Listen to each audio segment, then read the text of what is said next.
Good morning, chat. We are on day 3 of Dog Pound Expo, and today we have pretty much the rest of the speedruns lined up. We are... Let's see, what do we have today? So we're starting off with Super DGR World by Metadog, and then we have some Metroid Spooky Mission 100% by Linkmeister. We have Hard Corpse Uprising, Rising Mode Leviathan by Anti-Aaron. We have Transformers Fall of Cybertron by Goji, Boss Games. We have Gestalt's Demon Cinder Any %, which can be upgraded to Corgi % if we meet the $150 incentive. We have Linkmeister playing Sin and Punishment on normal difficulty. We have myself running Dark Cloud Uton %. I will explain what that is at the beginning of the run.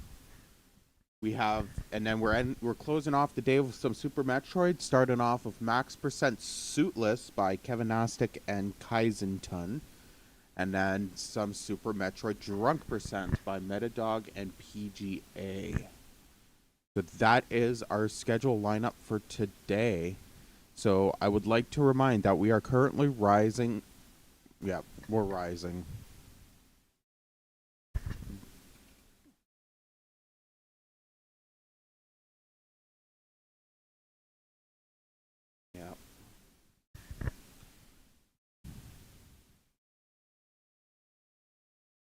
Yeah, so we are raising money for To Right Love in Our Harms. They are a non-profit movement dedicated to presenting hope and finding help for people struggling with depression, addiction, self-injury, and suicide. They exist to encourage, inform, inspire, and also invest directly into treatment and recovery. If you want to check them out, you can visit their website at twloha.com. And if you wish to donate, you can type !charity or !donate to do so. We will be back in a jiffy with Metadog playing Super DGR World. We'll catch you guys in a few.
Okay, sorry about that. Ready? Yeah. Okay.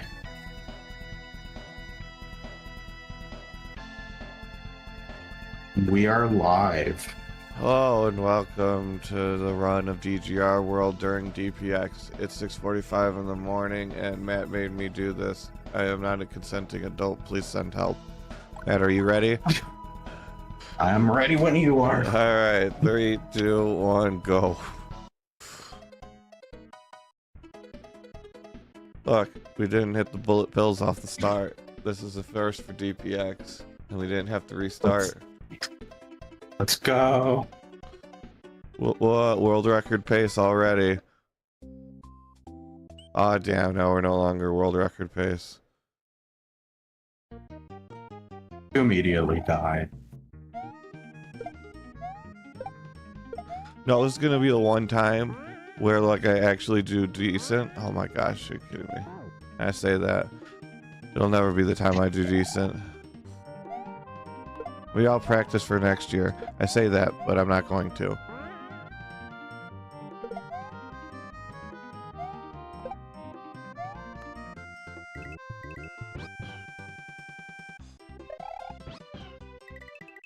So what is DGR World? What is the objective? You gotta figure out why Dave's constipated and has cramps. Oh gosh, I've never died there. Oh my god, that's the worst. I almost want to restart the whole run, but that's not how this works. Oh. I'm ascribe purely to tiredness. So DGR World is a Mario ROM hack where it's Kaizo, but it's not the worst Kaizo you've ever done. Even PGA Mexican beat it. It took him like 8 hours, but he did it.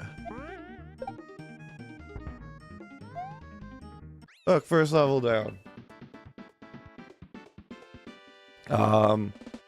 You're on a mission to figure out what's causing Dave's cramps.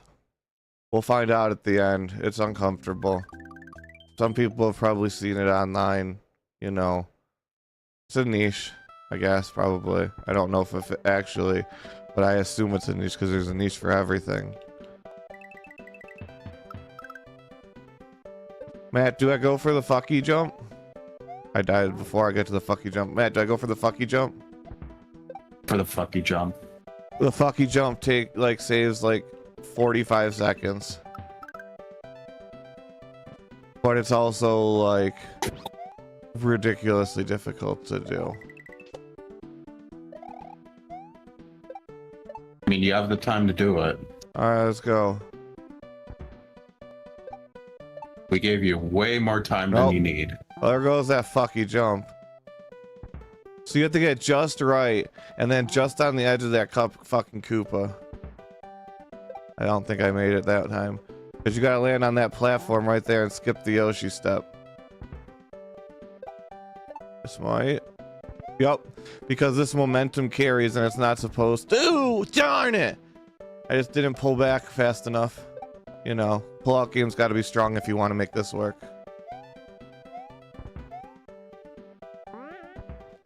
Yeah, look at that. Look how much faster that was than waiting for those platforms. Yeah. Like, I died multiple times there, and I probably still saved 15 seconds compared to doing it standard.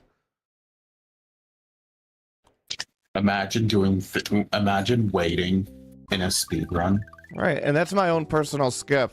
Nobody made this, like, this run doesn't have people. This is me. I made this run.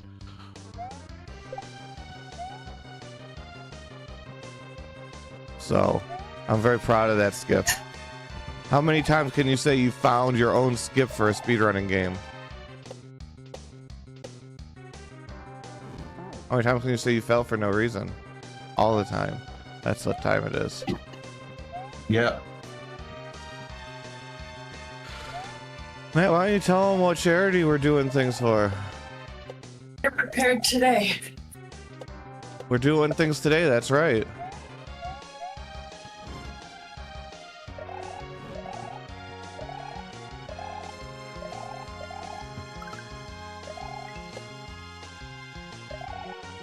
We're doing things for Troy on her arms.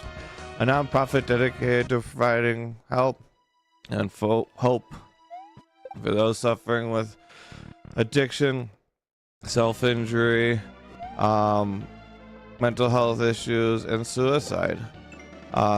They provide resources for different organizations and charities across the country, and help to invest in all kinds of great programs to help those in need. We have raised more than $10,000 in our time doing DPX for this charity, and I believe we are closing in on 500 this year. So if you want to help make a donation to a good cause, exclamation point donate. Oh, that's the wrong one. This boss is RNG whack. I only need one more hit, so I might as well not mess it up. Just play it safe and wait for a good one.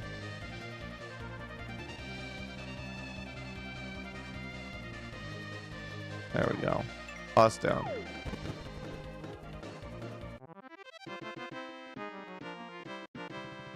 Good morning, Bobby.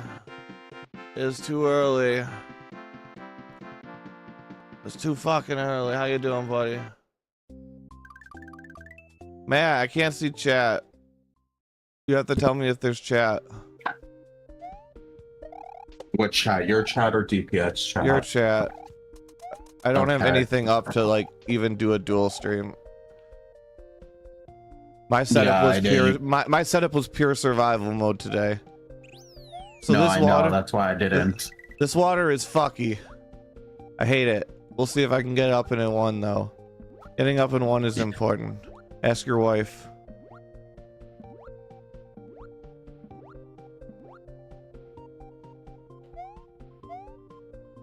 Yeah, I did. I did it in one. Orb. There's a lot of deaths there. I'm sitting at a bar on the inside, waiting for my ride on the outside. She broke my heart in the trailer park, so I stole keys to her fucking car and crashed that piece of shit and then stepped away. Bartender, I really done it this time. Broke my parole. Hey, I'm back. I'm sorry. She broke my heart in the trailer park, so I stole the keys to her fucking car. What song is that? I think it's Bartender or something like that. Damn it. It's a good song. You should look it up if you don't know it. Yeah, I'll probably get 6 years, so just keep pouring drinks till they get here. It's better than the music of this level, I'll tell you that much. Now What is the music of that one? this music doesn't sound so bad until you've played like the Kaizo this game for the first time and you sat for like 45 minutes to an hour in this one level only hearing this music. Then it gets a little worse. I think any song would get annoying if you keep dying over This one's and pretty over and bad. over This again. one's pretty bad and intense though. It always sticks out to me.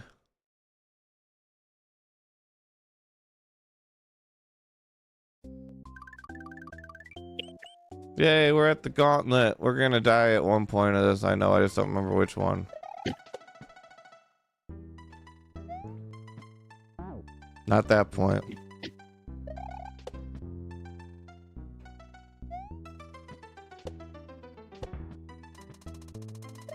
Oh my gosh.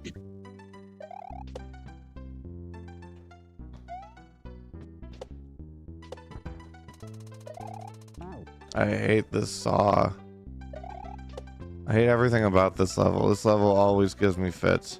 And the worst part is like my PB has like this section done perfectly.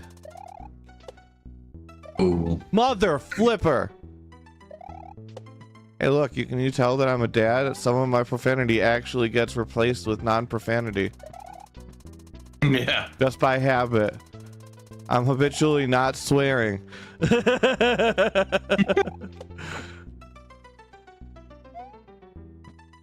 See, that's the problem. I'm not angry enough at the game.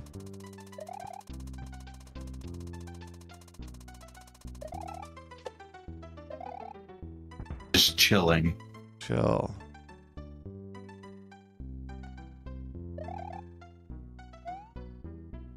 All right, we made it to the end without too many deaths. We could death loop here. We can death loop anywhere. We can death loop in a car. We can death loop at the bar. Doesn't matter how far. I say if you're at the bar at freaking 7 a.m., I don't think they're gonna let you in. Depends on if you have a gun or not, I guess. Or you own the place, I guess. That's would fair. be another. My way's more dramatic. Matt, keep Your me way's a lot awake. more Tell hostile. me all the good things you liked about the one shot yesterday. I'm gonna milk you for this morning. That's what I'm gonna do. Oh God, I barely remember what happened. That's not a good indictment, damn it. You realize I'm on fucking like trying to survive mode. Me too. Do you remember what happened yesterday? Most of it because I actually pre-wrote the damn thing. True. I mean, there's some stuff Like, that didn't quite line up, but like I did my best. Yeah, it's D&D. It's not gonna. Yeah. I think I did a Not remarkably everything's- good job of continuity given the amount of chaos that exists in our Yeah. campaigns. Yeah, no, for sure. The story was good. Like Thank I still haven't finished the finale, so I don't know how off it was, because I remember Goji mentioning the part where Yeah, we're gonna say I think it was technically Naxxus's memory. So we're just gonna say that he misremembered it being council people because of the trauma. And he's just remembering it like that, but it was actually his friends because he didn't want to remember that all his friends betrayed him. You know, he blocked that out. yeah, That's how I'm except gonna... Darius for some reason Oh god. blocked out the other people, but not Darius. Yes, Probably because he's the one that pushed him. But exactly.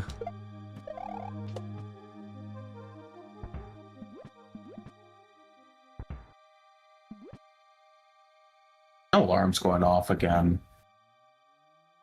I heard my alarm this morning and I said I want to die. Yeah, I set like 8 million alarms this morning to make sure I fucking get up. All right, we're doing the fucky trick.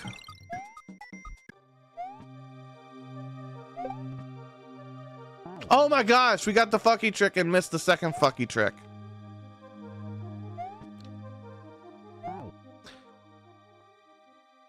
Matt, explain to the viewers what's happening here.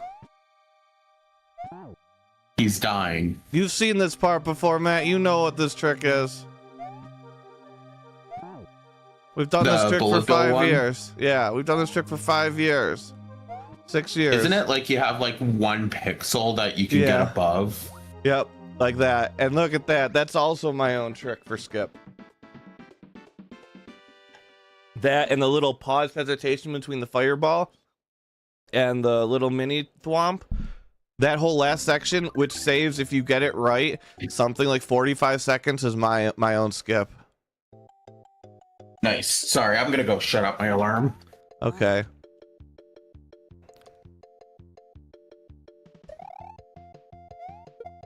I took a pill in Ibiza to prove to a VG I was cool. And I made $1 million with betting on girls and shoes. Ain't nobody get high like me. Ain't nobody like me. Nobody wanna step off the roller coaster and be all alone. Okay, I just told Alexa to shut up. Yeah, and you can't tell me to shut it. As much as everyone wishes they could. Why would I? Finest girl I ever met in my whole life. Wanna take her home, make her my wife. Knew she was a freak when she started talking. She said, fuck me like you fucked Bin Laden. Ooh, that girl was a freak. She wanted me to fuck her harder than the US government fucked Bin Laden. Does that qualify?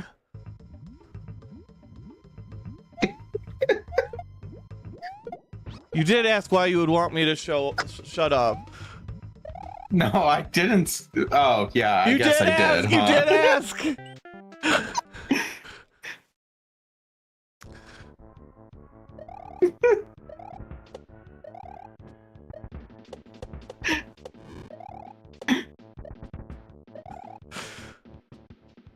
Matt, you forgot just how truly unhinged I can be when I'm actually not mentally unstable because of depression. Yeah, that's good. Yeah. Speaking of depression, did you guys know that we are raising money for Two Bright Love in Our Arms? Because we're going to remind you every 10 minutes in this speed run. Yeah. Hey, I thought I did a fantastic job of reminding during the one shot. I had such professional reads.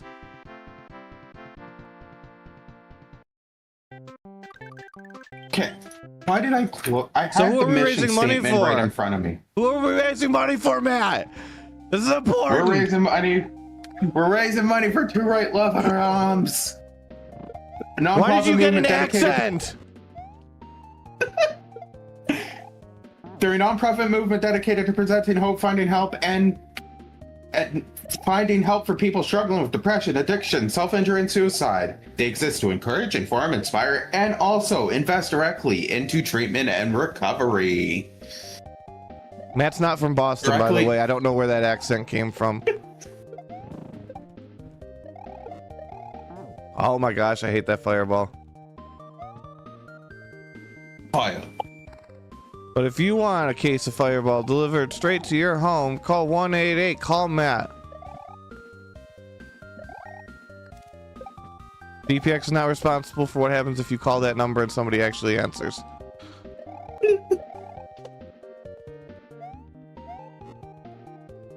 Is that call with one L? Yes.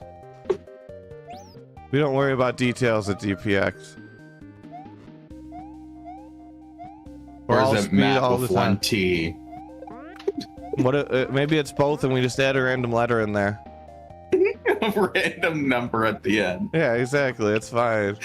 188. Call Matt 7, because Matt 1 through 6 was not enough. Once again, do not call that number. Yeah. Unless you feel like speaking to a potential stranger. But if you do call that number and somebody actually picks up, please tell me who picks up. Now I'm curious.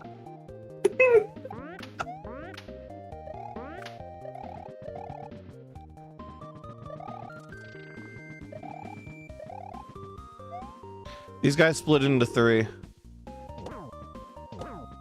Hey, look, there's... Oh, what the flippin' a duck?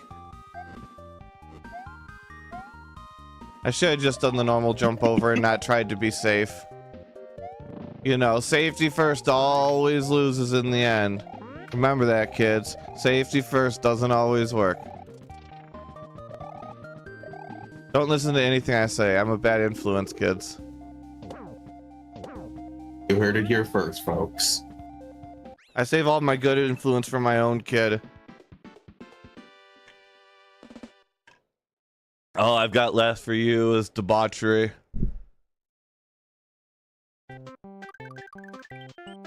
But at least someone's getting... Yeah. Somebody's getting the bottom. So this in theory can be done one cycle. We'll see.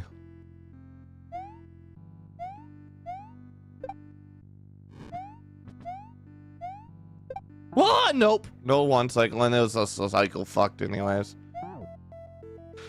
But there is a way to just flawlessly move through this level, and it looks really nice when you get it, but I'll never get it because it's like Borat. You will never get this. You will never get this. But then he broke out and he got this.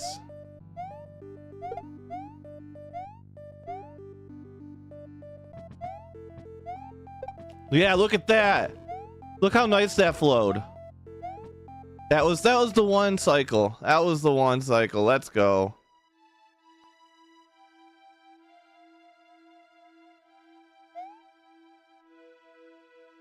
Matt, who's Reznor? Who is Reznor? I don't know. Look it up. Ask your little lady friend. She was real chatty earlier. She's in my bedroom. Your lady friend's in your Not in bedroom? Yeah, the one who wouldn't shut up. Yeah. Or are you talking about my mother? No. Echo, who is Reznor?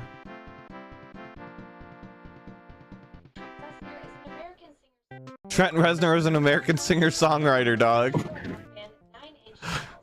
He was in 9 Inch Nails, man. Oh. And he's from Pennsylvania. And he's also won awards as a musician for the films industry.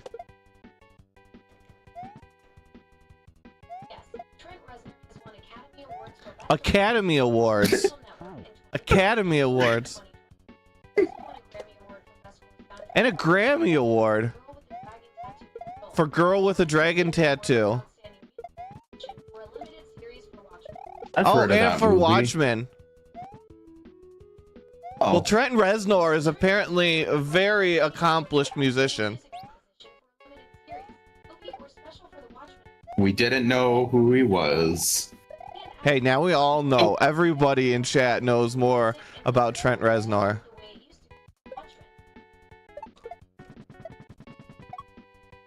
Yeah, The Watchmen's a good movie. Do you know the song "The Way It Used to Be" from that movie? Nope. Not off the top of my head.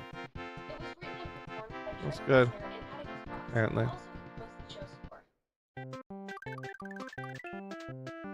Be quiet now. Thank Was you. that like endless mode? I don't know. I didn't turn on endless mode, but it just sometimes starts talking to me. I think I've broken it by keeping it in this office. Like it's stuck with me every day, and I think it's starting to show. It's getting increasingly unhinged. It's like whatever Elon did to Grok. I still refuse to use Grok. I've never used Grok. I've just seen the unhinged shit it pops out. Like, I wanted an unhinged chatbot, and even I don't want Grok.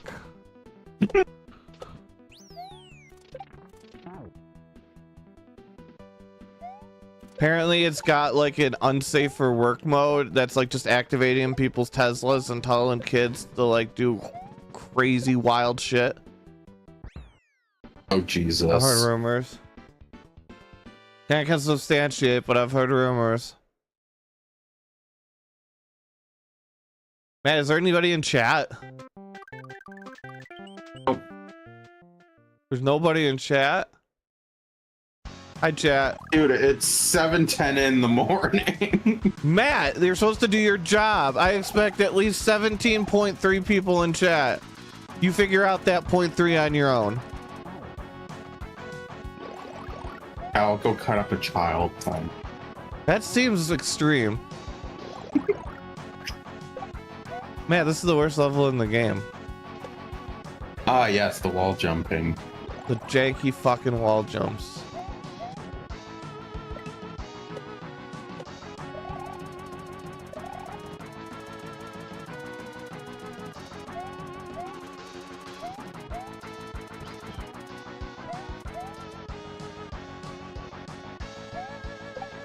Flip me. And death. It's that one jump right there that kills me. The rest, like, I hate them, but like I can get them with some degree of consistency. That one jump fucks me every time. Goomba one. Yeah. Is that what they are? I thought they were flies. Koopas. Hi, Puzz. Was that Puzz? Oh, Koopas. Koopas. I thought you said hi, Puzz. Puzz is probably asleep. Puzz played a good Probably. Darius, though. Yes. It was supposed to And be he a play- dickhead, and he was a perfect dickhead. He was an annoyed dickhead. Mm-hmm. You played Darius perfectly. You weren't supposed to come out liking Darius after this. I may or may not have dropped my character's intelligence stat by 4 after I said something stupid. I'm like, you know what? This is the direction I'm going. Hey, there you go. Because if you look at my first roll, I had Mother a 0. Go ahead. I had a 0 on the modifier, but if you look at all the Arcana rolls after that, I had a -2. Yeah.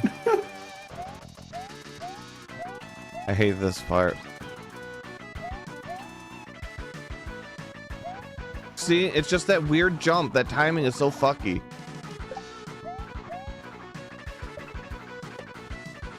It doesn't help that I also like don't have like marker points or anything. And like all of my speedrunning, no matter what I'm speedrunning, is all done by feel rather than usually having like marks to hit. See, look, I'm just like a second too. You gotta be just the right height and lowness there. It's awful. I'm thinking maybe if I can get a tiny thing in there. Matt, you're familiar with that. No. You're not from. Oh yeah, I guess you're not really familiar with getting tiny things in there. Maybe next year. Probably not. Damn.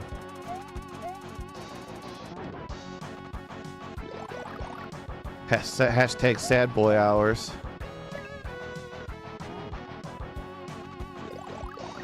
I have proof I have a kid.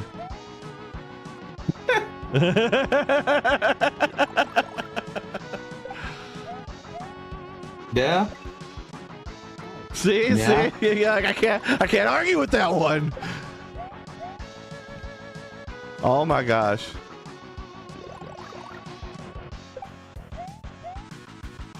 We def loop in the early part now. We're death looping everything. This level sucks dicks. Which is not how you have a kid, by the way. Oh, we're gonna start giving chat the birds and the bees. Yes. So when your mommy loves your daddy, and they decide that they fucked you up enough, they decide to have a second kid. And they hope to do better on the second one.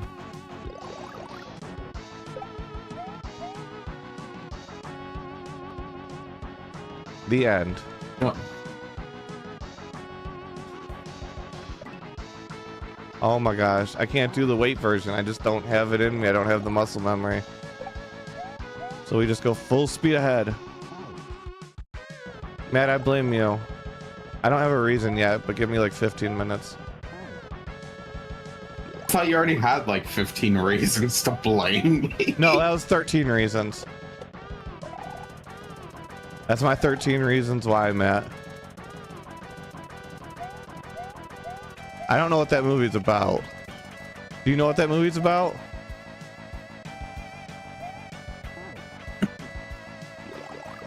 It's pretty sure it's a TV series. Echo, first. what is 13 Reasons Why about?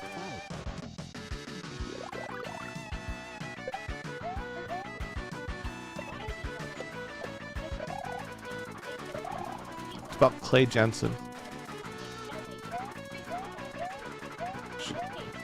She gets some tapes telling their boy why she died, why she killed herself.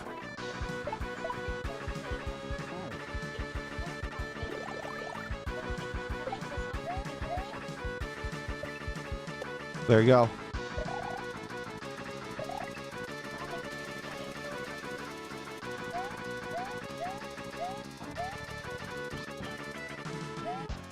Which is a good segue into It is. Through It Love Her Arms. This is our 10-minute reminder. Matt, if I Why miss do I this, keep closing? Matt, if I miss this, No, Matt, if I miss this! I made it, Matt. Good job. I'm fucking Why did proud I of say it like that? That's how I talk to my kids, so I talk like that all the time. So there's a thingy here where if you look at the top of the screen, it tells you where it's gonna come out. And you can just go to it. Oh, I cannot get that one though. Must be this side because I couldn't see it. Ah! Almost died there. Ah! No! I did die on the final! Matt!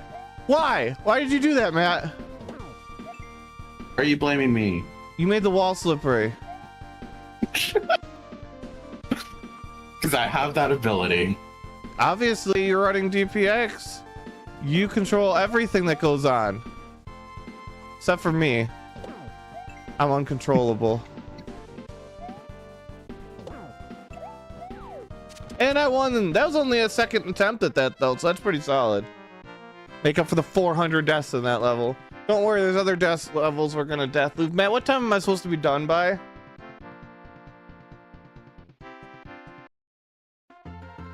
Eight. Oh, we probably got plenty of time. Technically, I've got more time than my PB left. Yes. Yes, you do.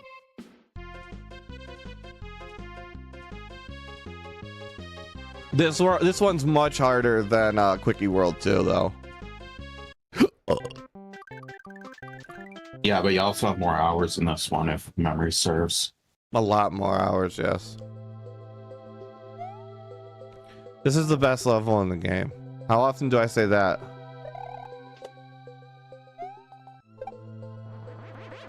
But for the last one. Not for the last one. This is my favorite level, though. It's got the best soundtrack. Matt, what's the soundtrack? Planes. This is a different level. That's a different level.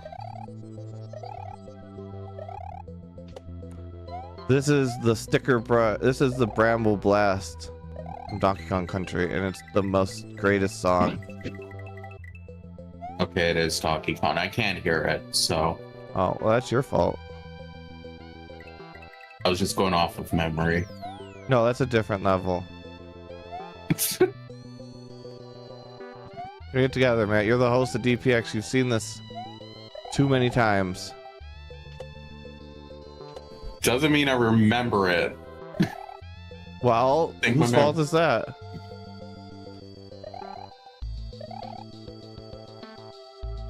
I will not say what was in my head there. He had sick and impure thoughts, chat, all about orbs, and we finished that in 2. Nice. He's got a prison of sick thoughts up there. Sick thoughts. Yeah, no, this one would have been a little too far of a comment, so. Everything's too far of a comment. Hey, look, you can go gambling. Let's go gambling! Ah, damn it! Oh, that frickin' meme. Oh, Look at that! Oh, Did you see that amazingly in 1? Like a boss. Flip that. You saw that. I was robbed. I was robbed harder than Tim Tebow in the at the Denver Broncos. All he did was win. Oh yeah, you did get robbed there, huh? Mm-hmm. I messed up my trick there, though. That's also another unique trick that I've put together of doing this in one cycle. You're supposed to use that bottom flame too, but if you do it just right and throw it at just the right time, you can get in there without having to cycle through. Look, actual speedrunning commentary at a speedrunning expo. Unheard of. Not this one.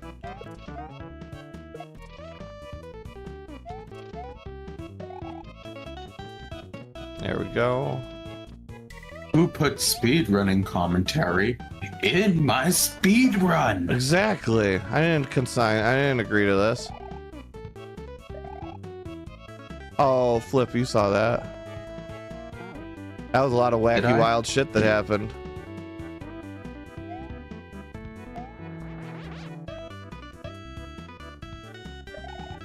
Oh yeah. I always like cape movement in Super Mario World. Yeah, and everybody else hates it. Fun to watch. Yeah, but not fun to do.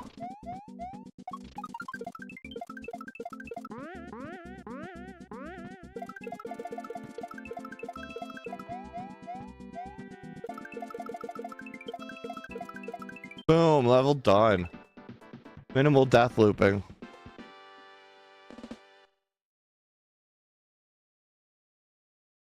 Have you ever thought about just running base Super Mario World? I have, and it just didn't seem super fun. I like the tricks. You like the Kaizo a lot more. Yeah. I like the challenge. I'll make you do it. You already learned 64. What's another one for you?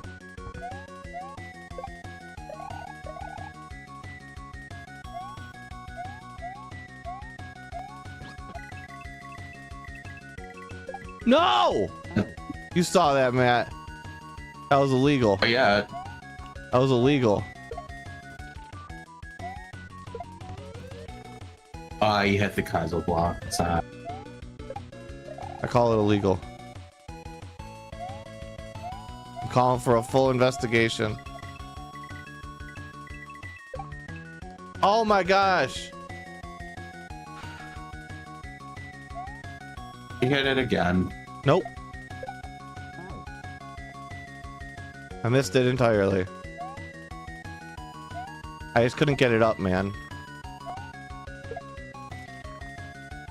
That Bluetooth's just not working for Mario today.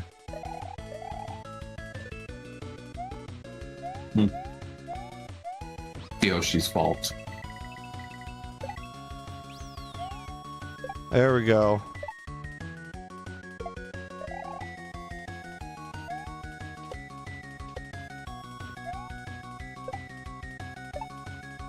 Oh my, believe this.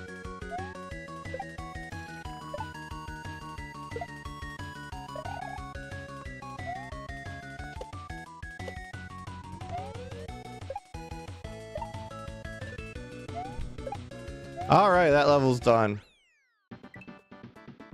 Man, Yep, have you tried appealing to a younger audience? No. 6, 7.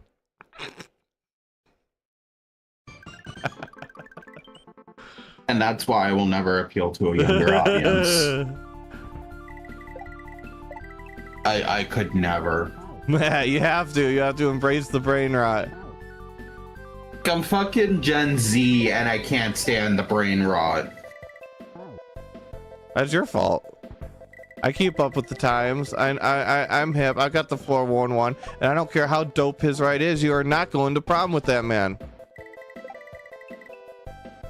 Good, I wasn't planning on it. He's a model, though. Is he? Yeah, Joey. He had a big tube stock ad coming up. You have no idea what I'm referencing, do you? Nope. 10 Things I Hate About You. One of the greatest movies of all time. That's a movie, that's why. You need to watch that movie. I need to watch movies, period. Well, you I don't watch skip a lot of movie night. movies. Yes. Why? I don't remember. Matt, see, that's what you just Gen Zs are so irresponsible. Huh? Said you Gen Zs are so irresponsible. Huh? So Matt, what are the chances we one cycle this? Hi. Oh, you got more faith in me than I do.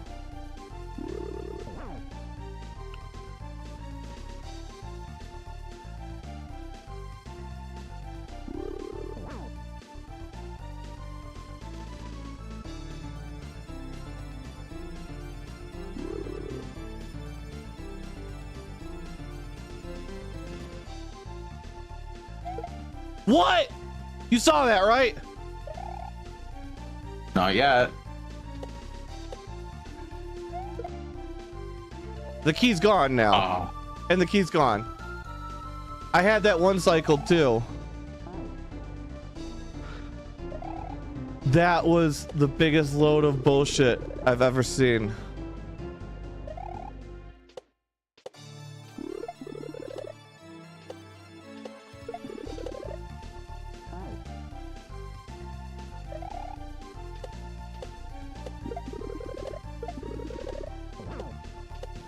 Alright, we're gonna try and save this one, as useless as this idea probably is. Try and do it the non-one cycle way. I hate the non-one cycle way.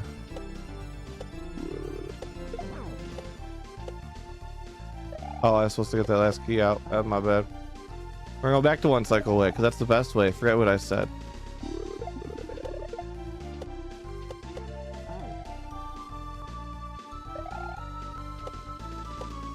Matt, how many licks does it take to get to the center of a Tootsie Pop? I don't know. You should count. Echo, how many licks does it take to get to the center of a Tootsie Pop?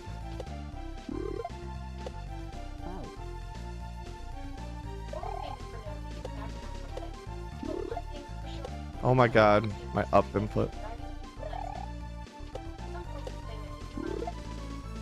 350 is the common claim. Oh. To test that. Yeah, do a live stream. You can put it on onlyfans.com. /PJ Mexican. Platinum tier.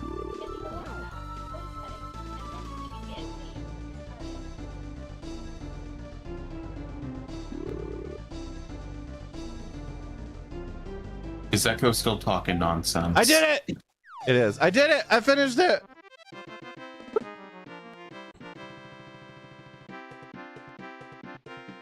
It was talking about how many licks it takes to get to the center of a Tootsie Pop. 250 apparently is a commonly held consensus. But the world may never know. It's been a hotly debated topic for many years. So says her.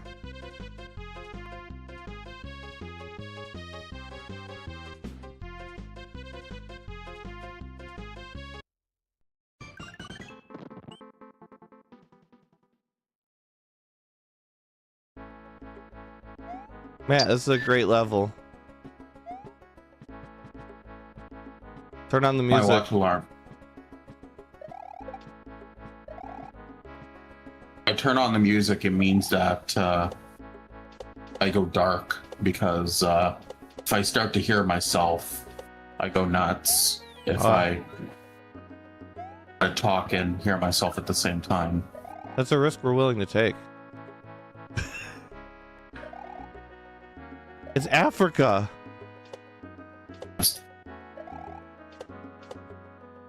One of the greatest songs in this game. Yes. And in honor of that song, I did this in one try.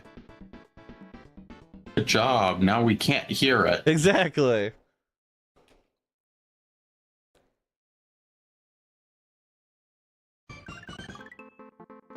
The songs we hate and the levels we listen hate. to a lot. Oh, watch this, watch this. This is a good song, but I'm gonna die a lot.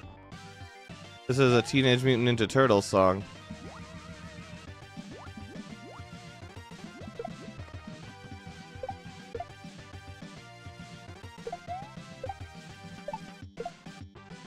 This part's a real dick.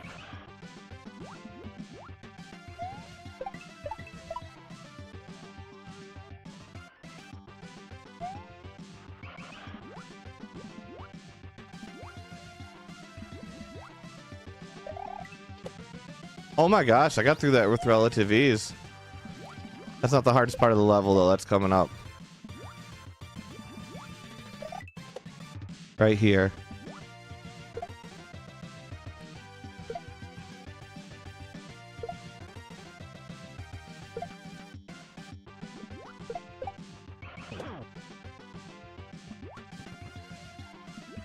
And I got that. Matt, did you see that? Oh yeah. Did you see that? I just did that all in one. I had that one You early realize death. Good. There's this thing called stream delay. I don't care. I just did that all in one. And they're not fucking Nice. airplanes.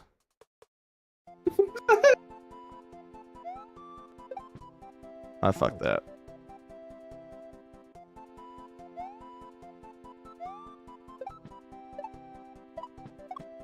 Okay, I gotta bounce that. Yeah, okay.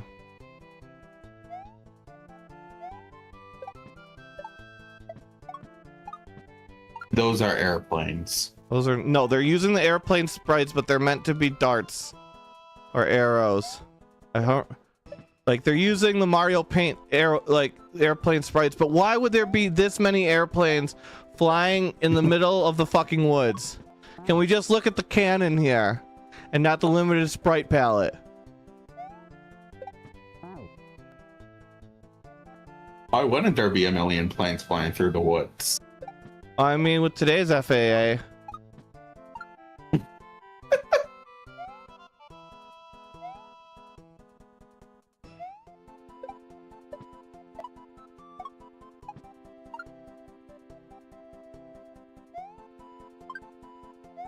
Checkpoint.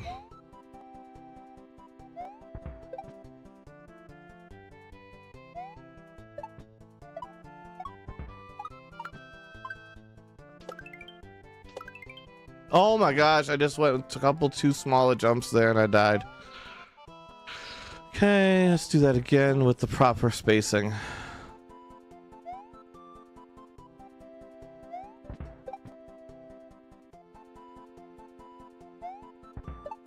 Oh my gosh, it came back. Matt, why didn't you warn me? How would I know? Did I ask you how you would know? No, I asked why you didn't warn me.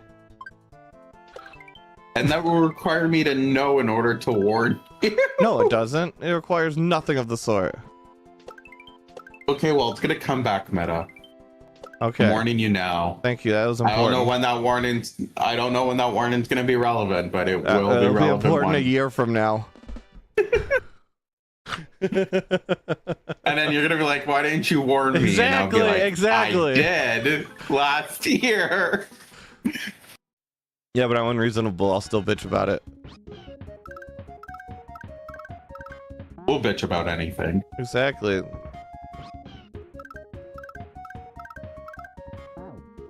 Oh my gosh.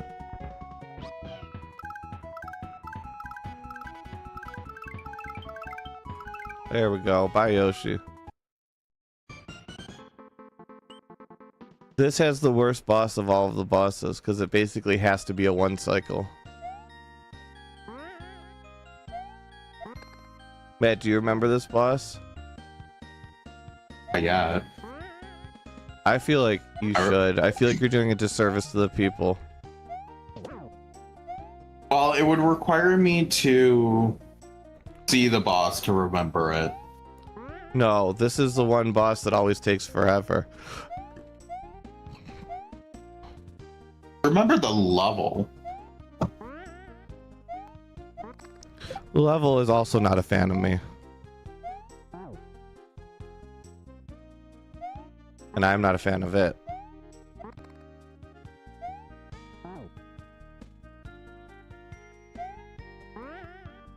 Seems like it's that charging chuck. Or, well, not charging. Well, he's not actually bad. I'm just doing stupid shit there. I need to wait a second longer there.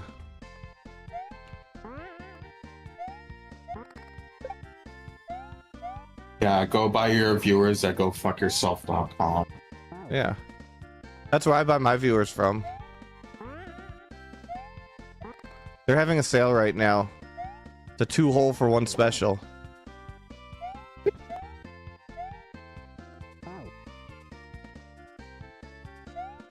I've actually set my chat to follower only because I'm tired of dealing with the bots. He set his chat to 2 holes only. Yeah. There's 2 holes and 2 sticks. I like other fluff. He likes to be the fluffer.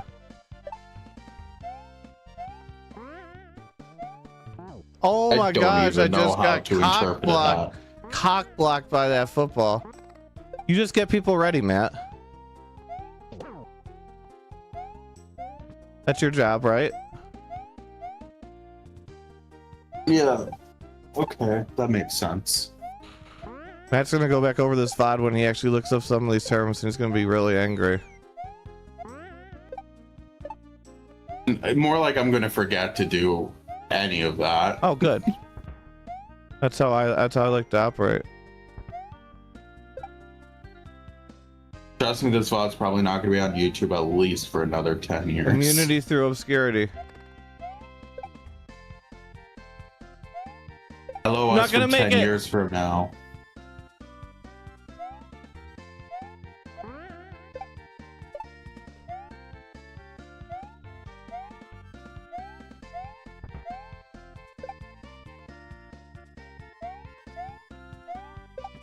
No!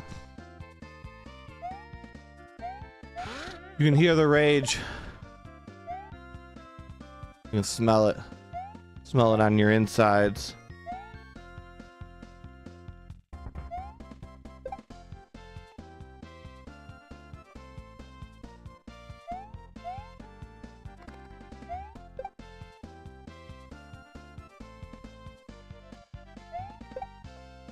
Oh my gosh, I was just a quarter second late, but I think we got this. Matt, are we gonna finish it this time?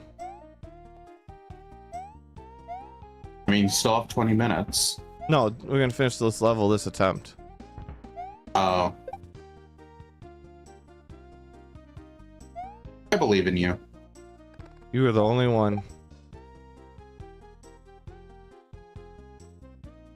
I'm gonna wait for another cycle. Oh, I had that. There we I see go. my vote.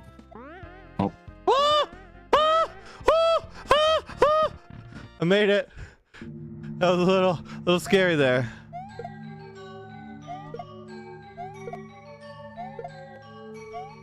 Come on, you dickhead. There we go. Oh, flip me. There we go. Spring jumps are way harder in Mario World. I just like to say that the only way to beat this easily is a one-shot. So we will be repeatedly going for a one-shot. And whether that one-shot completes is almost pure RNG. There's some skill like that. There's no way to avoid that.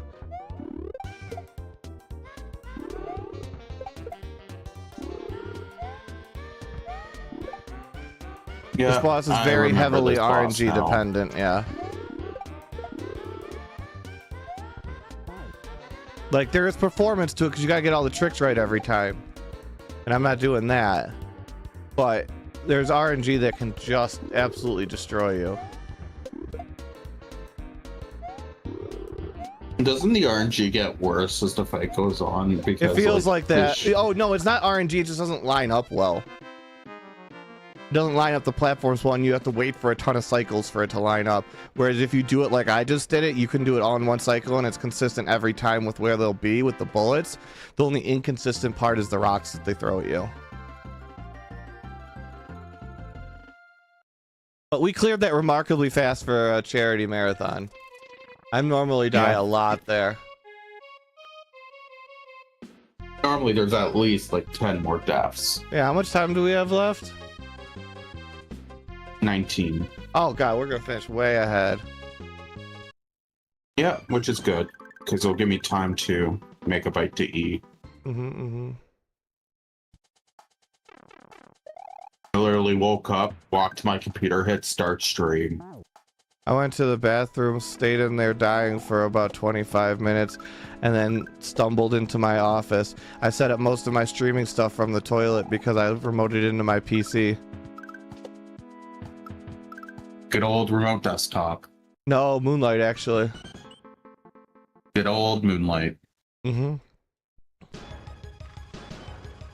couldn't get Moonlight to work consistently, so I gave up. I don't know why. What was the issue that you were having?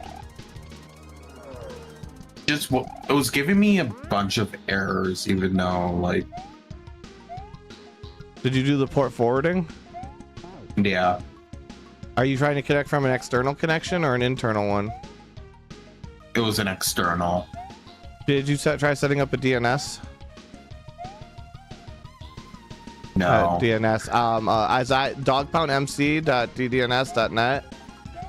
That lets me, with the proper port affixed to it, get in remotely. Yeah, that's more effort than I'm willing to put. Luckily, I had already done most of the effort because I already had set up the Minecraft stuff, so it was only a few extra steps to set up that. Don't get me wrong, I have a DNS server set up in my house. Like, it's not like it's easy for me to do that. It's just... I would have to reinstall everything again. We're heading into Dave's rectum.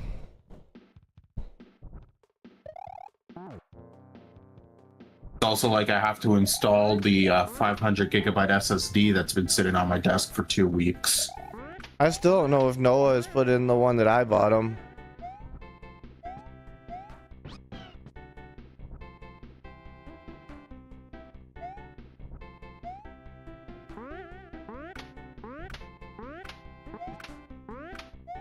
Come on, make it. Oh! We death loop there a lot. Let me guess, we did not deathloop? Oh no. Oh, we did not. That was fantastic. That's good.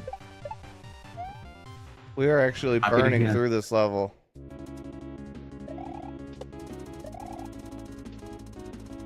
Hey chat, did you know that there's incentives? They are great. They are strong. They are wise.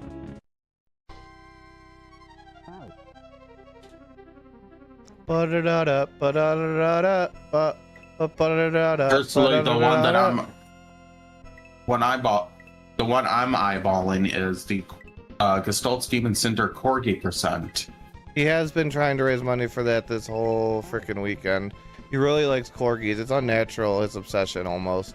I think it's something to do with the big bouncy butts, but I could be wrong. Never know.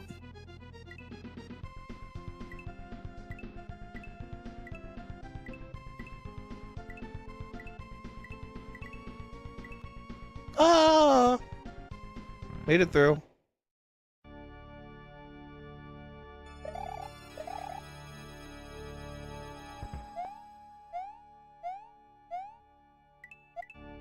You just followed the coins. Follow the coins, Charlie. We're gonna go to Candy Mountain, Charlie. Candy Mountain, Candy Mountain. That's what I point to when everybody complains about Gen Z brain rot. It's like, we had our own brain rot. Like salad Yeah. fingers. Try and explain salad fingers to a sane person. No. Oh, this is an unfortunate thing that has happened.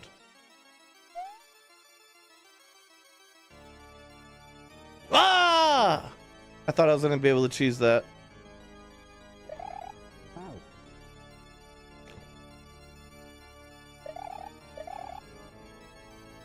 You almost did. I know, right? I don't normally die a lot here, so it's making up for all the good progress I made. I'm just making your schedule work, Matt.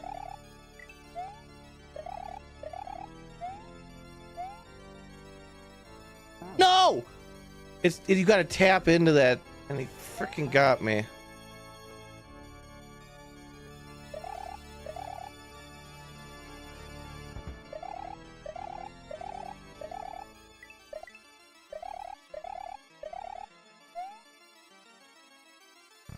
Oh, we made it in. All right, so what's in Dave's rectum? What's causing his cramps? It's a cactus. Dun, dun, dun. And look at this. Look how this.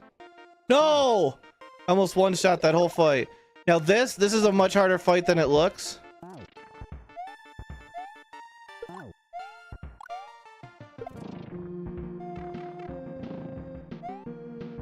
boom, fight done time.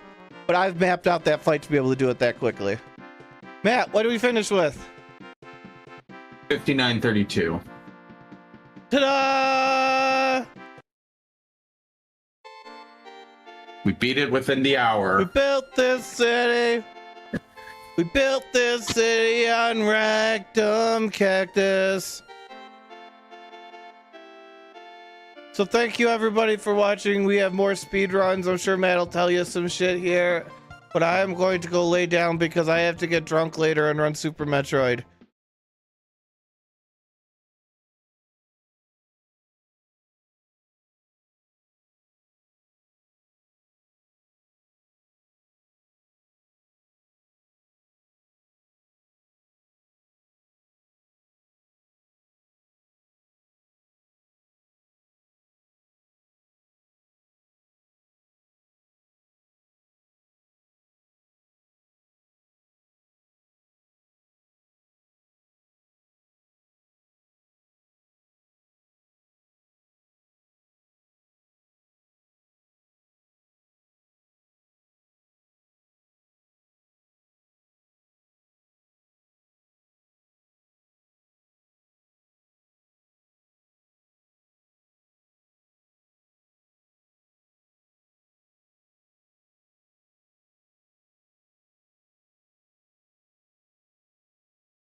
Okay, I will move us over. You ready? Yep. Hello, hello, hello, hello. We are back with some Metroid Spooky Mission by Linkemeister. He will be taking over the run here, so if you want to introduce the game a little bit more. Alright, so I'm Linkemeister. This is Metroid Spooky Mission, a Metroid Zero Mission ROM hack. It's Halloween themed. I will be doing 100%, so that means I'm gonna get all the items in the game. And I will give a countdown for free, and then we're gonna start the run. So we're gonna go 3, 2, 1, go. So there's a part early on. I can die. Hopefully it doesn't happen. It just depends if I get unlucky or not.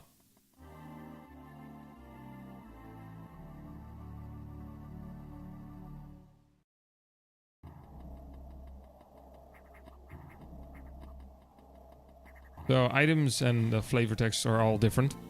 So weapon of war, basically just normal missiles.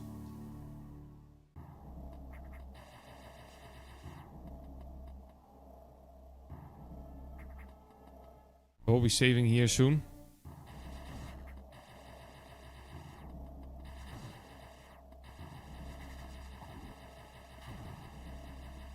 So for now, there's not much happening. There we go.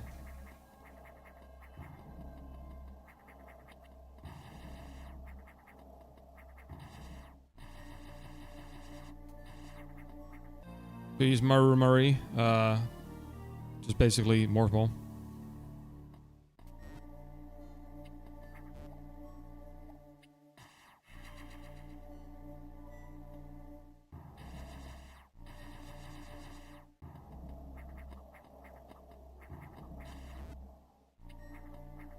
Oop. Bomb is still called bomb, just like it normally is. Flavor text is different though.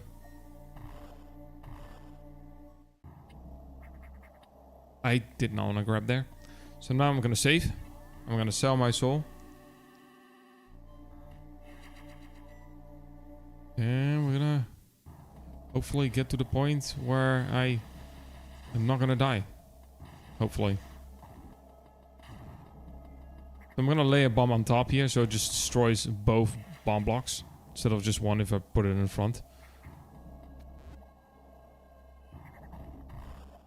Gonna unmorph so I don't bomb jump there. And we're gonna bomb jump up here. Oh, it's not what I wanted.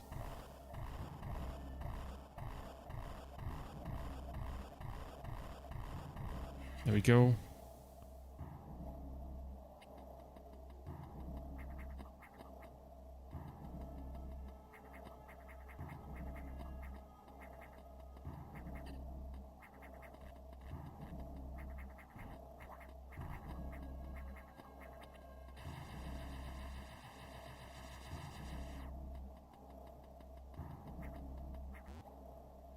Now we're at the castle.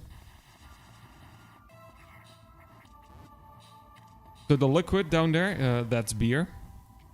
And yeah, we need to get a suit before we are able to be inside of the beer. This is a room where I can die, so...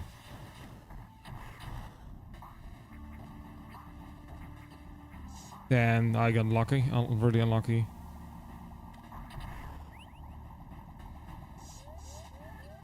I'm still alive.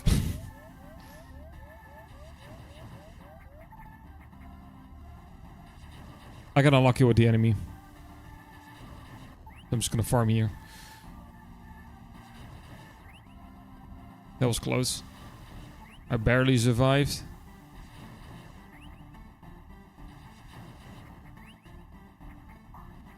Okay. That's basically how it's supposed to go. Oh, now that one is it right there. That's how it's supposed to go. If I get unlucky. If I don't get unlucky there. Just RNG. So now we get the good armor. We're now able to get inside of the beer.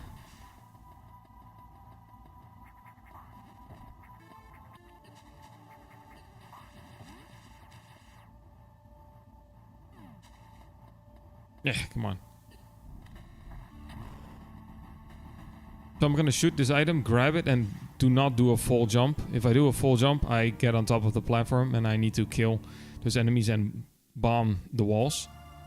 If I just don't do a full jump, I can just go further without having to kill and bomb.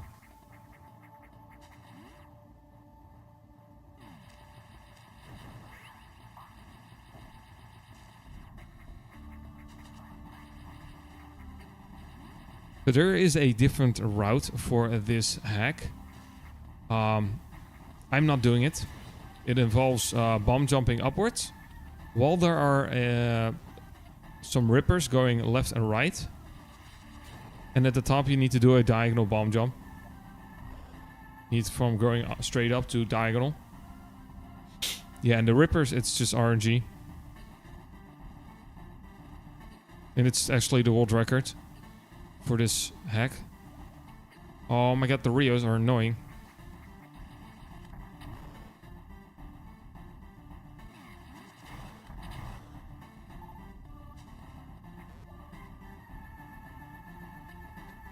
Yeah, get in there. So now we got boss repellent, super missiles. Oh yeah, E-tanks are called fuel fear. Or fear fuel.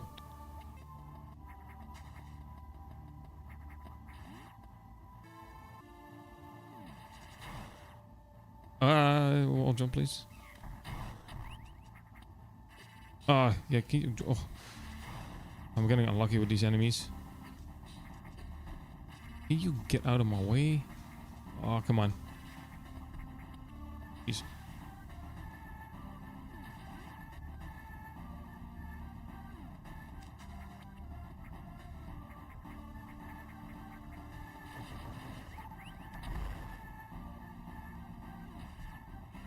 Oh yeah, it has flavor text. It says, "It hurts, Ridley."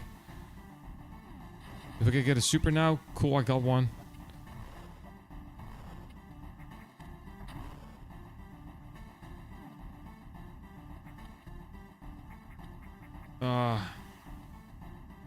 Unlucky with the enemies there. Unlucky here too.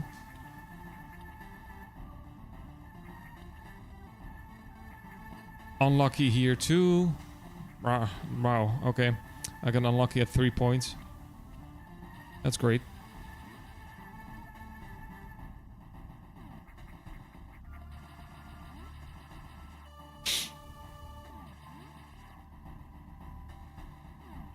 So I need to collect 3 spooks to get to the final area.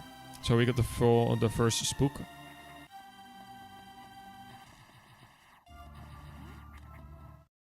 So here we have Kraid.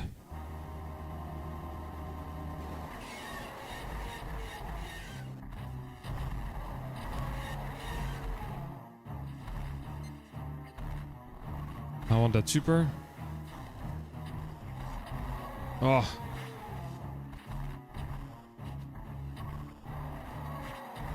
That's great.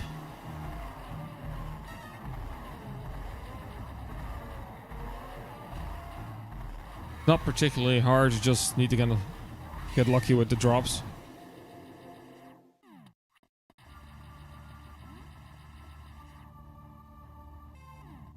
My ticks. Muscle tensions and just random movements. And some noises sometimes. Only happens when I'm at home.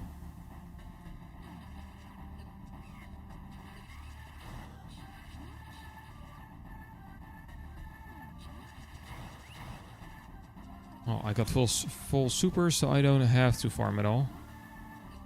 Ignore that. And now I just need to get rid of that one. Good. That one just jumped to the left, so I don't have to worry about that one.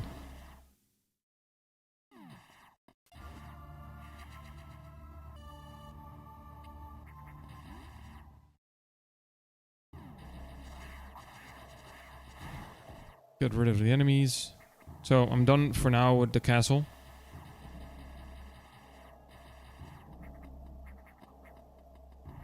Wait till he jumps. I will be back to the castle later on to do some cleanup.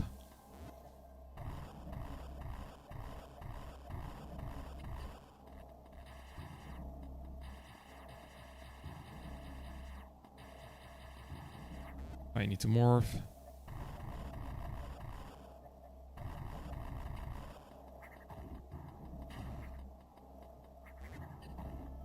I need to. This is where I need to morph, right? No.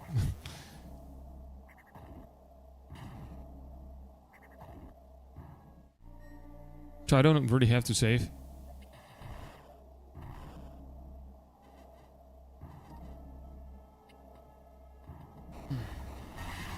Now we get a really easy boss. Just one super and it's dead. There we go. That's everything it takes.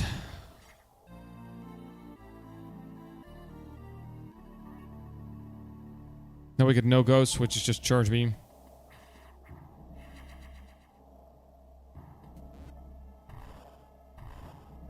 And now we're gonna go into hell.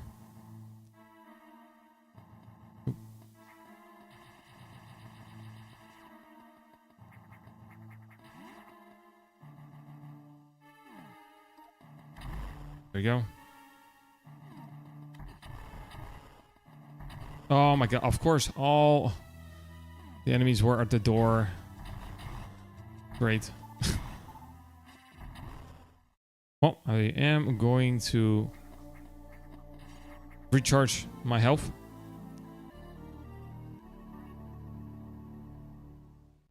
For the boss later on. World's easiest boss. Yep, basically.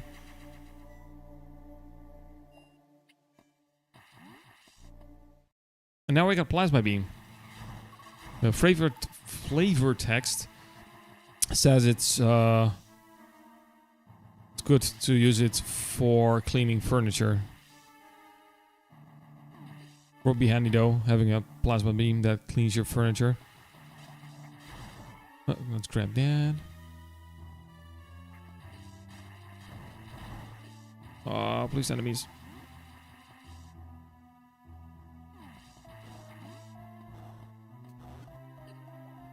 Yeah, come on.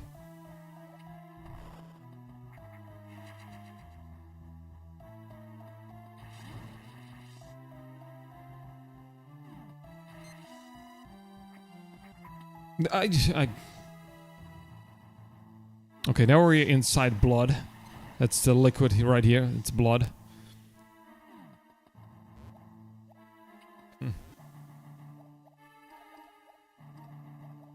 Come on. Oh.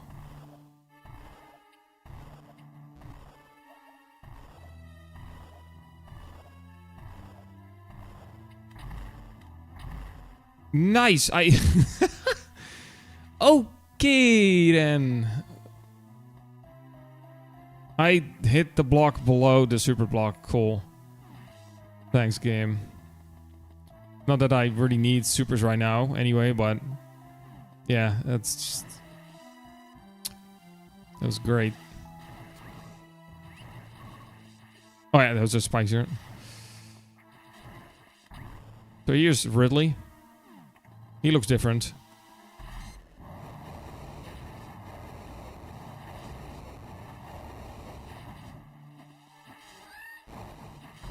That was Ridley.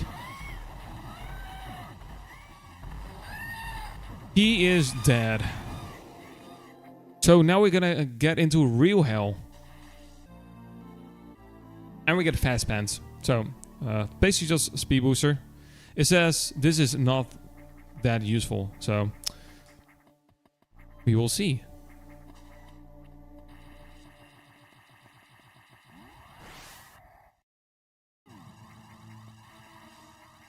Am I gonna make it? Yep, there we go. Nice.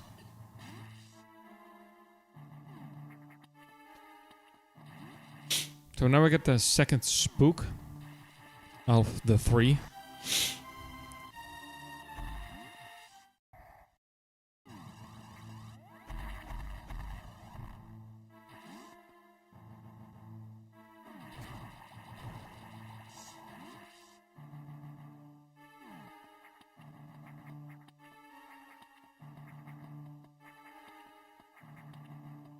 Oh wow, and no enemy. None of the enemies got in my way. Cool. It's basically perfect RNG, just nothing went wrong in that room. Oh, of course. Oh, come on. I'm pressing up on morph, please. I love when Samus doesn't unmorph.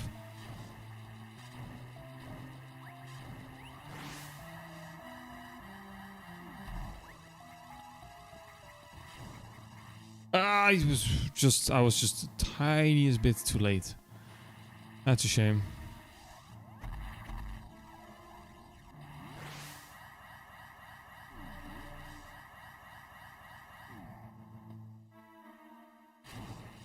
Nice orb.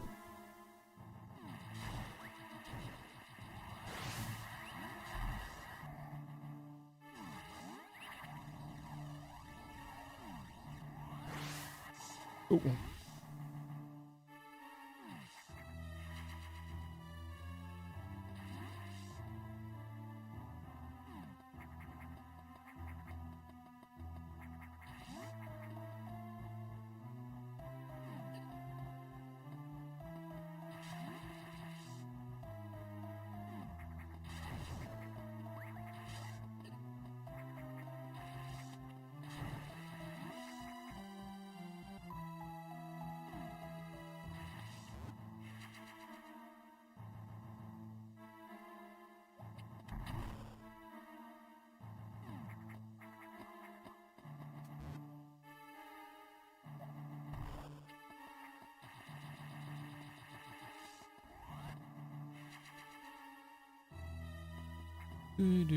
So hold right, so I don't fall into the hole.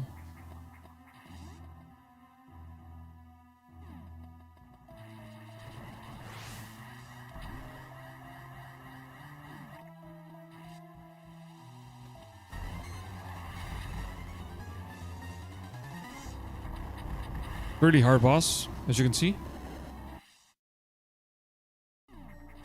And now we get the bad armor.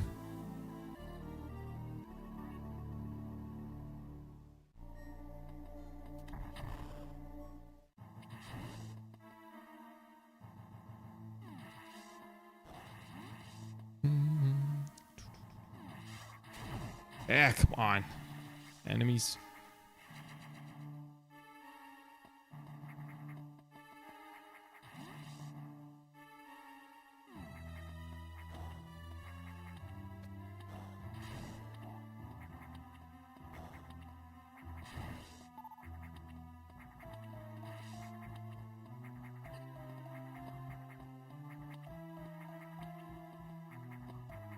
Come on.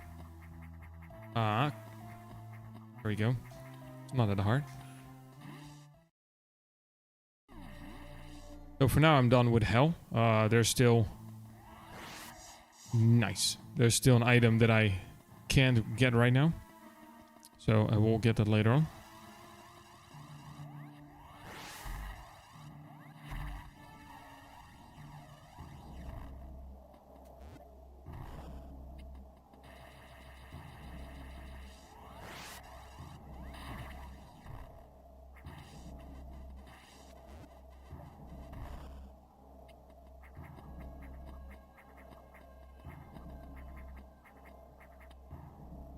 Come on, get him away, enemy.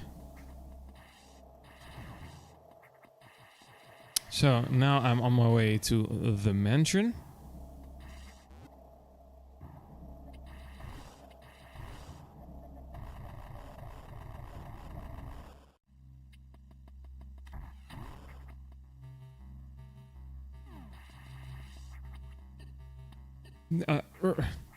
Oh my god, just plays the game. Come on.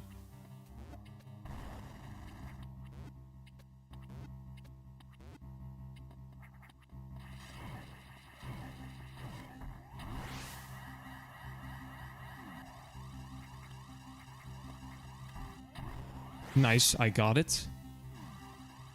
Only because I got really lucky with the enemies. I didn't have to shoot anything.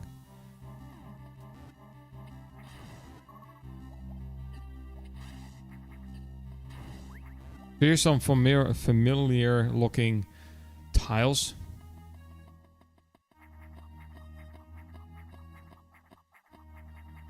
Oh, come on, wall jumps. Ah! Come on, wall jumps, please.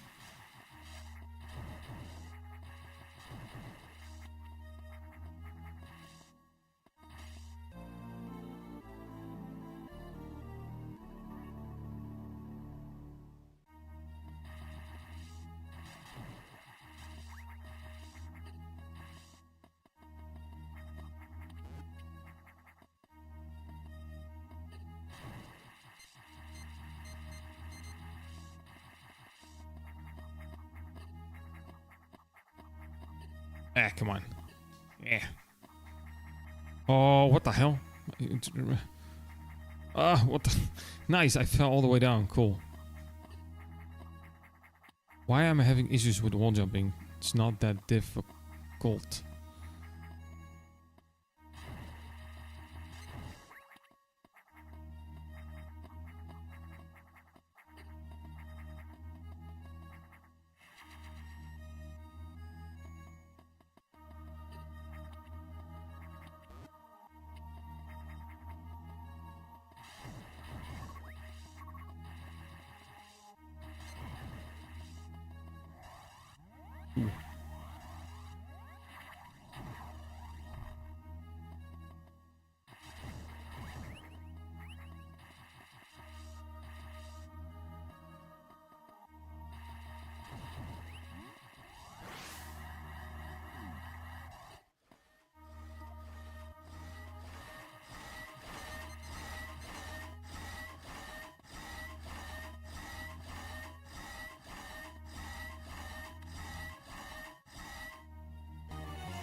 There we go, that's it.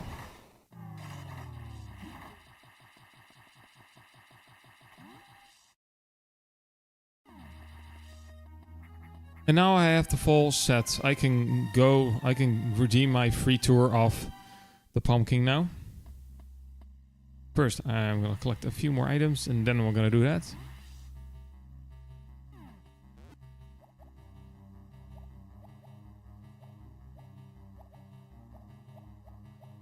Nice, got that jump.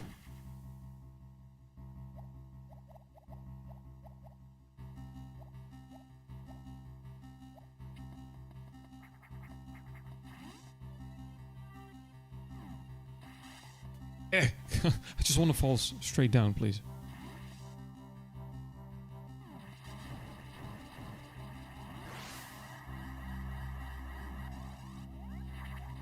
This is the room where you can get supers early. This is where the other route goes.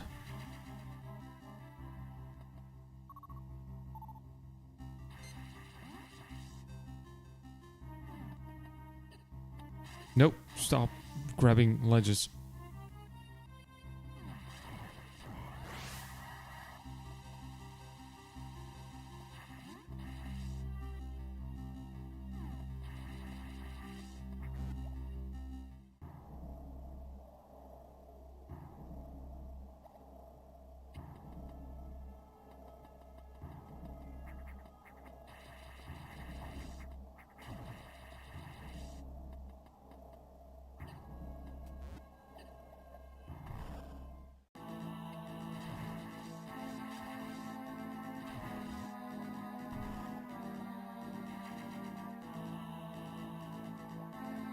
Ah, come on.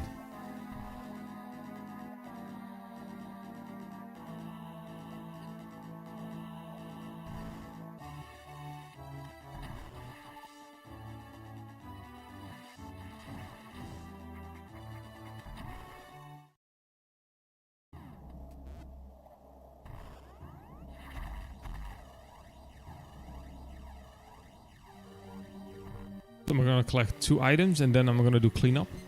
First, I'm gonna get Game Genie cheats. I'm gonna turn on the infinite jump cheat now.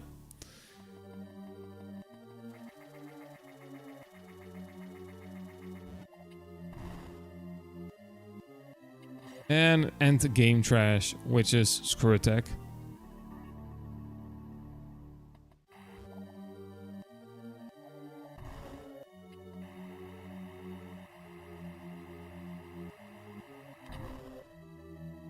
So now I'm gonna dodge map stations.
Yeah, too low.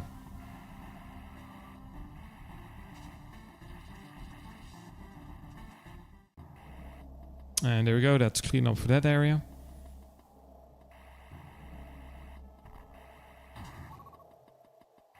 Gonna kill the 2 enemies or else the door won't open. And again, I'm gonna skip the map station.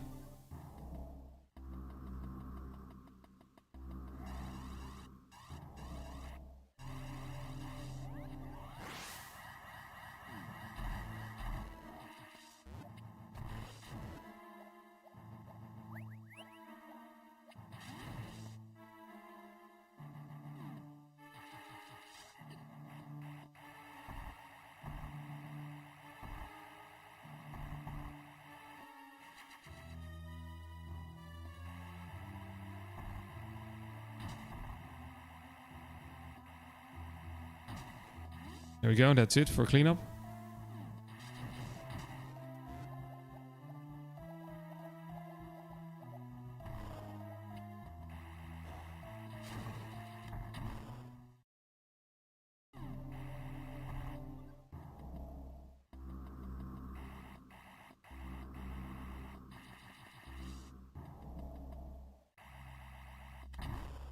Now we're in the mansion to do some cleanup.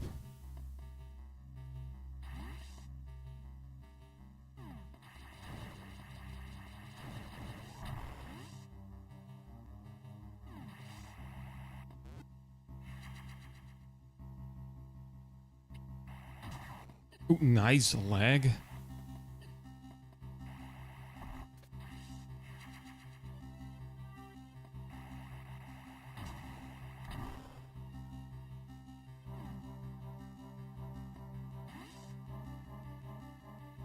So here's a little puzzle.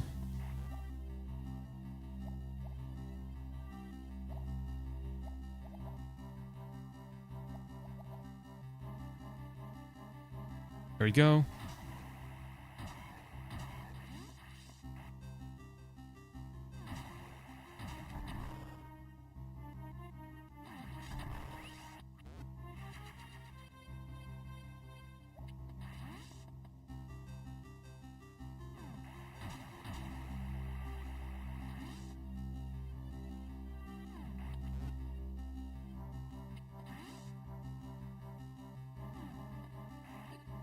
Oops, it's not what I want to do.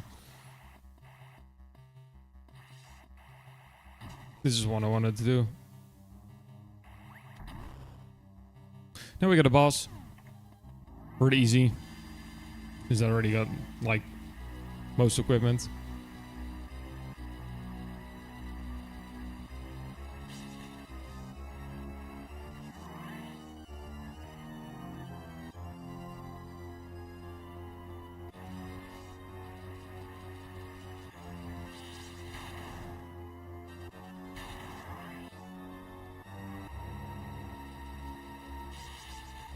Just one more.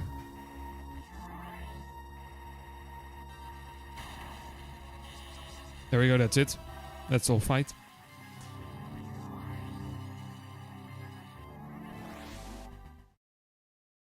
Oh, we're gonna get a web beam.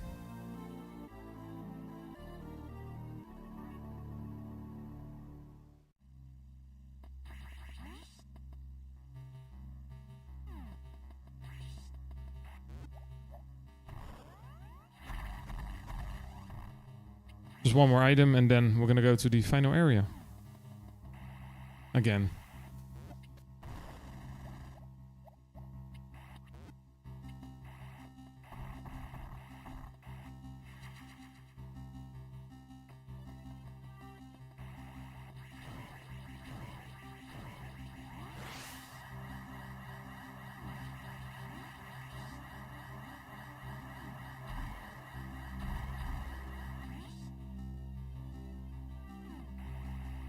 Okay, there's one more map station that I need to dodge.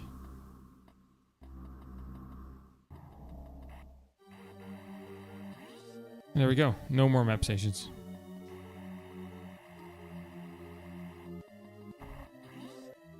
Now we need to kill some Metroids. Hope for like super drops.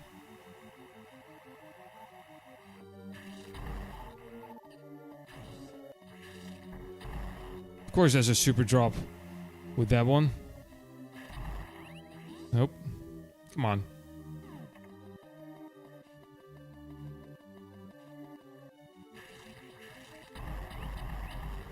No super... Of course, yep. Well, it's not going how I wanted it to go. Literally no super drops, really. Really. Of course, RNG is being like that.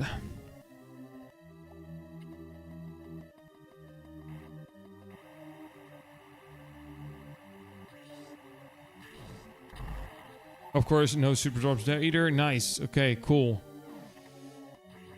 It's actually not what I wanted.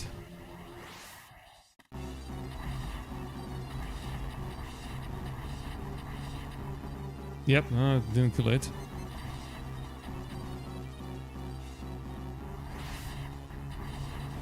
Yeah, that was not good. All because I didn't get good RNG for the drops. Now we have an escape. And we still have one more boss that I need to kill. Got some epic escape music though.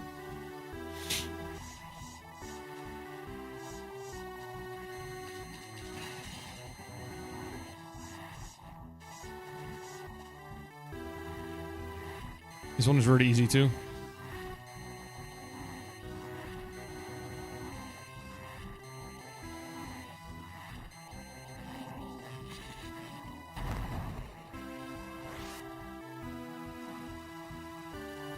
There we go. So time is coming up really soon.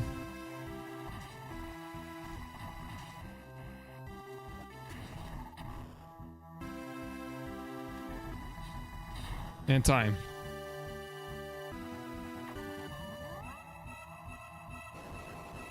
And there we go. 32:53. Not that bad at all. And annoying thing is this is a 100% run, so we actually have to sit for credits for validation to see if it's actually 100% or not. So Yeah, well, I can take this time to give a quick shout out to the fundraiser that we are, or the charity that we're fundraising for. So we are currently fundraising for To Write Love on Our Arms. They're a non-profit movement dedicated to presenting hope and finding help for people struggling with depression, addiction, self-injury, and suicide. They exist to encourage, inform, inspire, and also invest directly into treatment and recovery. If you want to check them out, in our chat you can type !charity and it will give you a link to their website, which is twloha.com. And if you wish to donate, you can also do !donate to donate to the cause. It goes directly to them through, as we don't touch the money at all. Tiltify handles that and gets the money to the charities. You want to give yourself a shout out while we go through the rest of the credits?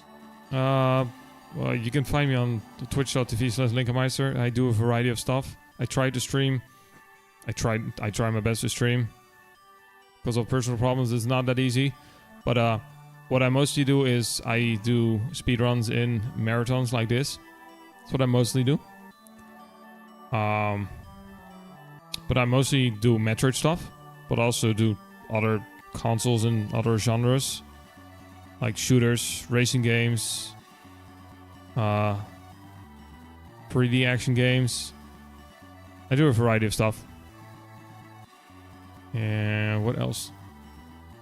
If you're interested in playing any ROM-hack, go to metroidconstruction.com. You can find all the ROM-hacks right there for Zero Mission, Super, Nestroid, Fusion, Metroid 2.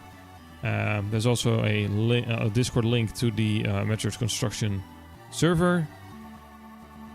I think that's it. So we're getting really close to the credit screen, the end of the credits for the percentage.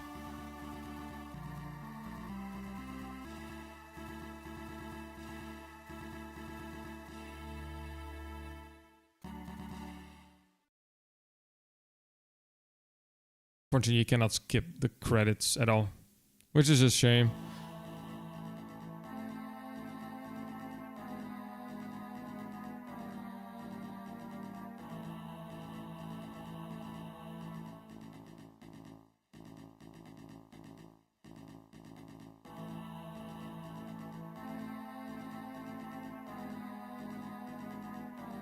And there we go, it's 100%, so it's a valid run. I will be back later today with a different game, with an actual like shooter. So I will be back then.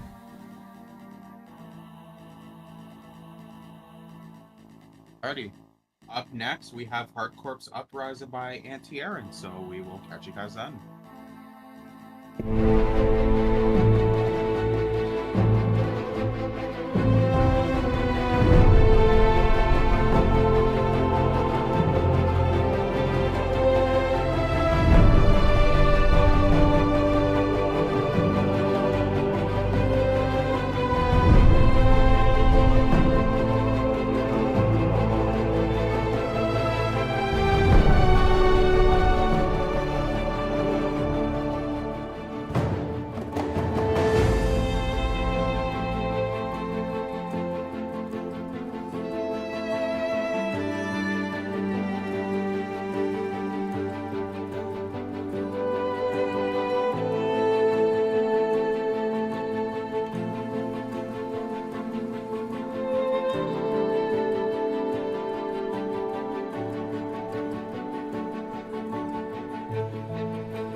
I'm ready whenever. Okay, I will move us over in 3, 2, 1. Hello, hello, hello, hello. We are back with Auntie Erin here doing Hard Corpse Uprising. If you want to talk more about the game. Hi everybody, I am Anti-Aaron and I'm running Hardcore Uprising mode Leviathan in his wonderful, awesome Sephiroth outfit. Onward to glory. He is one of the hardest characters you can play due to the fact that you only get one gun and hand bombs as your backup. But for any Contra hardcore fans, you will notice he moves just like you would, but in a 2011 updated model. Absolutely. And it's one of the nice things about this game, too. But yes, before we start, I'd also like to quickly introduce myself. I'm Tempest Mask 1000. I am a fellow hardcore Uprising runner, and yeah, I'm going to be doing my best to provide commentary for Aaron, which is something I have done quite a few times before. This is going to be a pretty cool run, though, and we're glad to have you all along for the ride. So, yeah, please enjoy, and without further ado, time will begin once Leviathan exits from the helicopter and touches the floor. So, Aaron, take it away. All right, let's go in 3, 2, 1, go.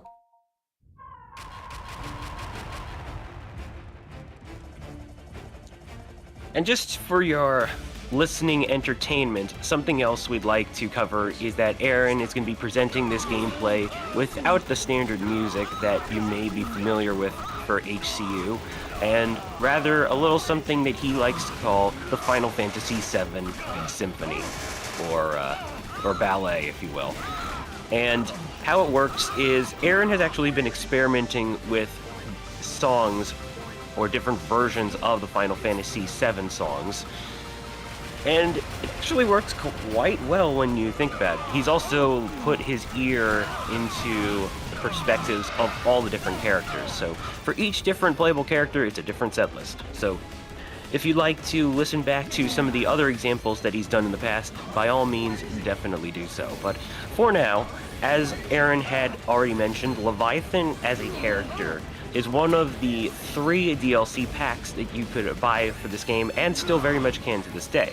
A big point of Hardcore Uprising is that this game was launched in 2011 and was developed by Arc System Works, which you may know for games like the Guilty Gear and Blaze Blue series, and this is exactly the kind of art style you're seeing here, with sprites and a 2.5D style background with 3D assets involved. It is a beautifully made game, if we dare say so, and it's also exclusively available to the PS3 and Xbox 360 consoles, but luckily you can still buy the games on both, and the Xbox version is backwards compatible, so it is possible to do the game on Xbox One and Xbox Series XS.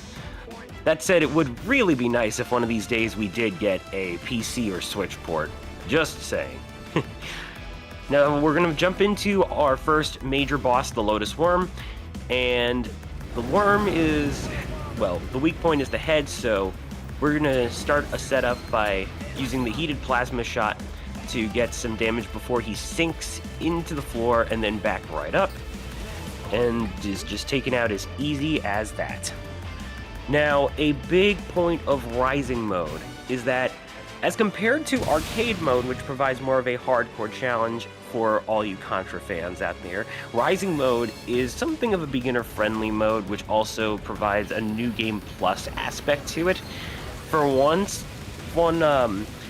selling point, if you will, is that you can choose which stage you can jump to at any given point in time. There are a total of 8 stages within the game, by the way. Another big thing about Rising mode is that there is the core point system in the game, and that allows you to purchase unlocks. And Leviathan has a few unlocks that normally would be seen with other characters, but are nowhere to be found in his case, because they just decided to make him that much harder to play.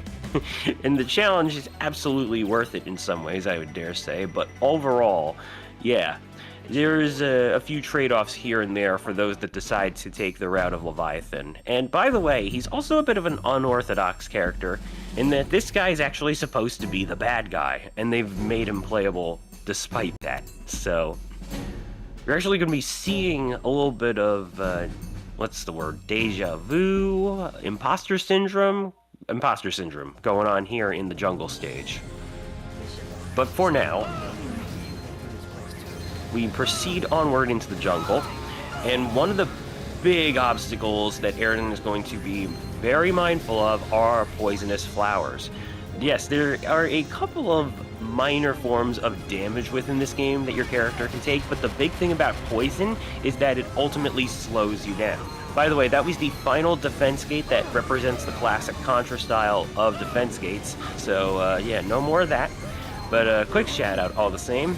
This game actually serves as a prequel to the original Contra in terms of what it is supposed to be in the canonical timeline. I say supposed to be because there is always that possible chance of the timeline changing up bit by bit, sort of like how, you know, Nintendo has a tendency to change things up with Zelda here and there, but nevertheless, this game also was meant to be something of a sub-series of its own, so Hardcore Uprising was actually supposed to be the first game of something that was initially planned to have more going for it, but alas was never meant to be. And so here we are with what is still a very accessible game and a very fun one at that. And I would dare say one of the easier Contras to learn because of the fact that it incorporates the health system from Contra Hardcore for the Genesis, or in this case Mega Drive, considering that the health system was involved in the Japanese version for those unaware. And speaking of nods to other Contras, you're noticing Aaron starting off with 30 lives, which is a very clear-cut reference to the Konami code. Ooh. It is one of the purchasable upgrades, though. Now, that is a bit unfortunate because we did want to try and keep one of our powerful guns coming up for this boss, Knight Persica. And yeah, there we have it, our imposter syndrome with Leviathan himself. This is where he first shows up as a bad guy. And wouldn't you know it, you can do the flip just like he did in his own gameplay. So, this boss has a bit of an RNG aspect to it, sort of. Depending on what moves the Knight Persica decides to execute, it will also teleport from location to location, and that was actually a very good spawn, all things considered. So, yeah, the risk you run with losing your major weapon here is that while Leviathan's grenades are still a handy backup, it's not as damaging as something like the heated plasma would be. And one of the benefits to Rising Mode 2 is that you can start off by picking up gun power-ups and getting maximum level for them straight up, because this game does have up to 3 levels of each type of gun power. And so there we have it, moving on to stage 3 of the ruins. Just beat the song. Nicely done. Yeah, when I refer to this as a ballet, I really do mean the fact that Aaron is trying to keep in time or pace with what his set list currently going on is trying to showcase. So, in a way, it's sort of like a personal time attack challenge where can you get things moving just right, so to speak. Now, let's talk about the action button here, because something that Aaron does do for certain moves or things involved with the run is something called the action button, which is something you can also purchase more actions in Rising Mode. And how that goes is the action button is this singular button. It's not like there's more than one of them, but you can assign multiple buttons to do the same command if you so choose, and that's actually what makes this game user-friendly, even though it is a console-only game. So good on ArcSys for that. But overall, the action button can be used to do things like charge into things like sandbags or explosive barrels and cause them to go boom and then do a chain reaction that can destroy other things. You can also dodge enemies with the action button, like that. The typical backflip that has the dodge the enemy principle going, and then there's reflecting bullets as well. There's like a whole bunch of things you can do with the action button. It's a matter of what you prefer to go with, I would summarize it as. So here into the ruins section, we've got ourselves a Indiana Jones moment going on as we then lead into our reverse shout out to the classic Contra trope of a waterfall. Instead of going up, we're going down. And the boss that Aaron fought earlier, the 573 Tigress, will be coming back and taking on its 573 Draconis form. That boss fight is going to be as simple as he's going to use the chain laser to weaken the main gun that it fires from, and then jump on to the main body of the Draconis. And then if all goes right, we'll be able to one-cycle this boss. One cycle referring to if you fall off the body or if you take a death and you get back onto the raft, the boss will then change into its next move, or rather, it'll go into its next move, it'll become unhittable, and you will have to wait for a while before the whole cycle repeats. That's basically how it goes from here, so let's see how we got this one going. Should be a-okay, but only one way to know for sure.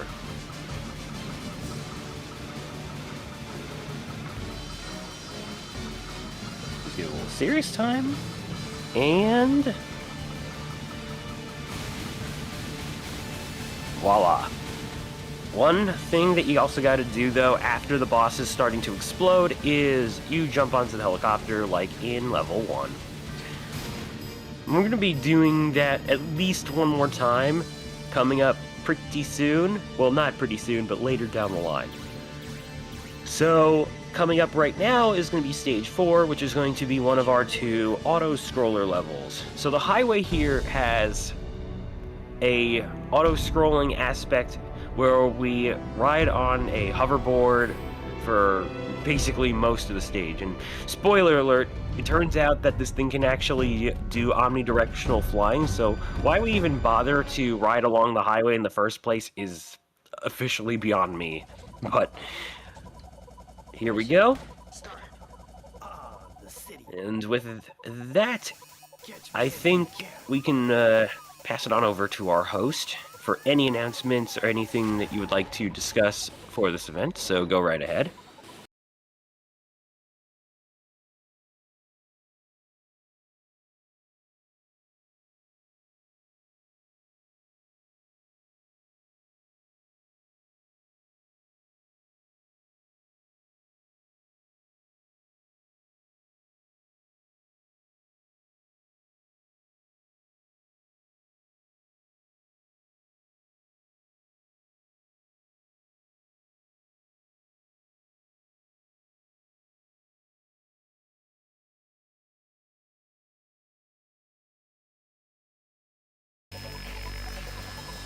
Is my audio coming through or am I quiet?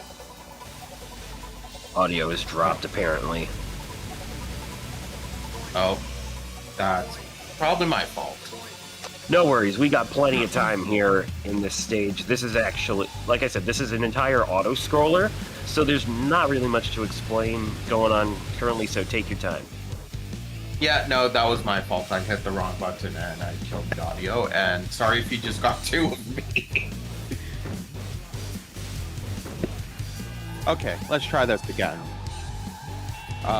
So, like I was saying, we had a $10 donation from Auntie Aaron himself saying, "Good luck, Auntie. You had a great run for the last 4.5 years." So, that's what I was trying to say before the audio cut. I don't know if that went through or not. But I also like to remind people that we are on we do have multiple social media. We are streaming to both Twitch and YouTube right now, and if you are interested in checking us out further, we do have a Twitter, a Blue Sky, and a Discord server. So if you do !socials, you can check out all our socials. And yeah.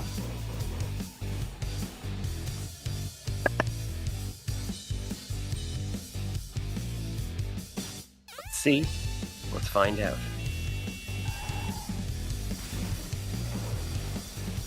Sweet. Nicely done.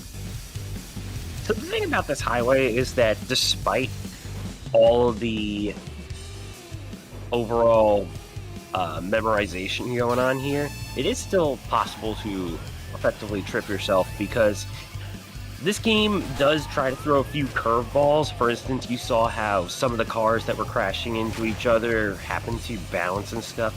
And one of the big things about Leviathan as a character is that he lacks the ability to purchase what's called a ninja jump.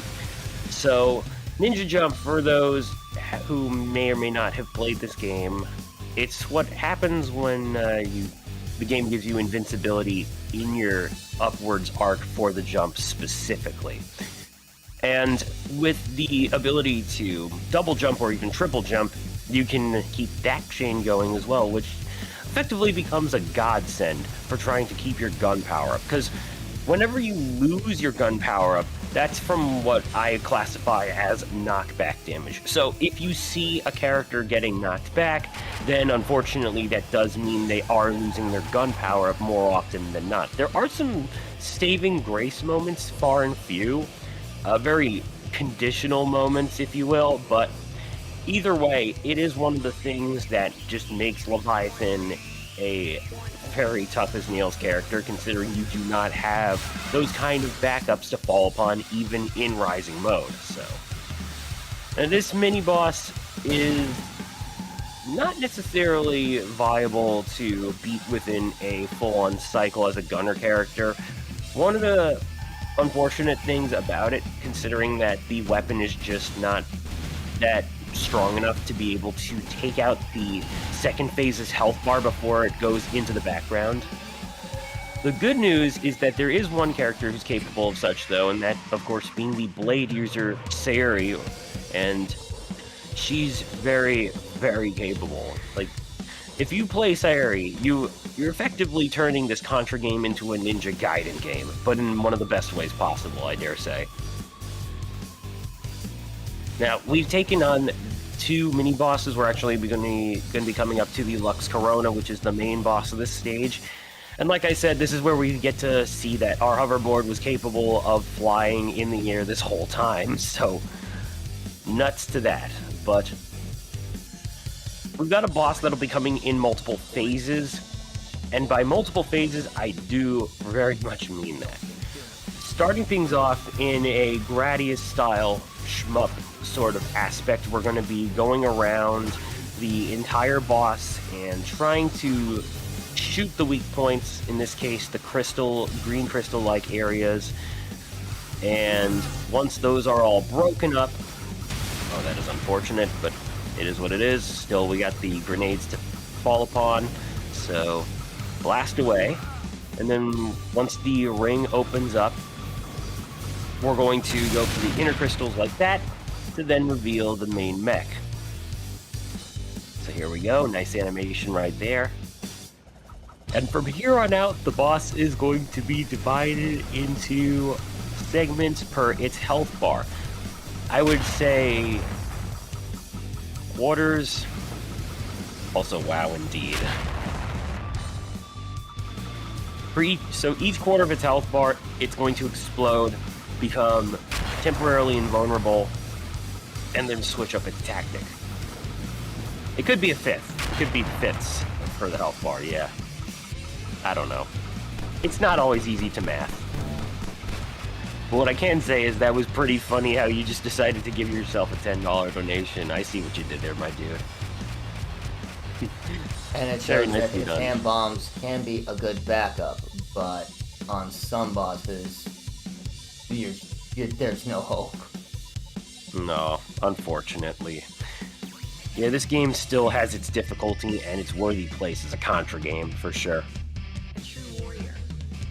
And, Aaron was not lying, by the way. He has been grinding this game for 4.5 years and has been showcasing this at multiple events, most of which I've had the pleasure of being a part of. So it has been a long run for him, but Aaron is going to effectively retire from that grind as of next year. So that is effectively the context behind that very donation. So needless to say, it has been a very good run and then some. And Aaron is a multi-world record holder for a bunch of the categories within the game. I will say, though, shoutouts to some of our other world record holders. I do believe the famed QTT6 is the current holder for arcade mode, which, if anybody decides to speedrun that, oh man, you are in for a time, because yeah, the thing about arcade mode that differs from Rising mode isn't just the fact that you're lacking the overall ability to buy stuff with your core points, but also the fact that you have a character's default health bar, however many lives they might have, and to top it all off, several continues, which I would say you've got plenty more than your typical Rising mode playthrough, I would believe.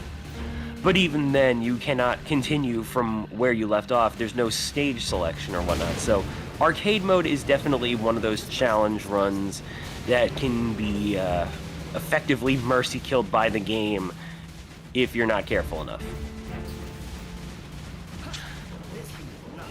Here in the laboratory stage, we actually had a pseudo-stealth section, stealth optional section, and those boxes, those cardboard boxes, in a fun little nod to Metal Gear, is that you can hide in them. It is the funniest thing ever, and it took me so long to realize that in the first place, because otherwise you'd be asking yourself, how are you supposed to open up those doors and proceed onward in the first place? Turns out, that was a thing this whole time.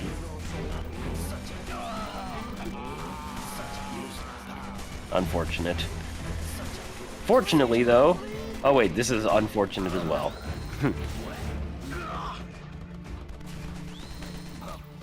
Yep, no worries. But yeah, now we're going to be moving into an escort mission, hence the fortunately, no, this is still unfortunate aspect of what I just said. And, yeah, that's Dr. Geomandrake. For any fans of the original Contra Hardcore, you may recognize that name. Yeah, funny how the tables eventually turn. But all things considered, the game's overall canon status, that's where some people sort of debate that. Because the thing about whether we, you see what Aaron did there for the fun of it. But you get the idea. If you know, you know. That's what it comes down to. Now, this wouldn't necessarily be a Contra game without some kind of alien-like enemy to be involved, so here we have the Celestial Imperator, and once we take care of these arms, we are effectively going to, and I quote, kick the baby.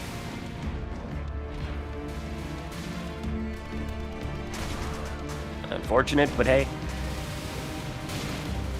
Indeed. The super machine gun. Always go for your backups. Always know your backups. The super machine gun is effectively just like a better, more rapid fire sort of firearm. It's definitely more powerful, but as compared to the standard pea shooter, it's not the most different, I would dare say. So, rapid fire, but it goes burr even more. And we have effectively kicked the baby. But remember, folks, don't kick the baby. You heard it from me. So now we're going to be moving into our second and final auto-scroller level. Stage 6 is the train system that will take us from here all the way over to the Commonwealth, that being our enemy faction's main base of operations. So as we get things going, I will pass it on back to our host. But first, we gotta shout out to you. Oh, that's true. That's right. Hang on, we gotta do the thing. So, Aaron, if the audience has to know one thing about myself, what would that fact be? You like trains. I like trains. And Yes, if I was I do. Bahamut, he says, I hate trains. No, he says I hate spiders. He also hates trains. Oh. I keep forgetting that. And I'm the one that runs Bahamut. You will be. Oh, that is most certainly a fact indeed. More on that at the end of the run, but for now, let us enjoy some nice smooth jazz as we pass it on back over to the dulcet tones of Matthew. Go ahead. Thank you, thank you, thank you. So, I would like to say that we are currently raising money for two right arms on our love.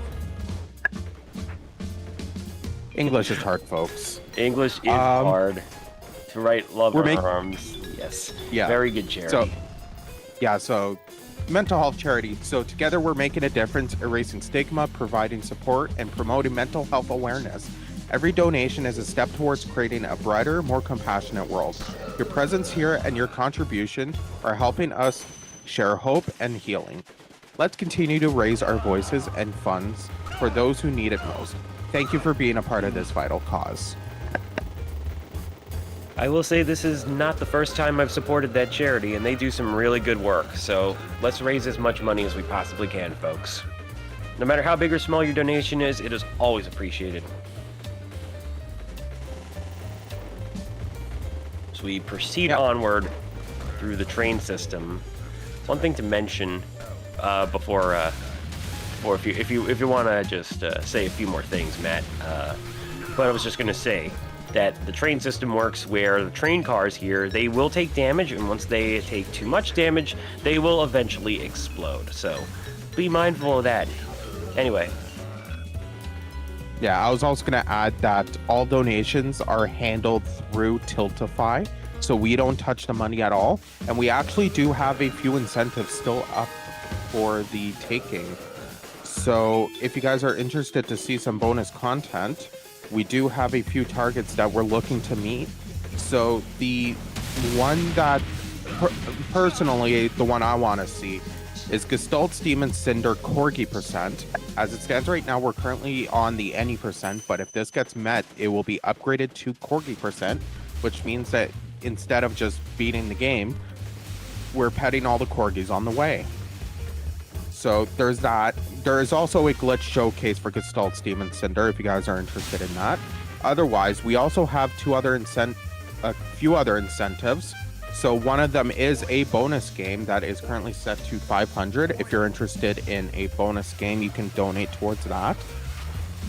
Otherwise, Meta has volunteered to make a twice-baked potato live on stream if you guys are interested, and he's probably going to be drunk when he does it because he would be doing this after drunk %. So if you guys are interested in seeing that, you can donate towards that. And we also have one more target where I believe Goji's going to have to correct me on this because it was some sort of morph suit. I think it was a dino morph suit that he said he would wear during the run, his run, if that gets met.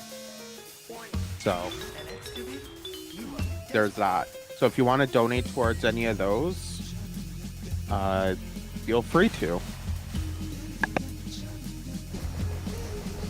Thank you very much. And with that, we proceed back to the main gameplay itself, where we have our second of the mini-bosses, and considerably the one that's harder to beat casually for any first-timers. I know I had a bit of a hardcore time taking on this hardcore mech, but yeah. Once you have just the right power-ups, this thing goes by super fast. And yeah, now we're going to be coming up to our actual spider boss of the game, Arachne. And this is where, as we alluded to earlier, if you are playing as Bahamut, this is where he would say, I hate spiders, but he also says it at the beginning of Stage 2, the jungle, as well. And it's one of my personal favorite lines, just for the sheer hilarity of it. Alright, here we go. For all you people who want to learn, you do a tap up and lock up. Then you hold your lock and aim over. Come down. Have the laser right here at the up link. Hold your lock and aim up and fire.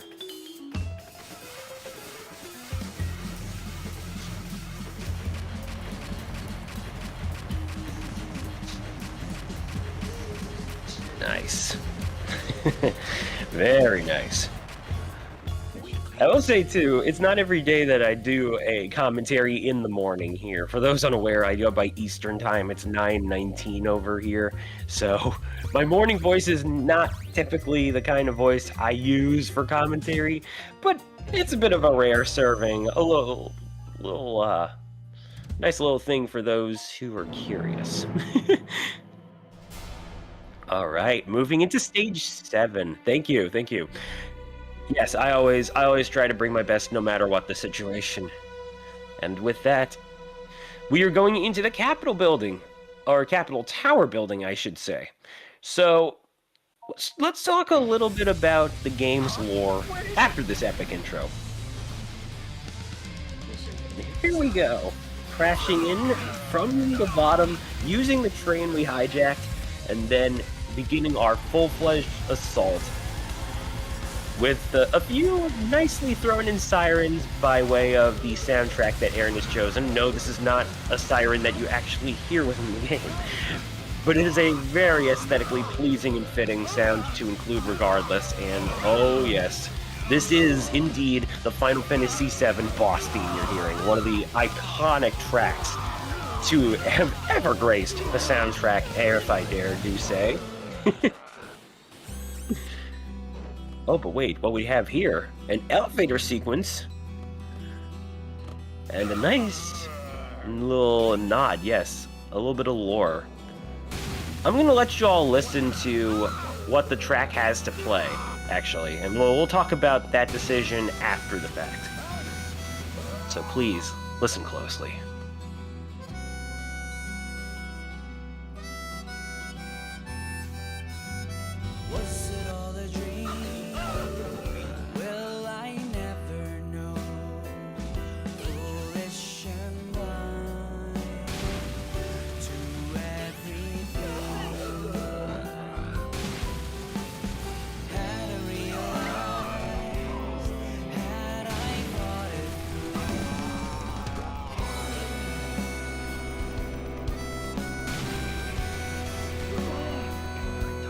I gotta say, you did some really nice mixing with this. Yeah, no problem. I also have done quite a few short mixes myself, as somebody that's touched upon Adobe Audition quite a few times and some other DAW programs as per my job. So, effectively speaking, this Leviathan campaign is very much a non-canonical scenario because the way that Leviathan works is we're actually going to be facing him one last time here. And technically speaking, he's supposed to be KIA. As far as what the implication is supposed to be anyway. So, in a way, the choice of was it all a dream was a nod from Aaron's sort of logic or perspective or decision making that effectively goes into that sort of very intentional planning ahead. Uh-oh, elevator section being hijacked? But wait, there's more. Oh yes, it's the classic Contra riding a missile section. Back in action here. For folks that may have seen this before, I believe it was previously something you might see happen in Alien Wars, Contra 3 likely. But yes, there you go. So, it's back in action, but vertical this time, and oh boy, is it one of the coolest ways to platform in this stage. It is just so dang cool. And this game is super just superb. Please, if you haven't, buy this game. And whenever Xbox has a good sale going on, more often than not, it will be on sale too. I can't necessarily say the same for PS3 these days, but hey, it's still purchasable, and anyone that wants to play all the same, we do time this game via IGT, so backwards compatibility and platform choice doesn't necessarily factor into a world record run. You can potentially get that off of a PS3.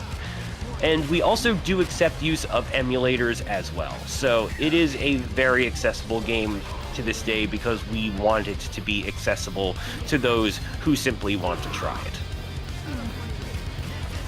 Now, moving into the Leviathan boss battle, I will actually go ahead and delve into the lore as I personally realize I forgot to do. So, the game takes place in the year 2613, and like I said, it's supposed to be set before the original Contra with Bill Reiser and Lance Bean. And how this worked out was, in society itself, we had the Commonwealth taking over most of the world under the iron fist of the Emperor Tiberius. And as such, a resistance movement has been formed to try and combat the Commonwealth. And in what has been a very mixed bag of a battle for them, they effectively set a desperate plan into motion where some of their best soldiers, 4 elites of the different tribes of the resistance, are now making the infiltration into the Capitol Tower by this point to confront the big man himself. Those characters are Bahamut, Crystal, Sayri, and Harley.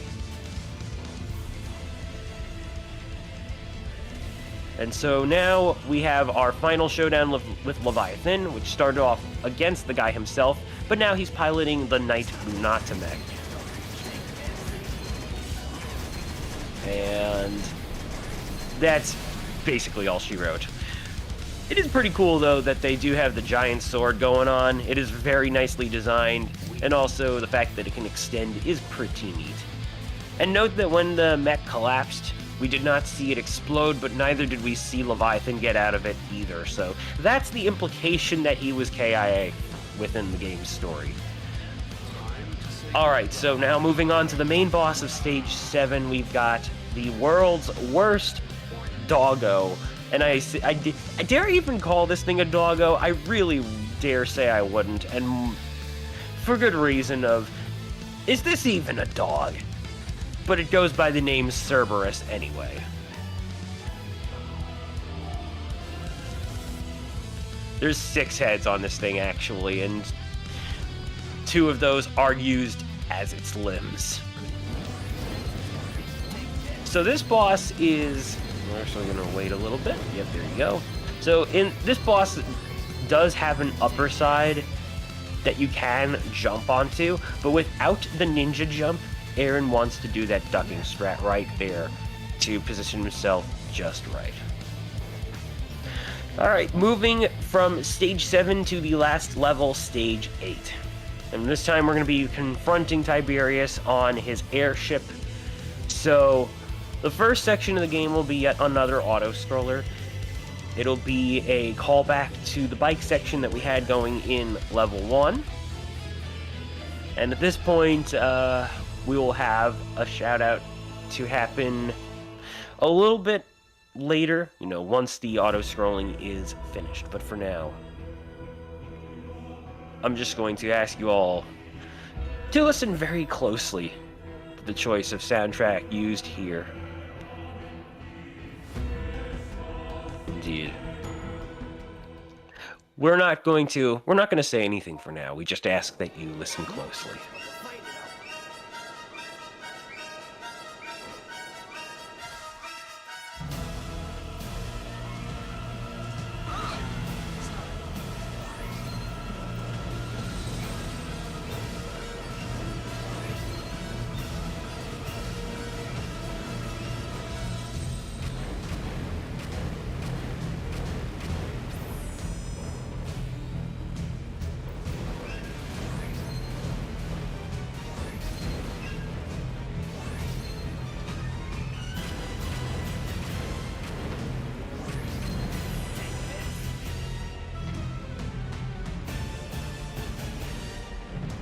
Nice. Alright, folks. A very quick shout out to one of our fellow runners of Hardcore Uprising, the only Joey, Biker Mice from Mars! Alright. Proceeding onward to the ship's deck. We're gonna have a bunch of enemy units trying to come at us.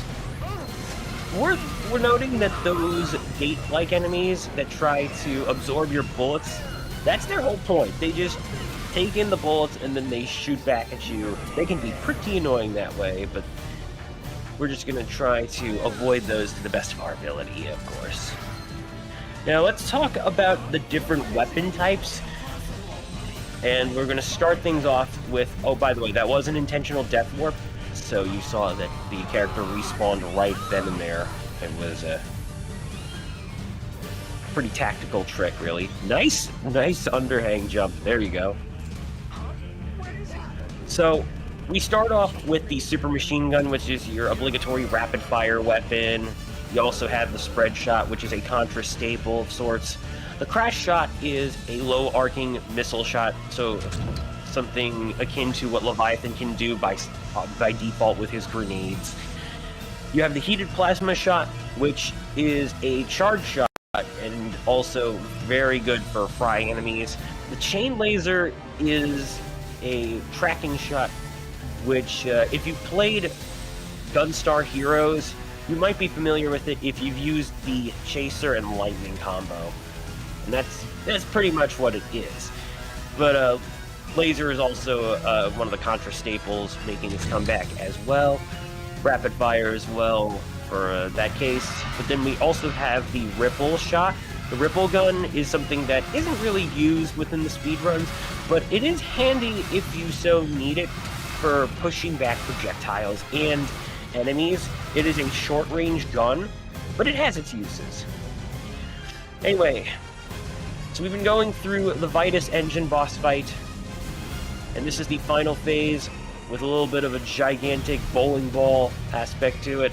Nicely done. Using the chain laser to melt a lot of this thing's health allows us to skip a lot of the accelerating that goes on, because the idea of how this boss fight normally goes is you damage it and then it starts to get faster. But now we're moving into the final phase of the game. The entire ship is starting to sink and explode, and now we face off against Tiberius himself.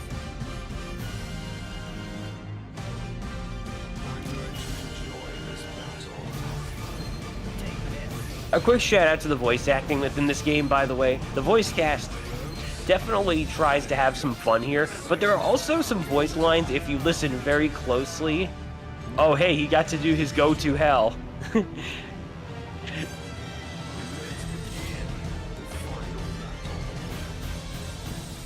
Indeed. Because it wouldn't be Contra without some kind of mutation going on here. So yeah, some of the lines within this game certainly may seem to hilariously lack direction, because I still remember commentating for Aaron within a more recent run he did, and I just hear the character go, "I'm running," and that's literally that is exactly how he delivers the line. It's just, "I'm running," and it just got a huge laugh out of me. Oh yeah, that's Tiberius Augustus, right? Yeah. Just try to avoid getting swept up by the boss's shockwave from its stomp, and then nail it down. It will have one final hit to take, though, which is why you saw the game force it to have a smidge of health left before that final shot. But we're not quite done just yet, because Tiberius is not finished either. We'll be going into our final fight, that being Tiberius Invictus. And the entire battlefield is going to be a bottomless pit, with a bunch of scrap from the ship serving as our only platforms. And for the gunner characters, the nice benefit to this is that the vertical falling helicopter bodies each have a different gun power-up that lets you pick and choose what you think your best weapon will be for the situation. And even if you lose it, you can get it right back up in no time. Aside from that, we do want to be wary of moves like his punches and stuff like that. And yeah, not much else to it. So I will say time is not going to be on the final hit, but rather we will have one final helicopter jump to make, and Aaron will have to grab onto it. In previous stages, you could take a death, and the game will automatically fix you back onto the helicopter to complete that stage, but in this case, you are going to need to get on there yourself, and if you do take too many deaths, you will game over and have to start from the beginning of Tiberius. I have done that in my own first casual playthrough, so I know what that's like, but all the same, let's see it happen. Time. Nicely done. Mission complete. 4329. And IGT. Nice. Good run. Yep, it was a good run, even with the first controller having a run issue. It do be like that sometimes. But yeah, all the same, nicely done, Aaron. Good show. There's only one way to end the run with best song of the game.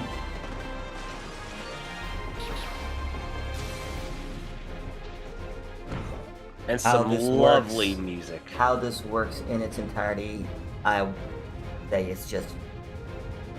It was meant to be. Absolutely.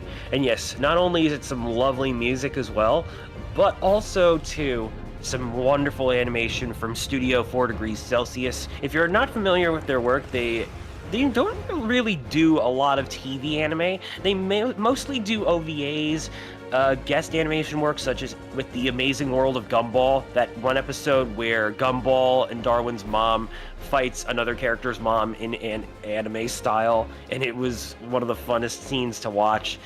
But also there was the Street Fighter 4 anime cutscenes as well, even the Ties That Bind OVA. They even worked on their own original film called Mind Game. It's quite a trip. And yeah, overall, just a wonderful studio. One of my personal favorite animation studios from Japan.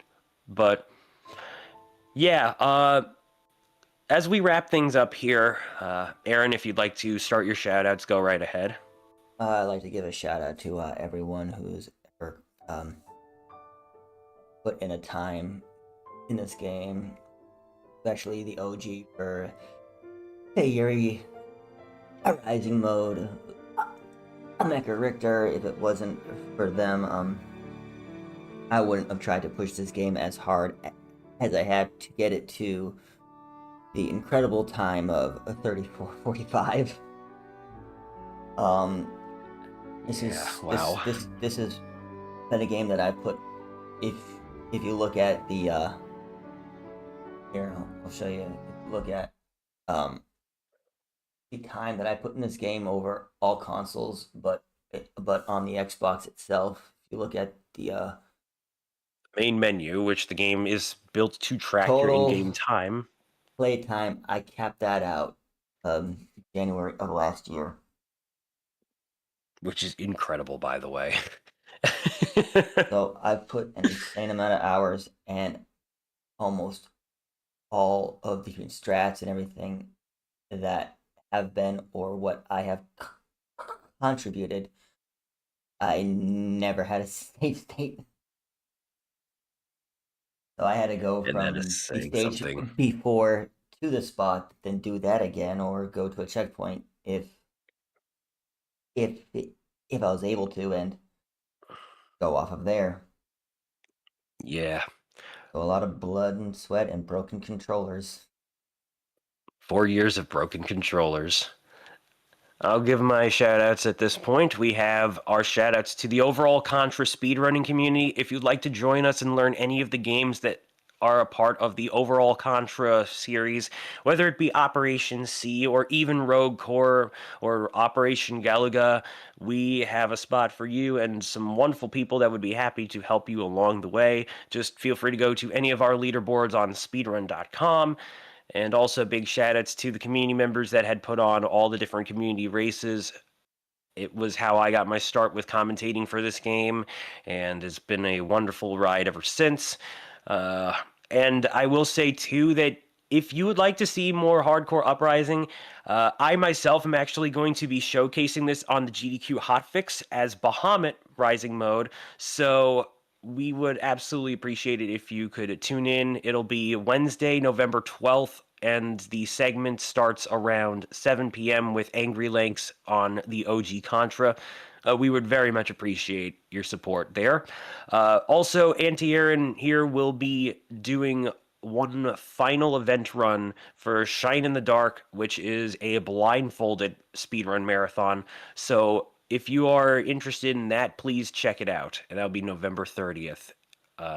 And with that, thank you for DGX for having us, or DPX rather.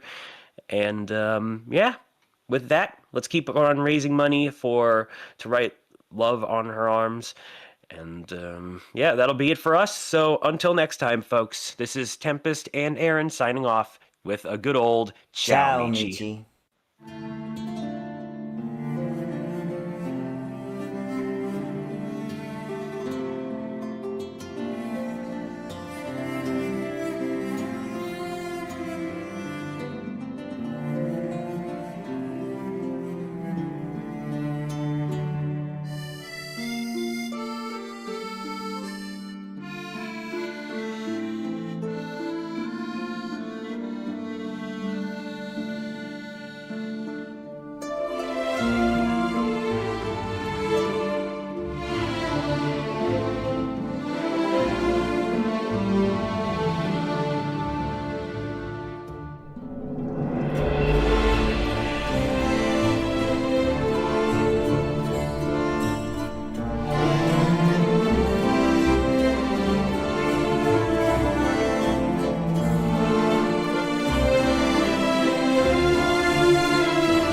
okay, Matt. Take your time. Okay, moving you over in 3, 2, 1, and you are live. Hello, everyone, and welcome to Transformers Fall of Cybertron, a speedrun which we are doing for the wonderful event Dog Pound Expo 2025, which is raising money for To Write Love on Our Arms, a charity that is attempting to help with all things mental health. They are a non-profit movement dedicated to presenting hope and finding help for people struggling with depression, addiction, self-injury, and suicide. To Write Love on Our Arms exists to encourage, inform, inspire, and also to invest directly into treatment and recovery. So far, we have raised $467 for To Write Love on Arms. That is amazing, and I'm doing a run to keep us going, and because this is a game I have run before, last year, and I had an attempted run a couple of years ago that ended with a gouged disc. Stop that.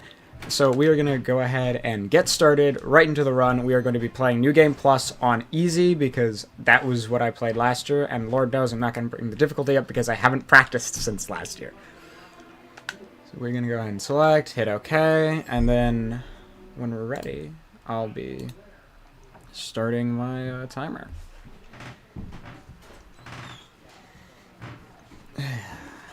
So loading menu here.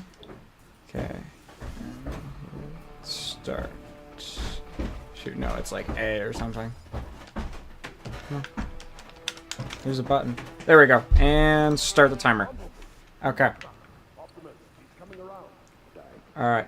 He's been through worse. Voice chip is still crushed. We load here into the tutorial level as Bumblebee, and we have to do our standard tutorial stuff before we can actually get into proper gameplay. So we follow the lights.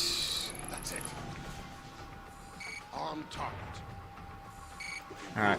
How are your optics? Like these camera settings. Arms out, weapons to the deck. Don't fire. I'm a medic. Slap on the fluoride.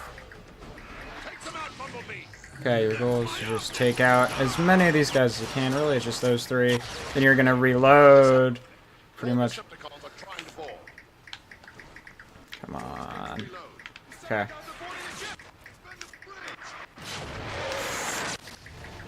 Okay, your goal is to just take them all out. And in case I start saying audio like about a minute or two after it, I am hearing my audio in a delay through OBS. So that's why. Hopefully I can get the same time as I did last year. I do not remember. I didn't use any tricks. I just played really fast and skipped all the cutscenes. Full damage analysis on all decks. And we are on New Game Plus, which is why I get an extra 100 health on all my characters. And I have all the upgrades, which makes this game really a lot more easy.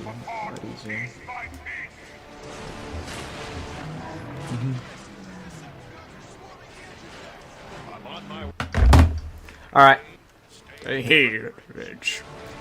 Alright, so we're gonna sit around here, and then low power. Uh-oh!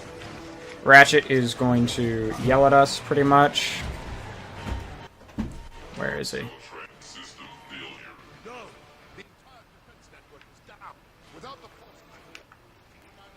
Okay. Gotta grab this. See, the thing is I can't adjust my laptop so I can better see, so if I look like I'm doing this all the time. There we go. Now we can sprint. Alright.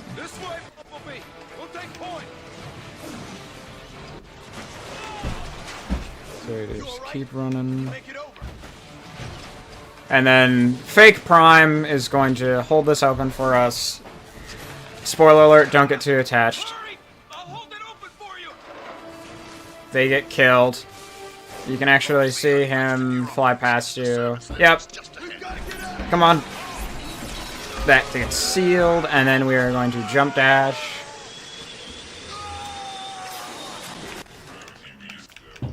Shoot. Okay. Yep. Okay, and then we're gonna run. Okay, and then here I want to say we install the fuse.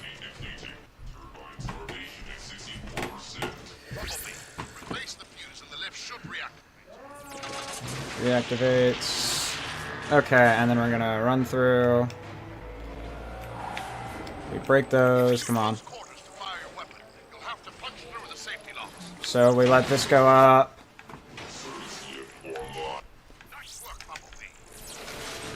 Those are leapers. Those are a speed run slower. Those cause massive slowdown. That is a tease for the last level, pretty much. Because, spoiler alert, we are starting at the end of the game. And we figure out how we get to this point. Come on, trigger that. And then we're going to sprint through this.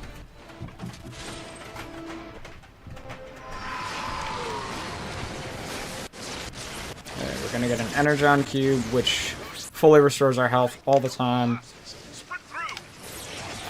Okay. You can swap your firing hand. I never do. I always shoot right-handed in this game. I can shoot left-handed, but it's one of those things where I'm just so used to my Xbox 360 being the oldest Xbox 360 known to man, so I don't have Uno. That was why I had a loading screen there. Okay. Do that. We're gonna sneak up on this guy and melee him.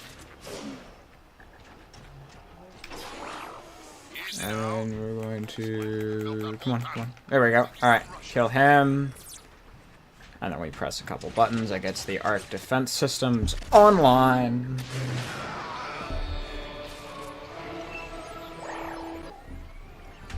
And now we just start firing.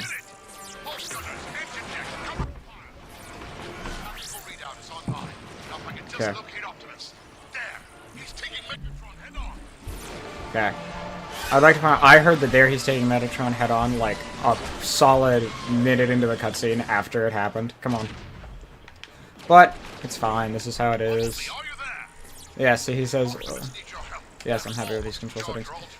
Okay, there's Bruticus, who we will meet. Honestly, when we get to Bruticus, it is so much fun. Okay. Pretty much just always be boosting, always be boosting. Try to take your optimal. Try to use your nitro. Jump. Do these guys. Transform. Get to the low poly graphics because this is an Xbox 360 game.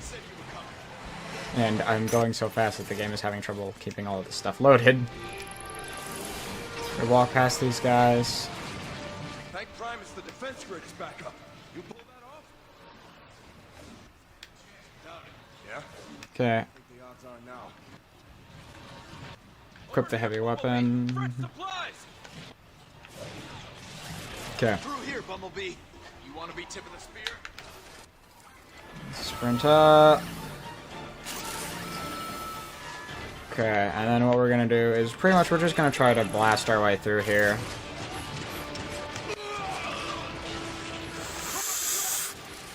Okay, and one thing that's nice about this is that the melee on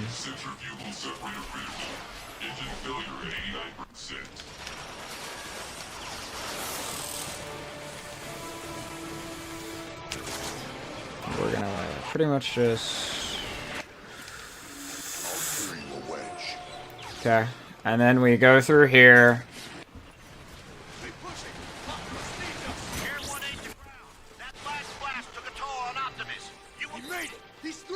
Okay. And then Optimus, he's right on top of you! I can't see anything, but my scanners say Optimus should be right on top of you. Crawl up. So we can help good old Optimum Prime.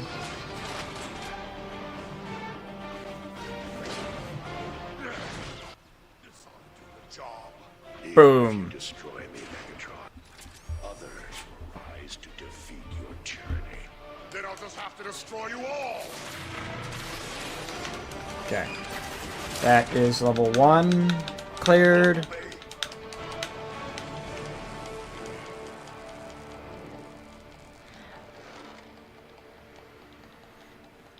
And title card.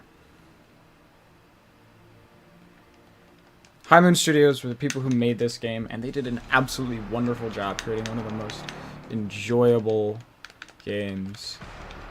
Come on, come on. There we go. Okay. One of the most enjoyable games I have played in my life. It is so much fun.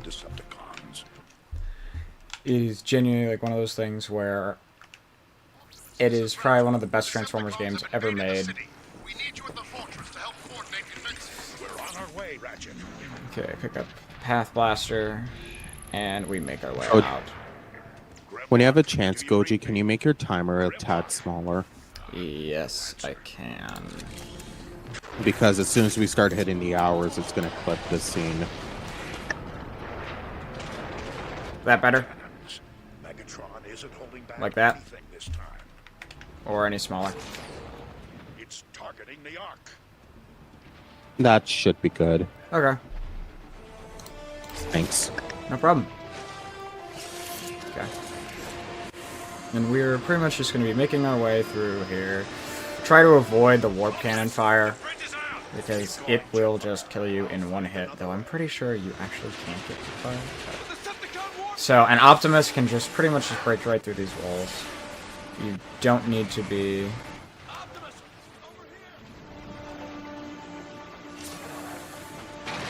Okay. Skip that. You know, the one problem is that if I keep running this game for DPX, I am going to eventually... My Xbox is going to become so old that it will not be able to keep up. Hi there. And you can pretty much just, like, drive right through these guys. Okay. Make it through here. Yeah, I don't really need the extra ramming speed. Alright, Force Transform. It's gonna scan you. Get a response team ready and meet me in the armor. Come on, let me... Megatron's timing is as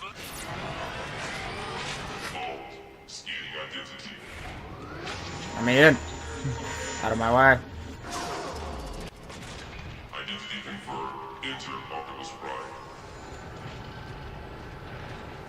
Yeah.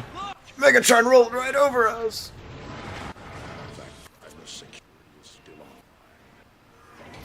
Okay, we're gonna move. We're supposed to help stabilize Silverbolt. without Grimlock.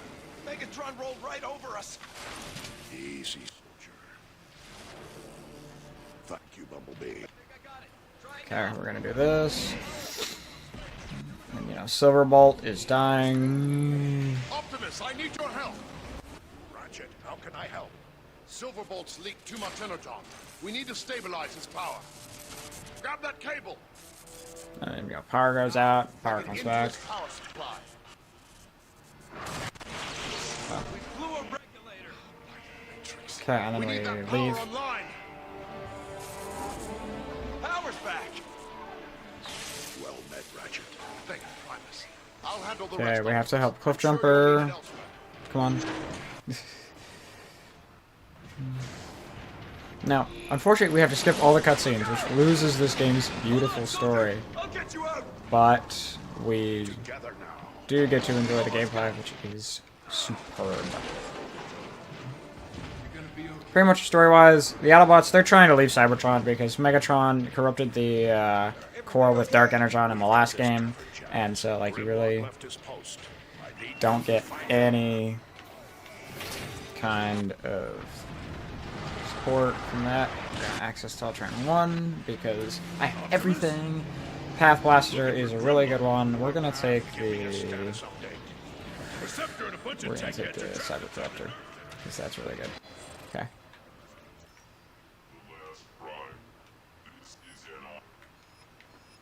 Okay. All right. We're going to.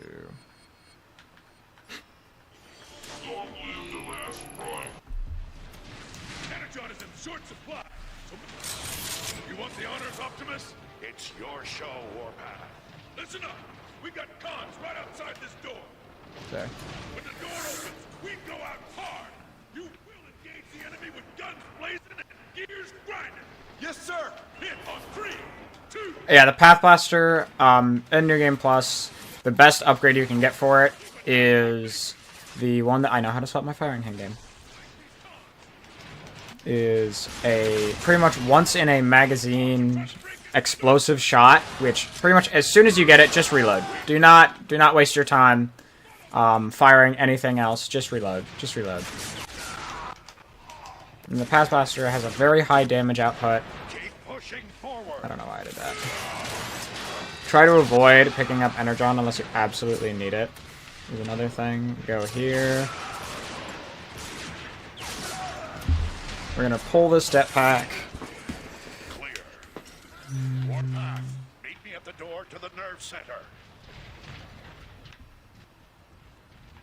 Okay, we're gonna pull this because we can't pull the jetpack until after this. Try to get rid of the dropship pretty much as soon as possible. You know, enter the turret, and a dropship will be coming in. Where from? I forget. It's been a minute. But our goal, yes, is to pretty much just destroy it before it gets here, because if you do not get like nearly as many enemies. I like the perspective this offers. Okay. There we go. See? That is the easiest way to do it. And then exit the turret, because the turret is pretty much a place of lack of vantage point. And it is much better for you to pretty much just take the Path Blaster. And remember, don't reload until you've gotten your lucky shot, because then you're just wasting ammo on this gun. Because it is, like, once again, the lucky shot is one of the best upgrades in the game. Because it does explosives for you. There is no reason to not use it. There's no reason to reload before the end of your magazine unless you've already gotten the lucky shot. See? And then I immediately reload as soon as that happens. That is the way you want to do it. I need a little more ammo for this gun, truthfully, because I'm running low. Okay, I need to get out of here because I am getting low on shields, and I do not like being below my maximum HP. See what I mean? Just reload immediately. Do not waste your time not reloading. Because it pretty much resets the mag counter for this gun and gives you a new 1 in 10 chance. So it's not like, okay, fire these other rounds. Because the more explosive shots you get, the quicker everything gets dealt with. See? And then reload. No, I'm probably not playing as good as I was last year, I'm going to be honest with you. But that's okay. I did finish with like an extra 8 minutes above my 4-hour goal. Come on, mate.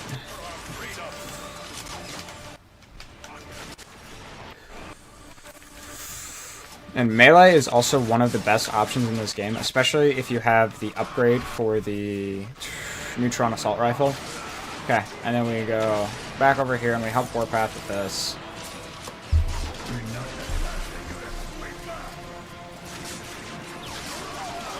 Boom, pull that.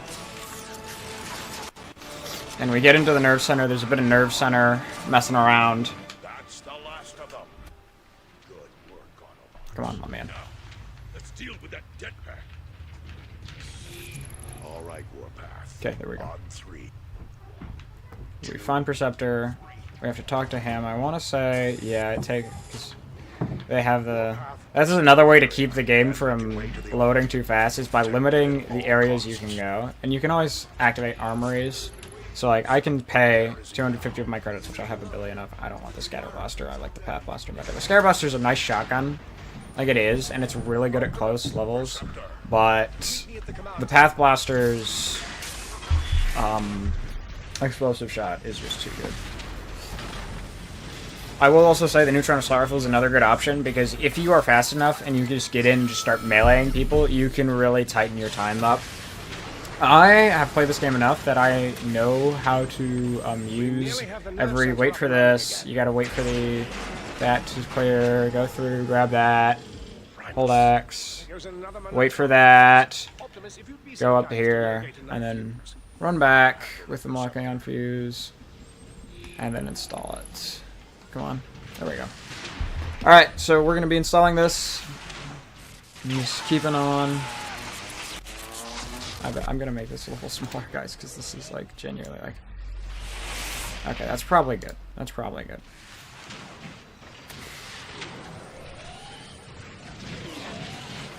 Okay. Wait for this. So we're gonna wait for launch. So they are trying to launch the Ark. We gotta go this way, because this is out of my way! You freaking grunt. You are not Optimus Prime. Get some ammo, which is always good. You want to grab this, because this is how they're showing you how this stuff works. And then you just wait. Hello there. Throw. Throw. There we go. Okay, and then it just kind of goes and dimensional decimates them. And then we're just gonna frickin' charge through, because these guys pretty much always die when you throw that in there. So there's nothing really you need to do. And then I want to say you walk this way. You can access Teletrain 1, which I want to say, with the way my game functions, it will always get you to full health, which is really nice. Hi guys, let me in. I'm your leader. I'm the best. I'm freaking Optimum Pride. That explodes. I want to say it's next levels when we meet Reapers, which are the worst. So explosives is another way to do this, and that's why I like the Path Blaster in New Game Plus, because it's an explosive shot, as I've explained. Do not reload until you get it. I hope I get it. How many people does he need? How many boys? How many girls? And the hope is that the RNG will give you it sooner rather than later. Let's see. If you get to the last shot, you know it's about to be your explosive shot. Okay, do that. And a lot of times there are just clear the enemy's goals in this game, which you don't have like an objective that you have to meet. You just have to clear the enemies out. Yeah, see what I mean? Explosive shot happens early in the mag. Come on, let me out, dude. Hi there!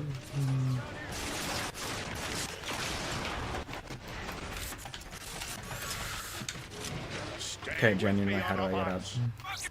There we go. Okay, and then you just want to pretty much just go through here, get rid of these guys, and the door will remain red, I want to say, until you actually... Oh, no, it won't. Okay, we're good. We gotta get there, so pretty much just take these guys, take them out. See? Me and the boys love the Path Blaster. All my homies love Path Blaster. Pop up, go here. Oh no, that's a freaking... That's an Autobot. Jump dash, reload, grab some of that. And then here's the leaper. Here's the leaper. Alright, now this level. These guys are run slowers because you have to shoot them in the back. Come on, turn around, dude. Soldier, I'm looking for the closest. Yeah, as I say, if you get this leaper is like a cutscene leaper, so it didn't matter that I had the explosive shot. But these guys, they slow your runs down, and then they come in and they do that. Come on. You pretty much just want to be avoiding them the entire time, because they will just... They do a lot of damage. And then meleeing their back is another way to just take them out really quickly. And they will try to get rid of you. And you pretty much just always have to just keep shooting them until they die. I don't know if the Cyber Corruptor works on them. I should try that. That could be another, like, good run. Gotta get up there. Okay, you want to grab this Molecular Fuse, and then take it over to that, so you can activate these launch pads, which should get you up to the artillery controls. Once you activate them, it's either once you activate them or after you get up, the Leapers come in. I need to try this, because if it does, the Cyber Corruptor lets you turn your enemies against each other, which, once again, really good. Really good. Yeah, here come the Leapers. So, we're gonna wait, see if I can get to the back of one. Come on, dude. Come on, dude. I don't have all day. Come here. They will just freaking, like, charge at you.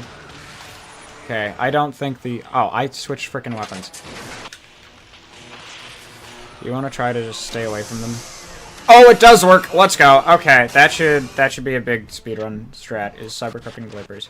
Then again, you're also just waiting on the AI to chase itself around. What did I do? Did I break the game? Because you're not supposed to have the Cyber Corruptor this early.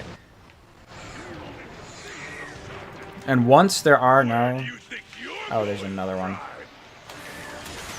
That takes care of that one. Okay, let's jump pad back up there. That was a waste of my time.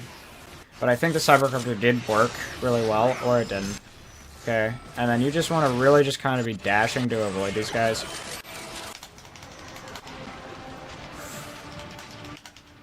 Come here. Goodbye. Okay, we're good.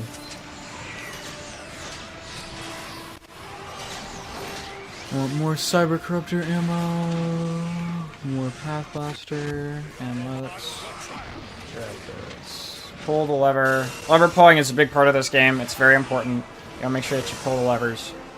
Exactly right. That activates our artillery controls, which we will get to in this level. Oh, we're on track. 24 minutes. That's not bad. That's not bad for second level. First level is always like a sub 10. First level is always sub 10. It is not a very long level. This level is a bit longer.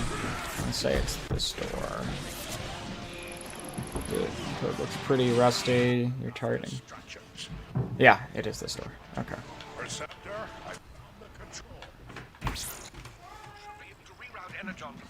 Okay, we're gonna book it. Okay, yeah, they're trying to get me to use Photon Burst. I'm not gonna use Photon Burst. So, pretty much, they're gonna have you test out your... Optimus Prime gets a few abilities in this game. Well, really, he just gets the one. Every character is supposed to have an ability that they get with their right bumper function. System is online. Code looks pretty rusty, so I'm going to link the artillery controls directly to your... Where is my goal? I think it's here. Let's just go. Alright. Hi there! Yeah, I was gonna say that is the best way to get rid of these people. I don't think it's that. There is an Easter egg you can find Grimlock's room. I'd be curious as to what an artillery strike would do to that marauder.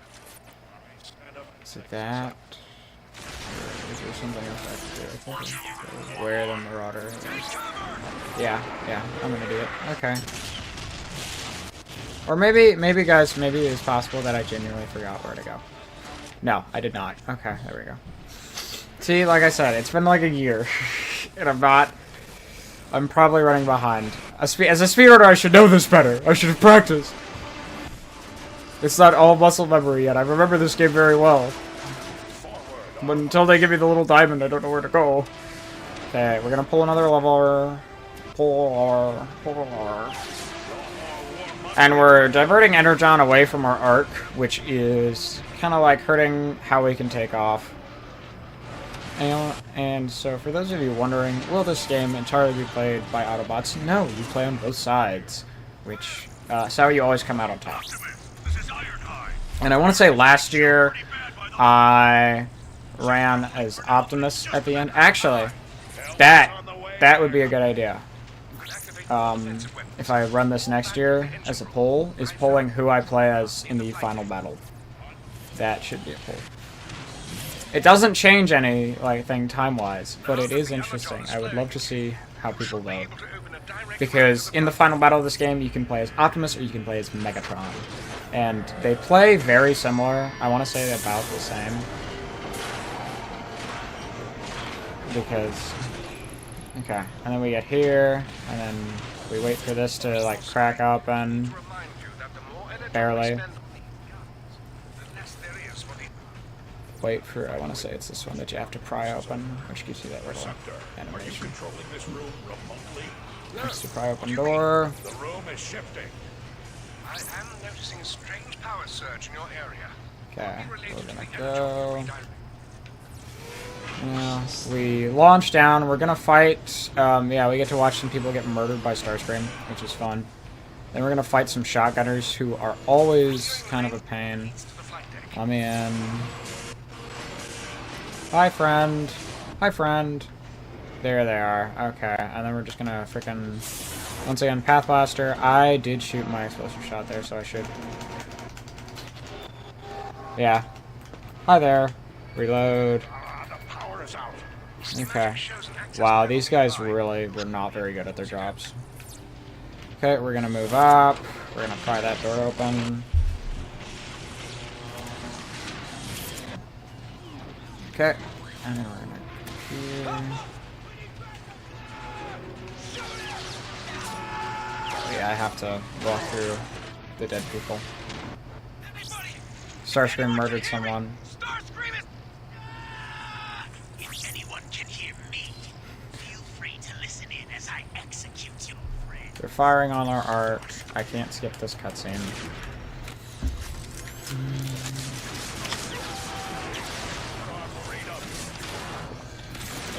So we are going to move to the... That's how I can get... Yep. See what I mean? That is why you want to be doing New Game Plus, and you want to be doing all this. Come on. There we go. Alright, you just target that, because that is supposed to be like, haha. Haha! And they all die. What's going on? Okay, we go here. We're gonna fight some Decepticons. Of course. You're right. I'm heading to the neutron gun. Perceptor, I can see the arc just Okay, ahead. reload, because we've shot our... Get... Yeah, this is where I died a lot last time, I'm gonna be honest with you guys, because I pretty much just rush, and I try to get past without any shielding. I could really use an Energon right about now. We're gonna keep moving. Shotgun Trooper, which are always damaging in close range. Why did I reload? Okay. Oh shit, and I'm dead. So that brings our death counter up to 1.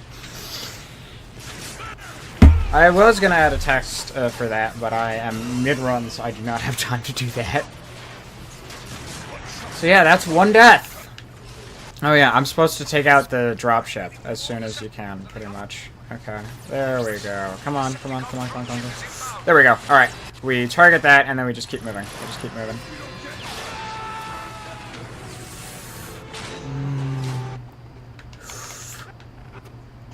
Oh shoot. Did I run out of battery? I hope not. I have batteries with me, but... Okay.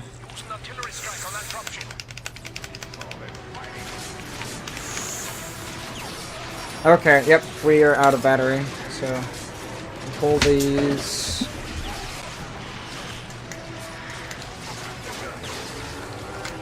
Okay, and then we're going to install these back in. I dropped a battery. I'll get it later. Okay, there we go. Okay. Okay, we got our boy with us. Okay, and then we're gonna just keep moving, because that's what our goal is. Oh yeah, we gotta wait for everyone to be gone. Oh, are you the only one left standing? So yeah, sometimes I forget that the Cyber Corruptor does not auto-kill them when all the enemies are dead. I wish it did, but...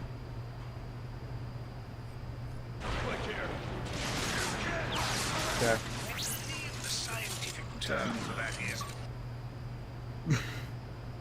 So I'm hearing the audio delay, so I'm hearing that. I believe the scientific term for that is... And then controller disconnect. I only brought 1 pair of, like, extra good batteries. I did bring other, like, not so good batteries, but that was for the T-Rex costume, which I don't have to use, luckily. No offense, gang. I would have had a lot of fun, but I'm not sure how good... I might have a higher death toll than 1. So far, it's 1 death toll, and I'm going to be donating, let's say, $10 for every death. So far, you guys are getting 10 of my dollars to Right Love on Our Arms. I was going to say, if I don't die very much more, it's kind of bad. I did donate 100 at the beginning of the thing. That is not an excuse. Okay. Okay. Oopsies. Hopefully, my Joy-Con, my controller doesn't start drifting, because that would be kind of sad. Okay, we go through this. We want to walk through here. And then we're going to take control of the artillery. Enter turret. This is a part I really kind of wish that my times were a bit faster. I know there's a part of the game where it's, I want to say 3 missions that I know I can shoot. I know I can do in frickin' 30 minutes, which are the Combaticon missions. I have been shooting at them. Fire. Okay. Fire. Okay. Out of my way. Fire. Okay. Okay. Alright.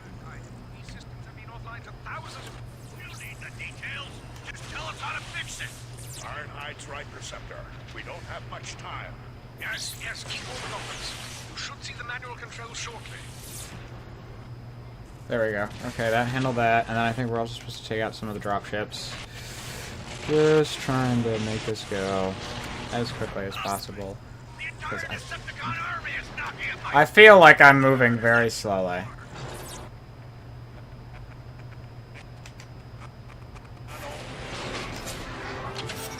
Three tanks remaining. Nice. Okay, this guy is one that we literally cannot shoot until it gets within range. To where I can actually target it, because there's that right frigging there. Oh my gosh. Oh. Okay, go to that. And then there's one more tank somewhere. Where is it? Or there it is. Okay. Okay, that got took care of that. And I want to say we exit. Yep, offline.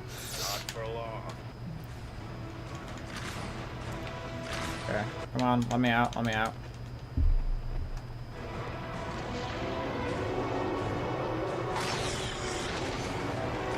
Okay, and then we want to move here, and then the building's shifting. He's in the walls. He's in the goddamn walls! Okay, we are going to move, and it's not letting me sprint here.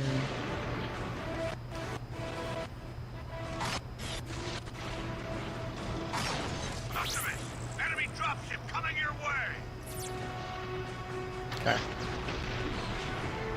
So you have to go. Yeah, you have to go this way because it opens up.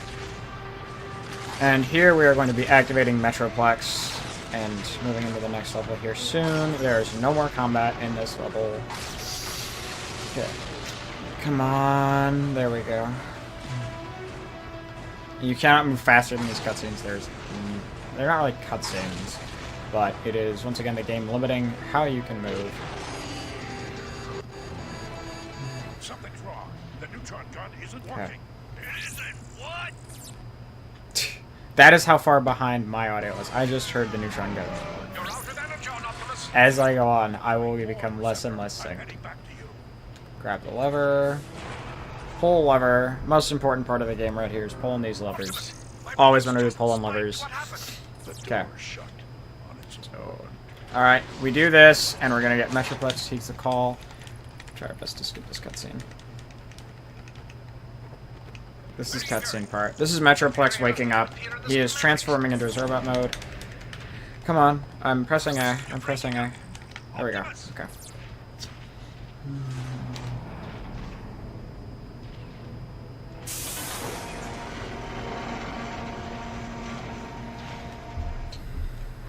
Bunch of kill everything.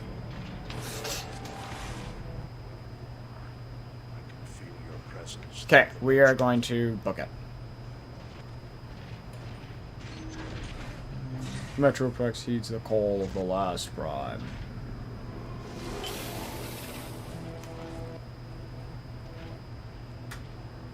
Okay. We're gonna keep moving, and our big friend Metroplex is pretty much taking care of all the problems with us. I ask you. No. I order you. See, that's how far behind it. I think it's funny, but I'm happy about it. It's a fun game. Out of my way, please. Thank you. Let's see. The level after this is the stealth mission, which last year was not as much of a run killer as I thought it would be. I thought it would be like, because it's pretty much almost required stealth, I would argue. Okay, take care of that. He's going to take out the dropship in a second here. and I just took out those guys. See what I mean about the whole... Did my audio just drop? Okay, it did. It did just drop. And it's back. Then let's roll out. Okay. Keep moving here. There are 3 warp cannons shelling the Ark. I'm uploading the coordinates to you now. Metroplex. Okay. And then our goal for this episode is to get rid of all the warp cannons. On my way. Get rid of these guys. Excuse me.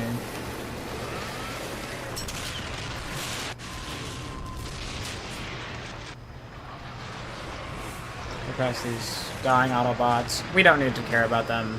Access Teletrain 1. Leave. Gives us full health, full ammo, full everything. Which is the strat in this game. It is. Okay, and then we gotta like retarget, resync up Metroplex's targeting systems, which means that we do have to take out some leapers. I will say, sub 40 for level 2 is not bad. It's not bad at all, as far as I remember. Okay, we are gonna switch because the leapers are gonna be coming in. Oh wait, it's a new level. I don't have my Cyber Corruptor.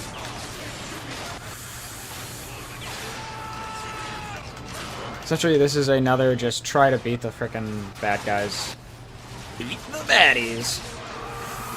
And leapers, it's always just about like dashing around the map.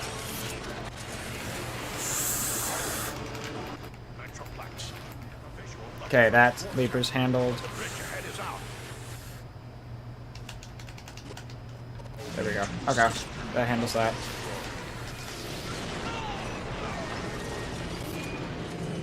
I can figure. Alright, I'm supposed to.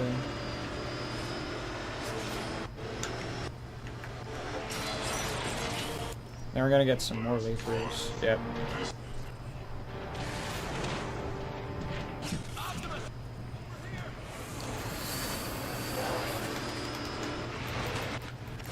Come on. There we go. Meleeing the leapers is another good strategy, which is why I could. Come on. There we go. Alright. One more leaper. Just pretty much just always be dashing. Come on. There we go. Alright. That handles them. I want to say that's got my targeting system synced because we got rid of all the leapers, did we? Yep. And then we just want to... There we go. Alright, Metroplex. I'd like to point out, we have to tell him to target this. And you know, he doesn't even shoot it. He just walks up and he punches it. Why could he not do that himself? Is he stupid? Like, literally, that's all that happens, is that he just punches the thing. And I'm like, why did we have to tell him to target that?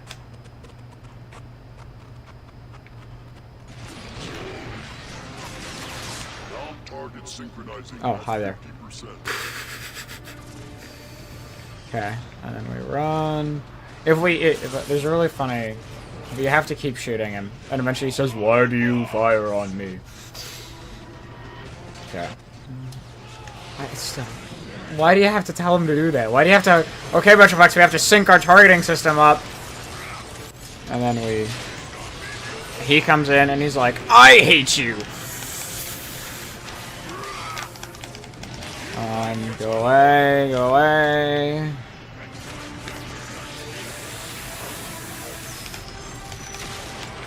Out of my way! Ah, this is not good. Okay, I did it. I'm alive. I'm alive, gang. I'm alive. Fire open the door. Fire open the door. Synchronizing completed. Awaiting your coordinates. Okay, these guys get crushed. Metroplex, take out that warp cannon. Yep. Consider it done.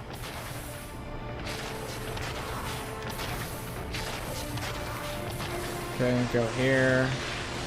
Go here. We are gonna access Teletrain 1 for full everything.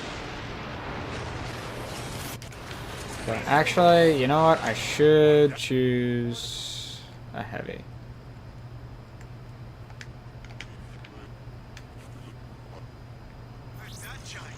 Kick.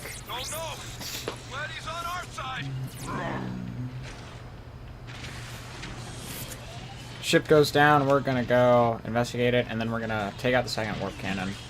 Have a loading screen. As always. I feel like there's more loading screens than there were last time. See, look at that. I don't where it came from. Shoot it! Hit it with everything and... What's up? Behind us! Take out that. Take him out and let's ride. We should never have challenged. Okay, another marauder, which you can take marauders out yourself. And in fact, in a later level, you have to do that, but it is quicker for you to just do that.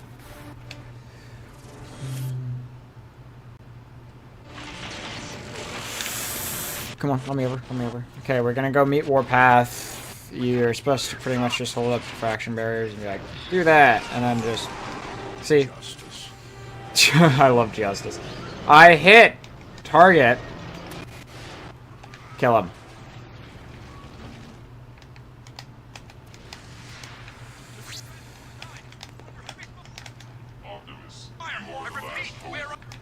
Okay, and then you want to go... Yeah, you're supposed to talk to, like, Warpath. Warpath, you suck!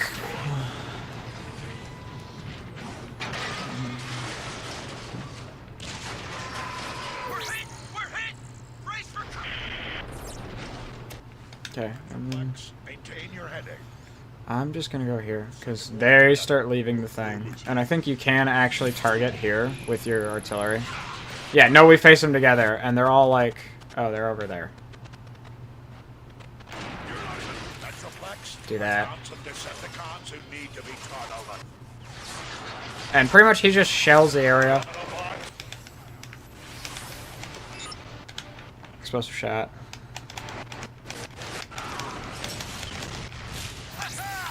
Explosive shot. Get rid of that. Okay. Target. Come on. I want to say if you target over there, because over there... Oh, no. That's where you're supposed to target. Get rid of that, Metroplex. Boom, boom, boom, boom, boom. Doesn't even land. Let's go.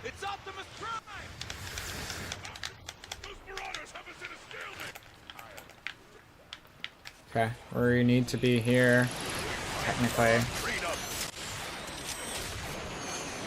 I wonder if the game will actually have a stroke or not, because I'm not supposed to be here. Oh, that's what I'm supposed to do. Right. Just to get rid of these. This is the way of the game preventing you from making it have a stroke. It's by doing that. But you can actually just take these out normally. Like, they have a health pool that you can exhaust. You can just get rid of them. Never made it. Who's your big friend? We can't stay, Warpath. We've got to move on and destroy the... Get rid of that. We're low on energon. There's more Decepticons coming in. You leave and... Optimus! This is Ironhide. The arc shields are nearly gone. There's not much time left. Okay, and then I want to say Warpath is gonna actually like make his way over here, but he is super slow, honestly. He like takes forever. Okay, get rid of that. Come on, gang. Warpath! Seriously, dude? Seriously, Warpath? Do I have to get rid of I have to do everything myself? Come on. Come on, Warpath. Uh-oh! Yeah, the warp cannon starts shelling the plaza. I'm gonna get rid of these guys real quick. Yep. Guys, I just unlocked an achievement. Carnage in C major.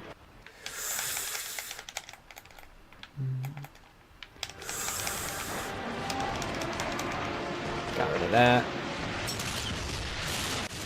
Okay. Warpath! Get your slow butt over here.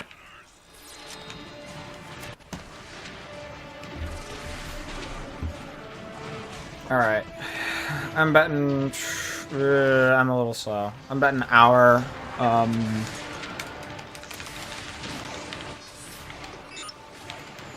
Okay. And then shell the plaza.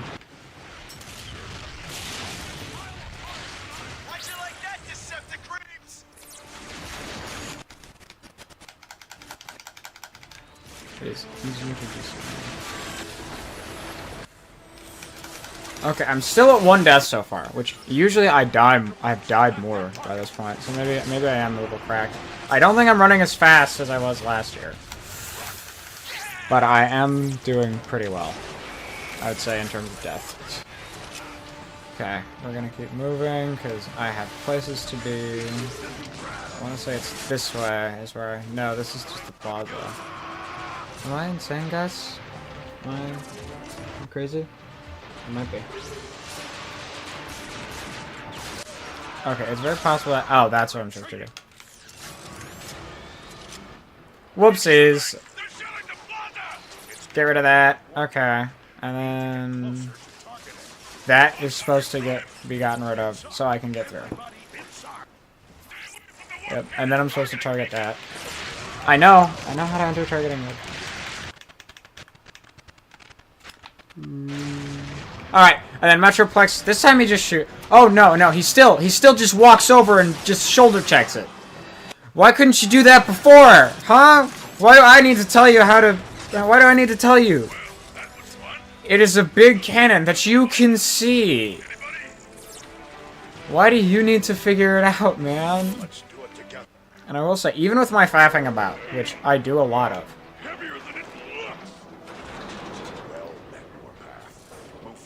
Okay.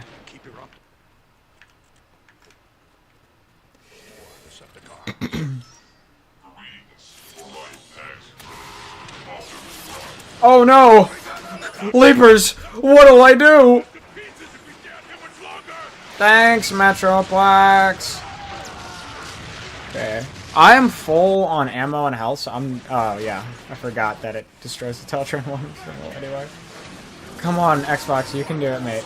You can do it. I know you're a little old. You haven't been... Okay. Alright. And then the bridge, which I have died on before. Guys, I have. Okay. Get through here. Come on, run away. You don't have to stay. Just stay on track. I don't need anything. And don't look back. I want to say, as I race across the bridge. Come on, get rid of that. There's shots coming in from everywhere, so I'm going to stay in safety till that's dealt with. And then... I want to say you're actually supposed to try to take all these guys out.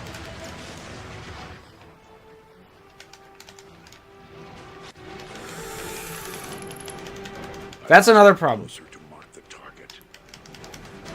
It's probably as like audio cues aren't gonna work for me because my audio is like a mile behind.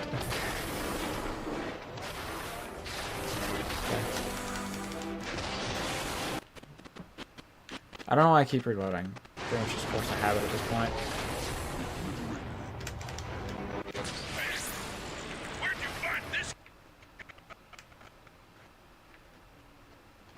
And then I'm supposed to do this. Come on, dude. I know I can mark him. There we go. And then... Come on, Metroplex! Go, punch it! Go punch it, Metroplex! Metroplex, no! No, look out, Metroplex! Get down! No! Metroplex!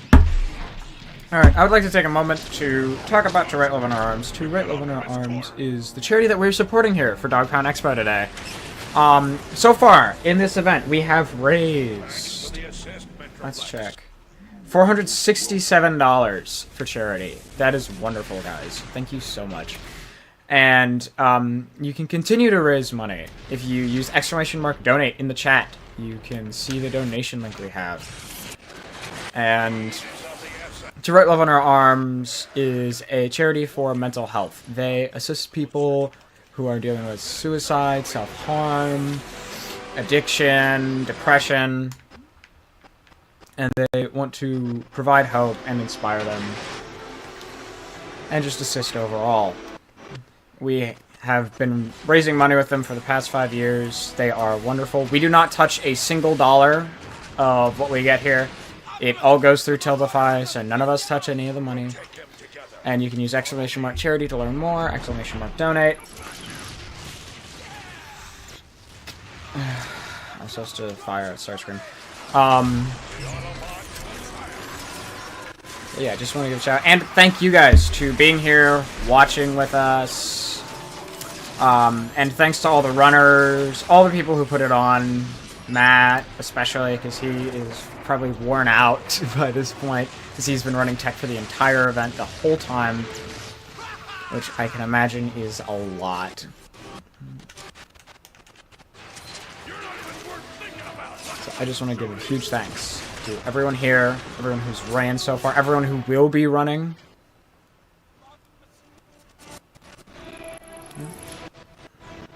Alright. Metroplex, I've marked the final warp cannon. Let's finish it. Yes, Prime.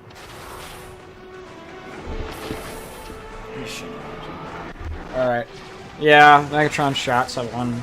This is pretty much just a cutscene. Metroplex, no.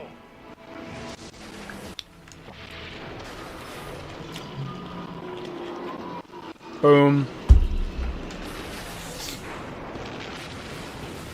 Ow.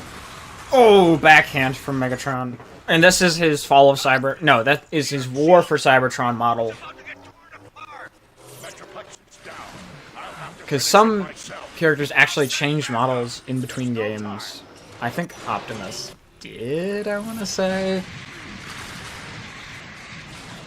Oh, there's Metroplex.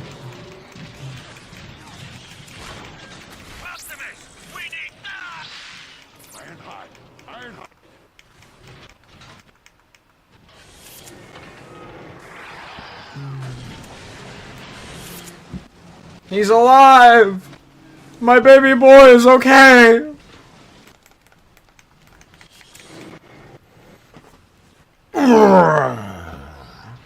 Take that, Megatron! Huh? Surprise! No, you don't.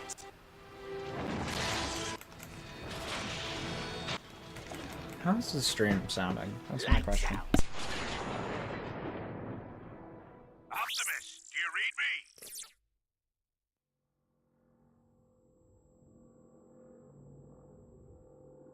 Oh shoot, I just realized you guys are getting my audio too, aren't you? Okay, we're gonna skip the cutscene. You need to act fast.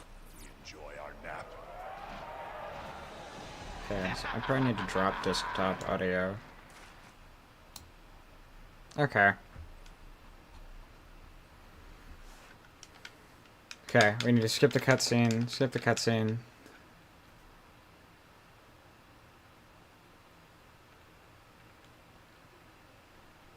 Oh no, I think just the audio is just generally behind, so because of my capture card, so I think either way it's gonna be the exact same.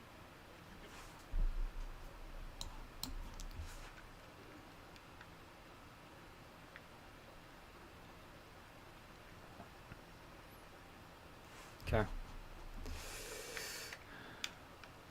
We're gonna go through the Sea of Rust here. Honestly, sub-hour for the first 3 levels is not bad. Not bad at all. I want to say last year I was around an hour. I was around the same time, too. This is a slow level. And there are some levels here that are faster. Let's see, we've got 2 levels here. And then we've got another couple. We got the Neutron Assault Rifle, which, once again, the best melee in the game once you've upgraded it. Come on, where do I go? Yeah, I'm supposed to wait for Jazz, I want to say. And so this level is to find out where Grimlock went.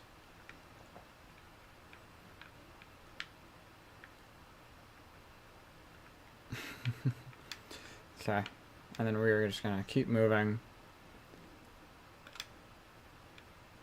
Yeah, he's supposed to be the stealth. Cliffjumper's supposed to be our stealth character here.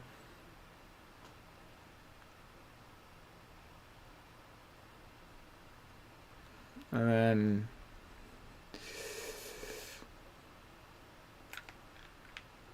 Also, I'm supposed to be able to use X to execute, which I think on certain enemies is quicker.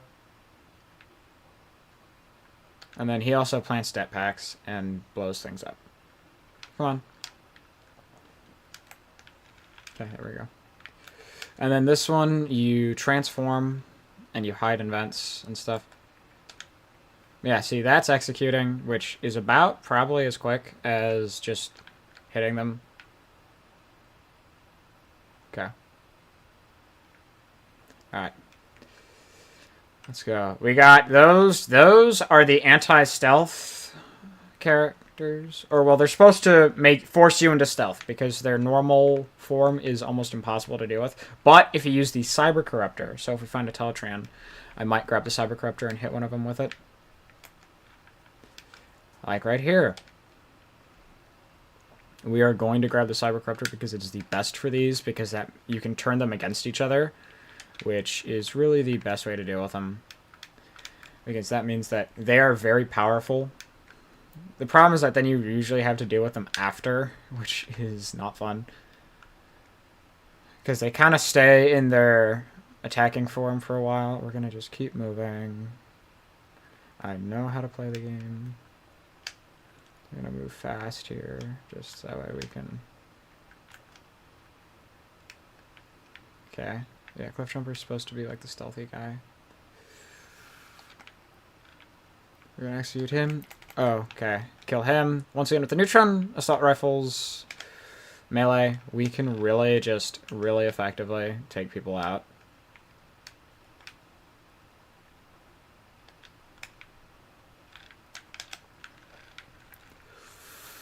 And Cliff Jumper, you're supposed to be like, I'm a stealthy boy.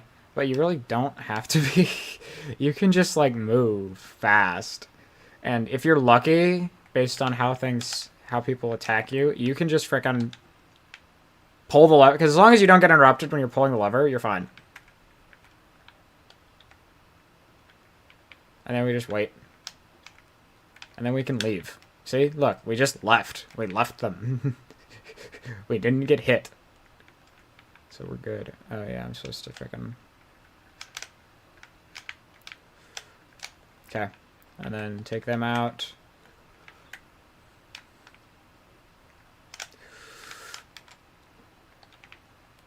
Okay, gonna pull this lever. Go away. Thank you. He would have definitely stopped me from pulling the lever, guys. Alright, and we're gonna keep moving. We're supposed to pull this lever. What is taking so long? It is genuinely loading. Okay, let's grab the lever, pull. This is going to make a lot of noise, which we will hear eventually. Come on, come on. There we go. Okay, and it's going to come over to us.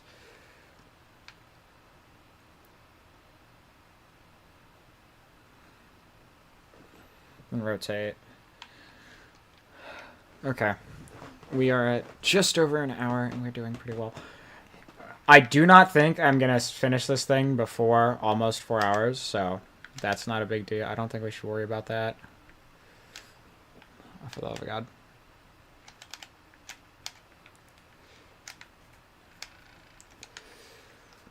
Yeah, this is not the Pathmaster. So reload whenever you want with this gun.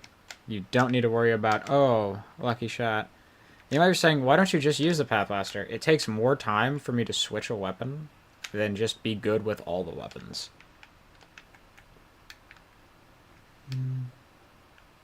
Okay, we're going to grab an Energon Cube and some ammo and keep moving. I want to say it's either here, it is here, that the forced stealth comes in, which I don't want to call it forced stealth because it's not entirely, but you're just supposed to, like, take these guys out. Oh, for the love of God. Come on, let me through, let me through. I want to say here's where, like, you get the real force, where they show you what they do. Yeah, here.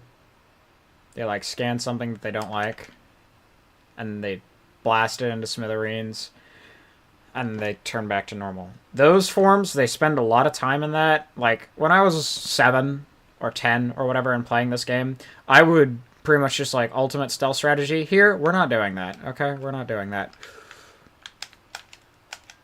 Come on. There we go. Okay.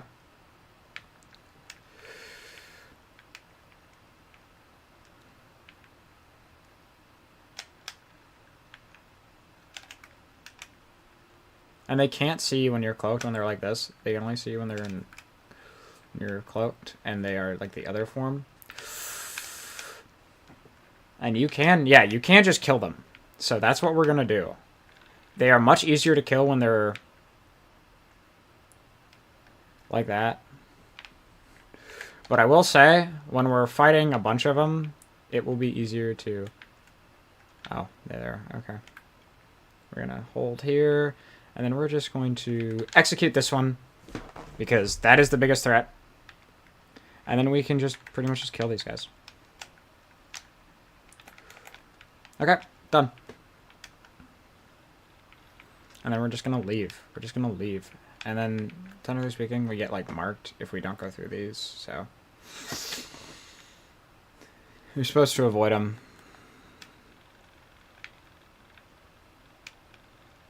Okay, gonna do this.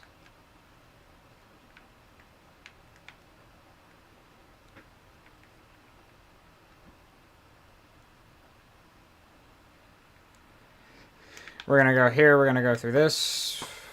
Unskippable cutscene, because you walk through it. Yeah, let me pull the lever.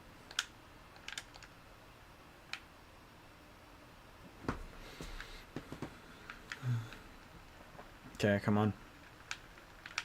I really should figure out why there's such a delay with the capture card.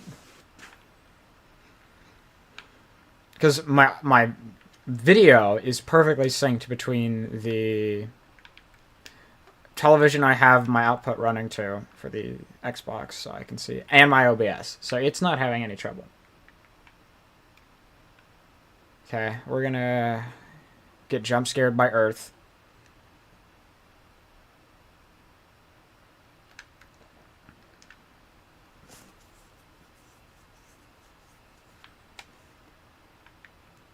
Okay, we're gonna keep on keeping on. Okay. Alright. Sunshine, lollipops, and rainbows. Everything that's wonderful is what I feel when we're together. Okay. Book it. And then we go down here. Just gonna move fast.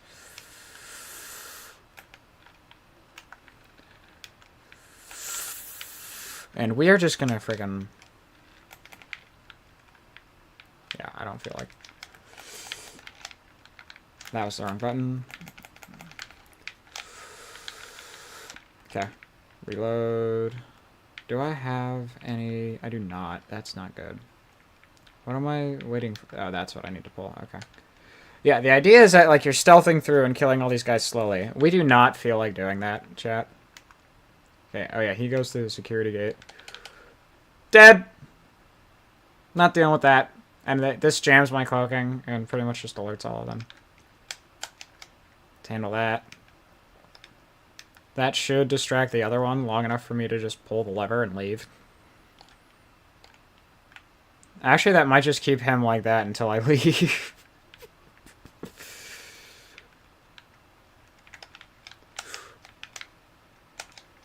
Okay. He's going to handle those two, because he is one of the more powerful. Oh, crap. I am not doing well. I am going to die. I'm going to die. No, I'm not. No, I'm not. No, I'm not.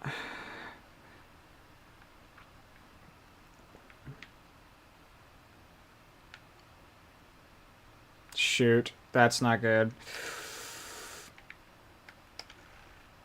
I'm going to die. I'm going to die. I'm going to... There we go. Okay. So that's two. That's two. That's two deaths.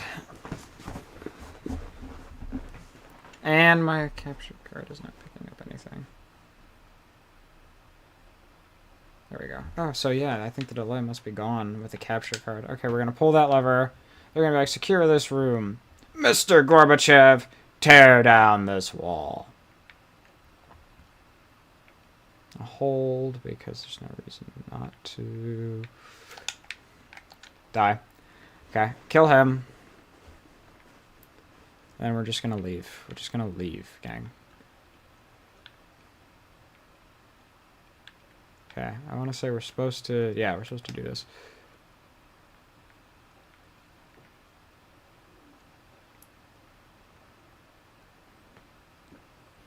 I will say, you might say, Cody, this doesn't seem like a big speedrun strat. It is for me, because we are just leaving. Execute, which is silent, so no one actually like recognizes that you're here. Handle that. Okay, and then we're gonna run here and pull the lever. Pull the lever, Kronk! Wrong lever!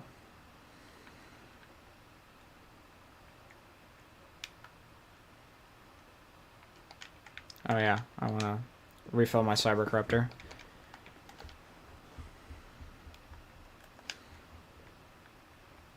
Unfortunately, you can't move like any faster in these vents, which is not fun, because I would rather be moving. That is not the right way, is it? No, I think it is.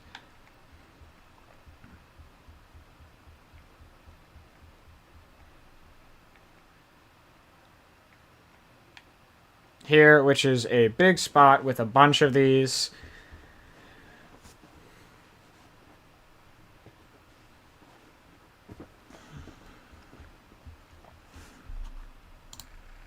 Okay.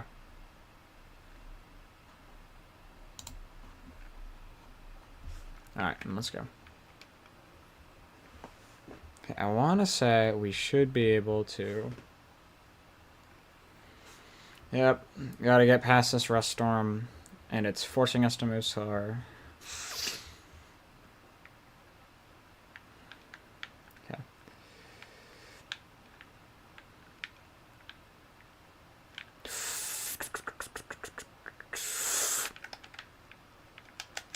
You handle the other two.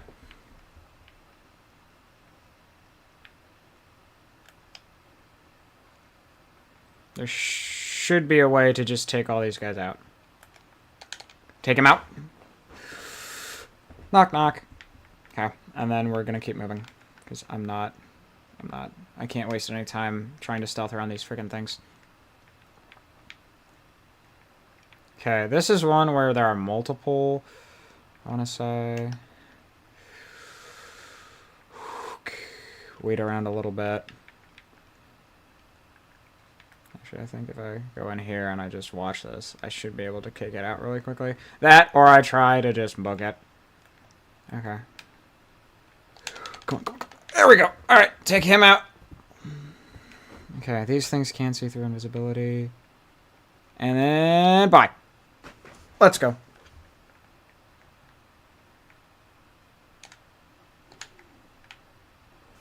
Okay. So I'm at 2 deaths so far, so that's 20 of my own dollars. Which I'm not unhappy about. Take him out, take him out, take him out. Yep. Okay. And then lift this thing off.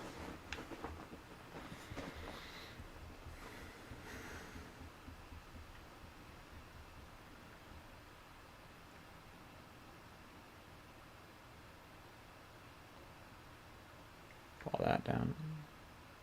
Encoding overload. Good to know.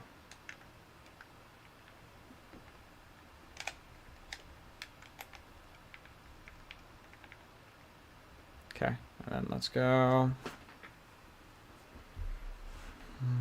Snipers, which suck because they move around so much and they're just a pain. And you can't melee any of them.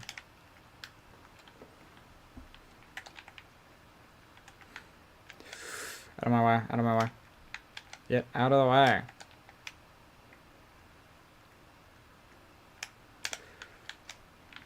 Thanks, Jazz. Spider Jazz, Spider Jazz, does whatever a Spider Jazz does. Can he swing from a web? Yes, he can. Look out, here comes Spider Jazz. Okay. Yeah, pull the frickin' rocks out of the way. And then the next one, I got a det pack.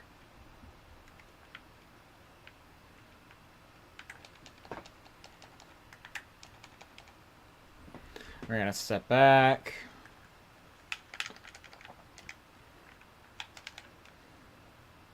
Okay, and we're gonna book it.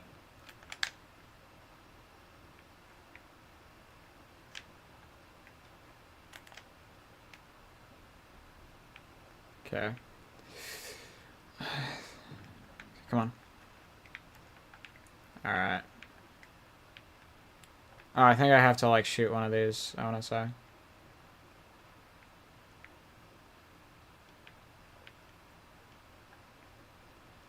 Just do.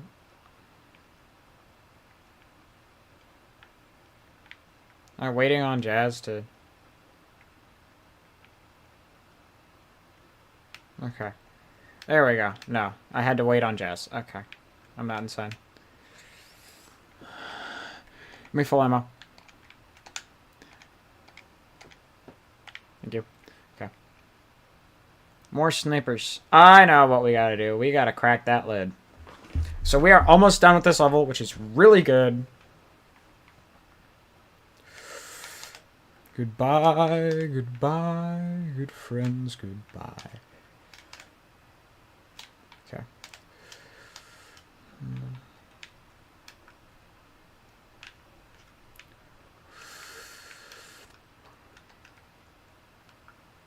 I gotta get up there. Okay, let's move. Let's roll, kids. Take out you, reload.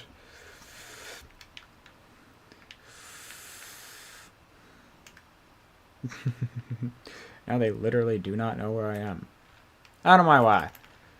Mr. Gorbachev. I'm sorry, that is stuck in my head now.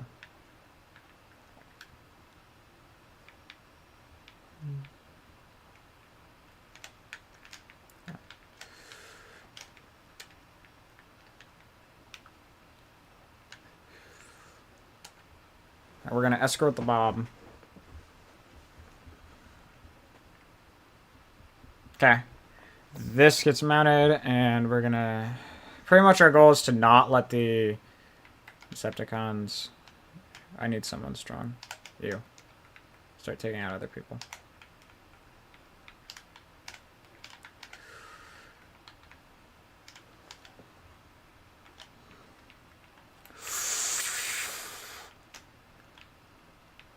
Come on, keep moving.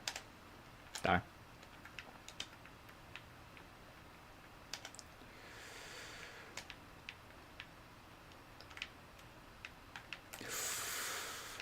Shoot, I didn't have the friggin' you.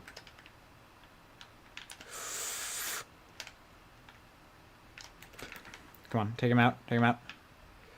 Okay, almost there, almost there.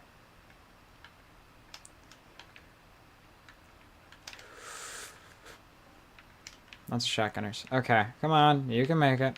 Who's shooting? Who is that? You, okay. Goodbye.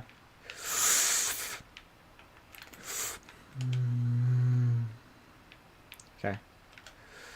You. I think that's all of them.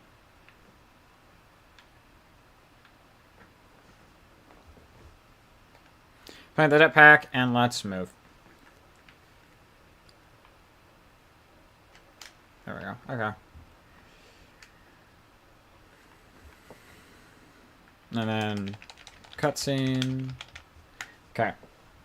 That is level 4 done in, what was that, 20 minutes? That's not bad. 20-minute level 4. Okay.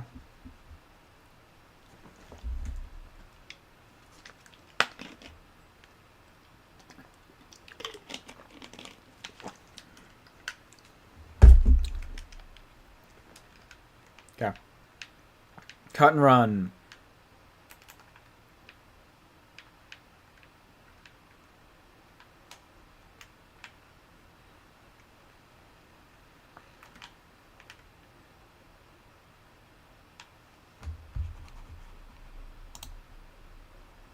Okay.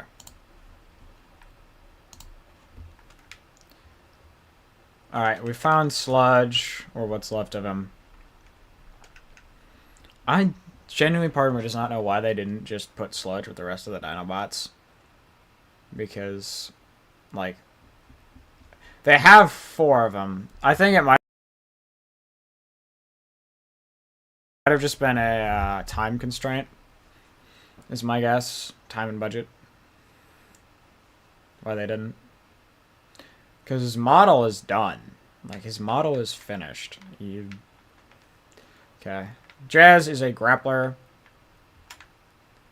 So, that's his ability. And it is an instant recharge, I want to say. Well, near instant recharge.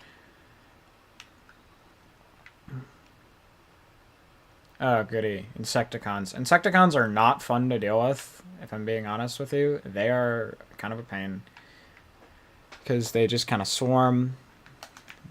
Jazz is kind of well equipped for him with his shotgun, but it's not entirely true. I feel like. Yeah, his shotgun pretty much one-shots them at close range. To the point where you don't really need to aim all that much.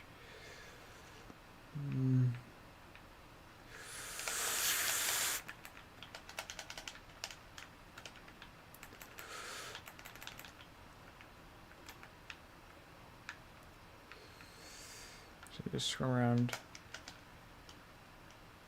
Oh yeah, I have incendiary rounds on the scatter blaster. I forgot that.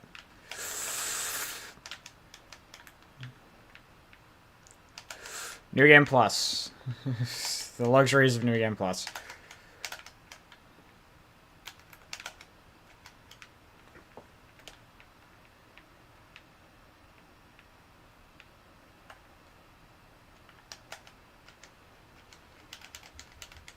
Supposed to shoot that until it cracks.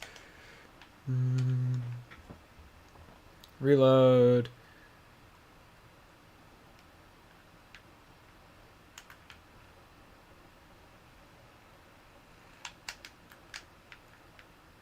And then we're supposed to pretty much book it.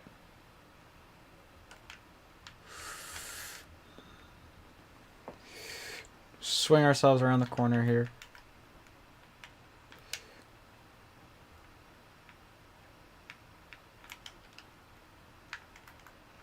Come on!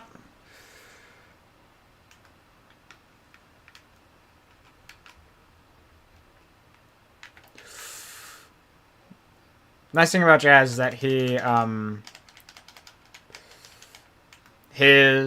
grapples up whenever if you fall into a bottomless pit, you cannot as Jazz. He will always grapple up. I don't think I've ever failed this countdown.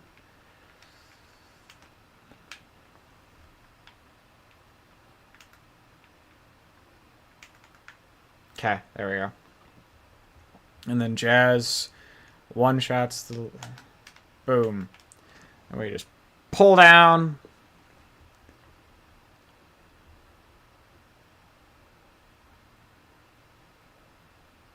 And we're okay.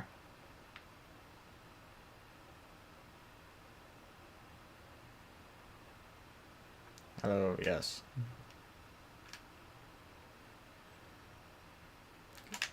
We're gonna drive after. So I'm at 2 deaths. I'm in. So far. Come on. Pull.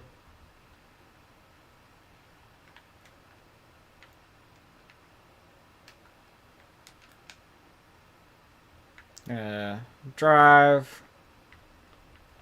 The goal is speed.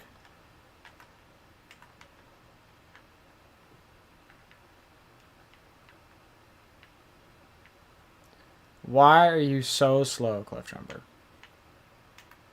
There you go. Okay. Supposed to help Cliff Jumper climb up.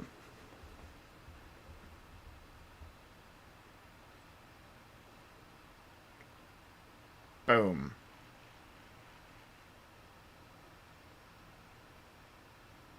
Alright, that happens. And then we go.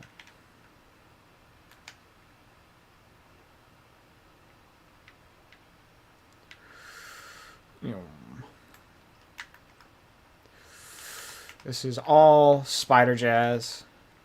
Oh yeah, I'm supposed to pick up a sniper rifle so I can counter snipe.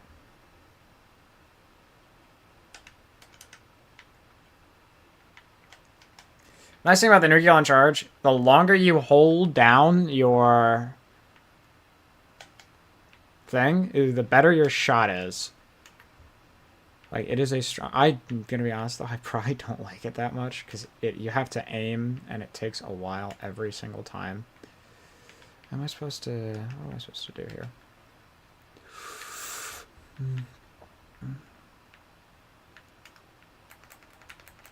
Okay, get rid of him. Bye. Okay. Goodbye. Goodbye.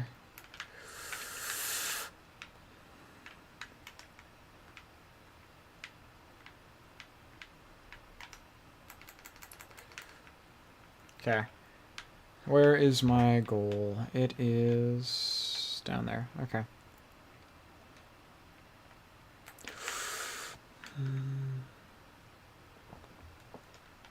We do want a heavy, because... Okay, grab the lever, and... boom. And then we're going to... I want to... Yeah, we're going to remove that. Hi there!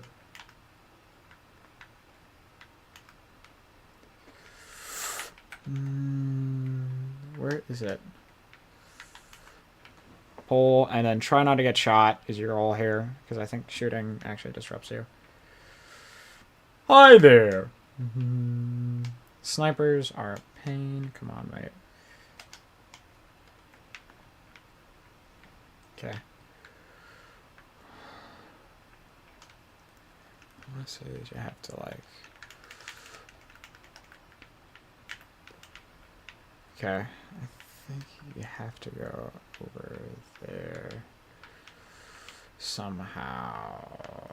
What do I do? There we go.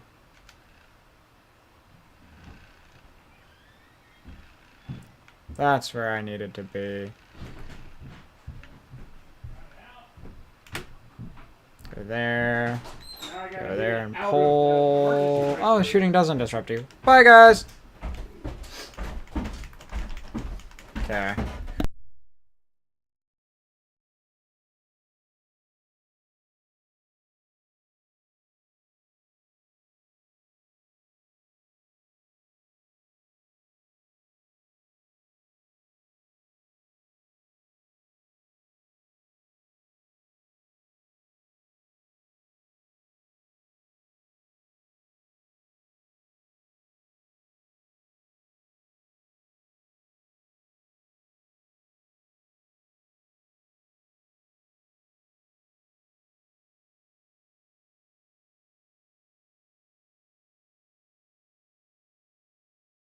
Okay, we are going to go here. We're going to grapple up.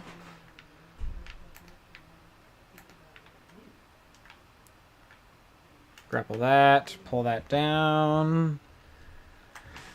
And there we go. Hi there. You can't escape me. I'll chase you to the ends of the earth. Photon burst is, or neutron assault is really good because it's an assault rifle. It is. Deal with that. And you can just melee people with your New Game Plus stuff. Get out of... Go away. Go away. Go away. Okay. Gotta go there. Look at that. I'm like a mile away and I'm freaking pulling that. Okay. And then go here. Let me up. Okay. And we're gonna book it. Refill everything. Let's go. Sneak through the energy facility. Yeah, right. Pull the lever, Kronk. This is a slow friggin' lever. That is one of the ways to hide loading screens, is by using slow lever pulls. Okay. Up, we fall, and then I think it's a fight.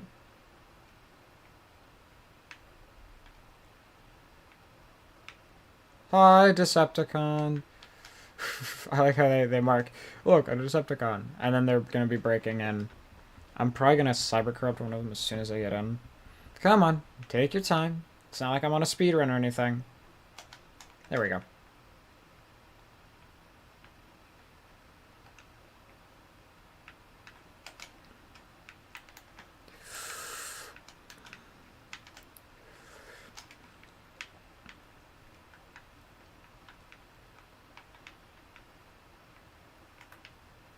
The thing is, you gotta be watching your boy, because eventually he will betray you. Because he's a bad person. Where do I need to go? You.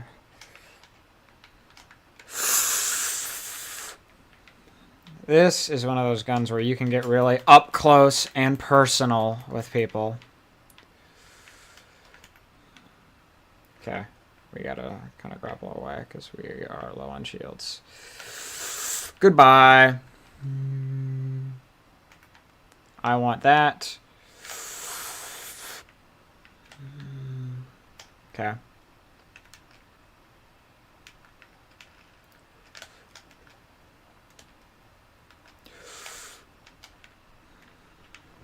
Okay, that's that.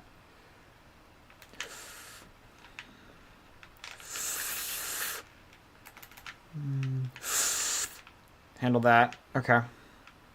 Give me the lever. Okay. Currently, hour 30, 13 minutes. Level 4 so far. I think it will be longer than that. Come on, move. Okay.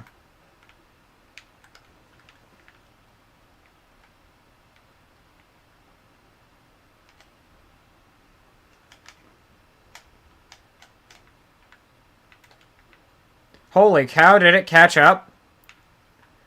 My audio caught up, guys. It fixed itself. That or my desktop is just not working. Yeah, see what I mean? It is cool, thank you. Where am I supposed to go? Today on Goji Bogs Down the Run. Oh, you.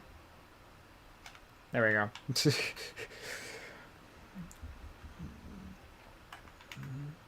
I think by not having desktop audio piping in... Okay, real quick, I would like to give a huge thank you to everyone who is watching, everyone who has donated, everyone who's done a run, everyone who's been involved in this event and will be involved in this event. And I'm going to talk about our charity, To Write Love on Her Arms. It is a non-profit that is dedicated to supporting people who are struggling with suicide, self-harm, addiction, depression, and helping them out, letting them know that there's hope. And if you want to know more, you can type !charity or !donate to donate. We currently have raised, as I'm multitasking here, $467, which is amazing. We have multiple polls you can vote in with your donations. You can vote whether to save or kill the animals at the end of a Super Metroid race. You can target some incentives. For example, we have a Gestalt Corgi % that you can vote for. Let's see. Yeah, you can vote for the Corgi %. You can vote to have, or you can push your money to have Meta make a Twice Baked Potato live on stream. You can have a Steam and Cinder just glitch showcase. I'm going to pull that. And you can also donate towards a bonus game.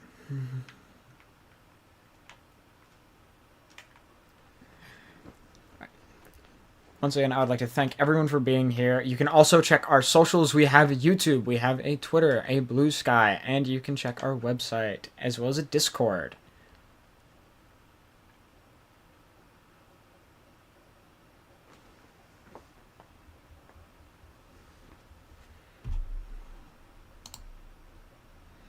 Alright. Okay, let's move. We're not going to be touching any buttons, because we're speedrunning. Reload.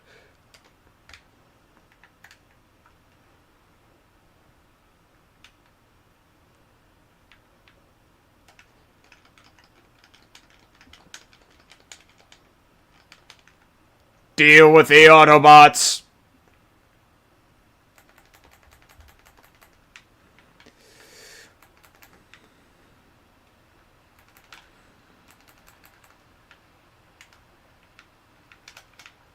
Okay. Nice thing about Neutron Assault Rifle, as I've said many times so far in this playthrough, Melee. The New Game Plus Melee is just the best melee in the game. It is a one-shot on almost every enemy. I'm going to want to help. Does the Cybercryptor work? Yes, it does. Okay.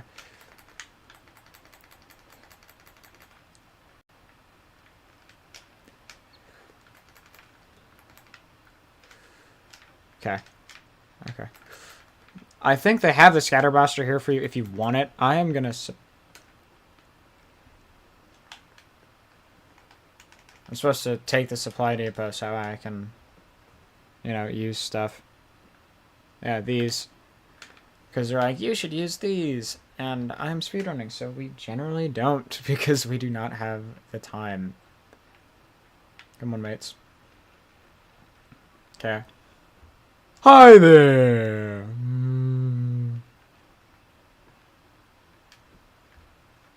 Okay. That handles them. We're gonna just keep firing. Because this is another kill all of them as fast as you can. It's not a time wait. It is not a get to a point.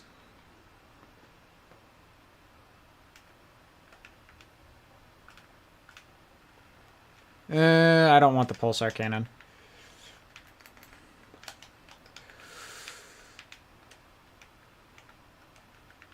Okay.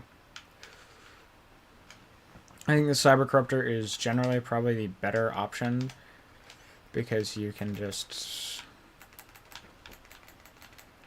And this thing has a wide enough range that where it hits enough people to just handle it. Come on.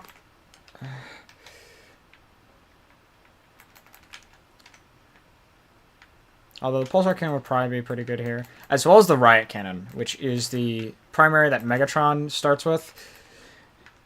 It is one of the best ones in the game, I would say. Especially on Megatron. The spitter.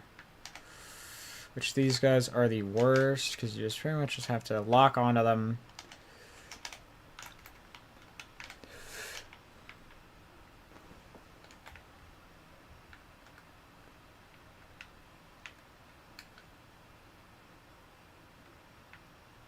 Okay.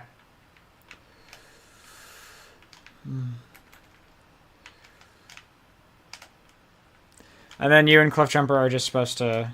Cliffjumper, why do you suck? When I play you, you're goated. But when you play you...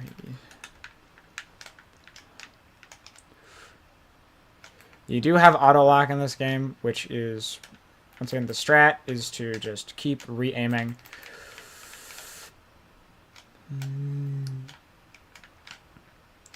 Okay. And then we've got one more run. We're so far, we're at what I want to say. What is that? We're at a 24-minute. Yeah, I was just saying. Cliffjumper plants all the det packs up until this last run because you're playing Jazz. So you plant the det pack. Okay, come on, skip. Alright. And you don't have to really worry about, like, attacking anyone here. It will probably get you moving a little bit faster. Because you don't have to ram through. Try not to fall off the edge.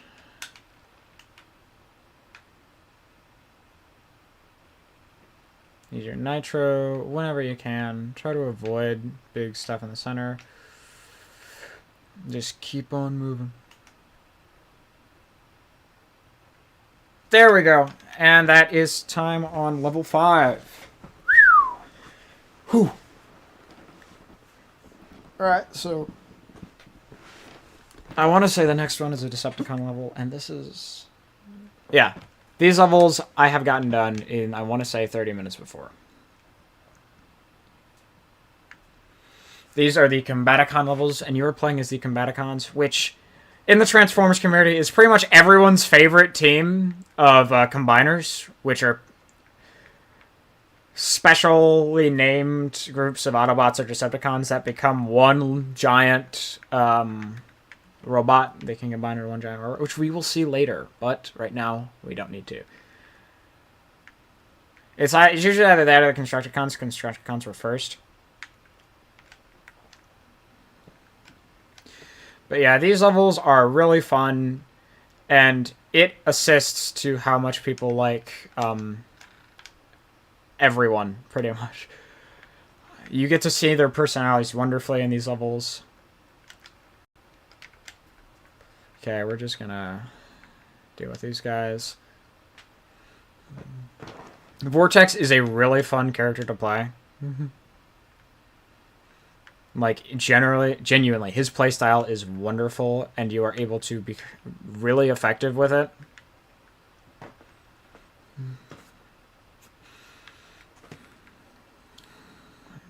We are on track to actually be... We're moving along pretty nicely, I gotta say. Okay, follow him. The bridge destroyed yet. It's so nice being able to hear my audio at the same time. Like, I don't know what happened and why my input suddenly just shot up. Okay.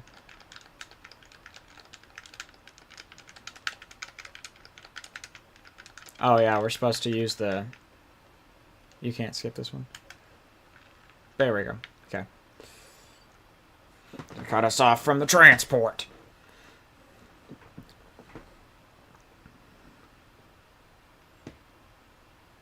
Last off is able to get through the doors. I am not.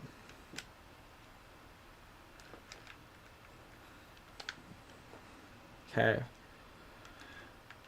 I think here I don't have any upgrades on that. That might be good.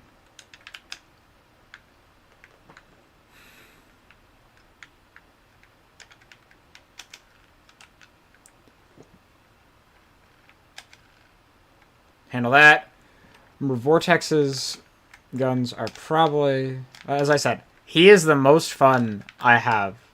Well, he's not, but he's like the most fun of the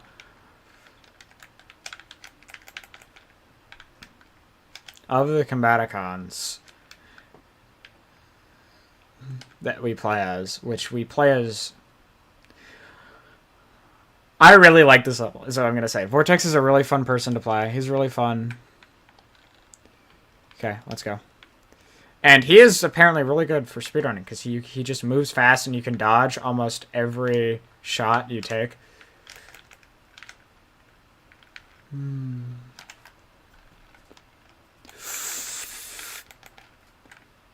Okay. Plant the jetpack. Reload. Because the shockwave is really good at clearing enemies.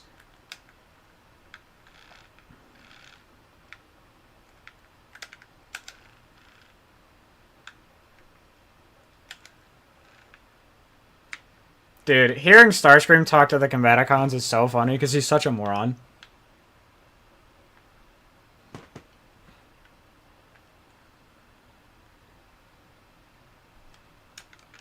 Okay, we're going to skip this cutscene. So Brawl can't...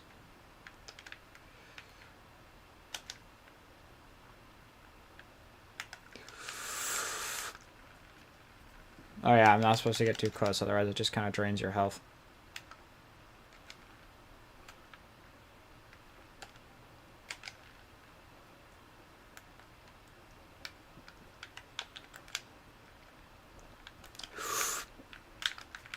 Boom!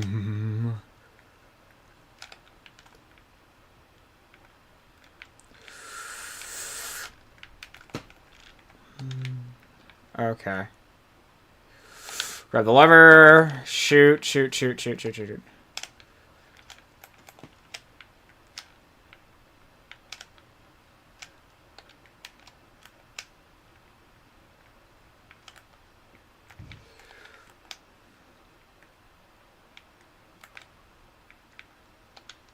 Grab it. Pull, pull, pull, pull, pull, pull, pull, pull, pull, pull, pull, pull, pull, shoot, shoot, shoot, shoot, shoot, shoot, shoot, shoot, shoot, come on! So rude. I should have taken the Cyber Corruptor. Light him up, bro!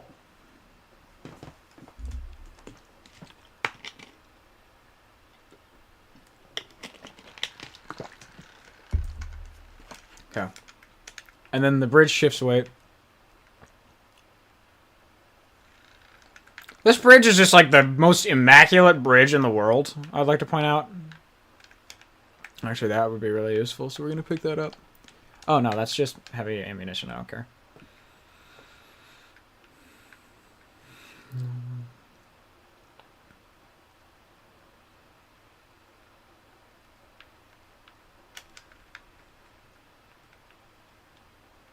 I should have taken the Cyber Corruptor, I'm going to be honest with you.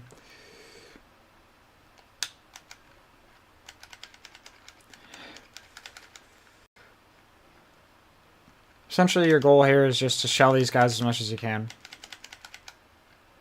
It takes a lot of shots to take them out. Goodbye. We're gonna stealth a little bit to get our health up to deal with the other Marauder, because they are...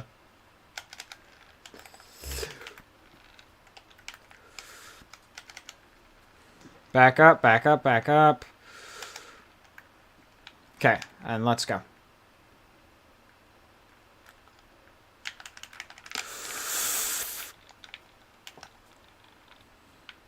Grab the lever, pull the lever, pull the lever, pull the lever, pull the lever, pull the lever, pull the lever. Shoot.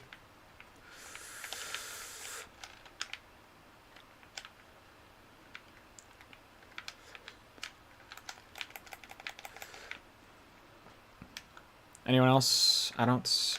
You. Take him out. Okay. We want to be uninterrupted. Come on. Pull, pull, pull, pull, pull, pull.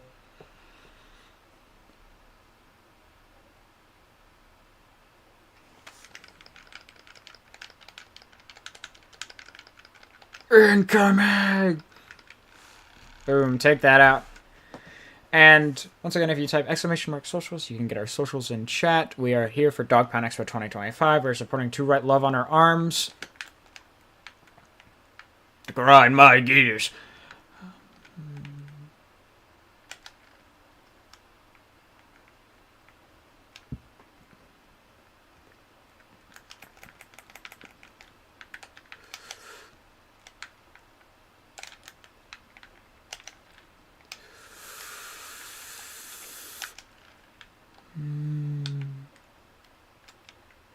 Growing impatient. But yeah, you can check our socials. We're here for To Write Love on Our Arms, a wonderful mental health charity, which is a non-profit dedicated to supporting people who are struggling with suicide thoughts, self-harm, addiction, and depression, and anything else under the sun. Okay. You can type !donate or !charity to learn more.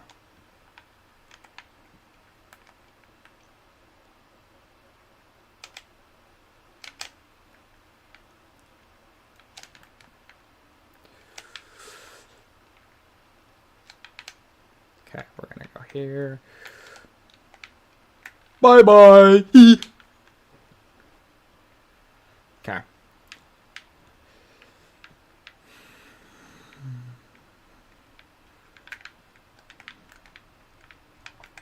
Okay, we're actually going to take the Cyber Corruptor, because that's a really good weapon. And I should have taken it instead of that, because... No, Star Trek's fine. Okay.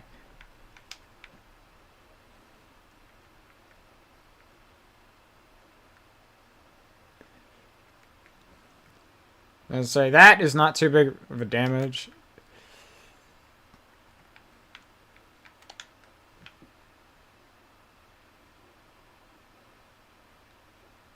To calm down now.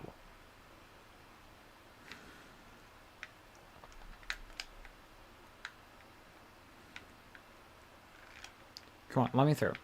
Oh yeah, I'm supposed to go around.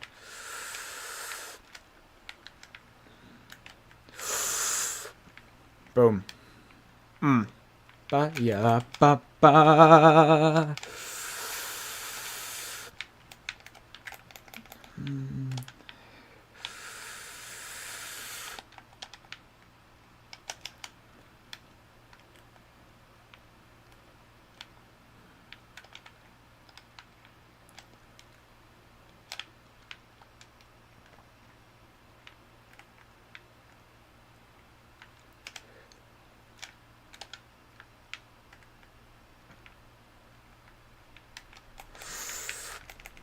Okay, handle that, and then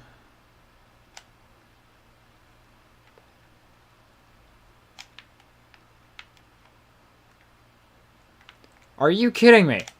Die. Just let me freaking pull my lever, dude. Pull.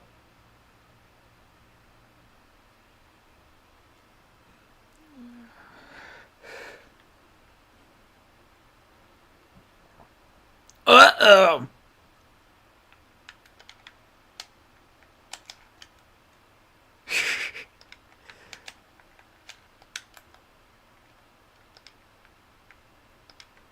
Notice, I have just... Oh, shoot.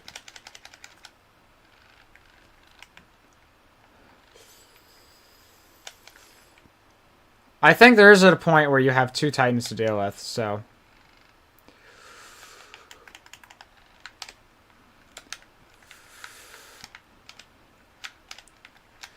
Yeah, I'm planning to. That's my whole goal. Okay, that handled that.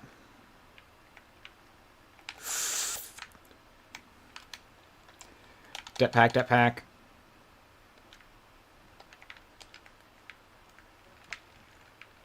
Bye-bye. Why are you guys still shooting at me? Okay. Gun it through here.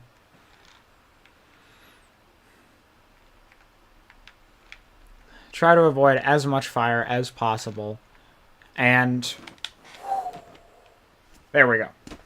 That is... What was that? Maybe... I don't even remember. That was a quick run, though. I think I was a little slower than normal, but... Not bad. Not bad at all. Okay. We're going to be playing as Swindle here. He is pretty much sleazy spare parts salesman who works with the Combaticons, and he is a lot of fun.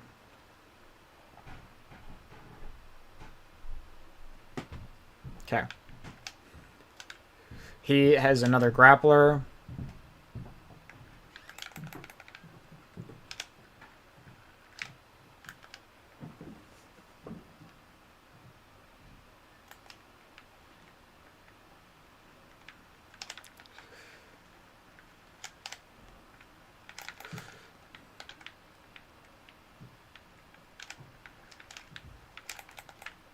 How do I stop this thing?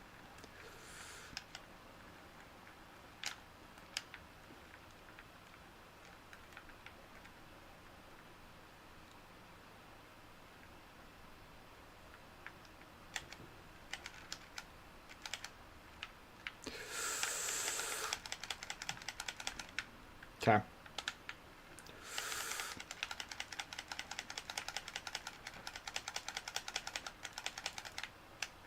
And then we're gonna pretty much book it away.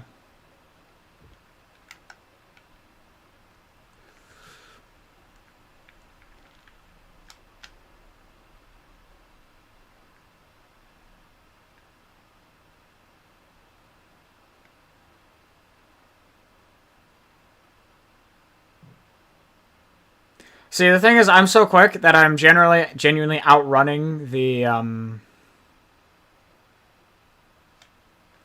transport.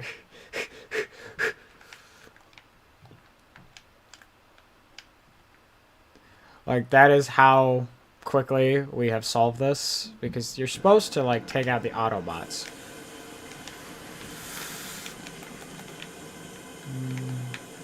Pull!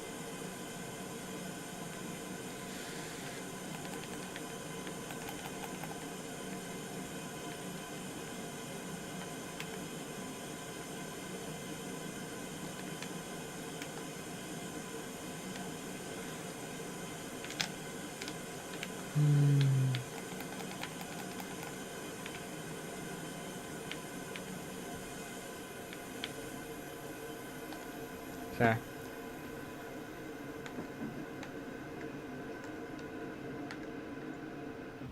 I think we stick with Cyber Corruptor, just because I'm good enough with my primaries that I can...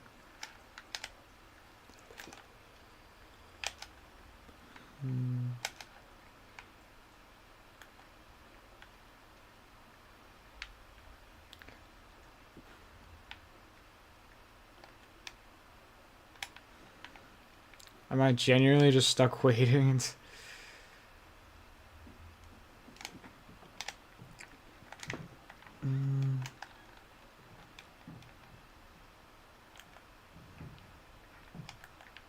Okay, now we can target these.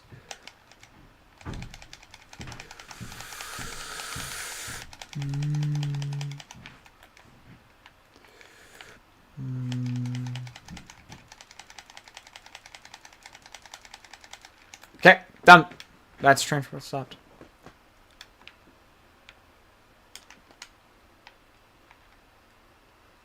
Now also, yeah, there are 2 Titans here.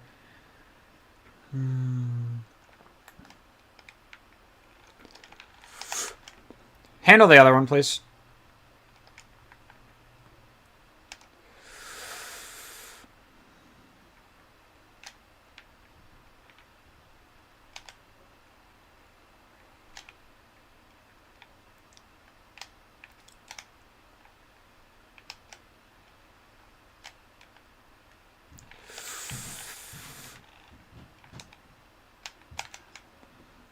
Yeah, I was gonna say, with these guys just friggin'...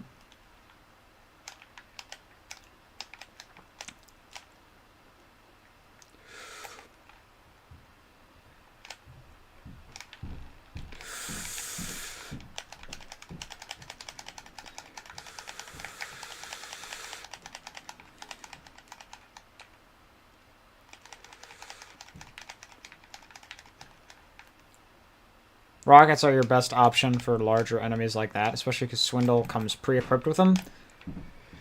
Oh, come on! There we go. Alright. That is... I want to say that level done. Or are we still on Belly of the Beast? Or which one are we moving to? So technically speaking, I think it's 4 levels that I complete in a really quick time. Like, that was a 5-minute level. Yeah, Combaticons combined. Okay, so technically it is 3.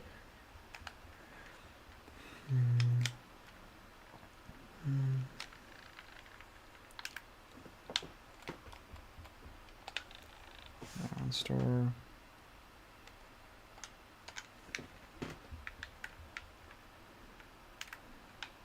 Okay. Yeah, these levels are really quick and a lot of fun. Just because the Combaticons have a very fun playstyle.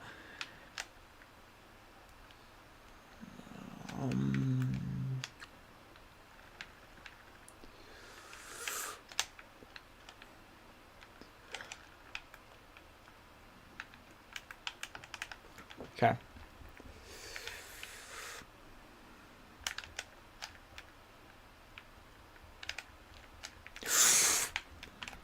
Remember, with the Neutron Assault Rifle, upgraded melee, just start meleeing people. Don't even...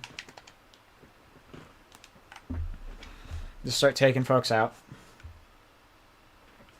Boom. Okay. We're through here. We're going to get to the catwalks. And Swindle is another one where you can't die from a bottomless pit because grappler.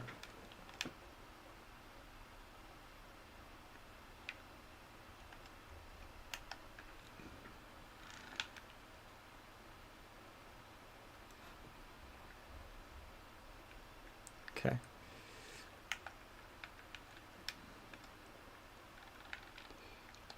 Grab the lever. Hope that no one... Come on, pull, pull, pull. We are not fast enough on that lever pull. Which means that we're probably just going to have to destroy everyone. Where the heck is it? Well, we're just going to friggin'...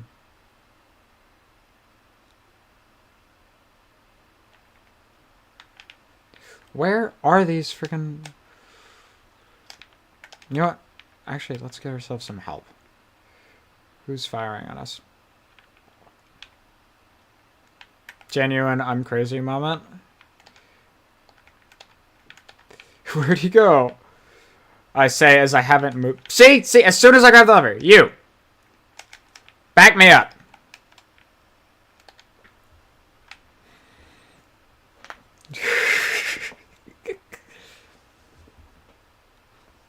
There we go. Now we can actually, like...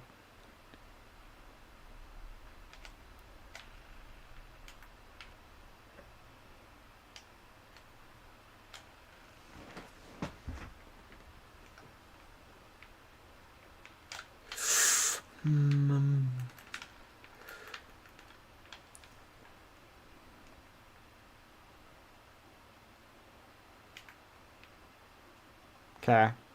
We want to grab on there. Refill ammo. And book up. Boom. Okay. Thanks, Blast Off. Wait for that to...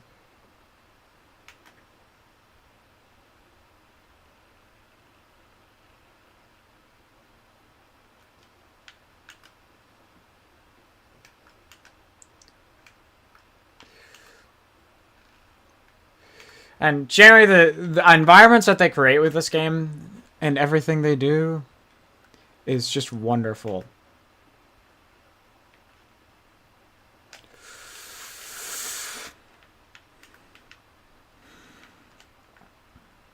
So we are going to be waiting on the Combaticon dropship so we can grapple on... Stop shooting at me.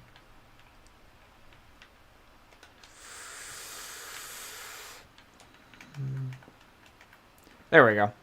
Alright, and then we mount ourselves on the dropship, and we just start.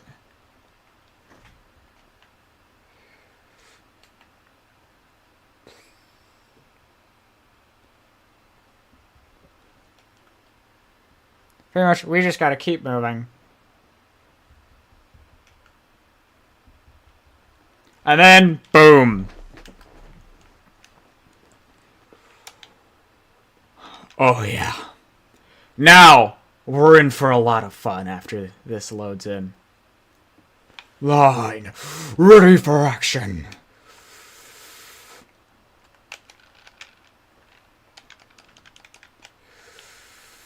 We have a flamethrower with infinite ammo that we can just lay some frickin' hate as the legendary Combaticon Bruticus, the combiner of all 5 of them. And we can bring up our shield and just frickin' chop through people. Boom. Hello, my baby. Hello, my honey. Hello, my ragtime gal. Give me a kiss. Yeah, we should pretty much. We're just might as well be invulnerable. There's no way I die as Bruticus, because he is just like genuinely the most powerful character you ever have access to.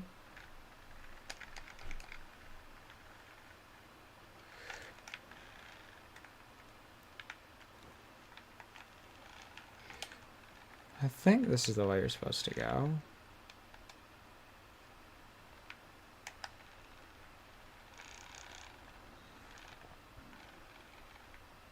I don't know what the heck's going on.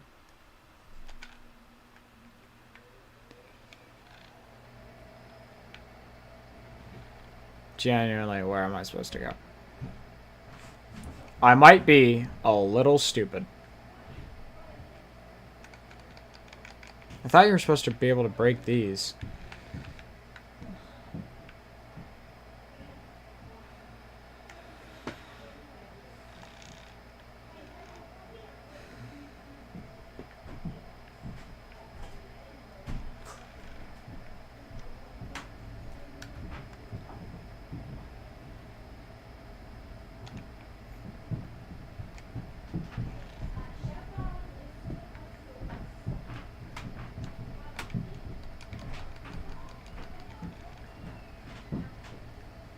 There's something I'm missing? Because that's where you're supposed to go down in there.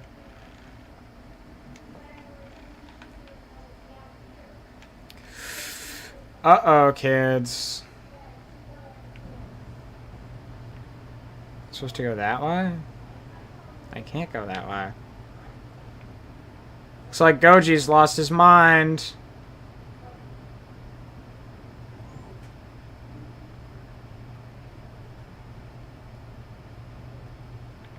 Is my game broken? I could try reloading a checkpoint.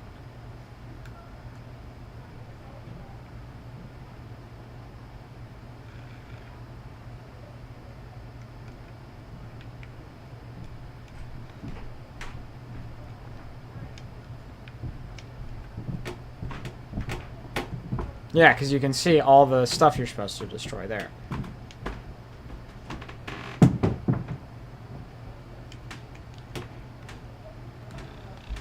Okay. Sorry, gang. We're gonna be slowed down by at least like 3 minutes, because for some reason I Sonic Painwave like 5 times. You guys saw. I'm not crazy. Just in my way.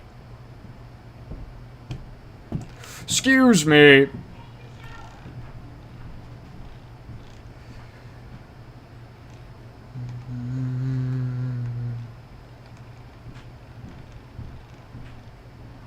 Yeah, the Combaticons, who are usually one of the smartest groups of the Decepticons, great tactical minds.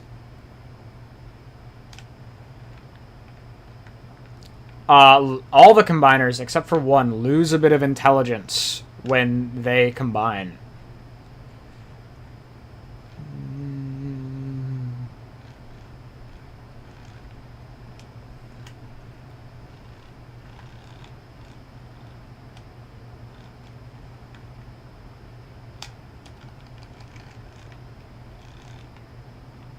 Knock!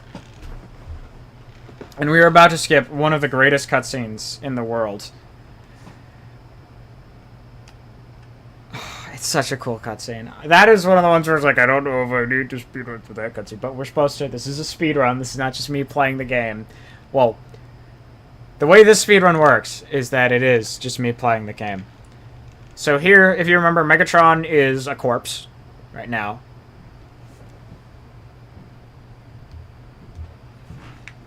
But, you know, our boy Soundwave is one of the most loyal people in the world. And so he is going to make sure that our boy Megatron comes back to life. You can just hear Starscream just talking. It's so funny. Because he's just ranting. And Steve Blum is hilarious as Starscream.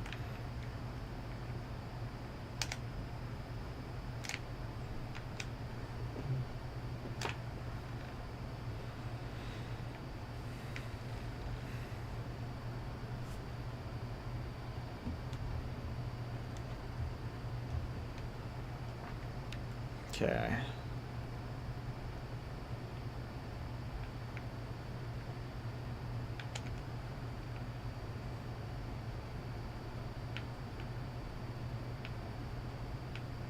Okay, you gotta not connect it when it's purple.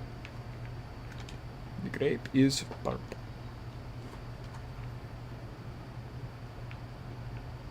Kind of just like... There we go. Okay. And then we're going to be waiting for... Eject. For Rumble.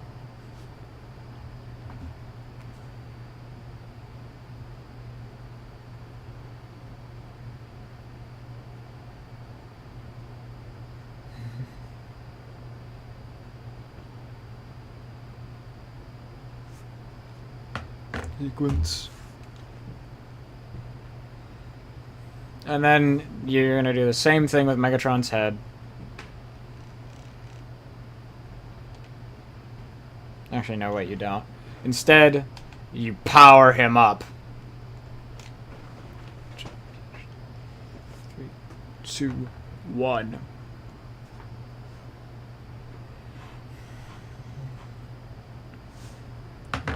answers.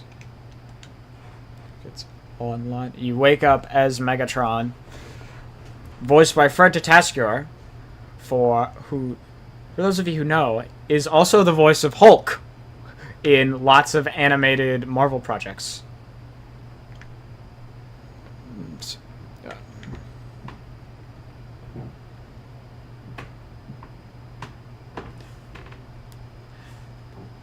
And of course, I want to remind everyone why we're here. We're here for DogPound Expo, which is raising money for the amazing charity To Write Love on Our Arms. We have raised thousands of dollars over the past years we've been doing this. And we continue to raise money as we go.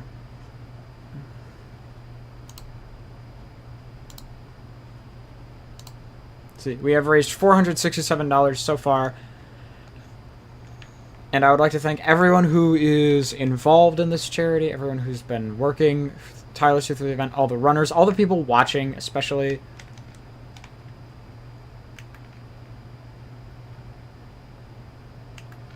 Okay.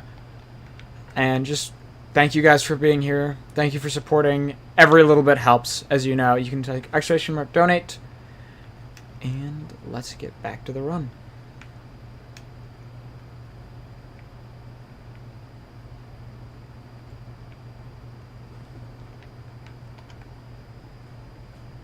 Dares to disrupt my coronation.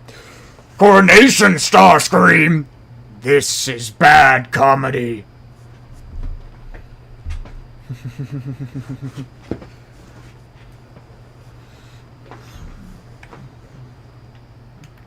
And then you just hover, and boom!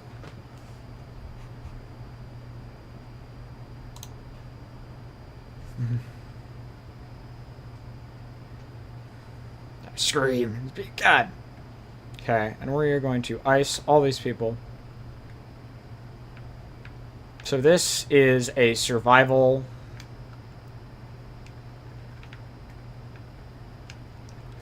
And the riot cannon is one of the most powerful weapons you have access to. It does damage. Okay. Okay, that's not good. It is the optimal weapon for Megatron. And Megatron's Mega Concussion Cannon is also really good. He is a powerhouse when it comes to physicality. His hover ability is amazing.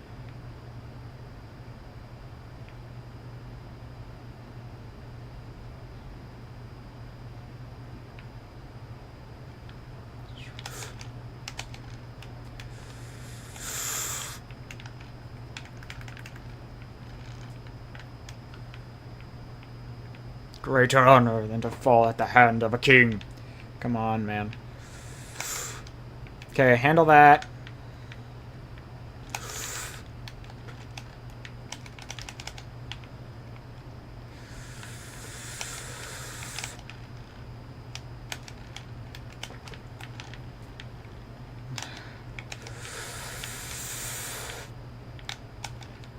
A lot of shotgun troopers in this level. This is a kill everyone mission. I also do need ammo.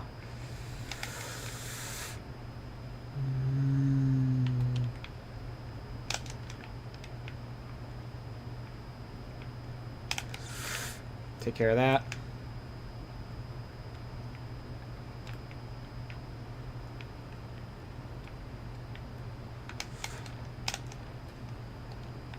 Where is ammo? There's some.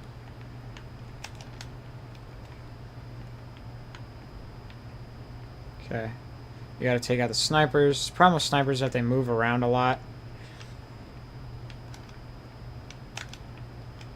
Nice thing about them, though, is that you don't have to be exact with your aiming. Leapers are cooked.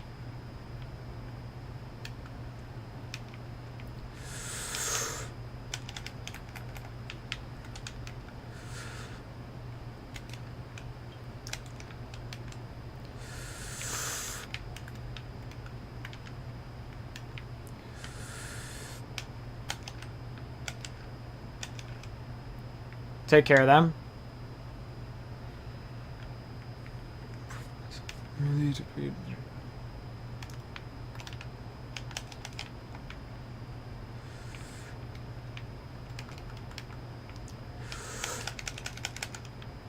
The problem with leapers is that you can only really target them one way. And they're designed to slow you down, make you think a bit more, try to dodge a little more.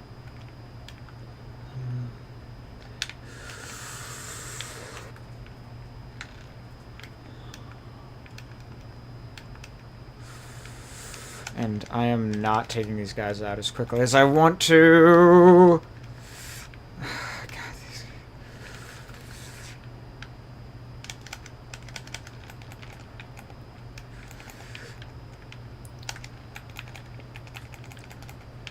Okay, that takes care of them. And then...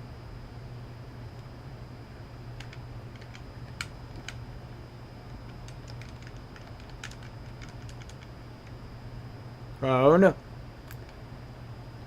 The mockery of the rain is over. Boom! I will say there are 13 chapters, I want to say, and a lot of it is spent as the Decepticons.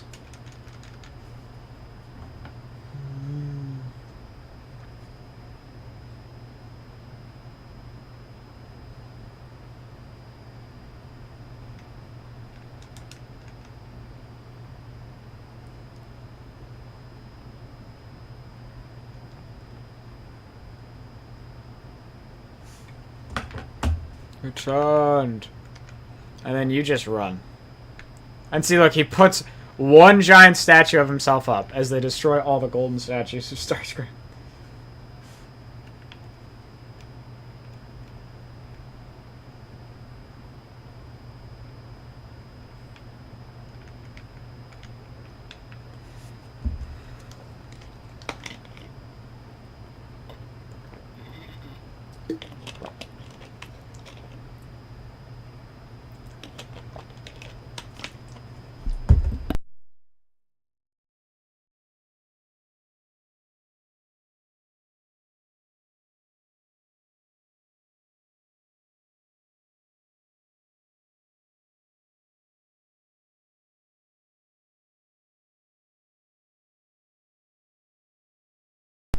Alright, let's do this.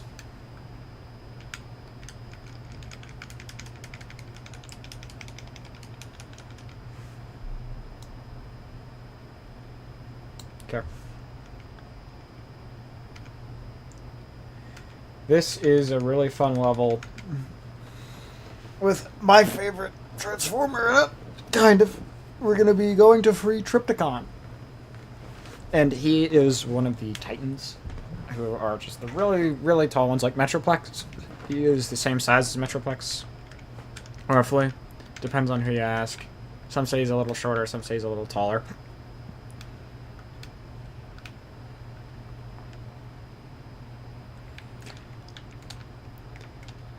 I'll say Cyber Corruptor is the way to go because it really helps in kill everyone.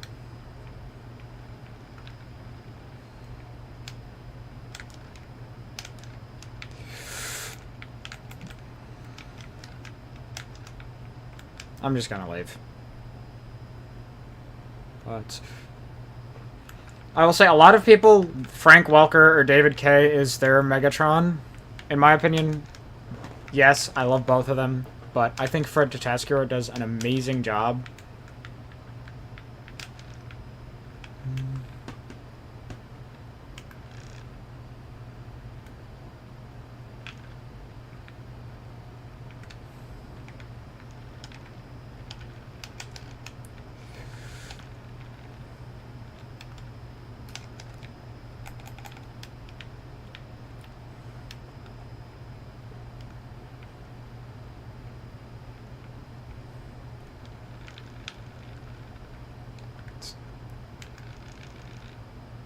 Okay, we're just gonna hover.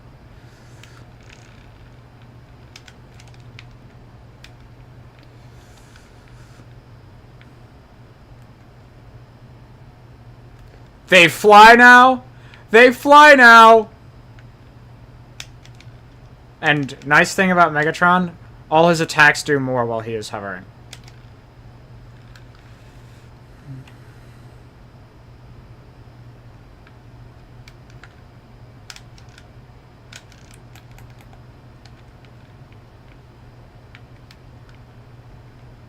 Okay. We do that. No mercy! Loading. Okay. And we are gonna go. I forgot to reload. It's not a big deal.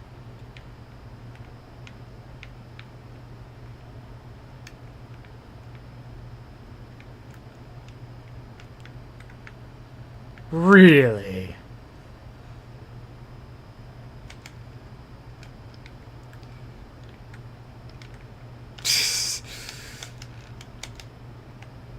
That handles that. Although they, Hi there!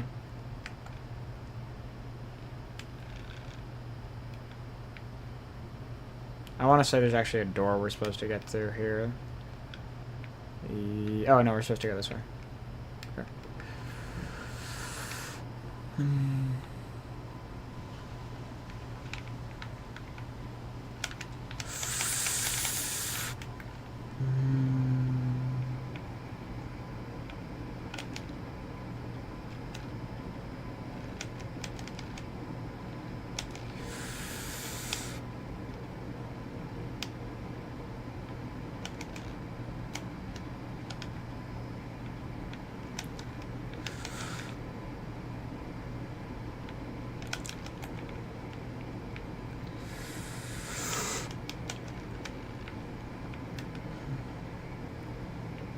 And then we kind of gotta wait on Bruticus.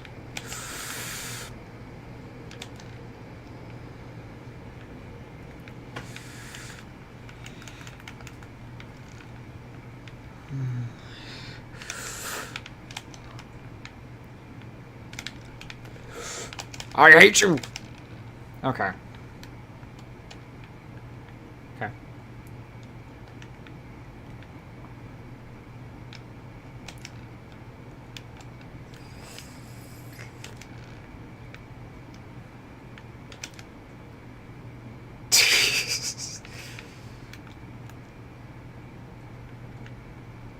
The Combaticons are gonna show up.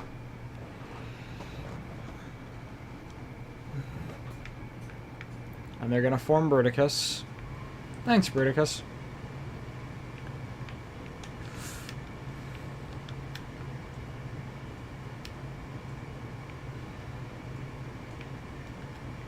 Bruticus, stop having fun!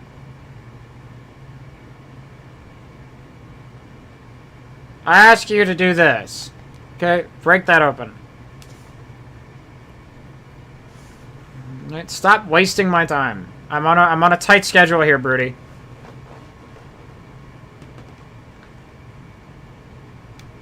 Okay.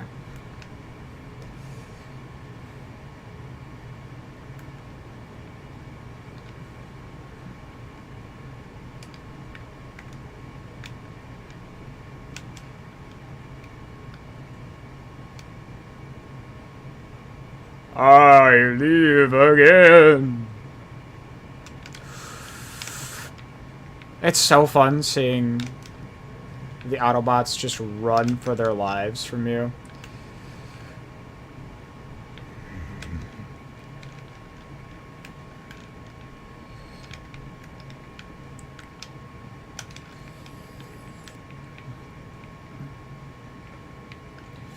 Hi there!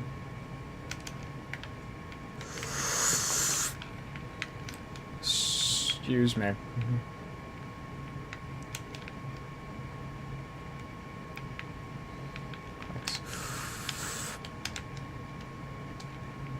See, you just blast through the Autobots like they don't even exist. It's like they aren't even there. Oh, I'm supposed to go up again. Whoopsies. Okay. See, we aren't the best runners here, but I do I think my commentary makes up for it.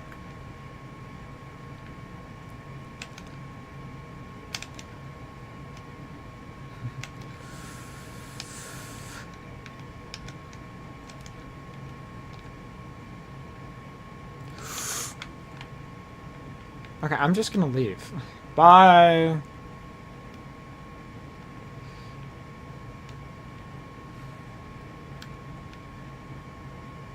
That's because it's true, Optimus. See, once again, that cutscene was a way to hide some loading screens.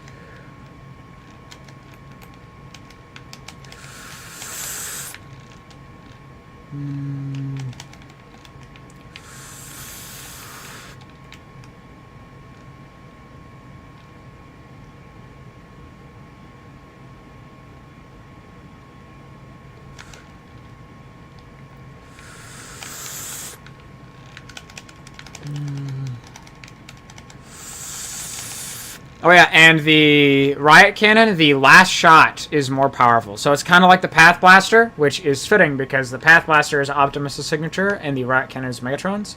But the last shot in your magazine is more useful or more powerful than all the other ones. So it kind of rewards you for running your magazines dry.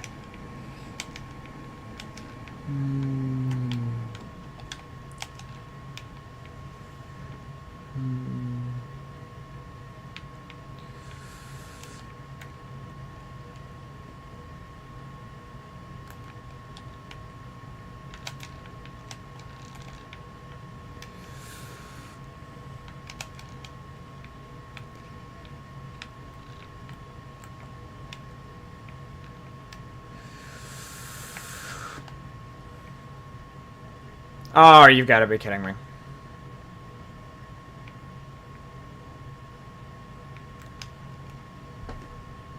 Go, Megatron, why aren't you moving, dude?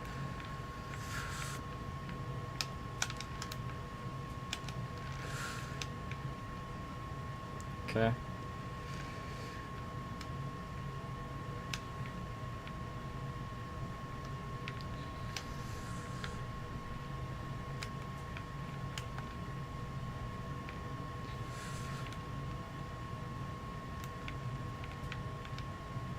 Okay.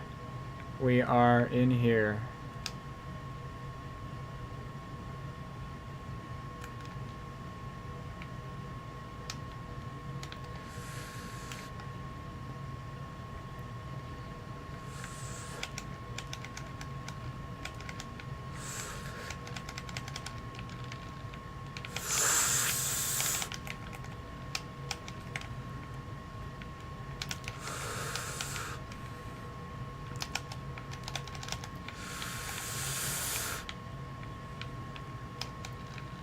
Yeah, see what I mean?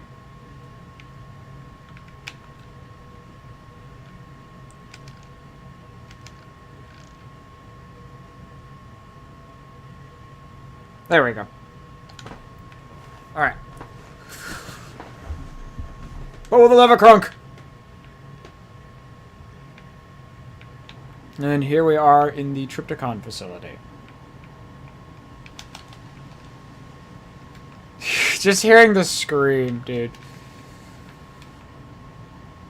Just, oh, is it another?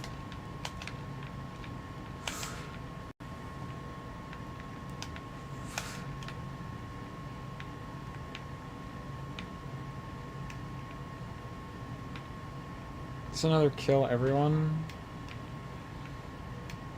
Where is the last guy? Oh, hi there.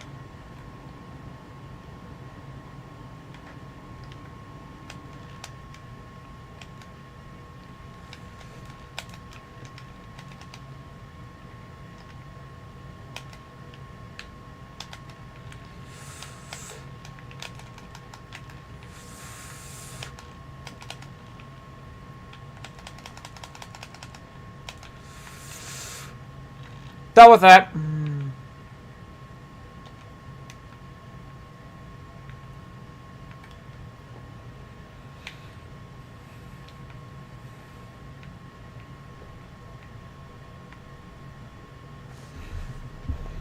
Nice, nice.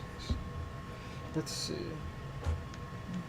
You were at 2 hours, 30 minutes in. We are doing pretty well, honestly.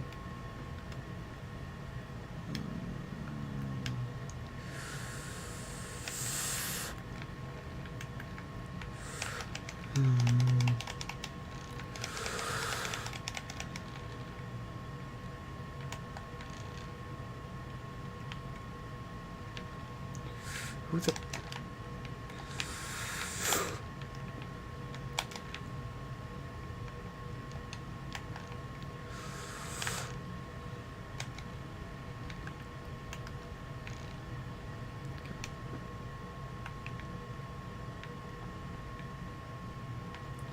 Aha.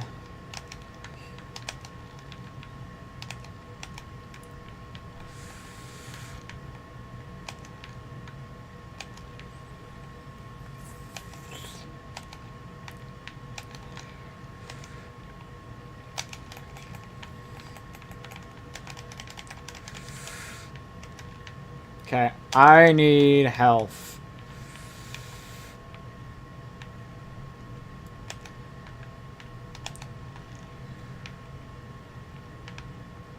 I think that's all of them.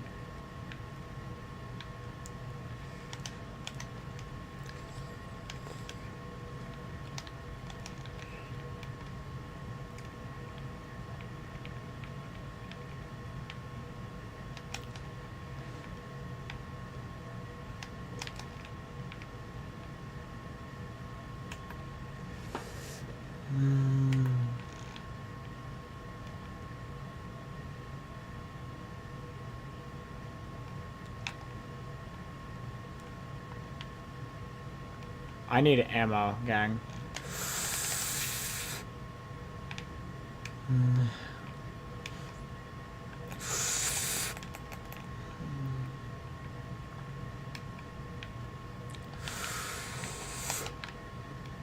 I'll never stop fighting you. I don't know why I'm reloading.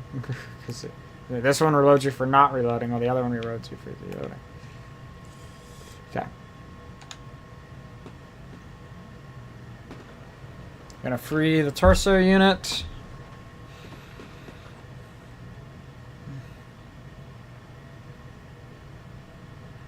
So Triptychon, he's a pretty big boy.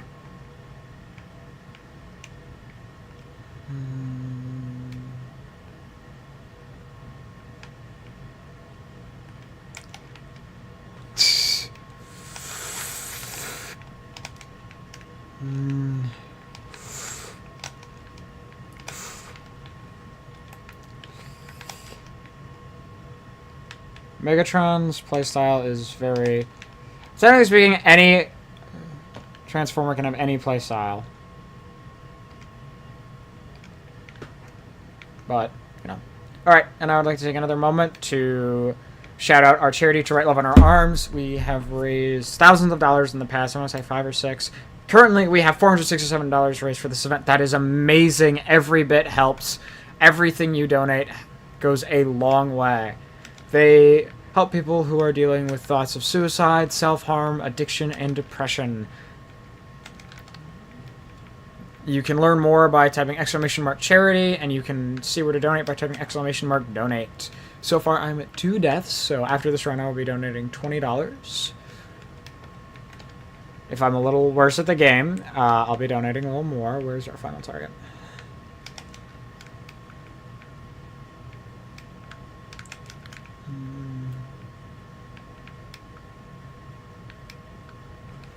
Oh, do I just have to get rid of the freaking snipers? Okay.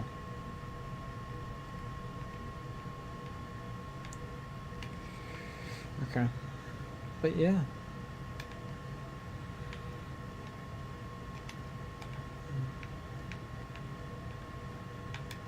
Soundwave's gonna show up here and he's gonna be like, I'm gonna reprogram Triptychon.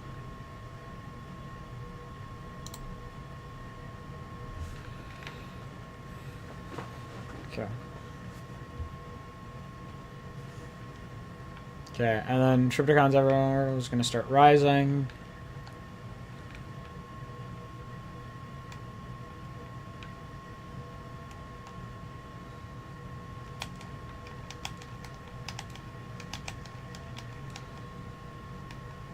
Yeah, so then your goal is pretty much just kill all these guys.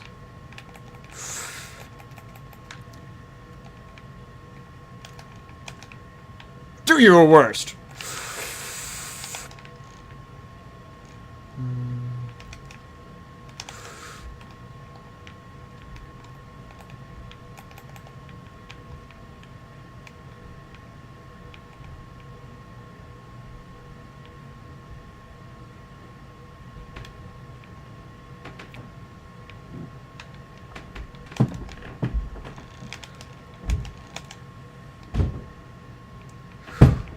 Okay. And then let's see here. What can we do? Who else do I have to target? You.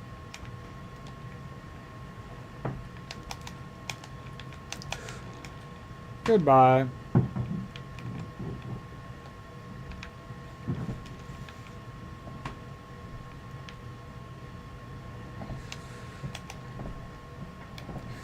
That's something I like about the riot cannon, is that because it does area of effect rather than just one solid shot, you can hit near someone, say like they're behind cover like that, you can hit near someone and take them out.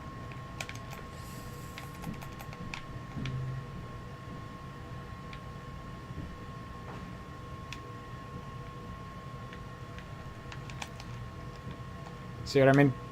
I've reloaded. Bollock. They tell me to reload and I just do, chat. I can't.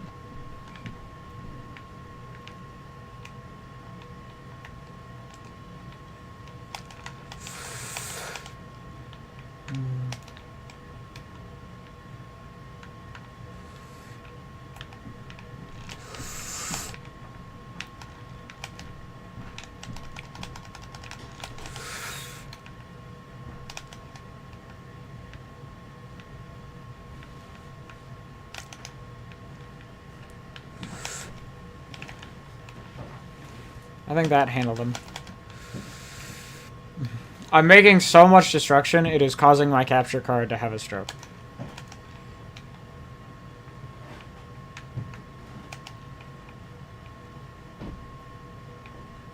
Okay, we are getting pretty close to the end of this.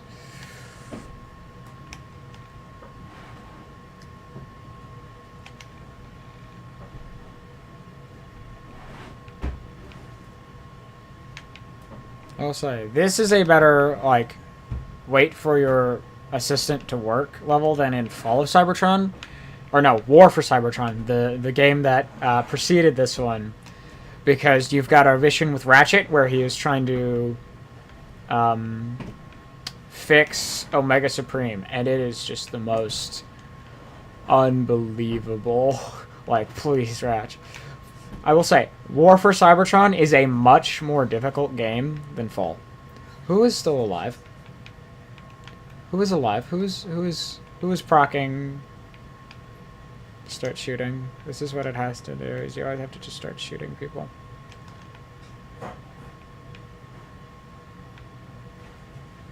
It's usually like a sniper or something, or someone who is like hiding in cover. Genuinely, I don't know who's alive.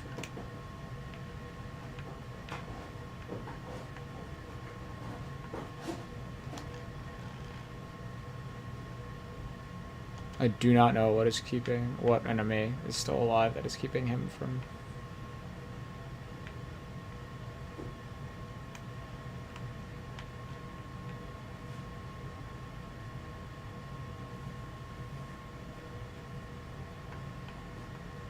I cannot see anything, guys. I have worry that I might have to restart the checkpoint. Because I cannot see what is keeping... what enemy is causing the error.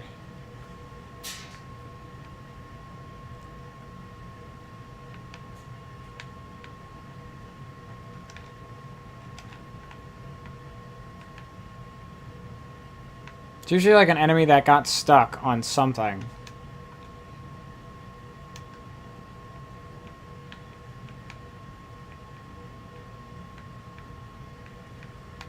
Or it just doesn't understand what's going on.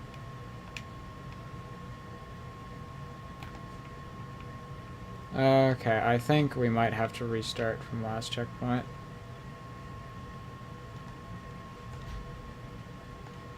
Yep. Which is going to be a time constraint. That's going to hurt our time, but I'd rather have that work than not.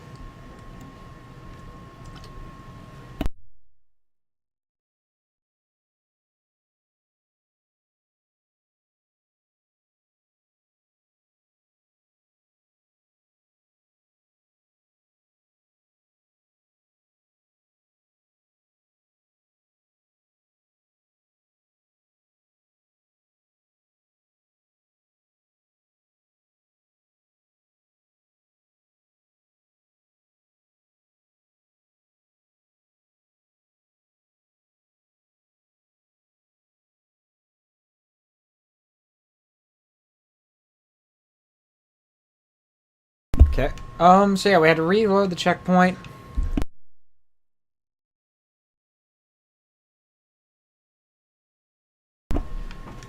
So we were able to reload the checkpoint, and hopefully that'll fix the issue.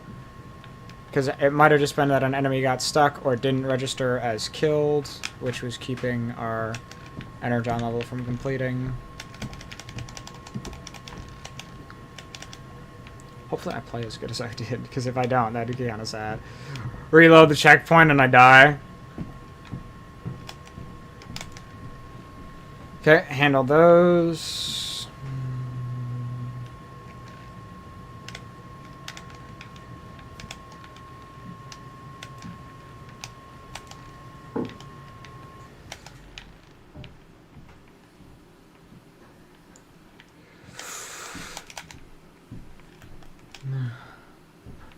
That.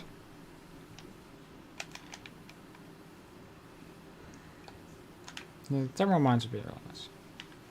Or maybe it's because the thermal mines never got detonated. That could be it.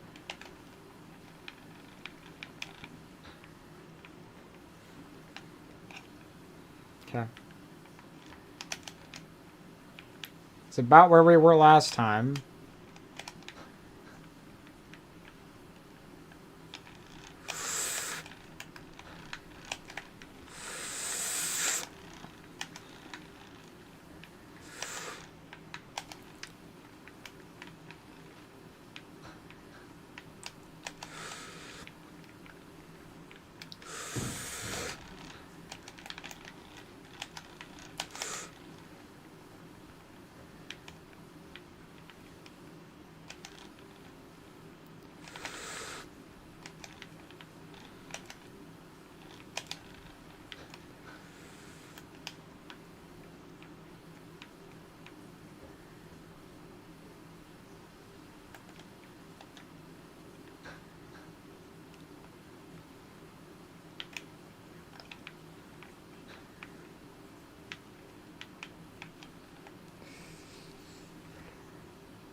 Okay, I think there's a sniper there who's about to move.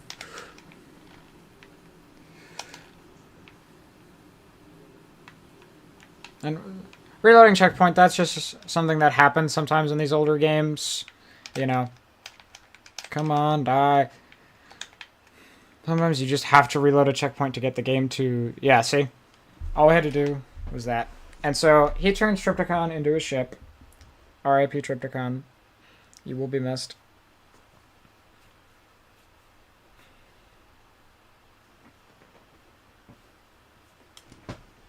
And, well, he's not dead. He's alive. And they include an Easter egg and they show Transformers Prime, which is supposed to take place in the same continuity as this. They really... Transformers Prime was very bad about that. It was... Like... Genuinely, it was the Transformers Prime writers team that didn't feel like tying anything in. Fall of Cybertron changed, or High Moon changed stuff in this game to line up. High Moon was kind of shafted. So right here we're playing as a Decepticon grunt.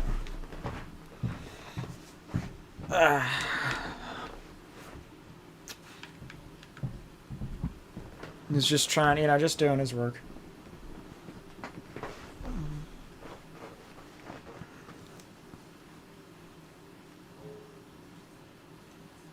Uh-oh. Starscream murders this guy.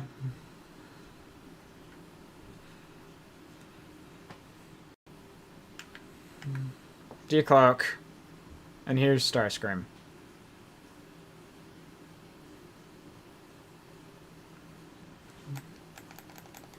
Boom. And this is another pretty fun stealth section where...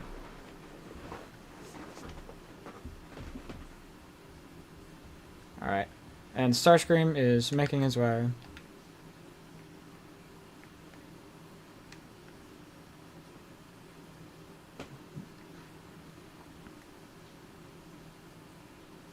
So after all this happens to Starscream, technically speaking, in Transformers Prime, he's back as Megatron's air commander and all that. So it's kind of a strange... Okay, we're gonna leave.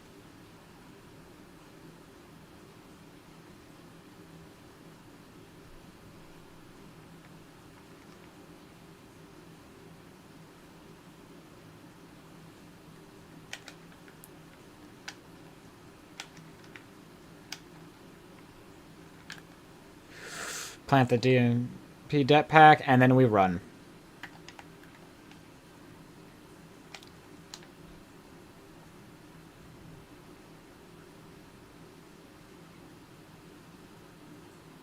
We go in here.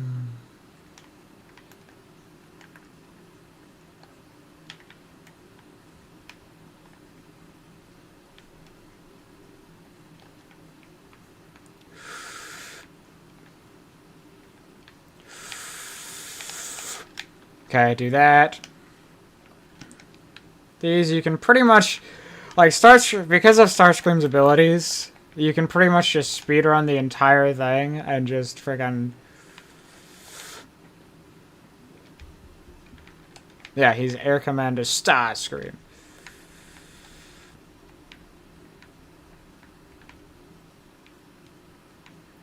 Where I go? Oh, can I go out that way? No, yes, I can. Okay. Then we leave. We go to the last tower. I like how they're like, hey, take out the people who can sound the alarm. And I'm just like, nope, goodbye.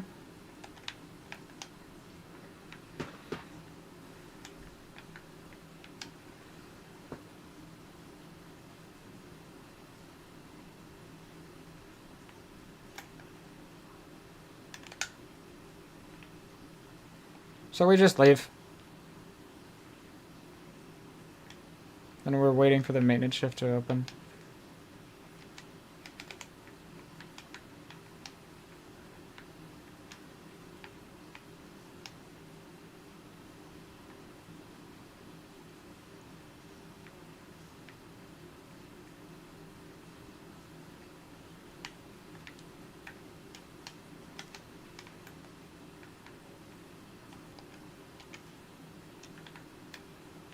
We gotta move.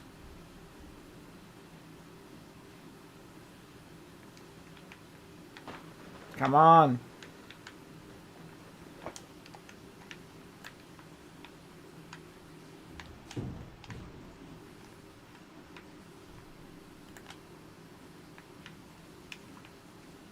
So you can actually skip this entire scene just by moving fast. That's Grimlock. He's our friend. He's awesome. Okay. So we are almost finished with the game. We've got, I want to say this one, this chapter, another one, and then the final one. So yeah, we have just skipped the entire cutscene that we're supposed to watch happen to Grimlock. And probably made the game jump a bit, which I'm surprised it didn't give a loading screen. Although this is a cutscene that doesn't. Yeah. I find it so funny that all the Decepticon grunts think that they can just friggin' boom. Alright.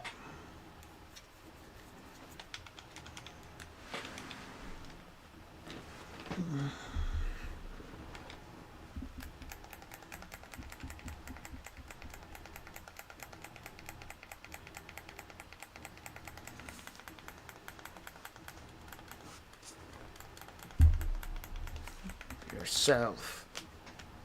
And this is also the original voice actor for Grimlock from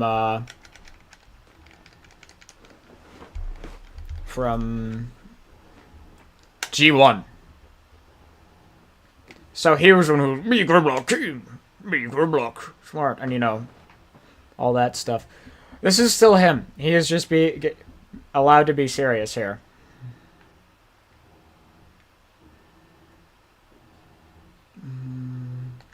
And now we get to play as Grimlock, which is another one of the most fun characters you can play as, Bruticus and Grimlock.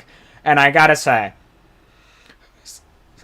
7-year-old me watching So Mungry play this, I was hooked. I was like, oh my gosh, I need to get this game. And as Grimlock, you can direct your melee attacks as you move up. Pretty much these guys will do nothing against you, which is really funny. And you can just be like, sunshine, lollipops, and rainbows. Everything that's wonderful is what I feel when we're together. And executions reward you with Energon.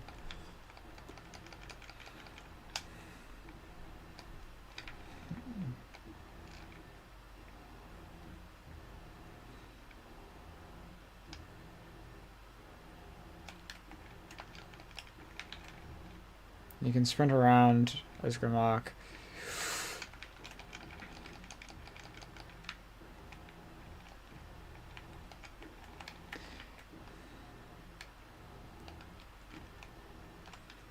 And here they're like trying to like, hey, kill all these people and give you an awesome soundtrack as Grimlock. The music in this game is really good. Okay.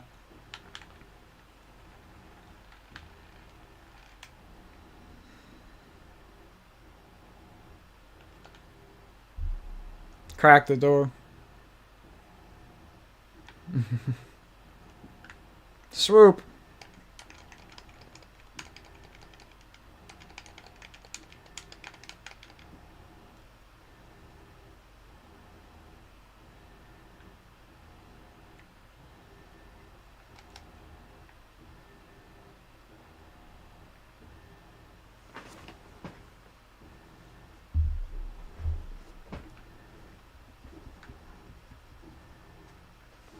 Lucky you.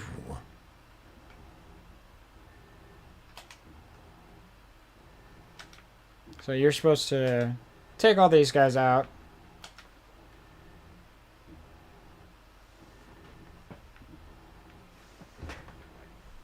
Demonstration.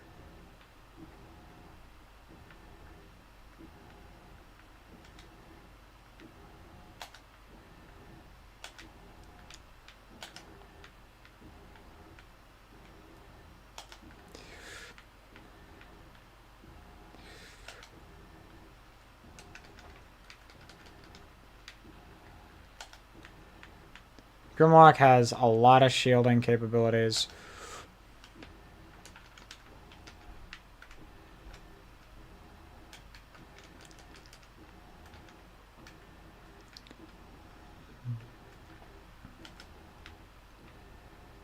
Have that.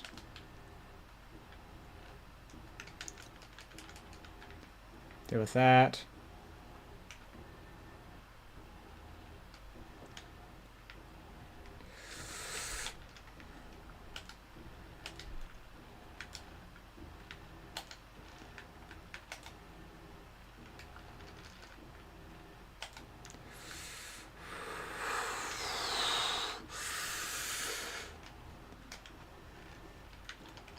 Come on. So yeah, this is pretty much just the slower, more just kill everything part of the game.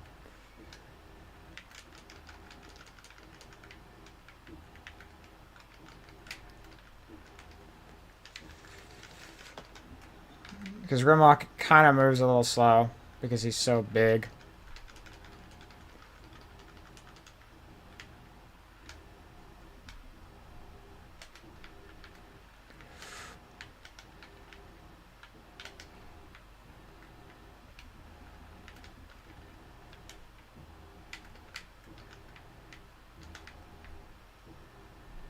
Okay.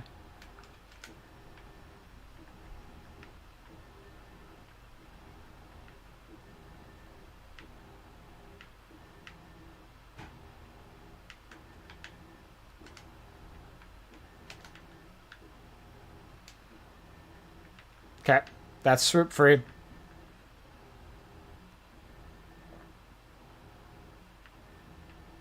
Oh yeah, I'm supposed to.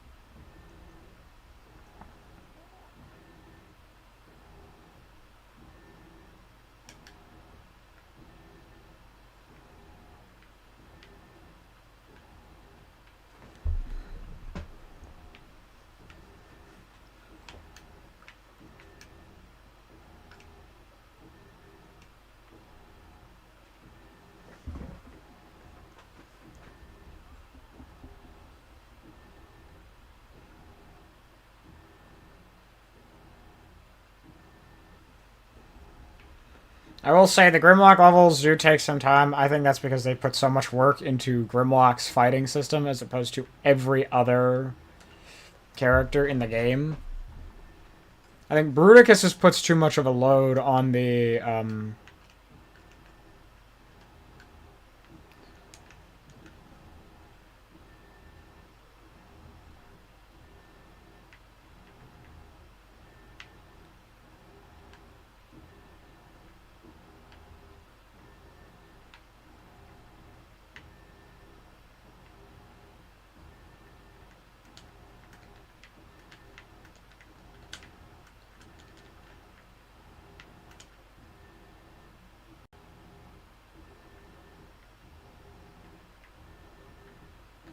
Oh yeah, we're supposed to learn about hard shell.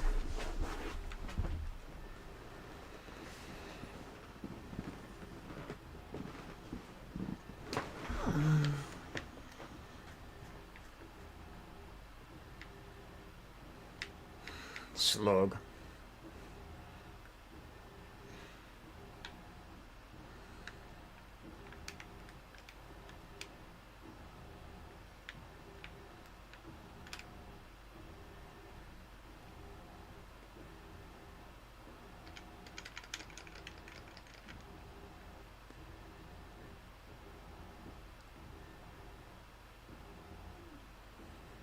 Hard shell is one of the Insecticons, one of the original three.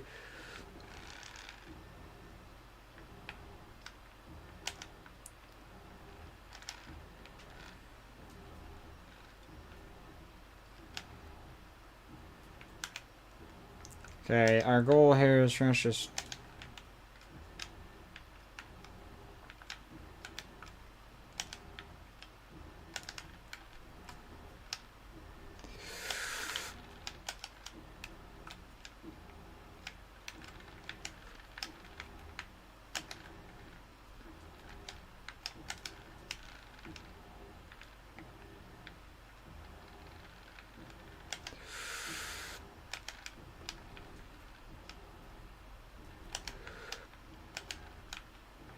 There we go.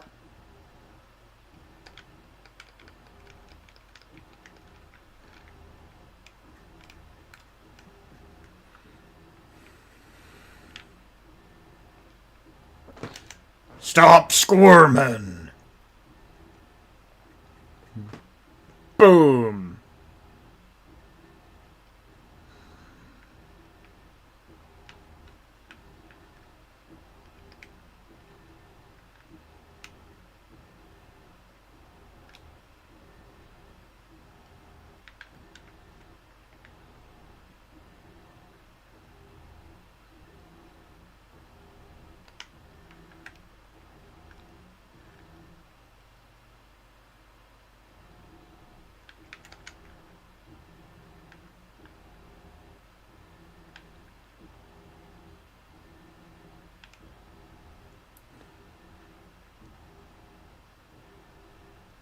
Okay.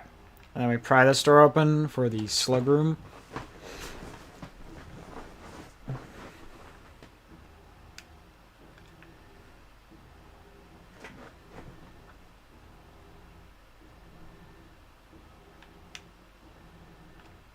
Okay, we enter into a cutscene, and we move into the next Grimlock mission. Starscream's Revenge is a fun mission. That 3 hours. We're doing pretty good. We're doing pretty good. I'm pretty sure this is the last mission before the final, so we are actually pretty well on time. I will usually about the Megatron mission. I go, oh, should I be taking much more time? No, I'm actually right on time. Boom. Grimlock smash, and then chapter 13 is the final one.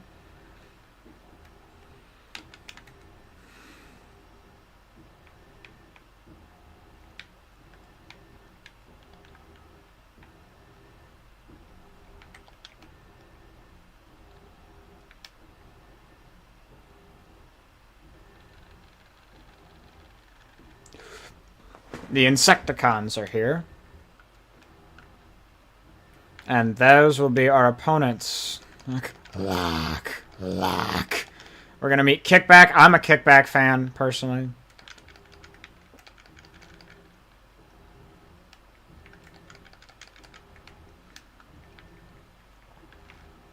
As you can see, the Insecticons are flavored here as pretty much maniacs.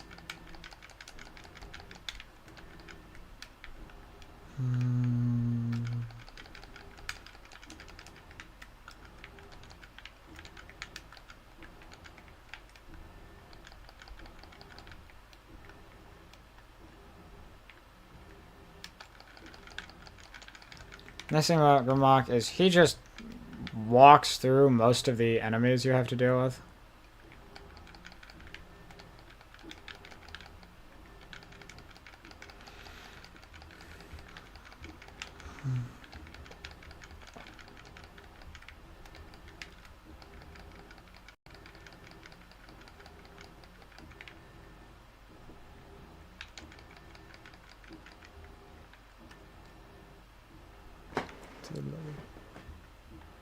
We're moving so fast that the Shockwave model is upside down. He's supposed to be up there. What happened, Shockwave? Shockwave, no. And here's Kickback. Grimlock. Do you remember me? Me. Yeah.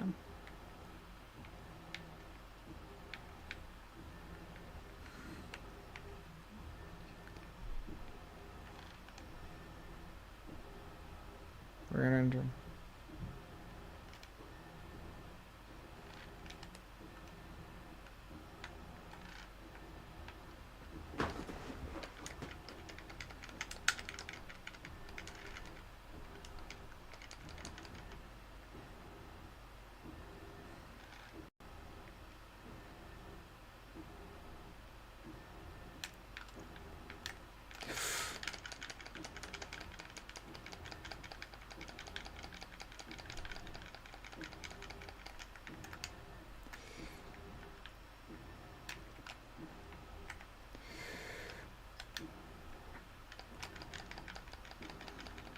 Okay, that handles that.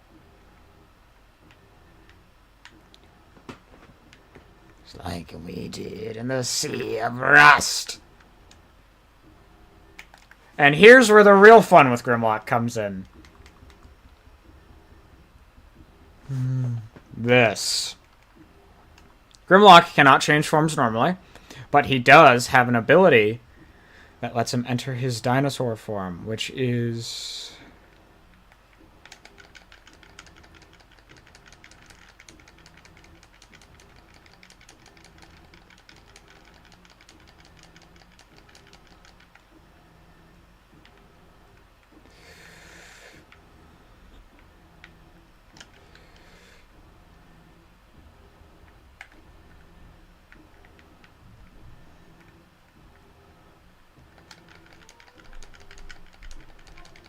tougher than me!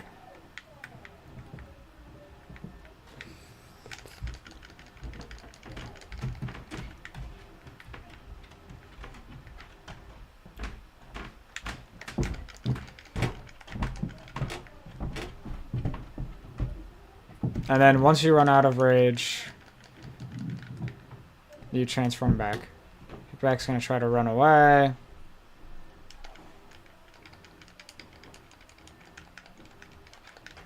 As you can see, I'm trying to skip the cutscene. But most of these cutscenes...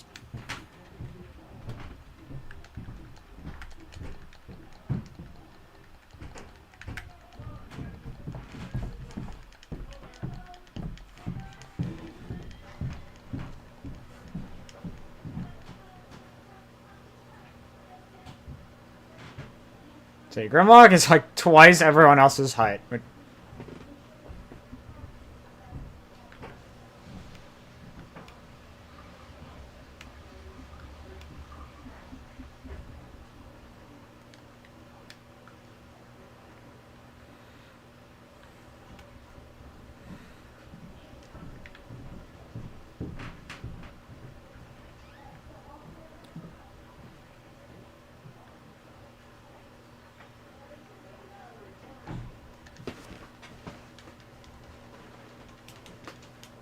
This was wrong.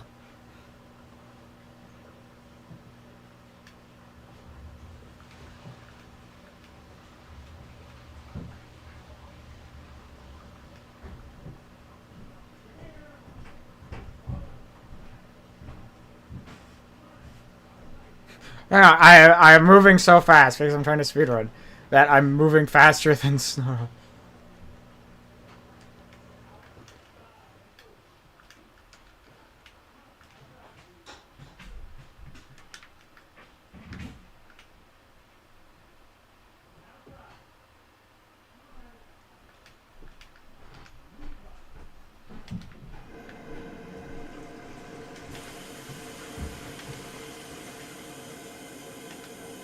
I hate these things.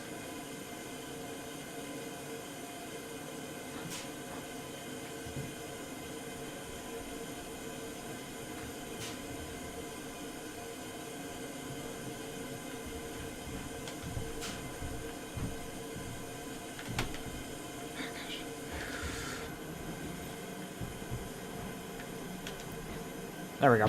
Okay. Today you will find out why Goji is so slow at this game.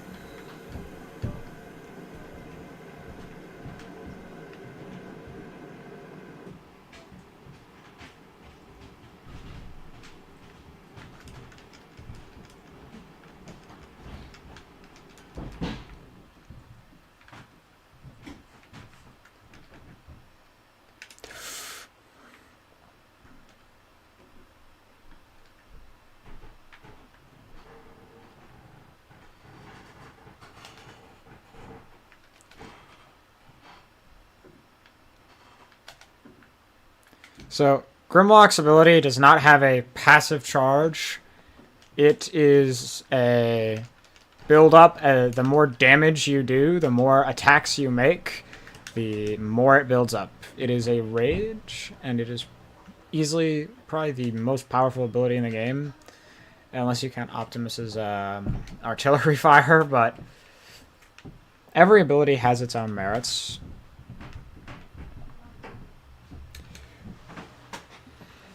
Grimlock's is probably the most fun.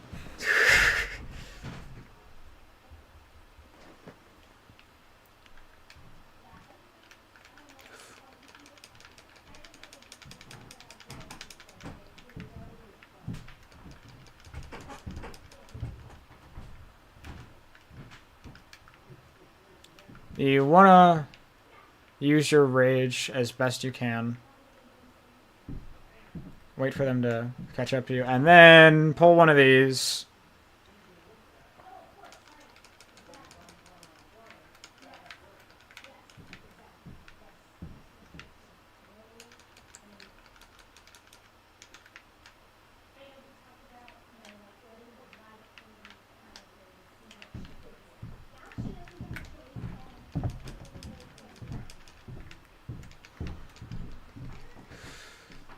And then at the end of all, there is one.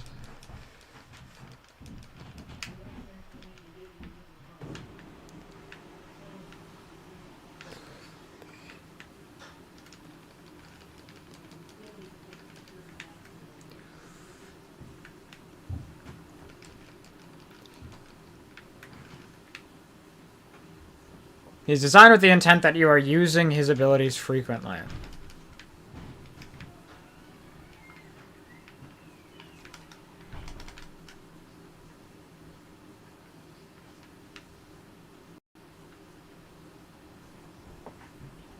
Him baloney. It sees him salami. Oh, him baloney. That is a joke from the G1 cartoon. This game was made with a lot of love, and you can tell. And that's one of the other things I like about it, is that it's just made so well. All the characters are written wonderfully. Heimer did an amazing job with this, and War for Cybertron as well. I think Fall is better, just generally.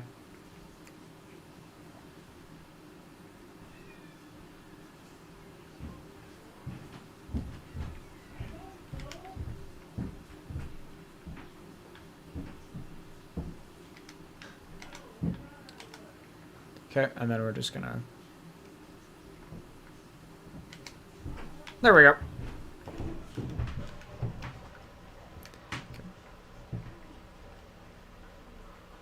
Loading is where you want to know. Hi there!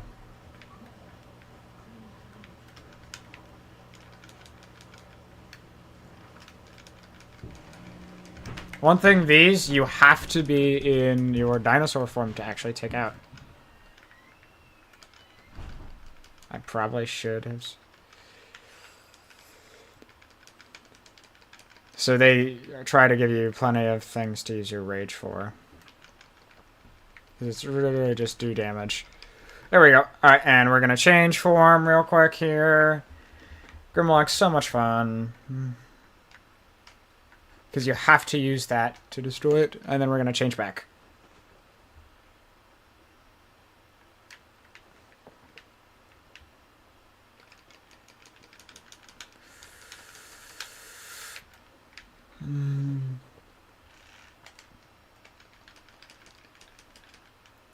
Okay, because we want to save our dino form for this fight with Sharp Shot.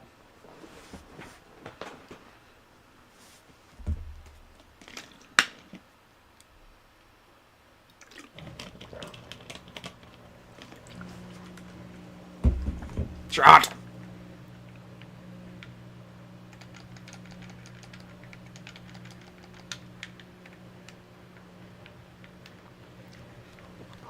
Oh, yeah. I'm trying to wait until I can actually disable the...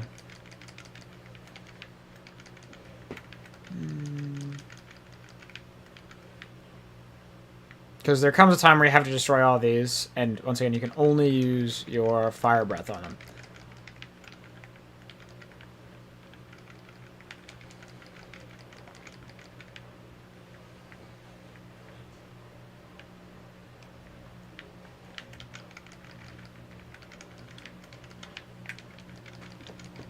Okay.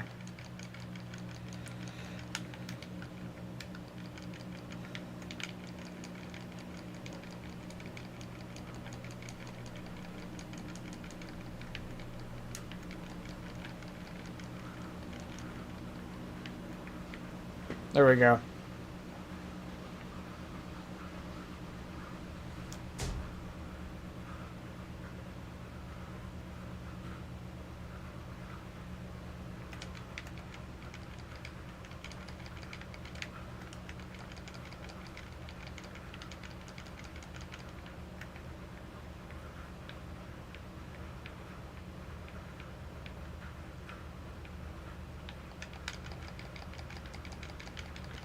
Okay, we are just gonna keep working.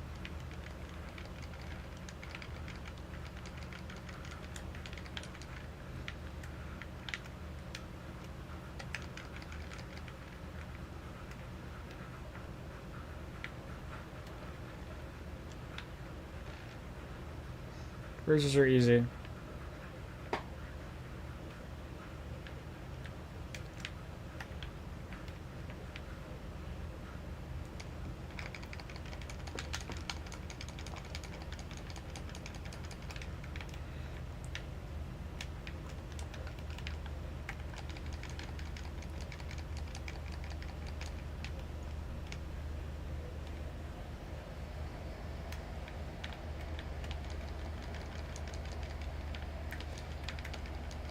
They're trying to bait you into using your dino form, but it is more efficient to save it.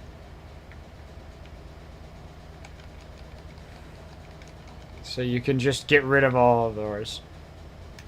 So yeah, Sharp Shot's gonna...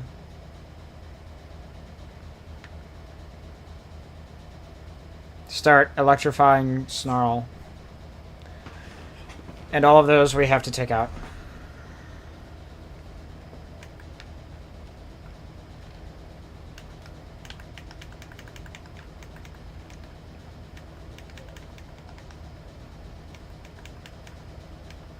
Uh-oh.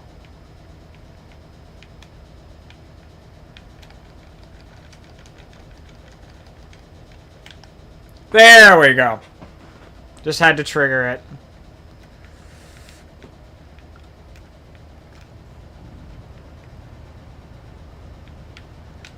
Destroy that one.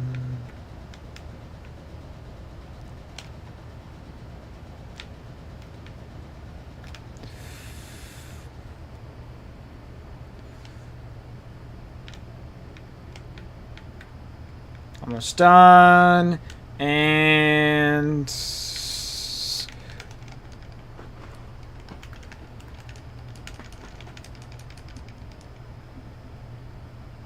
then we eat this guy alive.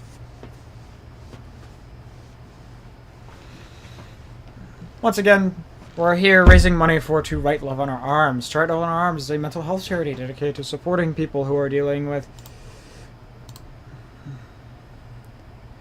depression, addiction, self-injury, and suicide. It exists to encourage, inform, inspire, and also to invest directly into treatment and recovery. So far, we have raised $467.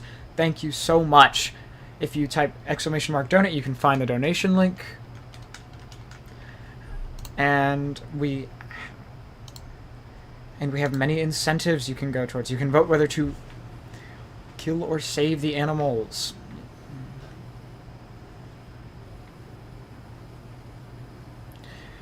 In Metroid, you can get some Corgi % for Gestalt.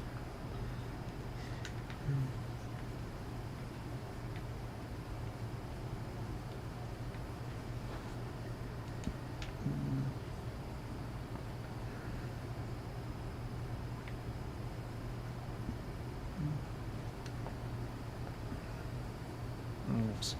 So yeah, please go ahead and donate, and you can also find our socials by typing !socials in the chat. We have YouTube, we have Twitter, we have a Blue Sky. Why is it not letting me open the blast shield doors?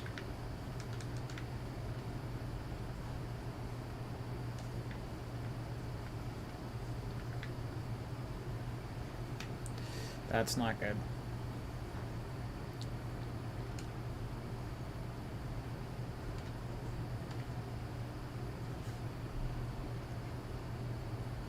Simple checkpoint restart. In case it's...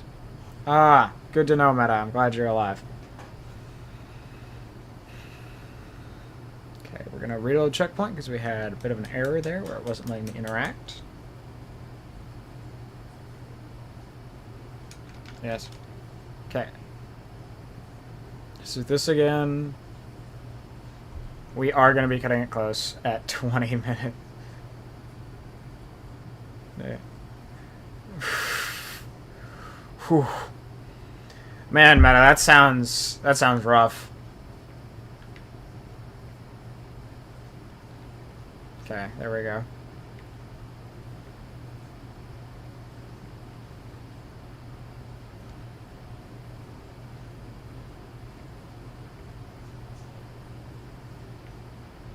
Okay.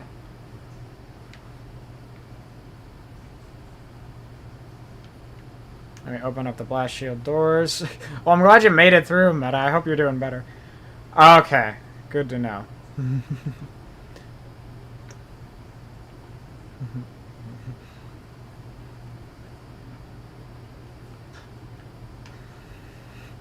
Glad you made it off the bedroom floor, man.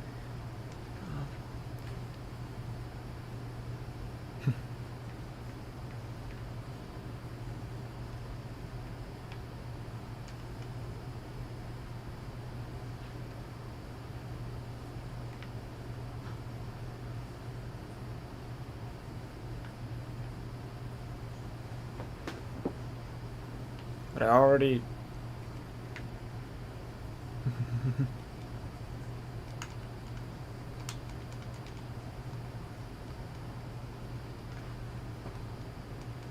There should be game audio. Second.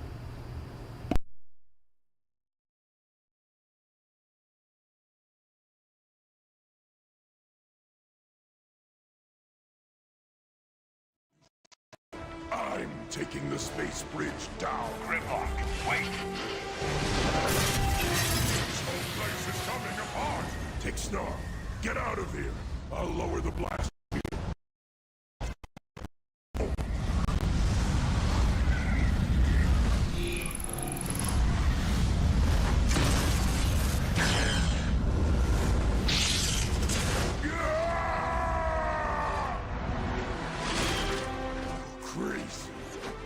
Whoopsies. That's odd. It was I had capture card audio as a source, but for some reason it must not have been pulling it. But when I turn up my desktop audio, then it pulls it. So. Okay.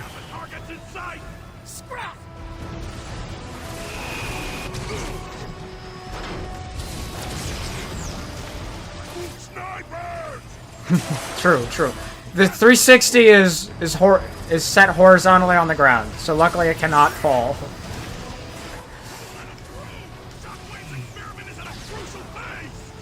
Okay. So here we are just flying through. Come on.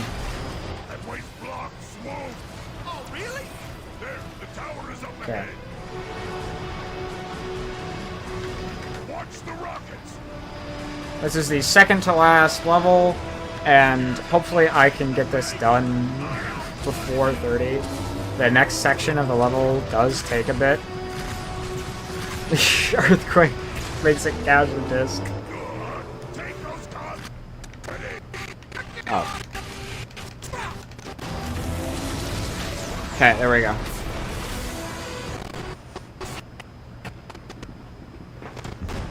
Audio crunches, and there we go. Alright.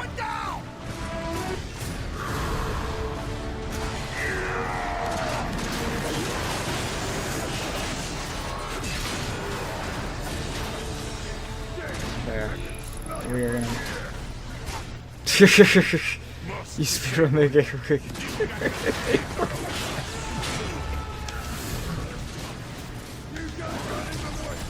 Trigger that. Book it. If I don't finish the game before 3:45 and kill my Xbox, I lose another disc. Okay, we're getting some leapers in, which are the same always because they just love. They have a leaper addiction in this game. Their armor weak on the back.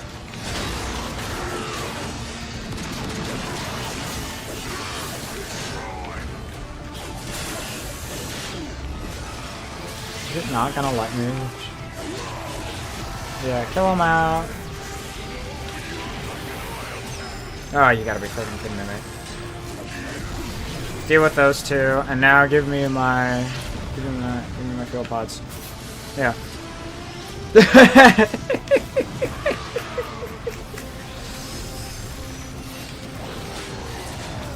Are you kidding me? No! So that's 3 deaths so far, which isn't bad. That's 3.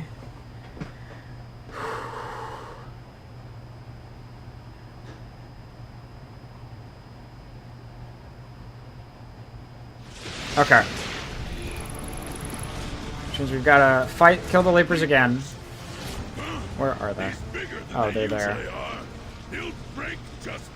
Come on, land somewhere. Weak on the back.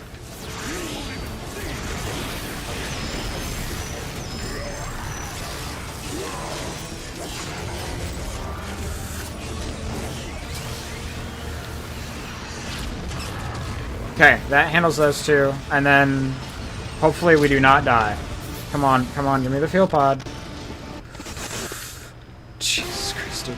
Get away from me, you stupid pieces of garbage. Come on, just let me grab the freaking... I'm gonna... Come on, give me the fuel pod. Oh my no!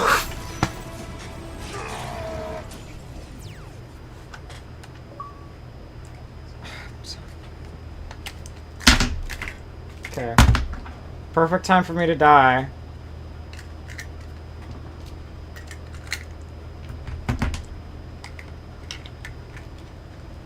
So I can reconnect my controller with new batteries.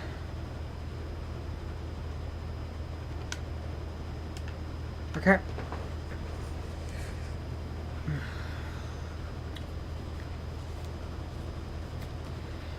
I would like to take a moment to talk about the charity that we are supporting today. The charity is To Write Love on Our Arms. It is a wonderful charity that we have worked with pretty much every year except for the DogPound Ukraine stream. They support mental health. If you type exclamation charity, you can learn more about them. They assist people who are dealing with thoughts of suicide, self-harm. Oh, thank goodness.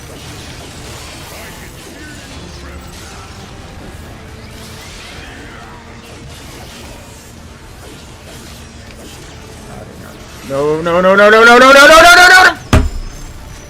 That's 5. Might have to tell Matt that this might take a little longer than 4 hours. Yeah, drop the controller. I promise I'm better at the game. Okay? I promise. It's just... Alright, I don't suck.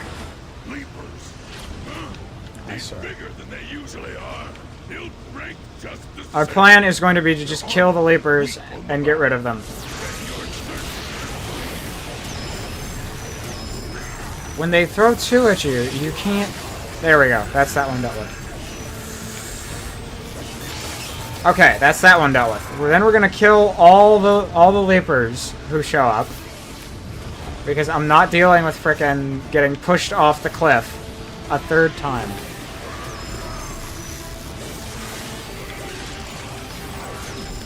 I was hitting him like 7 times. Okay. Thank goodness. Okay, now I can take my time.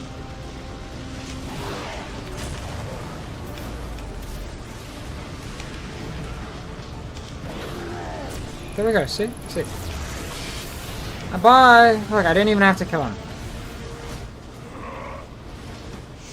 This is the 5th death. You're finished.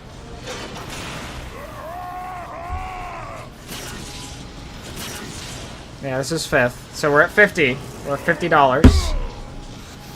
You didn't think I'd build something so powerful such as you and not have a way to Steve control Blum. it. Now, sit there like a good pet while I finish my work. Megatron, I have successfully opened a bridge to the target world. The portal is stable and ready for you. Excellent, Shockwave.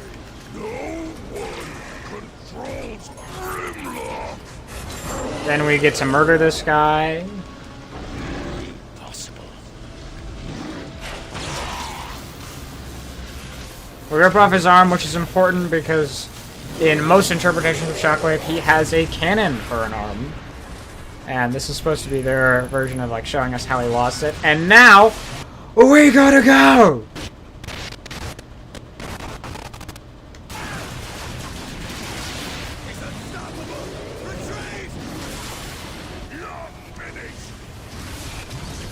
Why are we not running, Grimlock? I have died here before. Because I've fallen off. Meta, this is a character from Transformers. Okay, he's not a meth addict.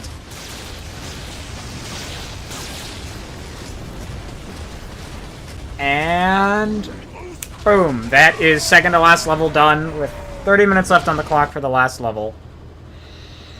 Okay. He's just on a Sunday stroll. Just taking a nice little walk.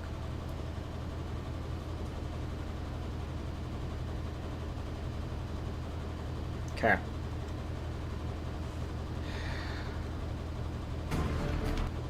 Alright, we're starting as Soundwave. And we are not going to waste any time with Teletran 1. We are just going to go. Those tow cables hit their mark. I've mapped out precise weak points to hit. Once we've latched on, I'll start dispatching the boarding parties. Yes, sir. Yes, This is sir. DPX, it is. Yes, sir. Sir. That's more like it. Those Autobots won't know what'll hit them. Megatron had the Nemesis designed for maximum carnage. Yes, sir. Sir. Yes, sir. Okay. Oh, it's this one, isn't it? Cannon fire jammed the door release.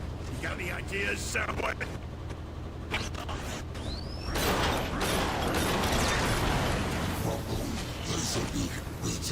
Okay. Let's go.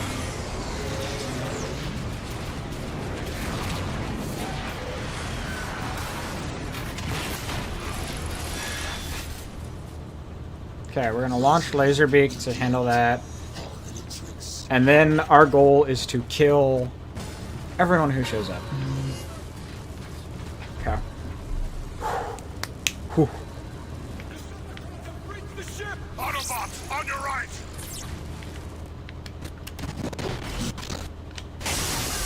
Nice thing about the Tech Vault is it chains through all of our friends.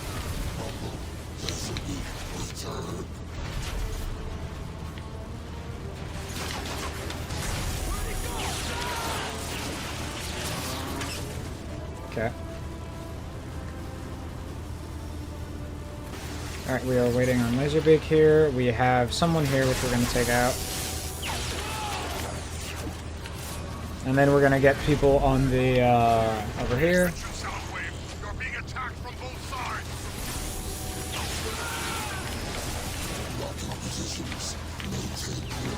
Let them have it!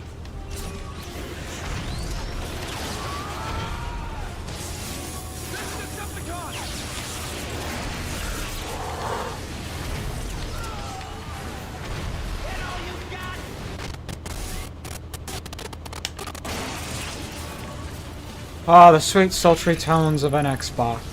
Okay. This gets cracked. Oh, right, I have to release Rumble, don't I? Yep. Where are you, Rumble? Get over here! Freaking weirdo. Go. Break the door.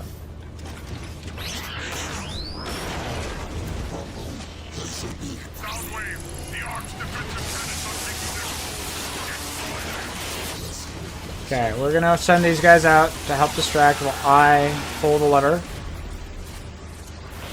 Come on, come on, come on. There we go.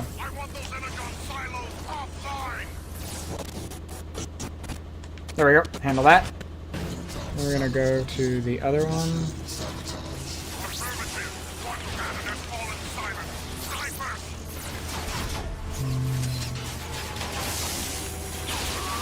Okay, we're gonna distract them with those. Grab the lever. Excuse me, I'm a little busy, you guys, so if you could please be so kind. Where's the friggin' sniper? Okay. Okay. Jeez, no respect, alright? No frickin' respect. Alright. Destroy that.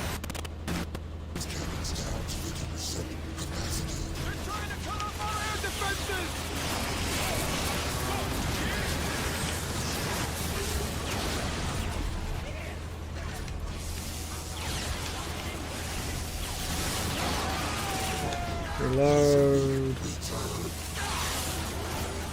Grab the lever. Boom. Blow the stores. Go over here.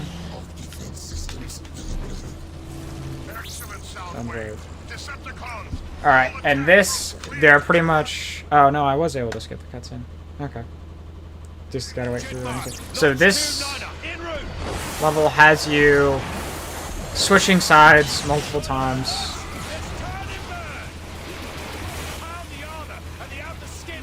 I'm sure if I had a better memory, I would like actually remember which armor I'm supposed to target.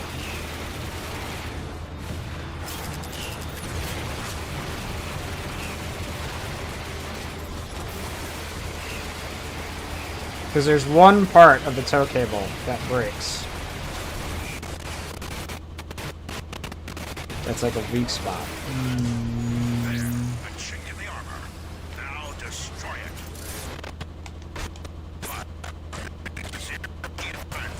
Try using your rocket launcher in robot form. Boom! There it is. Okay.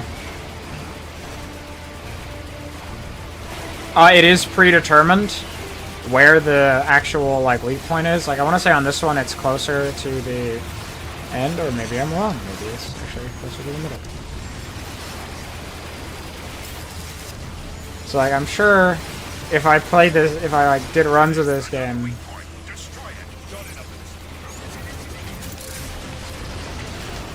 like every few days, I would probably be better. I think this one is the one that I keep thinking. Or maybe I'm wrong and it is actually wrong.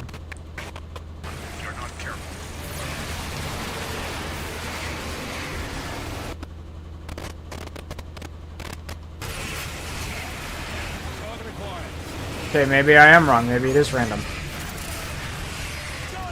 Okay, that is Jetfire, I want to say.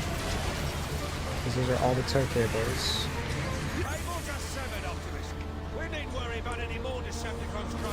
That is a fun transition.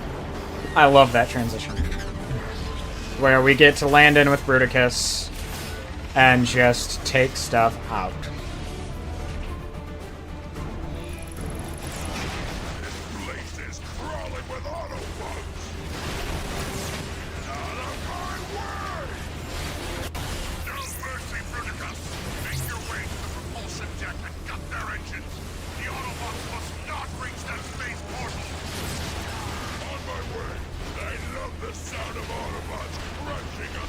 So here we're gonna be moving quickly.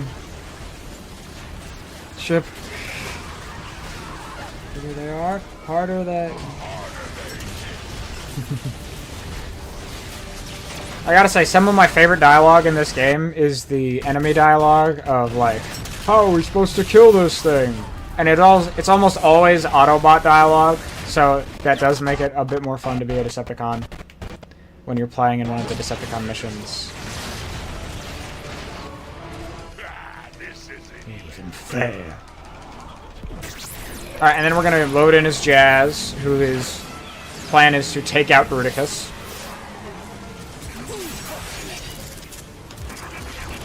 With Jetfire and Silverbolt.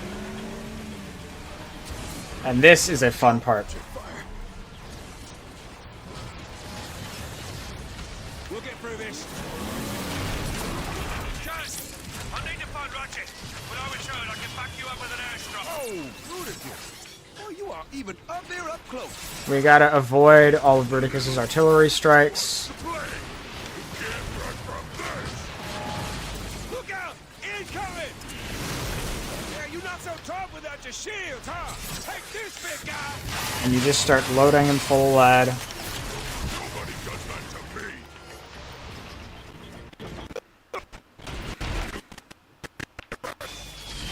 Okay. Whoa, whoa! Better watch my step.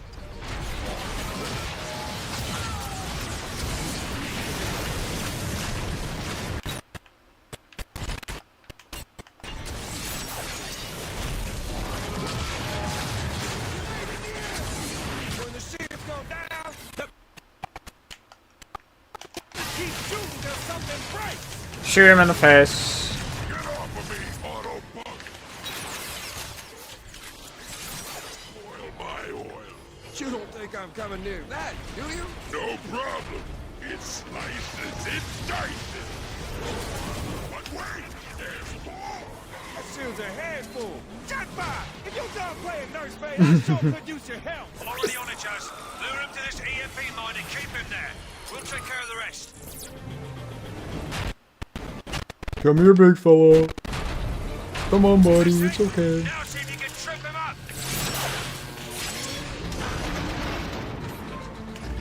That's it. I'm bringing the rain.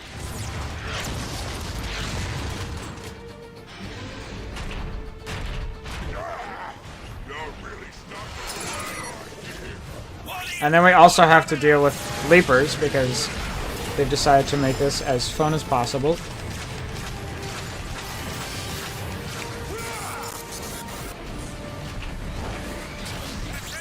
Now see if you can trip him up.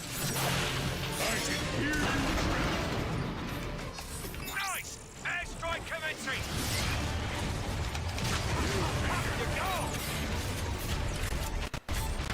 Okay.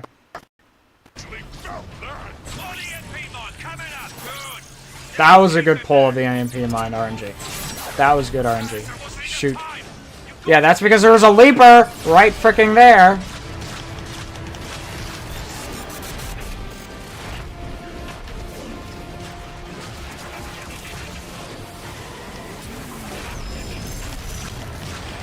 Okay, come on, come on, come on. And then... Okay, that should be 3. Alright. This is how fast it's running. We get to the final battle, and we're gonna do Megatron, because last year I did Optimus. But for the future, voting would be fun. Let's finish this. Not bad for a librarian. Perhaps you should have spent more time in the pit. And perhaps you should have spent more time in the library.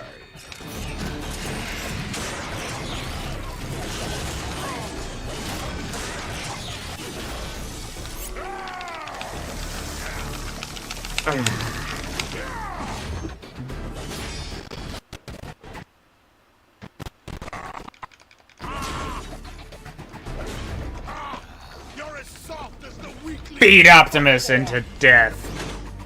See, last year was a 352. My friends are the Let's see if we can lock down 5 death, sub 352. Because that would mean I beat my last year's time without any practice. crime. You were a records clerk when I found you. You will be dust when I'm through with you. You're gonna talk or fight Megatron.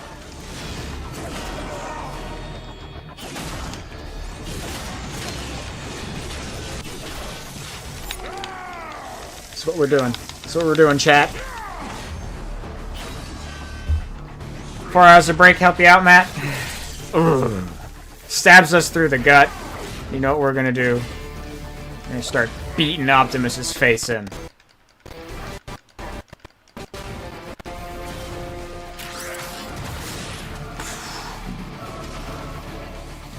Rip our own sword out of our gut. Why won't you die? It'll take more than you've Got Megatron. Such a fun final. finished, Megatron. Never! I'm just warming up.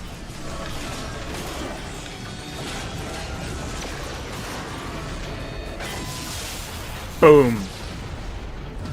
And...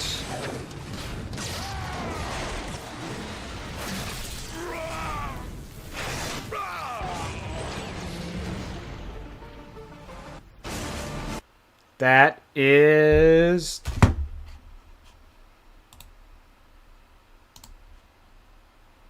time.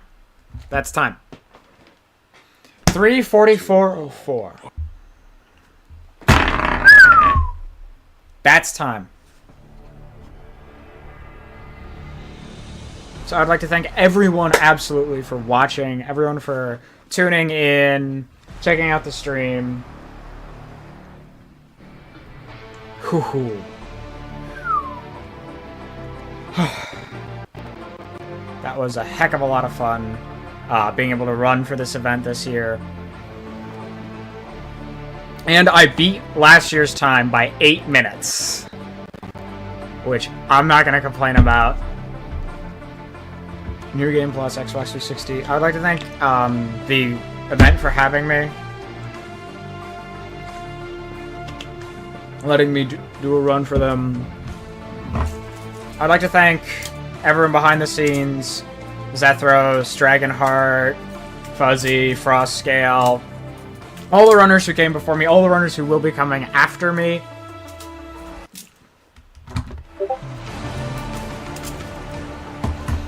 And of course, To Write Love on Her Arms, wonderful charity. Absolutely, exclamation mark charity or exclamation mark donate. And in the chat. Dogpound Expo has multiple socials, a Twitter, Blue Sky, YouTube. You can do ! socials to find more of those. And, you know, at some point Matt's going to come in and tell me that well, actually, I can check what's next, and then all Matt has to do is switch the scene. It is Gestalt, either any percent or Corgi percent, depending if someone decides to snipe the incentive or not. Yeah. So we have about 30 minutes, less than 30 minutes to decide. So right now it's any percent. If chat wants to try to snipe that to see Angel Arbalest, I can never pronounce his name. It's the most simplest thing, but I can't pronounce it. Yeah. If someone wants to snipe it and get him to pet a bunch of corgis, then now is the time. Yeah. Because it is currently... Yeah, I'll throw $50 to that. Since that's what I have to donate. 60 out of 150, so it would need $90 to be sniped. So, come on, chat. I believe in you. We will catch you soon.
Yeah, because I'm not hearing anything. Mine should be working. Yours should be working. Mm-hmm. Oh, there we go. Okay, we have audio now.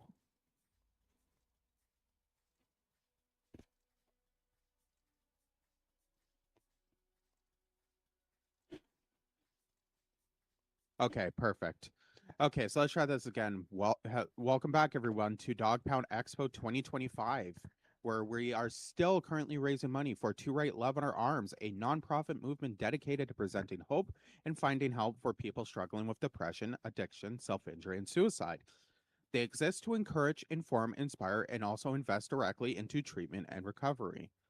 Now, before we get into the run, I do want to shout out a few donations we got during the break here. So we got a $50 donation from Goji stating 5 deaths at $10 a death. It was fun. And then we also got a $90 donation from Z saying, I want corgis to be petted, so petted they shall. And that was, those two went towards the corgi percent speedrun, meeting the incentive. And then finally, we got a $100 donation from Dragonheart145 stating, let's go. And they put their money towards saving the animals in Super Metroid, as well as for Metadog to make a Twice Baked Potato live on stream. So thank you, Dragonheart, for the donation. Now, for today, for the run we have now, we have Gestalt, Steam, and Cinder Corgi percent. You want to introduce yourself? Yeah, thank you very much. So I'm Arbalist, go by Angel Arbalist on Twitch. I am a bit of a Metroidvania speedrunner. I do a few different runs here and there, but I've been quite addicted to Gestalt of late. Yeah, this has been my second or third main speedrun game I've been doing recently, and it's been a ton of fun. It's always a bit new to learn, and I'm hoping you all enjoy it as we get into this run. So I'm ready to start when you are. Ready whenever. Cool. And then I'll just give a quick countdown. So we'll start in 3, 2, 1, and go. So Gestalt's an interesting one because this run has a lot of different evolutions at the moment. We've got a couple of different breakout. As of recently, we've now got a potential glitch run as well as a glitchless run, which is where I kind of prefer to run anyways. But what we're going to do to start off here is quite simply just run through and get up to level 2.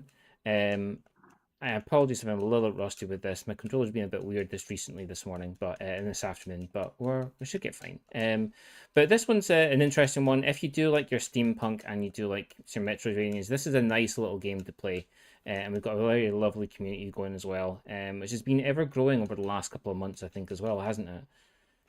Yeah, ever since the separation of the glitch and glitchless routes, it's been growing a bit. Yeah, it has.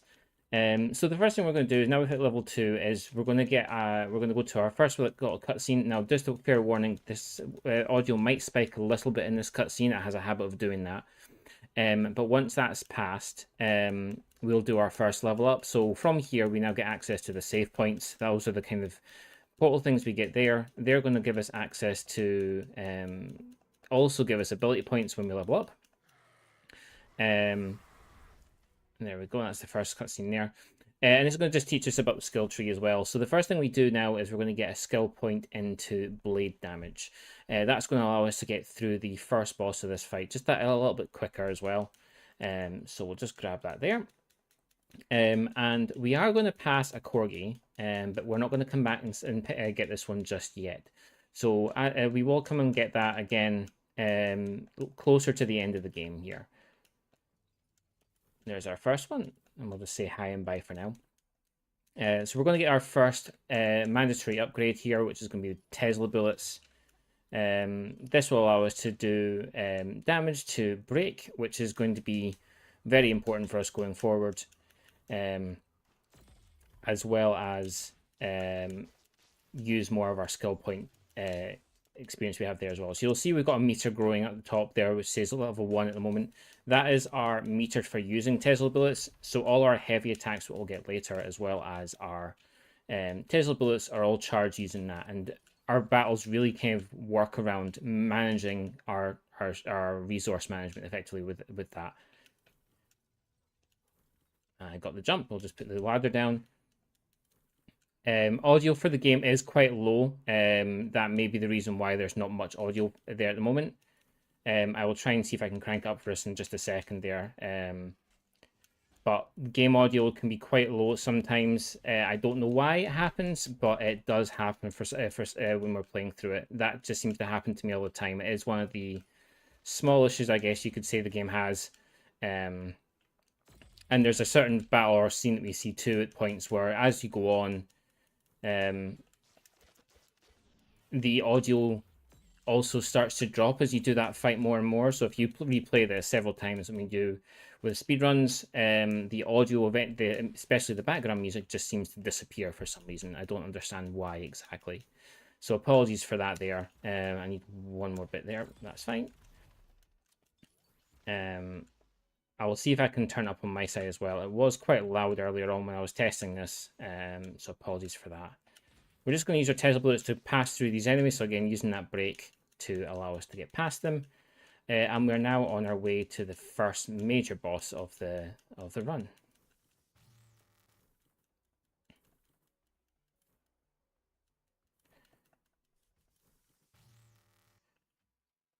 Now, the other bit here, again, just to reach into the elephant in the room, the game is played in traditional Chinese, or sorry, I think simplified Chinese, sorry. And that's just because us skipping through text goes much faster, infinitely faster, really, compared to in English. I think it saves 1 to 2 minutes in terms of speed in that as well. Yeah, and either one saves a lot of time. I think they're about the same in time save. Yeah, I don't think there's much difference to them there. But again, the amount of save it's got for us in the run overall is really good. Okay, so now there also seems like the scroll speed for the text also seems to be a lot quicker in the Asian languages than they are in English for some reason. Yeah, I mean, there's a lot less they don't have to use as many characters to go over the dialogue as we do in English, which is part of it. So we'll grab this save point here. This is just to allow us to get one more skill point, and again, as a safety save for fighting this boss. So I'm just going to be a bit quiet while I do this, and I'll explain what happens afterwards.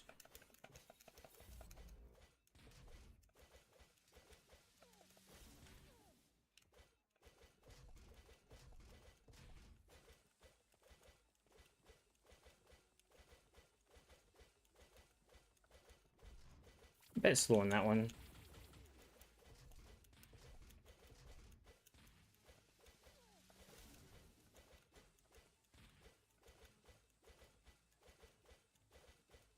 Okay, and that's the first boss done there as well.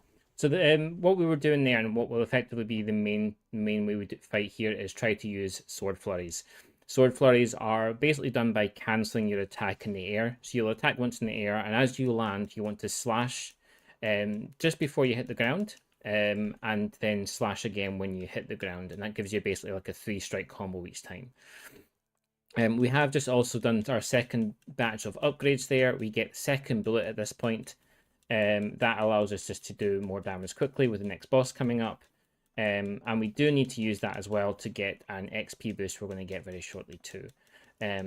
Just conscious of sound, I am going to take a second to boost the sound on my side, just to make sure it is working for everyone there. It shouldn't take too long.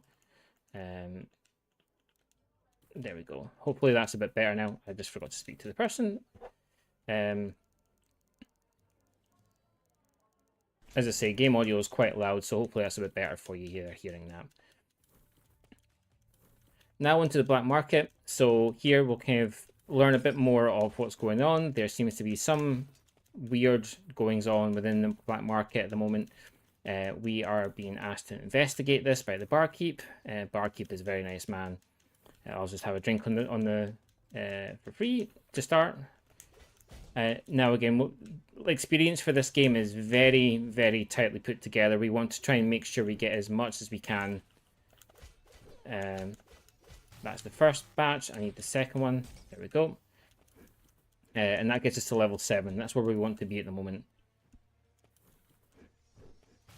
I'm proud to have found this shot. Yeah, that's a very good shot. Nice quick jump there, just to skip over a little bit of that movement. I was hoping I'd get the other jump as well, but it is very specific in terms of getting that. There we go. Now this boss can be a pain sometimes with the way they are. Their attacks are one of the attacks has debris fall from the ground. That can be quite random. And he jumps.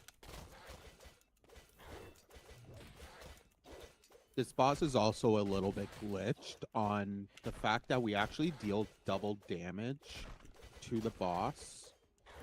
I think it's double damage, more damage. I'll say Yeah, that. it's we do standard damage. I think it is to start. Yeah. Yeah, but as soon as we break his armor or his stance, he actually gains armor, which was initially a bug, but the lead developer said it's a feature now. So. Yeah, I love the fact they kept it in, because I think it's just a neat little thing. Kind of makes sense as well with the way the fight works.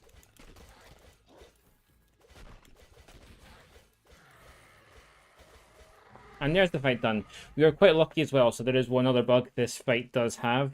If you defeat the Berserker whilst they're in the air, you won't get any experience, which can really throw off our leveling up, as there is quite a lot of rubber banding with how leveling up works as well with experience. So we need to be very careful, and if that was to happen, we probably would have to restart that fight just to be on the safe side. We are coming up to our first Corgi now. We will meet our first little friend here and give him a nice pat on the head. You can hear him just down here. And that is our first of 24 Corgis saved. Now, they are quite easy to find in some places, but they are a bit more out of the way sometimes as well. Yeah, you will have noticed just before he went to pet the Corgi, he went and picked up an item. We do have a bit of a strict item routing as well, because we do need some items for specific fights.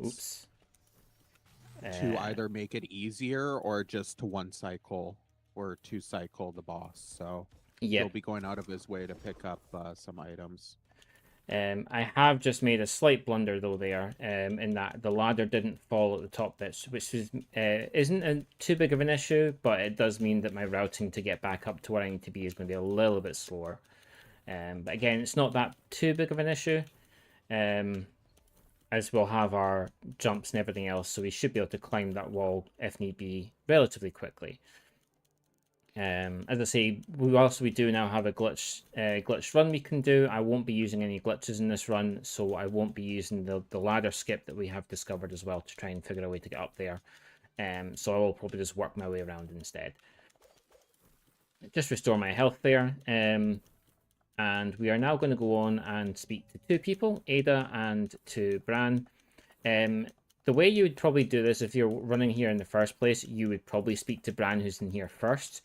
But it's just much quicker to speak to Ada first, then Bran, and that's just purely because he'll tell you to go speak to Ada anyways before he can work on the ore you're going to give him in the first place from the Berserker fight we just received.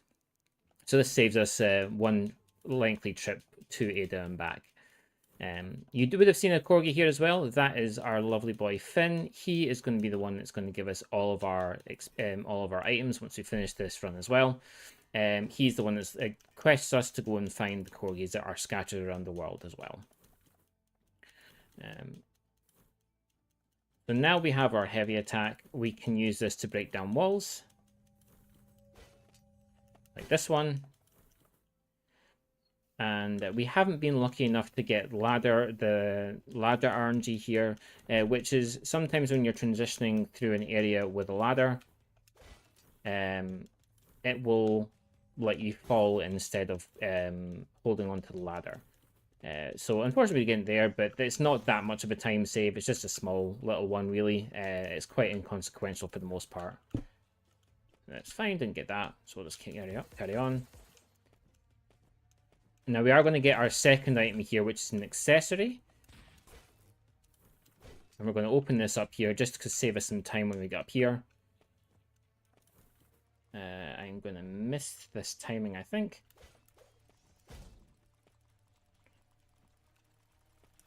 Yep, missed that, that's fine. Our next corgi is across that way. It's a little bit annoying for the time because these are on a bit of a weird time sequence. They don't really have a set pathway they go on, so we just have to wait for them if we do this. Not too much of a time loss in this case, but again, not too bad. There is our next corgi. Pavlov, I believe the name is. So that is Pavlov now saved.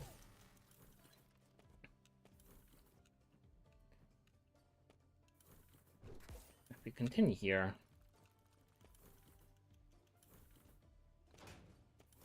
put that ladder down, and we'll go over here to get some more experience. Not too worried about the shot there. And this is our only accessory we're going to get really until the end of the game. We won't equip this anytime soon, but this is the ability ring. This basically gives us more blade damage and gives us a little bit of resistance as well, which is very handy for some of the bosses we're going to be coming up to. Yeah, so you may have noticed just before he grabbed the item, he hit a Tesla. So there's a few different types of Teslas that are in the game. We actually shot at one earlier as well, before the Berserker fight. So the purple ones is the one that gives you XP. You have the yellow ones that gives you money, which, depending on which fighting style you have, you may grab one because there's an item that some of us purchase. You have the red one, which heals you, and then you have the blue one, which gives you energy. So you'll be seeing us hitting those as well. Yeah, exactly. No, we are not going to do anything with regards to the scope in this one, which is what you need the money for. This gentleman here will normally sell you a scope if you need it, but in this case, we won't use that on our run. I do prefer to use more blades. I am okay at the blade flurries, so I would usually prefer to do that instead of relying on the gun. Now these things here, I didn't explain them before, but those red orbs we see are skill points. So when we take them out as well, they will give us more skill points. Again, really kind of playing to that bit where we need to be very conscious about our ability point routing here, as we do need very specific abilities at certain points in the run to really help us through along the way. This enemy is going to be a little bit of a pain, but we're through there. I am just going to heal up because I do want to try and give this skip a try. But we do have a quick skip here if we can get it, which was discovered by one of the runners, Tidus. But you can get up here. I'm going to try one more time. Nope, I'm just going to let this hit. It's definitely worth it if you can get it quickly. If you can't get it, again, it's not too big of an issue, but the more times you try it, it's going to balance out the time save. I think it works out about, we're still kind of working out exactly, but I think it can save anywhere from about 30 to 40 seconds in terms of time save, which is quite significant in this as well. And that's the reason being is we don't have to make a pit stop to that save point on the way there. So we're just going to run through this way instead. Now we do want to take damage here. We are coming up to our next boss. But this is not a boss that we would really fight in this instance. We're going to instead let them do what they want and knock us out 3 times. I do like to take poison here, just to help mitigate my damage, knock it down quicker, so that the first time we fight this boss, we get through it within taking just 1 hit. So you are going to see me take deliberate damage here, and we're going to do our first deliberate death. So deaths in this case aren't the end of the world. You don't restart from a previous checkpoint. You will restart from the last save point you were at, with everything you've retained. So we are using that to our advantage. That's why we got the save point there earlier on. And we are at the perfect health to be taken out on 1 hit.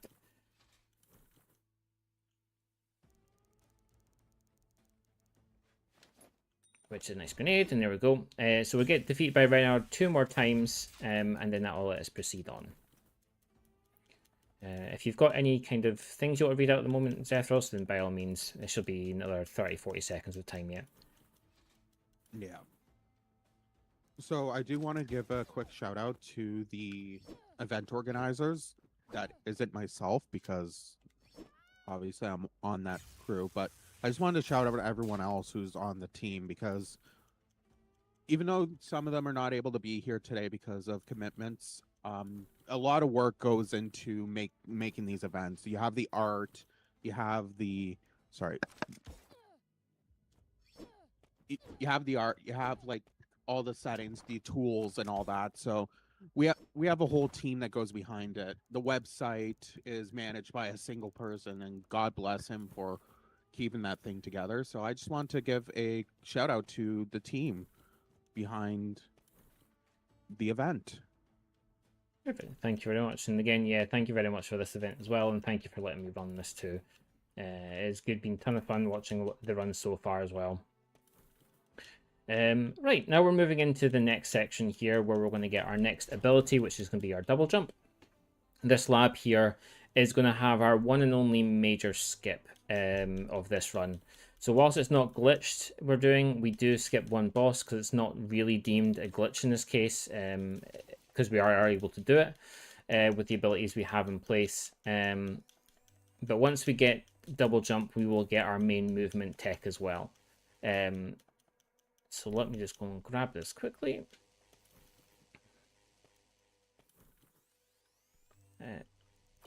And there is our double jump. Now we're just going to shoot a shot here to get another skill point, and then whilst it's doing that, we are going to get our dive kick. And dive kick here is our... Oh, on you go. Oh, I was going to say, a part of the reason why we don't equip the ring early is because of Bernard. Yes, 100%. We want to be able to go through that quicker. So if we took that down, I think it's only like 5%, I think is the difference. It still makes a big difference in terms of how quick that goes. Right. Yeah. So we were talking about dive kick before I interrupted. Yeah, no, sorry. Let me just do this quickly. There we go.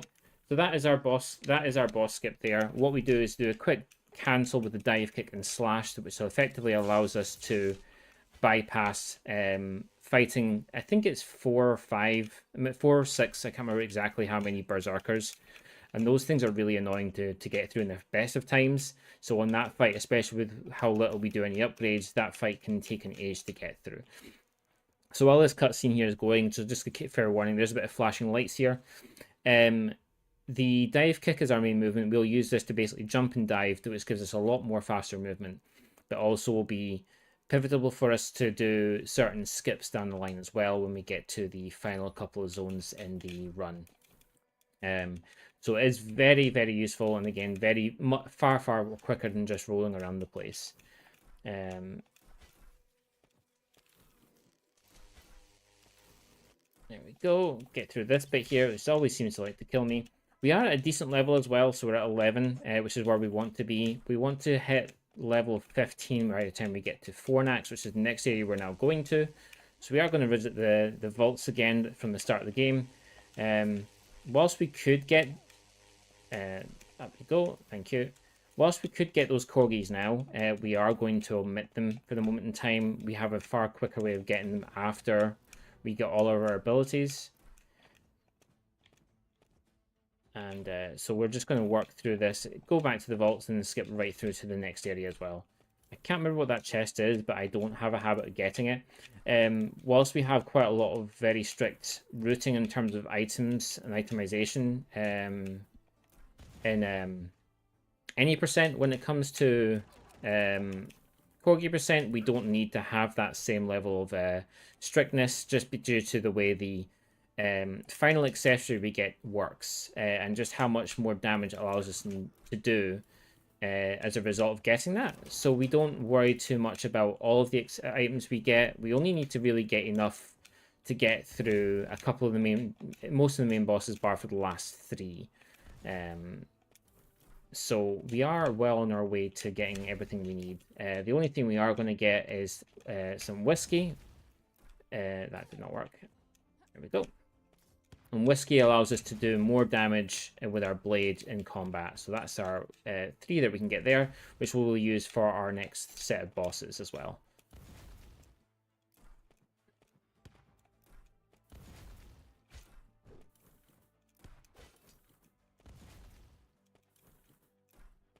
And that's one of the blue ones we were talking about before, but because I've still got plenty of energy, it's not too bad. We will now be unlocking these, which are our warp points. So much like any other Metroidvania game, you do get warp points you can use to warp around the map. Those we'll be using to go back to speak to Finn once we've saved all the corgis. And also when we need to go back to the main boss afterwards as well. So we will make good use of them. Again, when we do use them, be warned, there is a little bit of flashing lights with them, but it shouldn't be for too long when they come up, and I'll give you fair warning when I'm about to use them as well.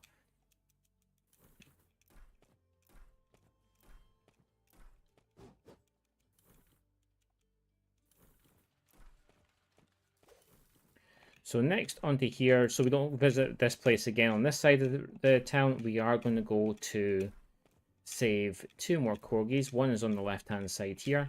I didn't speak to... No, I did speak to Ada. I almost thought I didn't speak to Ada for a second. One is here. And then one is back in Vincent's bar as well. So we are just going to go speak to our friend here in the Machinist, who will give us access to go back to the vaults.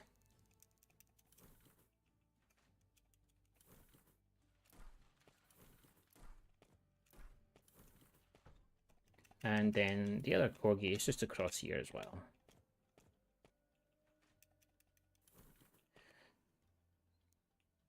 There we go.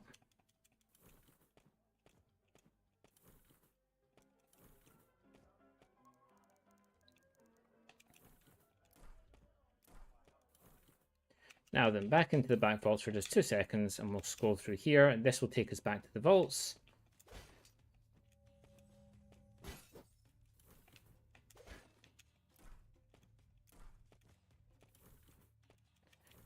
And that's this back here now as well. So we'll grab this teleport as well, so this will allow us to come back to the vaults when we need to get the last of the corgis. So there is 3 here. We won't be getting any of them at the moment in time, but we will be coming back when we can.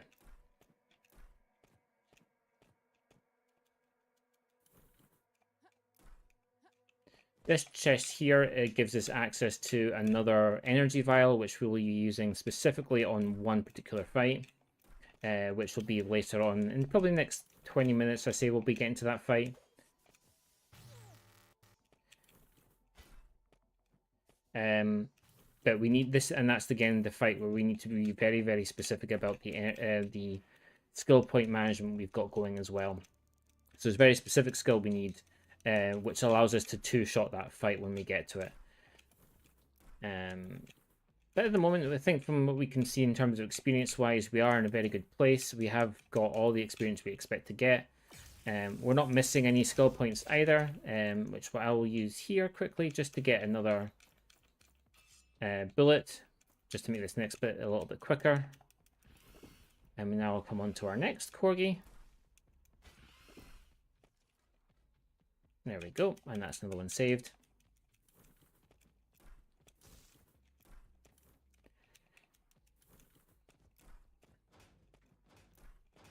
Now there is more and more experience up here, so if there was a problem with the experience that we had got so far, then I would have gotten experience up that was just above us there a minute ago, but thankfully we are in a very good place, and we should, by the end of this next room, hit level 16. So we are very much in track to what we need to get, and that is experience I expected to see, so that's fine. And that should take us to, yep, there we go, there's our level 16. So we are exactly where we need to be as well. Now this area here is where we get to really make use of what we call death warps. So as we mentioned before, everything you do when you're in a run or when you're running around the place does retain for when you're going through it. So if you were to lose all your health and get warped back for any reason, then you would come back here with everything you had in tow. So we use that here to really allow us to get the valves to go to the next area we need to get to. And then just warp back. I don't think I've ever had that bee charge at me before, which is new. I don't want to say it, but that's never happened before. Hasn't happened to me, so... Gonna wait for this. And we are quite happy with the damage we've received, so again, we should just be able to go through here, get the first of the valves we're needing.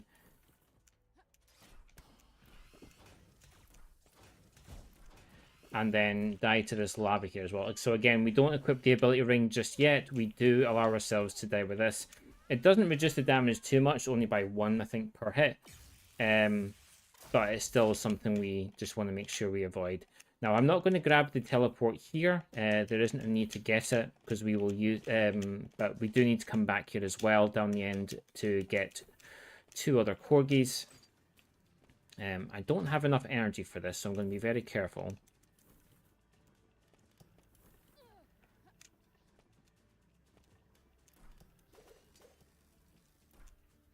That's not worked out as well as I wanted it to, which is fine.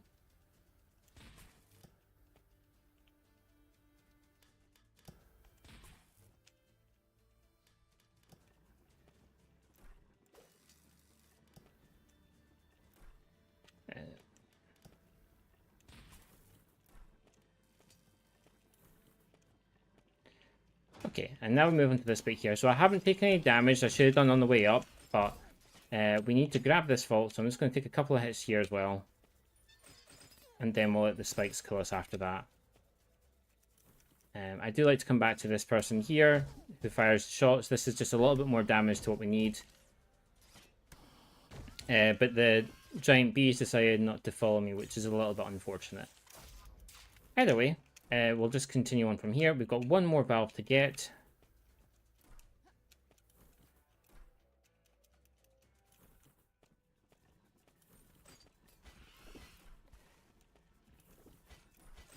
So I should jump over there. Now, the other thing to talk about here is what happens whenever you get crushed or anything. So when you get crushed, where you were standing last is where you'll turn up to. If you fall on something that's going to fall through, then you'll teleport to the last bit you were standing there as well. So we use that. If I was to get hit by that crusher at all, due to where I was standing, I would have been fine. That was not the best thing to do. There we go, that's better.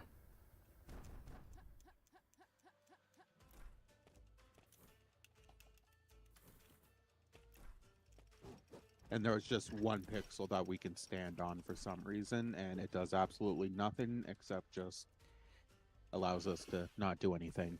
Yep, it basically is a weird little thing just to let us wait there for a bit longer. It doesn't really speed anything up, it's just a nice little neat thing to do. So getting our next corgi here. I was trying to get through that quickly, but I accidentally did the one thing I really don't like doing, which is slashing when I land rather than slash jumping. So doing a dive kick, sorry. But that's fine. We managed to get that corgi otherwise. There we go. So there's one more skill point we need to get here. I'm just going to kill this bee here. This is the only room that we don't want to die in, because it is just a bit slower. When we get this, because we're right beside the area we need to go to as well. So we just fall back down here, and then go through here. And now we're on to what we call the Fornax Escape, where we'll be going through, just running through a quick auto-scroller kind of area, so to speak. But we can get through it a little bit quicker. There is a corgi we're about to come up to. This corgi is here, but this is one of the ones we do have to come back for afterwards as well.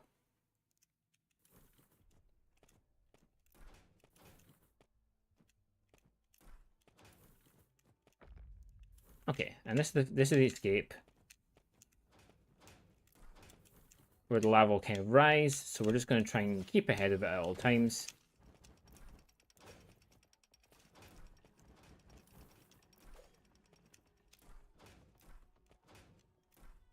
And again, trying to utilize that dive kick to get around the area just that little bit quicker and beat some cycles. I just missed that one, sadly, but it's not too much of a time loss, so it should be fine.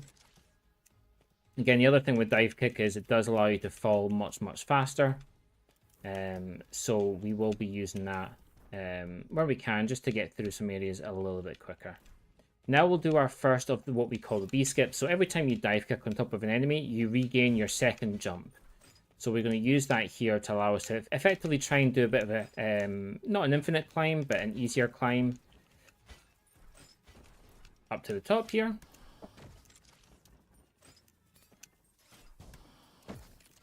And that just allows us to get through here relatively quickly. There we go. And now we're going into Scrap C, which is arguably one of the hardest parts of the game. Scrap C has some relatively straightforward corgis to save, which we'll get after we defeat the bosses. But this is the area where all of our experience gain really comes into play. This is where we have to make sure we've got everything to the exact ability point. So there's 2 bosses here, and one pretty major death warp we need to do. We're going to get some more experience from here. But the main thing we need to do now is get through 2 bosses. And this will give us access as well to our last 2 main abilities.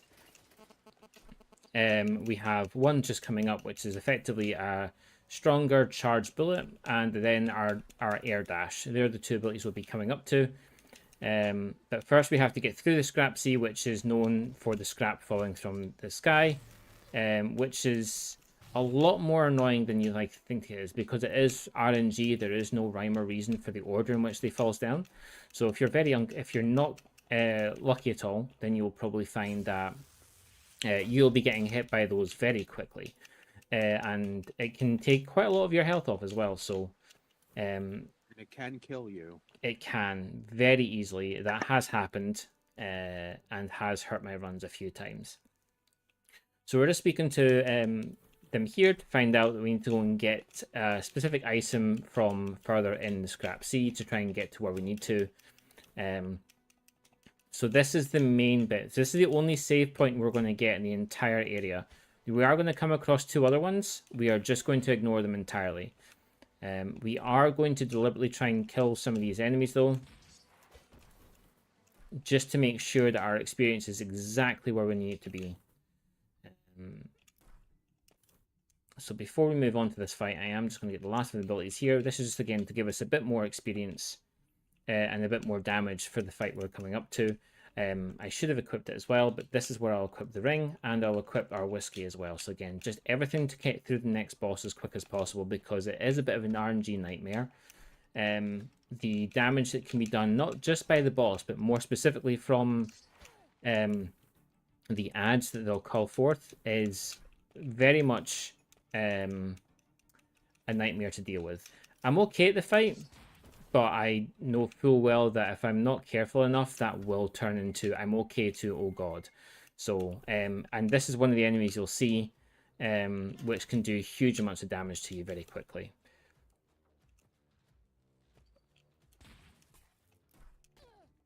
Just made that cycle as well, getting that skill point.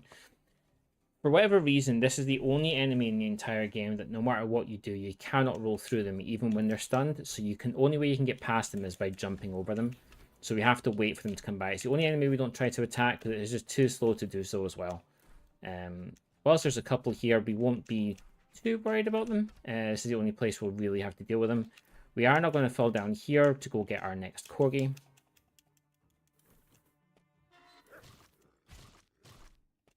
Which is here. And that's Duke. Didn't need to kill that, but it does give me a little bit more experience. So again, the more, the merrier.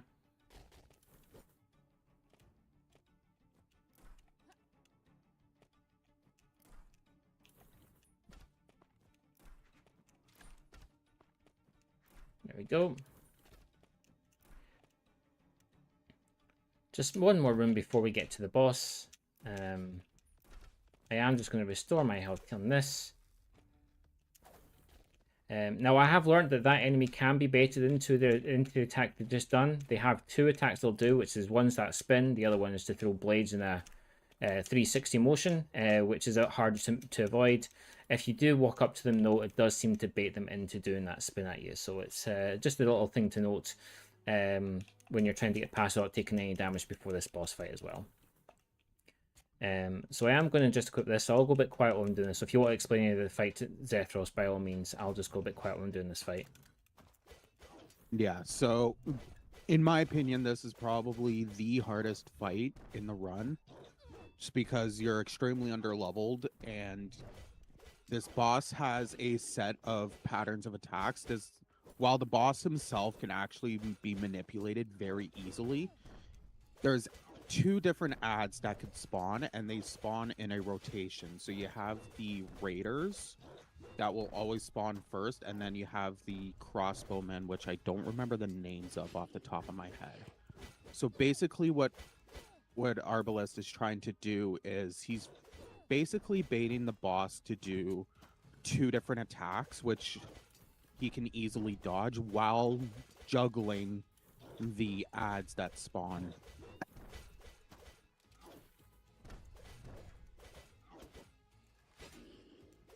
And he has to do this all perfectly because the ads deal a lot of damage, and it's the main reason why this fight is extremely difficult.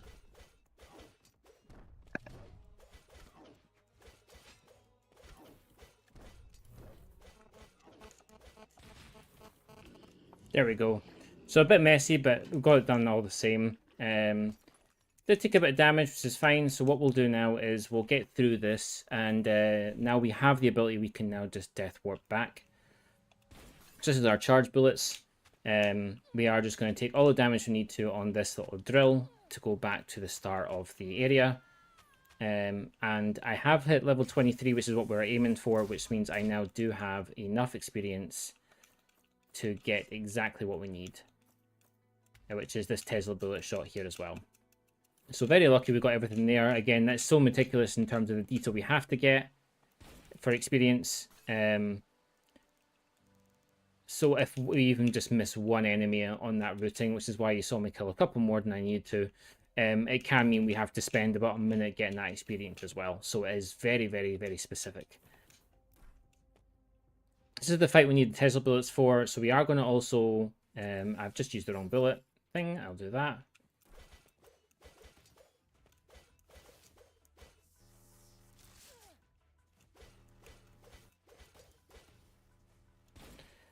So we have to break their shield down first before we can do any damage to them. But I have realized I haven't got these equipped, so that's why I can't see them.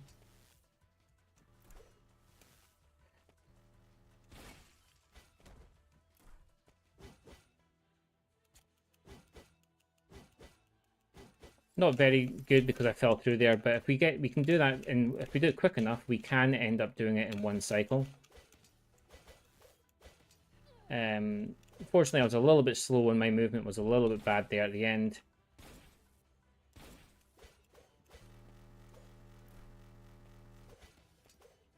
I'm just going to wait for a little bit more of this first, so I don't have to use another one. I do have the other one just in case I do need to use it. And that's the first phase done. What we'll do now is use 2 Tesla shots fully charged to take out the boss. And that is Indra down there as well. So Indra's a lot easier. It is a bit more longer-winded. If you aren't using your Tesla shots properly, it can be a bit slow. But thankfully, it's not too bad. And those bullets do make light work of the second phase of the boss as well. Yeah, the second phase can actually be very difficult if you don't have the Tesla bullets. So that's why we route that in, because it's a lot quicker, as you only need 2 shots instead of like 30. Yes, exactly. So we do now have just a bit of dialogue and a bit of story about what was happening here. So the character here was called Charon. Again, like like in Greek lore, as the name suggests, telling us a bit more of what was going on here before he went mad. One of the things with the sky here in the rain is that the rain does seem to make most people go very strange. They lose their mind a bit as time goes on, so they don't remember who they are and so on as well. In this case, though, Althea, who's the main character, the character we play as, is immune to this for some reason. I won't go into too much detail as to why for the story, but it is, but just due to the way her character is, she is able to avoid that herself as well.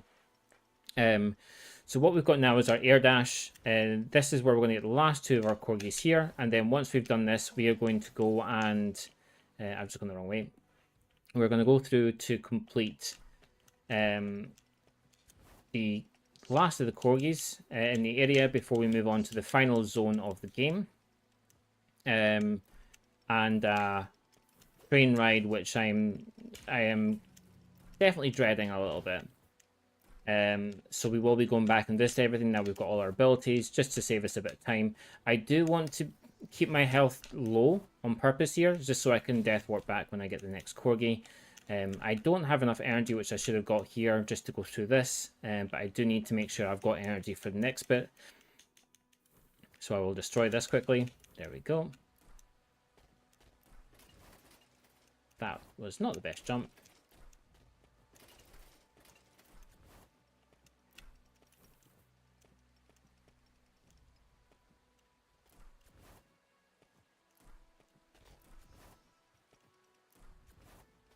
Thankfully, the scrap sea has been quite kind in terms of dropping scrap in my head, so I have not taken any unnecessary damage on the way here, or had to be more careful and restored my health just to get to this point.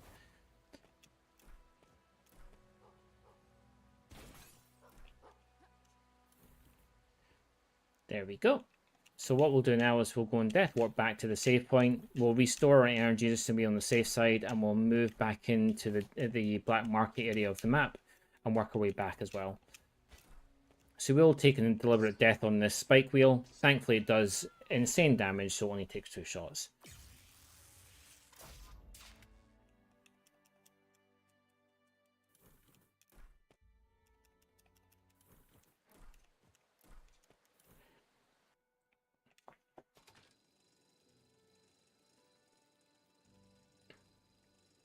Now what we are coming up to here is the first of our B skips. B skip is, the ones we've done before aren't the same kind of thing. They do allow us to climb a bit quicker, but it's more just making it a bit quicker. This one here allows us to skip full sections of these stages, and are on Bs that are very specific in where you can actually hit them. If you're even just slightly off with these, then they will poison you and you'll take damage instead of actually bouncing off the top of them. So this skip here particularly, it can be a bit more difficult, but it was quite kind to us today instead, which is good. We will have one more of those coming up as well.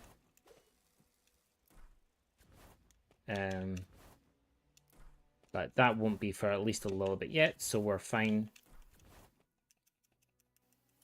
Oh wait, I've just gone that slow. Let's just do this again.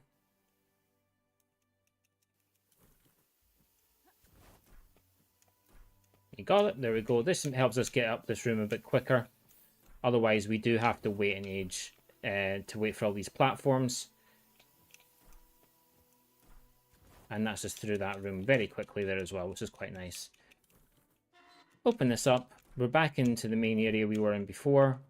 As I say, this is not too bad for time, but we do need to go back and go through a climb. Just a different climb to before, because I missed a ladder.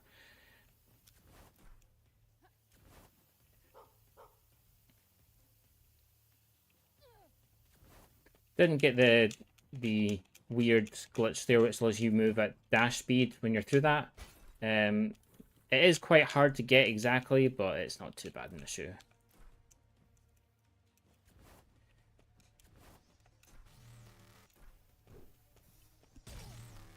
So we're just going to run through back this way so we can get back to where we need to be.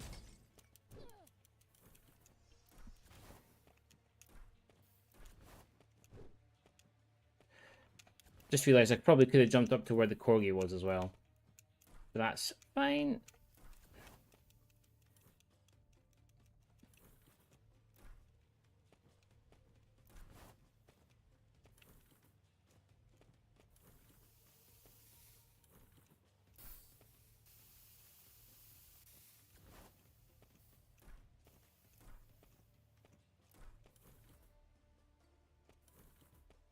Now we're back up here. We'll get a bit more story.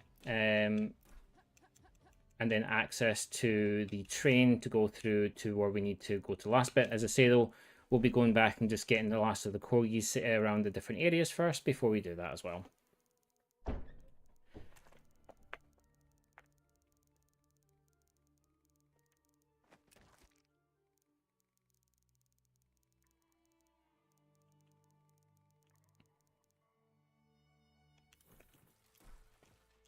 Okay, now we've done that, I am going to go back and get teleport over here and use that to go back to where I need to be.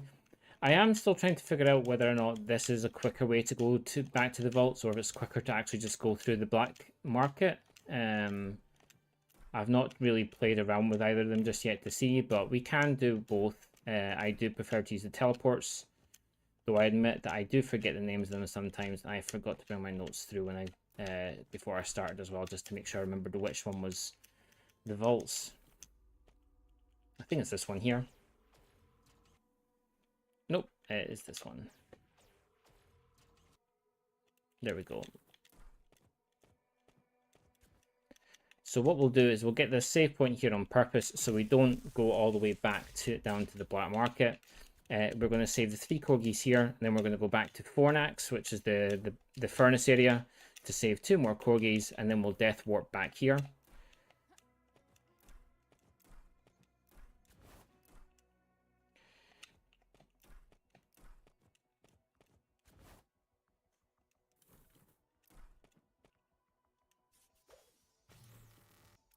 Now we're fully upgraded as well. It does mean that we can get through this a lot quicker. We don't need to worry about enemies too much. We can just power through them pretty quickly.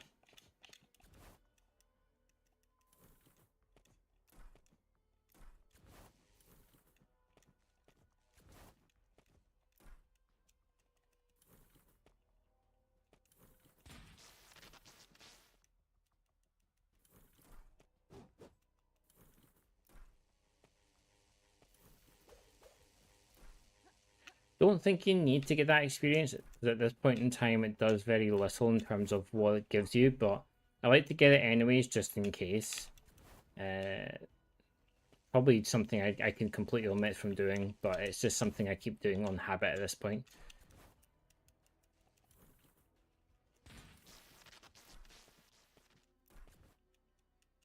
So that's the first one. We'll go back up here, we'll open this up, and then we'll go back to the beginning of the game.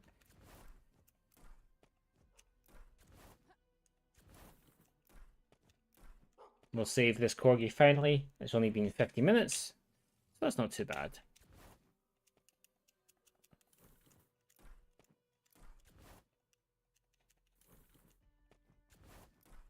And we'll go up here, get the last corgi in the vaults.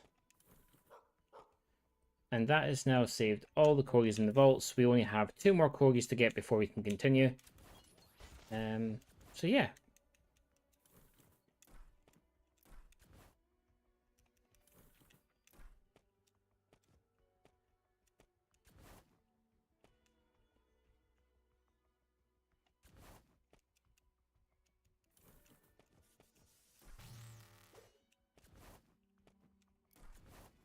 Now, what we can do is, whenever we went through Fornax before, it does unlock the, whilst we didn't use it, it does unlock the quick path to get back from the start of Fornax to the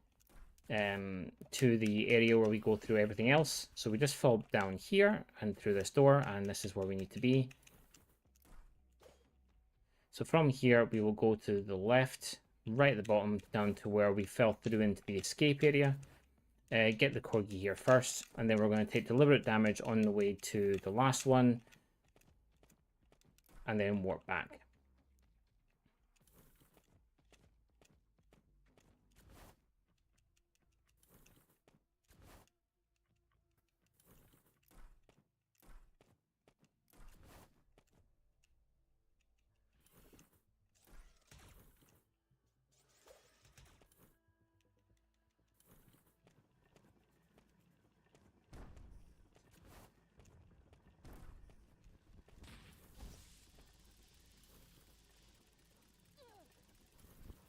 You can hear it up there, so just above us.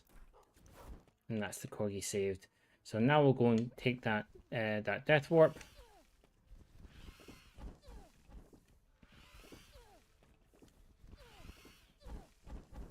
There we go. That'll take us back to the vaults, where we'll now go back to the main city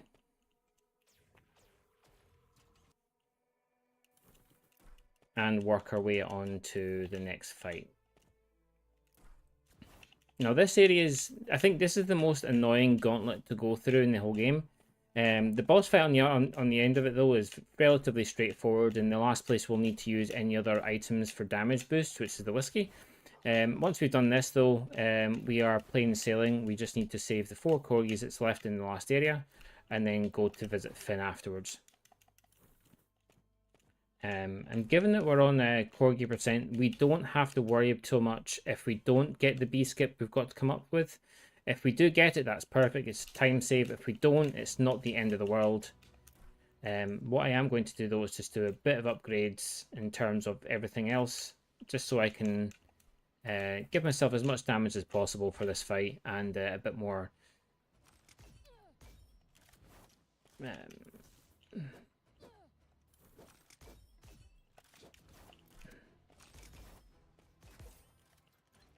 we are going to play it a little bit slow just to get past some of these enemies, because they do a lot of damage.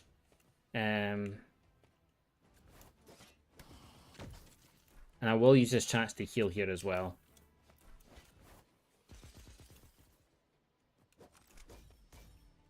That was, I was going to say that was lucky, but I did take a hit at the end there.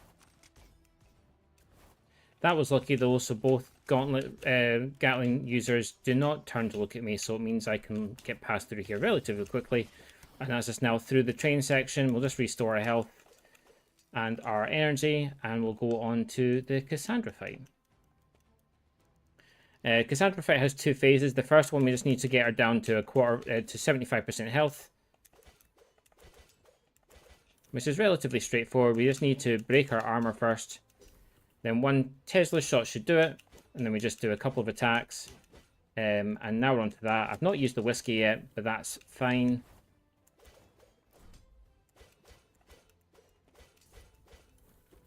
Not seen just do 1 attack like that before. I thought normally do both.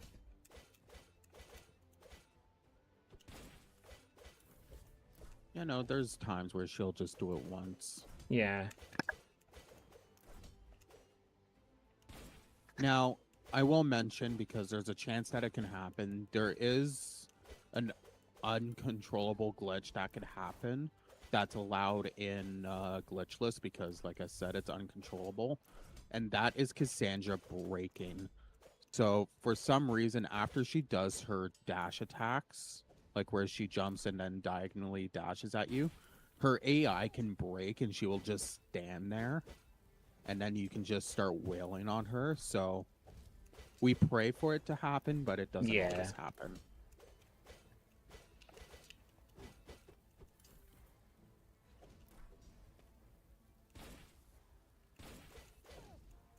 There we go.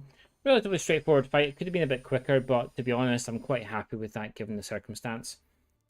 So we are now on to the final section of the game. This area here can be a little bit scary depending on what you're doing with it. You don't get, don't have the same type of enemies here that are more annoying to deal with. These gun guys are obviously very hard to deal with, but most of them are not a problem beyond a single bat, which can drive me insane. But we should hopefully not have to deal with that anytime soon. And it hopefully will be very nice to me. So we are going to just work our way up to the save point first. I'm not going to bother hitting that, there's no need. This is the bat in question. This one's not too problematic, but there is another one down the line which is. I take the save point here myself for a couple of reasons. One is to just allow myself a buffer in case I do mess up getting this corgi, which has been known to happen several times. The other thing is it can be used as a death warp if you can. Once you've got it, just to get back a little bit quicker as well.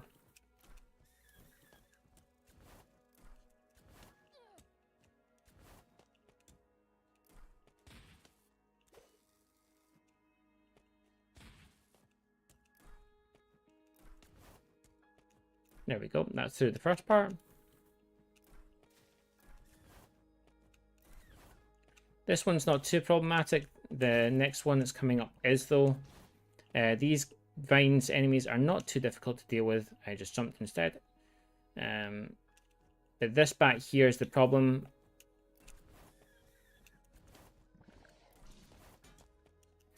And there was almost a time where any percent had to manipulate that bat in order to get through the area. Yeah, there was. But thankfully the bat has been kind to me. And that is us through that section of the run. And now we've got 3 more corgis. Next one is in the next room straight after this. And then after that we will have the next bee skip. Now this one we do have to do a part of it for, regardless of how far into it we do. If we get it, perfect. If we don't, then as I say, because we're doing corgi percent, it does mean that we can bypass it. We do need to activate the wind, which is what we would normally do on if you're playing this casually to get around this area. We don't have to do that here, but we do need that to get one of the corgis. So we are going to manipulate these bees without taking damage to get around if we can. I don't know where did that third one come from?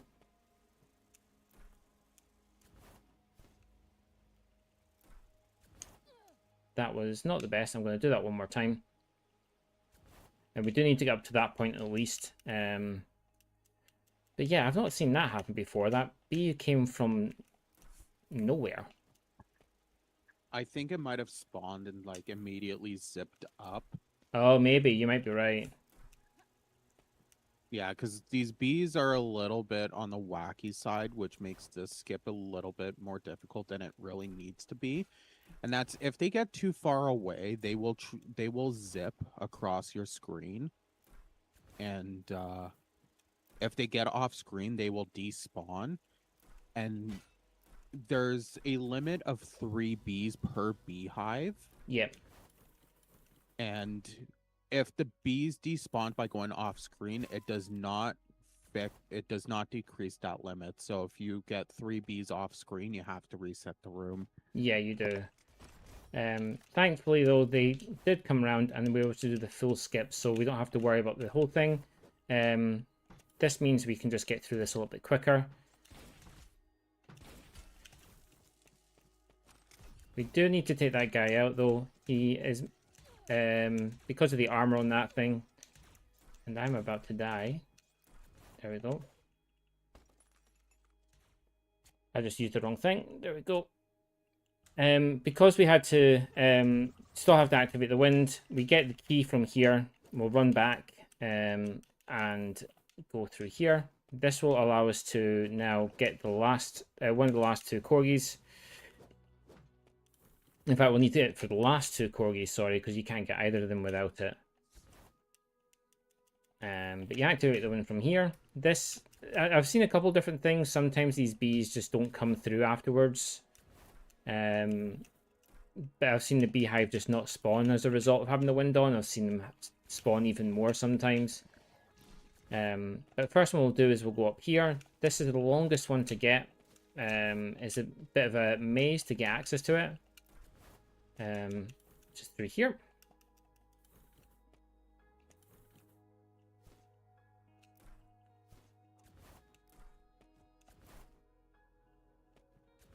There we go, that's the first one. I'll knock that away just in case.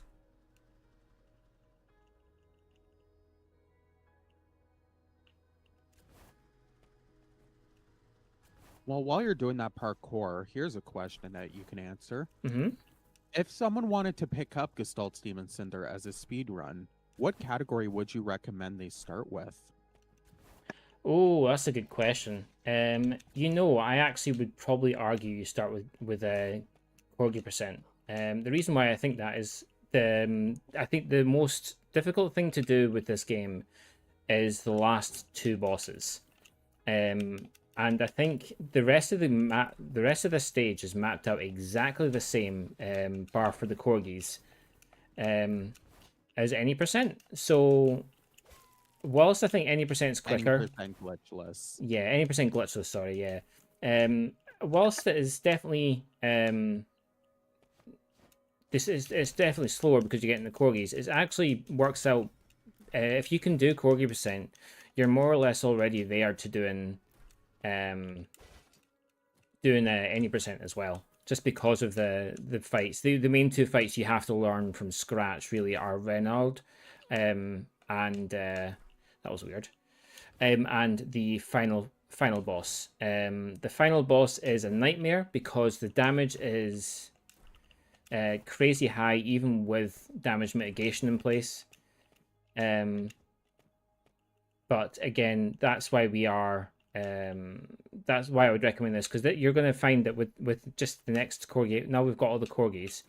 We have an ability we can get. That's about to go the wrong way. We're going to get an accessory which basically makes us invulnerable for the rest of the game.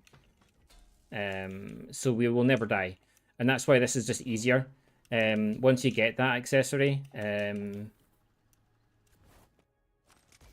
you don't have to worry about anything at all. So yeah, definitely give Corgi a try. I'm not saying that because I'm biased. I am. That's fine. I died. I knew there was going to be something like that at some point.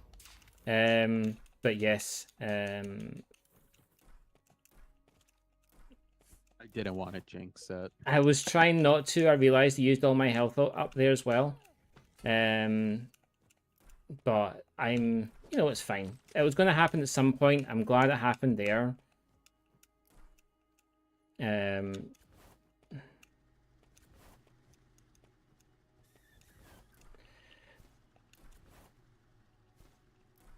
we go. I know we can go through the ability point there as well, but I don't see the need to. Personally, I would normally go for that route, but it's a bit more fiddly with the bat manipulations, so I like just to go around instead.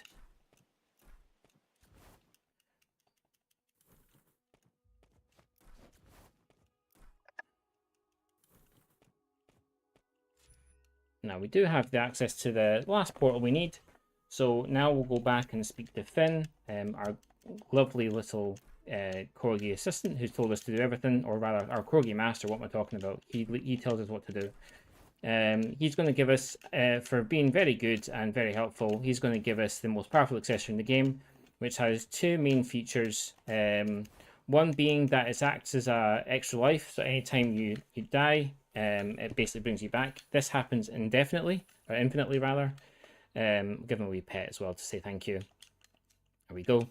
And there is our gun accessory as well. We are now going to do all the rest of our upgrades just to make sure, and we want this, and then the rest of the points can just go wherever they want. The only thing we don't need is the blue nodes. The blue nodes give us break damage. We will not need that for what we're about to do.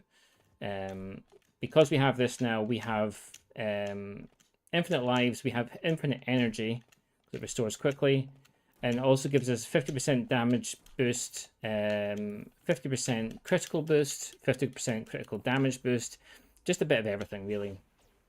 And also for the best part of the weapon as well, anytime we shoot the gun, we bark.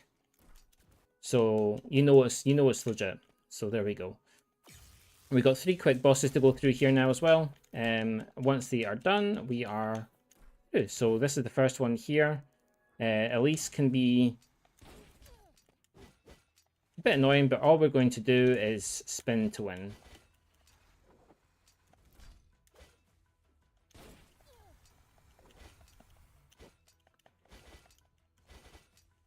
There we go. That's the first boss down. Elise is probably my favorite any percent boss. It is Yeah, a fun fight to do. it is. I really like the fight. It's been one of those ones just to try and optimize. It's been really good fun. It's just quite funny to me how much of a funny thing just being a Beyblade is to win these last two fights. It's not so much something you need to do in the last fight, but these two, it's just funny to do it. Now we get a revenge on Renard. Just gonna stun him, and then we're just gonna spin.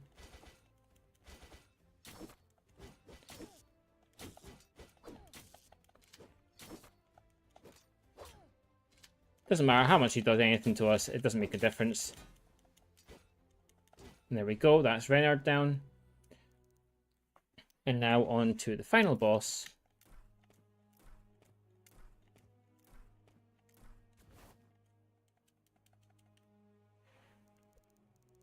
We'll get one more chance to go through the shop if we wanted to. It's not something we need to do, so we'll just ignore the shop. And then we'll skip through the platform here. Just the same as any other platform you can dive through. And just dive kick all the way down. As I say, it does go a lot quicker than just falling, so we just do that as well. I used to get the save point here, but it's just a time loss now at this point because we don't need anything else. Don't need to do any more upgrades. We've got everything we need, and we're now good to go for the final boss. So fair warning, time will be coming up once we land the final hit on the boss and we lose control. So we are just going to take health down first of all to a certain point, which is here. I'm just going to keep spinning so we can do more damage. And then we're going to try and do mostly neutral damage attacks because they are the quickest for damage. Especially when the crits go off.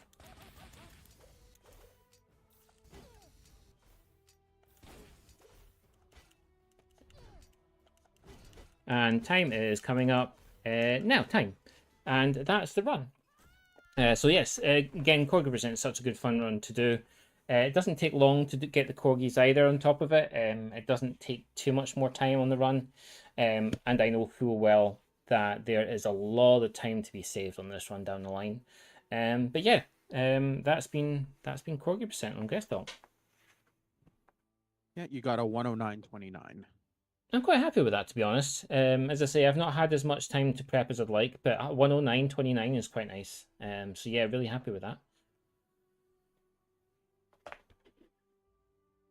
Yep, so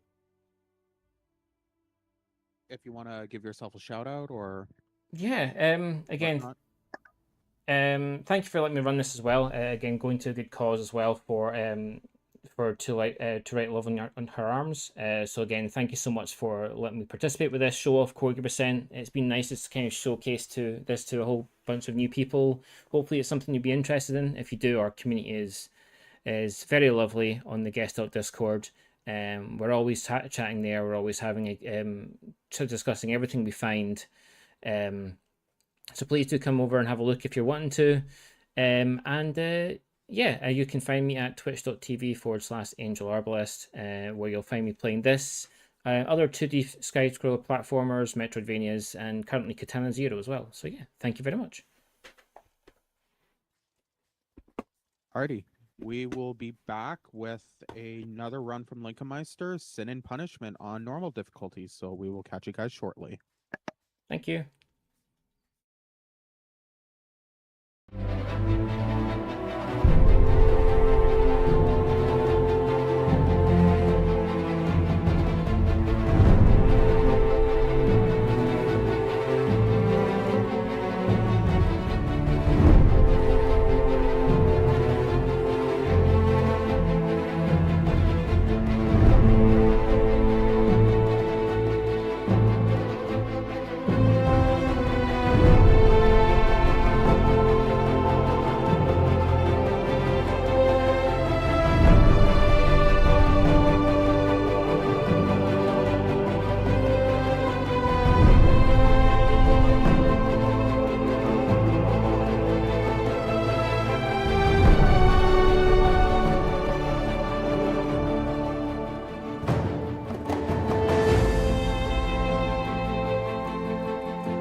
I don't really have to kill anything though.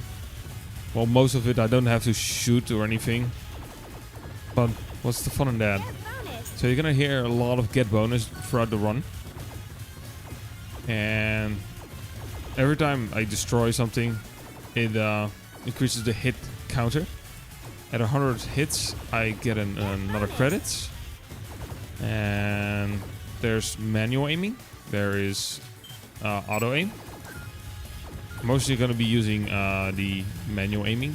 I will be using auto aim at certain spots, just because it's easier to do, and it's better to aim because of like the specific enemy or boss just moves too fast for me. There is, yeah, we can move over left to right. We can jump. We can dodge, which I'm gonna do not that much during the dodging. Nice. During the dodging, you will stop shooting, which I don't want to. I want to make sure that I keep shooting as much as possible. Also, I don't want to jump that often.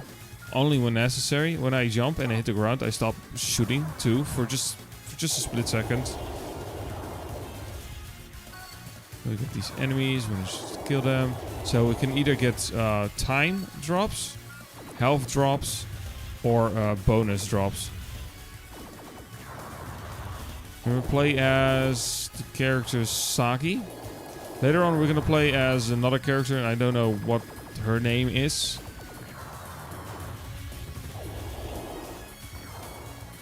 Don't know if it's mentioned anywhere during the run. Don't think so. Also, there are cutscenes. Oh, yeah, cutscenes. Quote-unquote cutscenes. In game.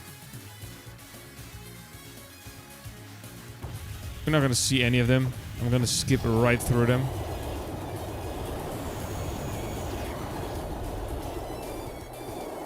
Yeah, normal difficulty. On easy.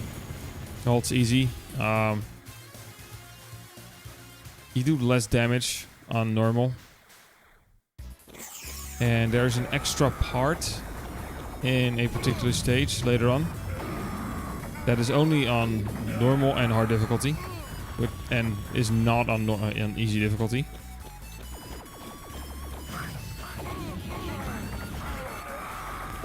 Real quick, if I could just have a moment at the beginning of the stream, the audio was not working, so about everything I said just went. So I want to thank Linkemeister for running, first off, and say that this is for DPX 2025. Sin and Punishment already looks like a very exciting game, exciting run. And we're raising money for To Right Love on Our Arms, a wonderful charity. So far we have raised $707. Currently the incentives you can go towards are Meta making a twice baked potato live on stream and a bonus game. You can vote in the poll to save the animals at the end or not save them. Currently saving is winning. And just a brief second about To Right Love on Our Arms. To Right Love on Our Arms is a non-profit movement dedicated to presenting hope and finding help for people struggling with depression, addiction, self-injury, and suicide. To Right Love on Our Arms is to encourage, inform, inspire, and also to invest directly in treatment and recovery. You can learn more by typing !charity in the chat, and you can also do !donate to find our donate link. Thank you very much. Alright. So, on normal difficulty, some of these enemies will stop right in front of me and attack me. On easy difficulty, like that doesn't happen at all.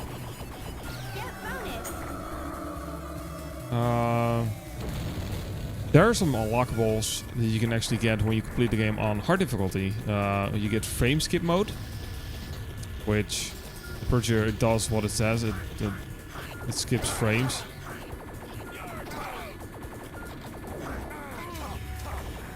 And there's turbo mode. You can play the game at twice the speed.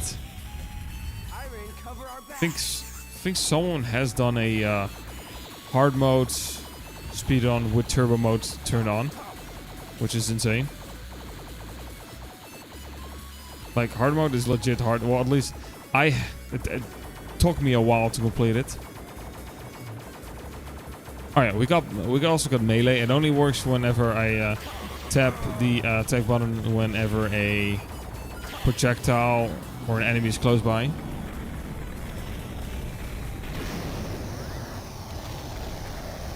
There we go.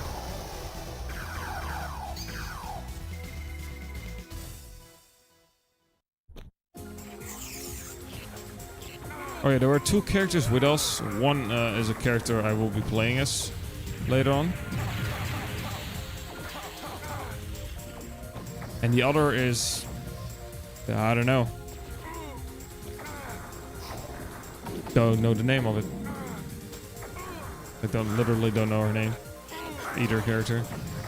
But one of them is going to be important.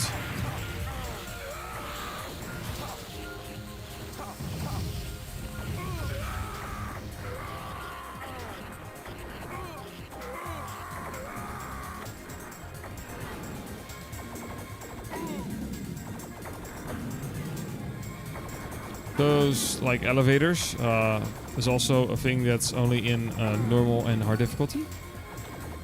And those lasers on the side early on, also a normal and hard difficulty only thing, like these.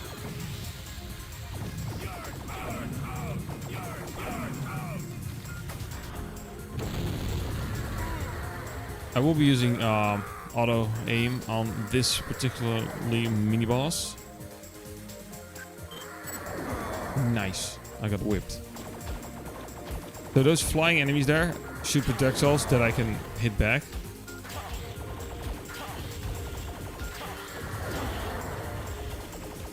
That does quite some damage. So you can kill it faster by doing that. Skip the small fry. Capturing Radon is our top priority. So I'm playing the Wii Virtual Console version. Wii Virtual Console version is the first time it actually got released outside of Japan. There's also a Wii U Virtual Console and I think also a Switch Online version.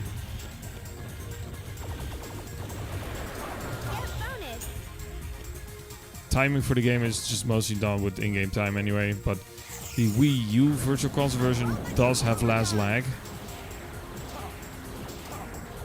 I jumped it. I shouldn't have jumped.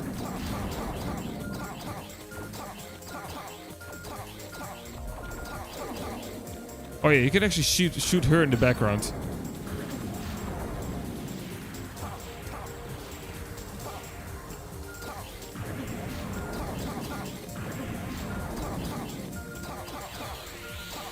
Nice. He's still... There we go. She's down now.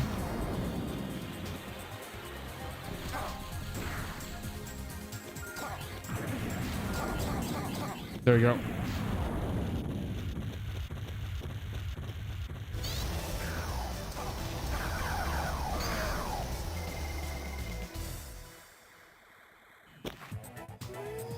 Oh yeah, if you play this game for the first time, definitely do the training mode. I did for part of it and skipped a important part. And that part is how to melee. I got to this point, I got to the end of this like little fight. I didn't know what to do. And all you need to do is like melee, and I just didn't know how to do it.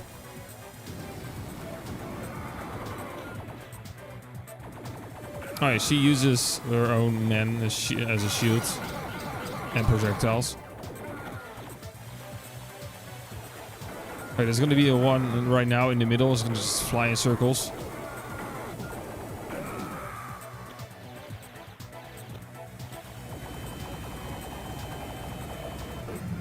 This part is what I didn't know what to do. But nice. I was just a little bit too far for the melee to hit. Cool. That hasn't happened before. Happened in a long time. Now we are a giant monster, like a kaiju.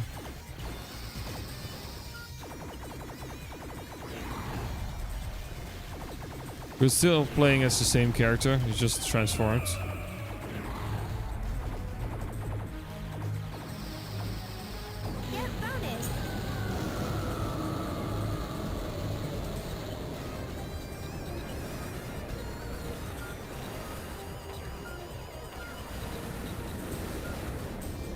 So annoying when there's like multiple things shooting at me.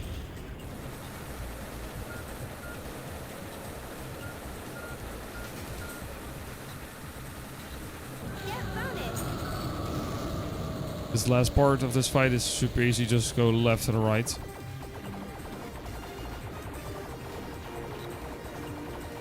There we go. So we're still Saki, just huge.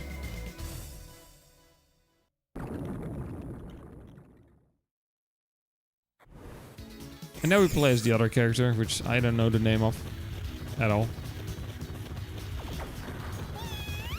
And we got this little annoying monster making really annoying sounds.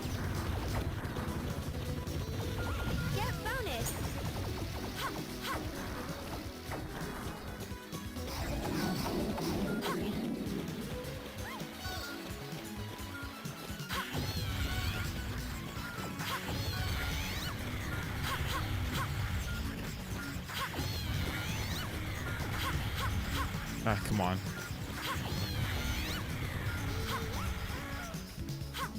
I will not let you kill Leda.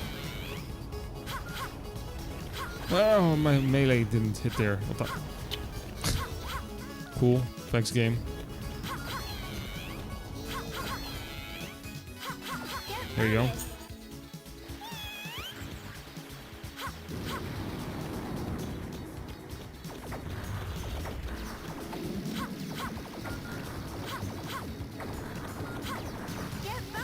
So I destroyed something that's in the middle back before it actually spawns like a turret.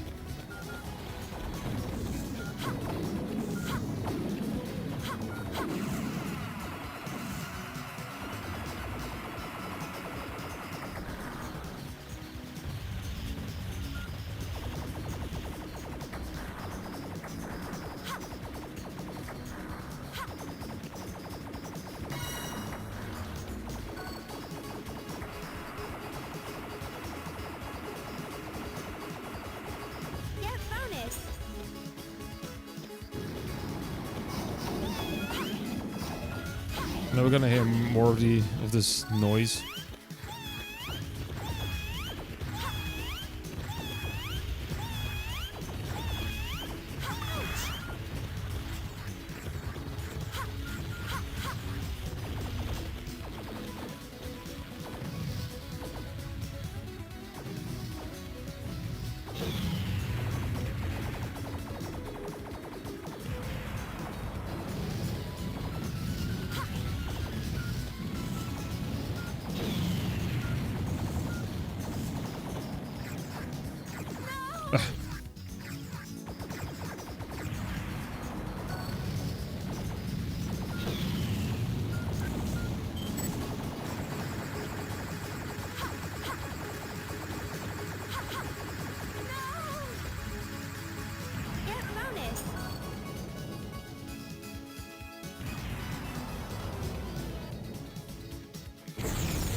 Oh, she's now in that giant blob.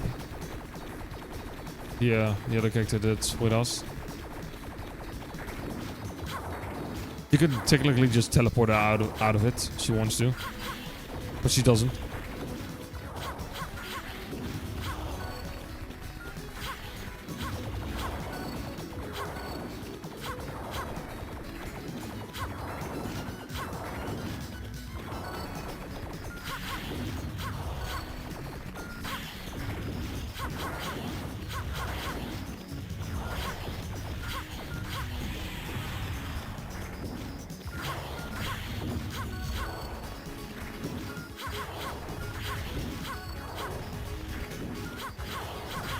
There we go.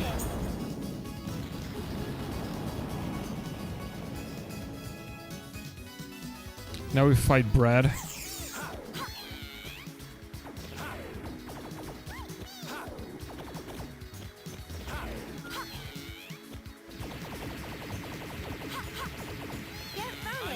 And now we just need to melee.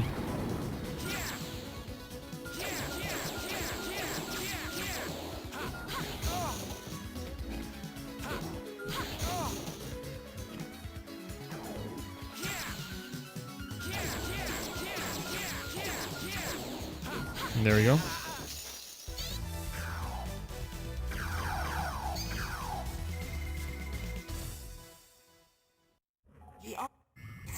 And now we're on a platform. The other girl is controlling it, so, and we somehow are magnetically stuck to it. We can just move around even when we go sideways. We don't fall off. Alright, all the planes that you see flying towards me and shoot, they never hit me at all. They will never ever hit me.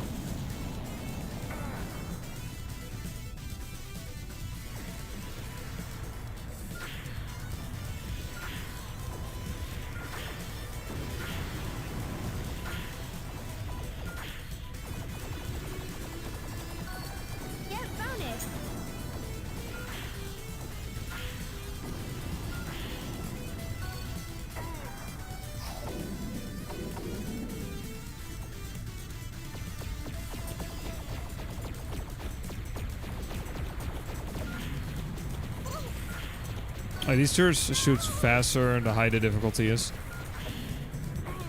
So they shoot pretty fast on hard difficulty.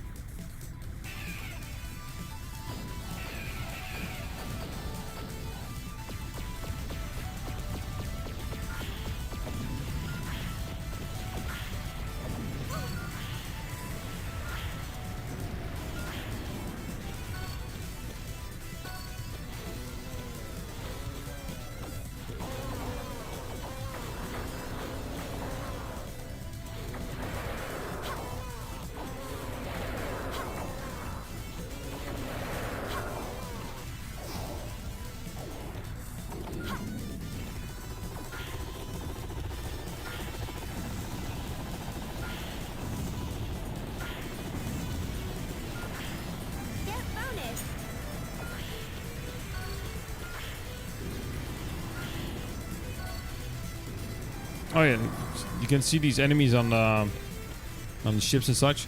You see a little bit of flashing. Well, those enemies are just 2D planes and they don't shoot at all. And like they don't do anything at all.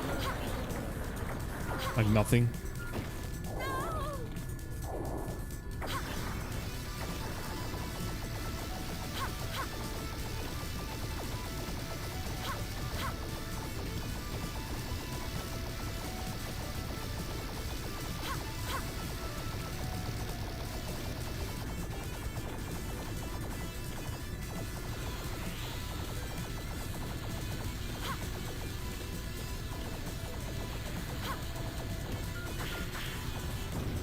There we go.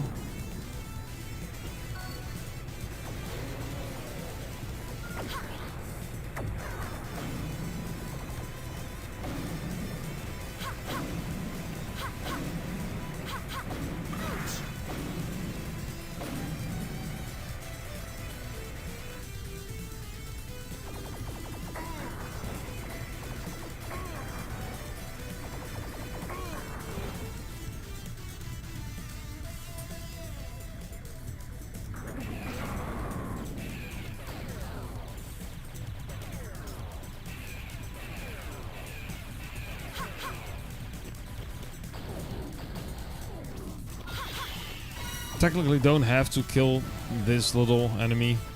This little like mini boss. It flies off anyway.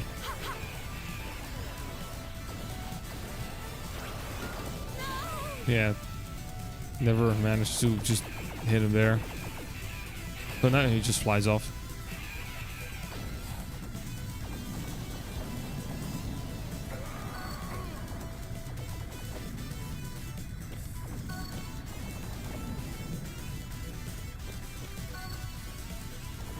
Gonna destroy these helicopters before they fly off and start attacking me.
There you go. It actually went really well.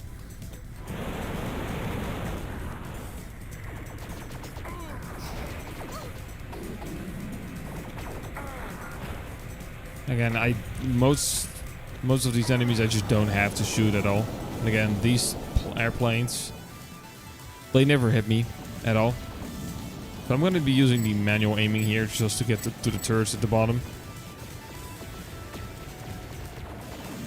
If you have it on manual, I mean auto aim. If you have it on auto aim, you do less damage.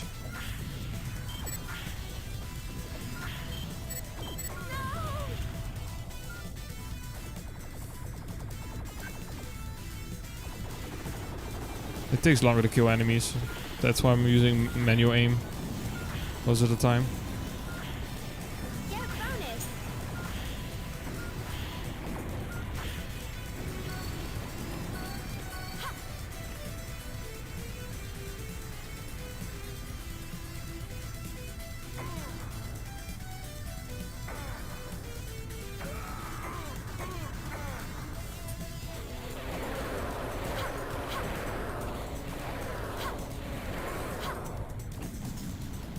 We're going to see the enemies up close, right here.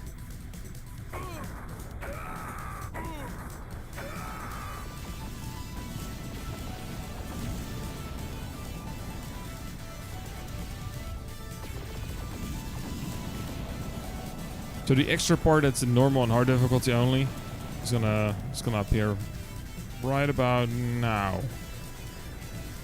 This is the extra part in normal and hard difficulty. That is not in easy difficulty. There's not much to it. You just shoot straight at it. And it's just pooping out a bunch of other planes. That's it. And we got 3 of these enemies. And that's basically it. Like, nothing really attacks me. This one only gets 1 attack in, and that's it. Oh yeah, now we're gonna fight Brad again. On an aircraft.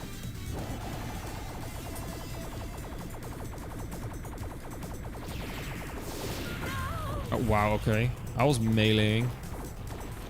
This game was like, nope.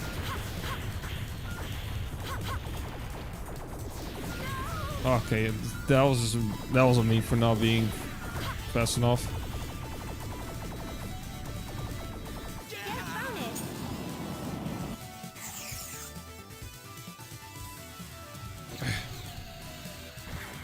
So this is a giant gun. It's gonna shoot a giant bullet soon.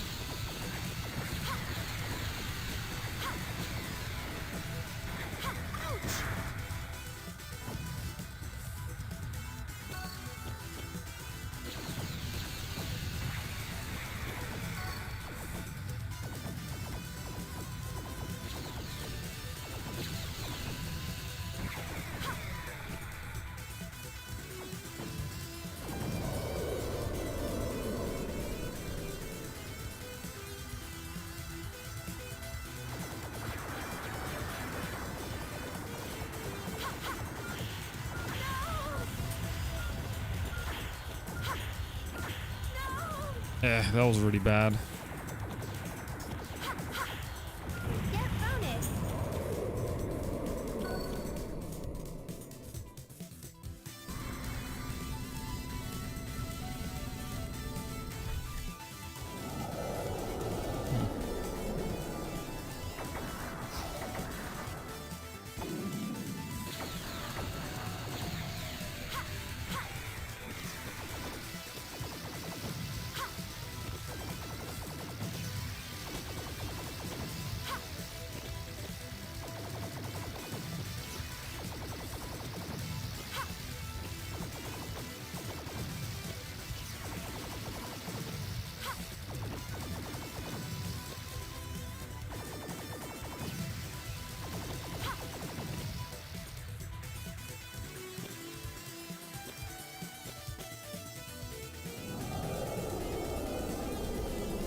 And that's it for this stage. This is the only stage where you get no bonus at the end.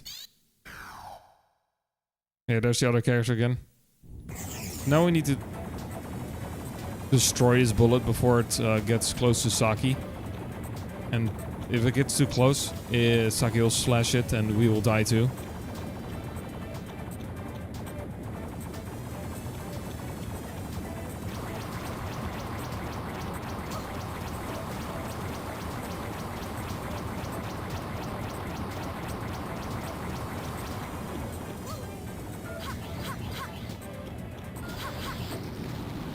There we go.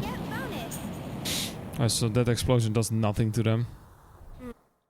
Alright, and now we're suddenly in a subway. If you want to know what happens, well, you definitely need to play the game.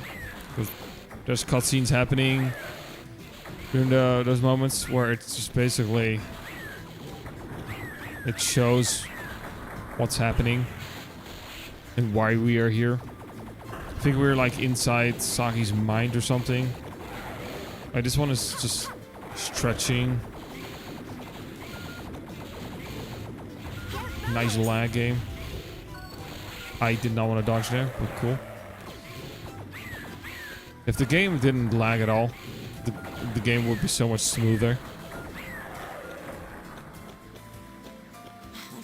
Alright, there's a kid with us. Again, you need to watch the cutscene to really know why the kid is with us. The lag. Like moments when there's like no lag, you will see the game just goes like really smooth.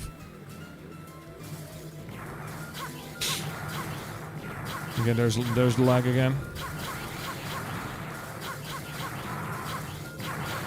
The slashing looks really slow right now, but later on there's gonna be like a bunch of rock turtles, and when I slash then, it's gonna look so smooth.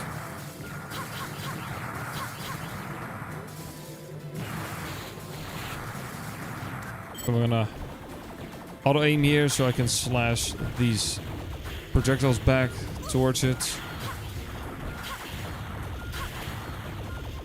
And do the most amount of damage.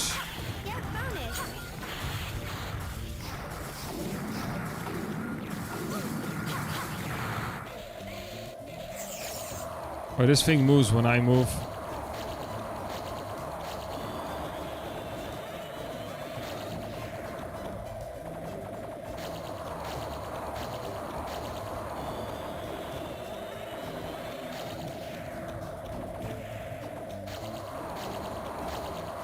I'm surprised that it didn't get hit at all. Most of the time I just do get hit there.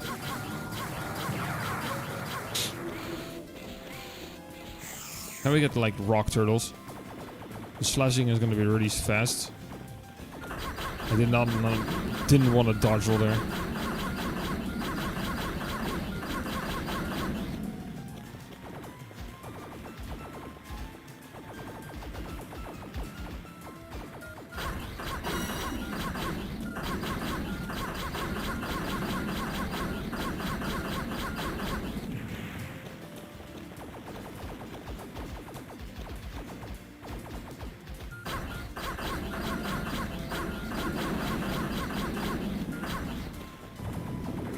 Now he starts being a little shy.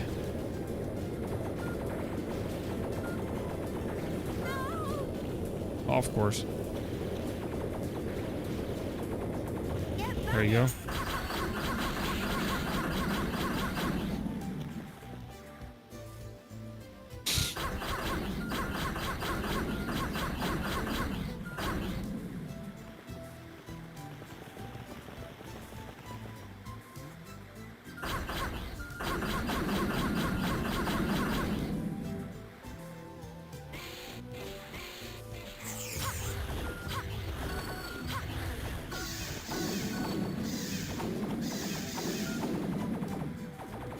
Real quick while we have a moment here, I would like to give a general thanks to everyone who is here, everyone who's watching and supporting, everyone who's running, especially our current runner. Your support means a lot. Once again, every little bit helps. So thank you for being here, and thank you for helping us support the Right Love in Our Arms. A little bit about them, just as a subtle reminder, non-profit movement dedicated to presenting help and presenting hope and finding help to people struggling with depression, addiction, self-injury, and suicide.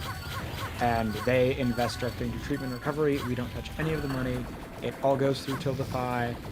And thank you. Alright, we have this guy again. And we got these wolves that just jump to us and just explode. Destroying themselves. There we go. This part is annoying. Particularly on hard difficulty. So projectiles will being shot at me. Then a random like that would appear, and then one appears with a tentacle. You do want to destroy both of them as fast as possible. Especially the tentacle one. The one's going to be annoying. Of course.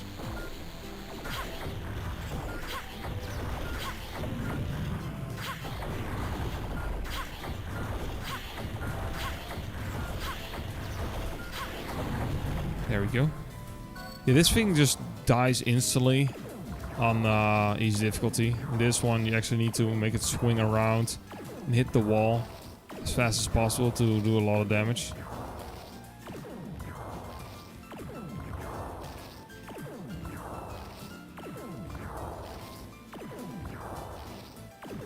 There we go. That's it for this stage.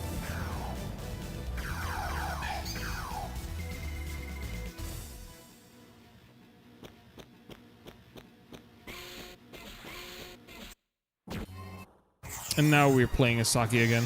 We got some billboards for Ace Sonic. There's another one on the other side, which I can't really read. I don't know what it says. Oh yeah, we got a giant sand monster.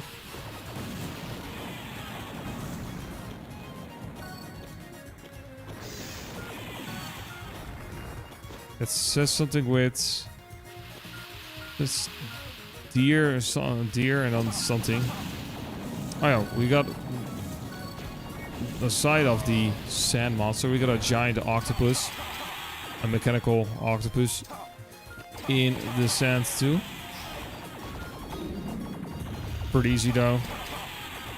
Just melee it a bunch. Gonna hit that one tentacle so I don't get hit by the projectiles. There we go. Hey, now she's running away. Even though, well, I guess we have the weapon.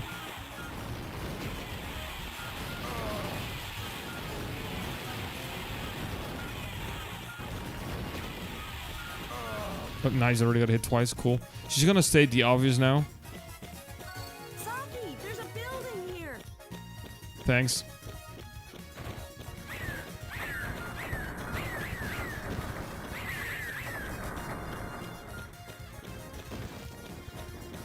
Gonna destroy the little spiders first. This is gonna be our left to right. Can be annoying to do to get good in the rhythm. Yeah, yep. Oh, of course, yeah, I'm not getting into the rhythm right now. Oh, come on.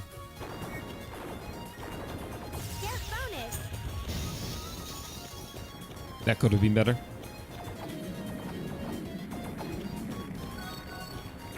But more spiders.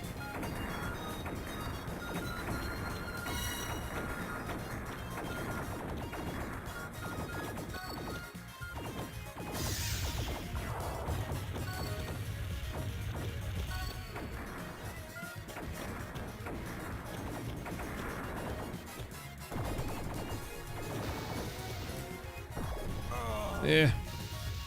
Sometimes there's so much happening on the screen. It's really difficult to see what I'm doing. Now these are gonna just drop explosions on me.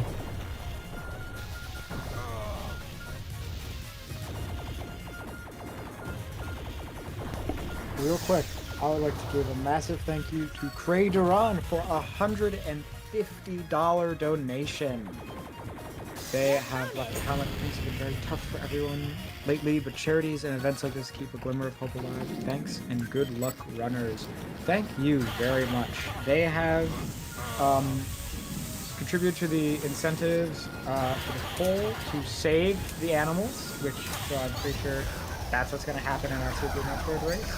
And the target to make a twice-baked potato live on stream, which I'm pretty sure meets that incentive. So thank you again, Craderon. That is very wonderful of you. Okay, so we're finally at the stage where it's not an auto-scroller. So what I'm doing is dodge rolling all the way to victory right now. Pretty annoying to do. So I'm just gonna dodge roll to the right. And there's massive lag right now. Jesus Christ. Oh my god. Game, please.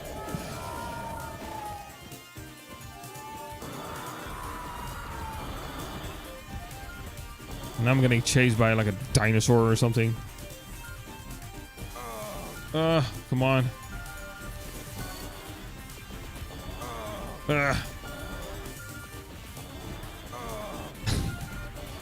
Keep rolling into those.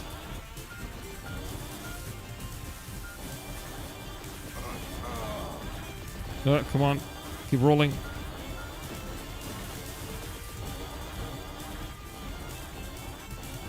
Okay.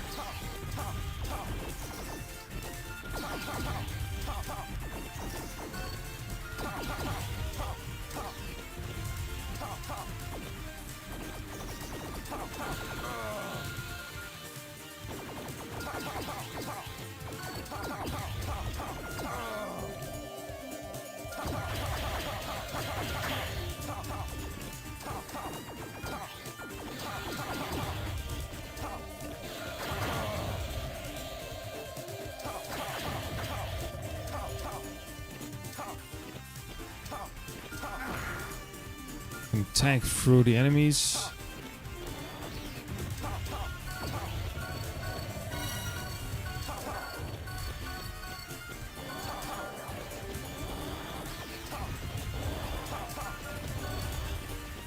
Yeah, there's like a kind of quote-unquote mini-boss following me.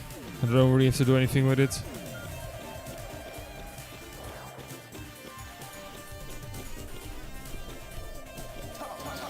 Gonna take the upper way because I need my health. And that's it for the manual walking section. No more mashing. Right.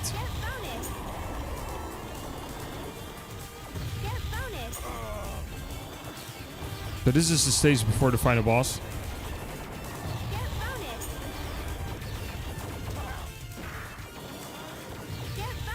Oh, of course, I still got hit by the enemy projectile there. Cool. Nice. Oh, I hate these enemies. Haven't died so far. I'm probably gonna jinx myself now. I'm definitely jinxing myself now. Well, if I die, that's fine. I have like 30 credits that I can use.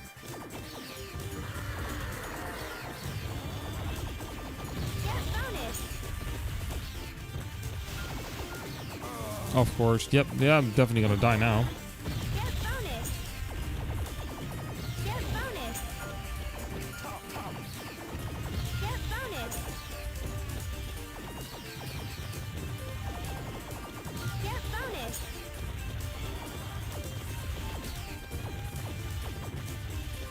Yeah, I can die to this monster.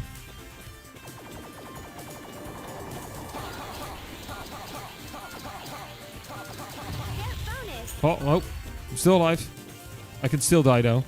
If I die here in the next part, that's fine. I restart at this spot right here. If I die.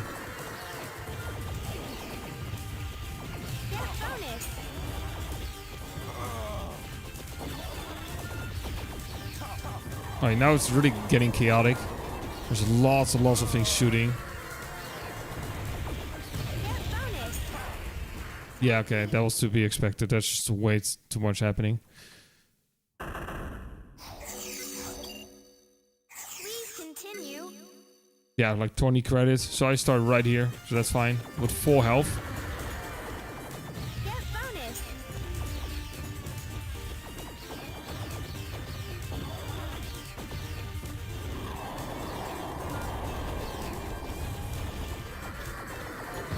bonus. Get bonus. Get bonus. Get bonus. I would have survived if I didn't get hit. I would have survived. So now they all kneel down before their master. I can still kill them. Oh yeah, she is the bad guy. So now we're gonna fight a fake Earth while protecting the real Earth.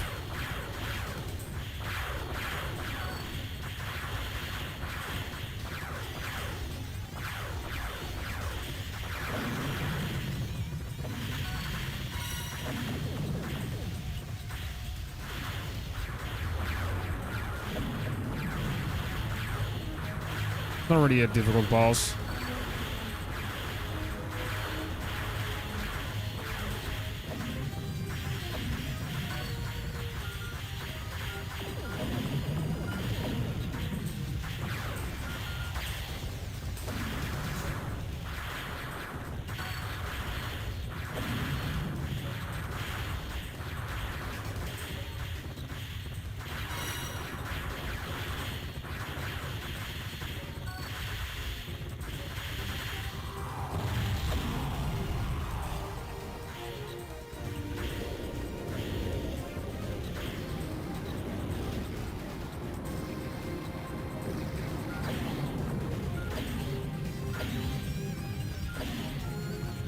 So basically now it's going to start the whole attack cycle over again. Exactly the same.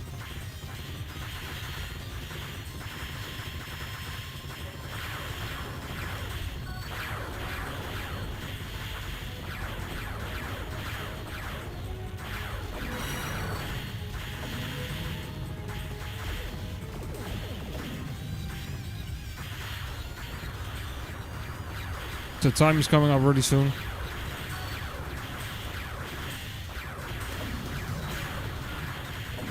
And time. 43:38. Not bad at all. Not bad at all. And yeah, that's Sin and Punishment, normal difficulty. I hope everyone enjoyed that run. I want to thank you for having me. And yeah. Thank you for running. No problem.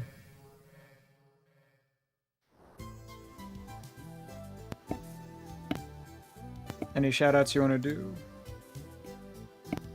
Not really. Well, you can follow me on twitch.tv/Linkenmeister. I try to stream every now and then. I mostly do speedruns for marathons, so if you're someone who loves watching marathons, there's a possibility I'm in that specific marathon. Since I do a lot of like variety stuff and other consoles and genres. So other than that, that's it. Alrighty, well, we want to give a huge thank you to you again for giving us this run. That was very amazing of you. And another thank you for everyone who is here, everyone who has run before, and everyone else for helping us support to write love on our arms. Up next, we are going to have our very own Zethros performing a Dark Cloud U10% speedrun. We will have that soon.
Alright. Hello everyone and welcome back to DPX 2025. Right now we have beginning a Dark Cloud run, U10% by our very own Zethros. We are doing this in support of the wonderful charity To Write Love on Her Arms. We have raised thousands of dollars in the past, and at this event alone we have raised $857. That is such a good job. Everyone give yourselves a hand. All the runners who came before us, all the runners who came after. Genuinely great job. And a little bit about To Write Love on Her Arms. To Write Love on Her Arms is a non-profit movement dedicated to presenting hope and finding help for people struggling with depression, addiction, self-injury, and suicide. To Write Love on Her Arms exists to encourage, inform, inspire, and also to invest directly into treatment and recovery. Now, you can find out a bit more about the charity by doing !charity, and you should link you directly to their website, and !donate will give you the link so you can actually donate to us, to To Write Love on Our Arms. To clarify, we touch none of the money. It all goes through Tiltify directly to Write Love on Our Arms. We can never get our hands on it, unless we ourselves are donating. Let's see. We also have socials. You can check us out on YouTube, Twitter, Blue Sky. Is there anything else? And we have a Discord. And we do have a couple of unfortunate announcements. The drunk percent race at the end scheduled has been canceled because Meta is really under the weather. As well as...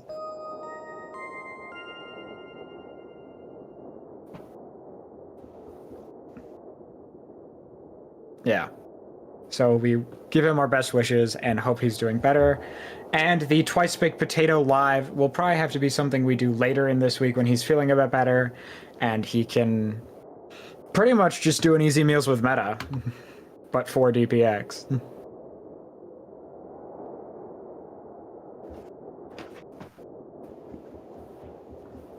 Yeah. Alright.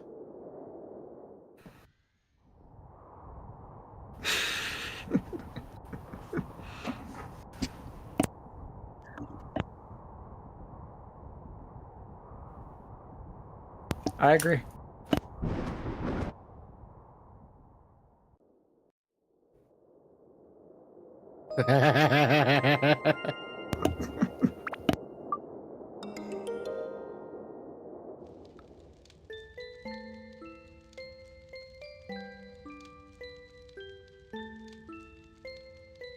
Why would you need that?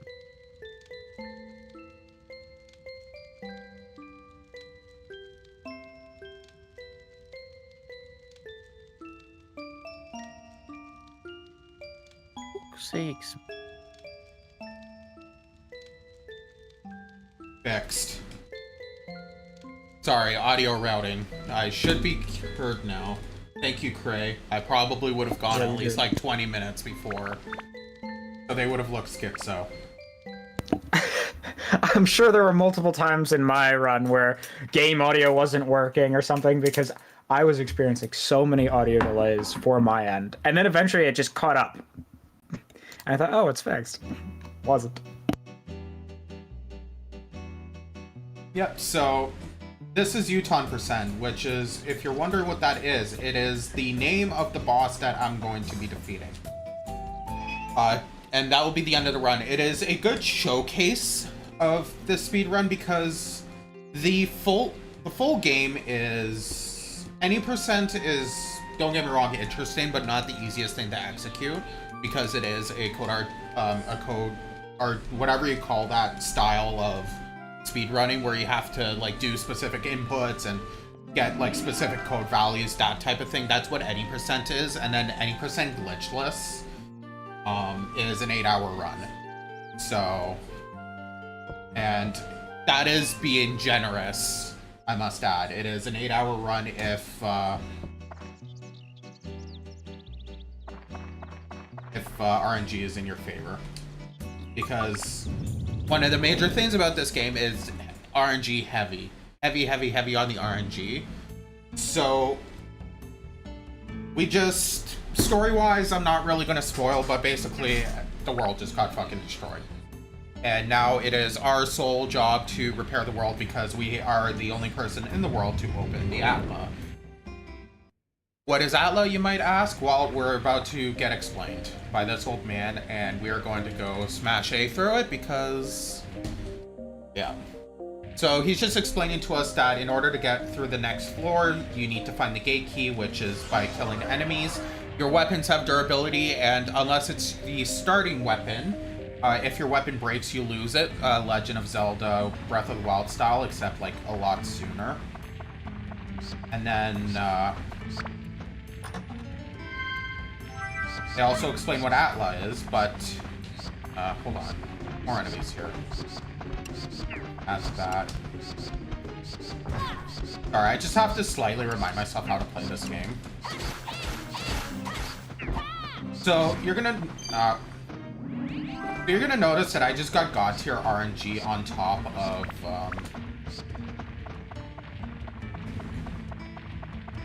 like I said, I have to slightly remind myself how to play this game, and I think one of my buttons isn't working.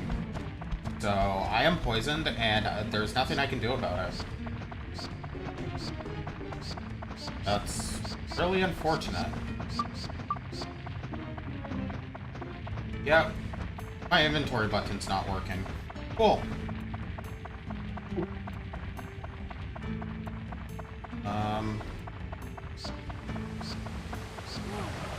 Oh, I'm gonna have... Yeah. Oh, and I forgot how janky movement is.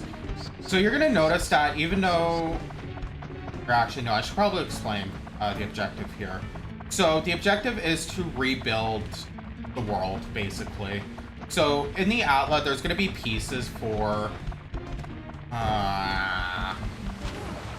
Okay, sorry. Yeah, so in the Atla, there's gonna be pieces for the buildings that you need to rebuild.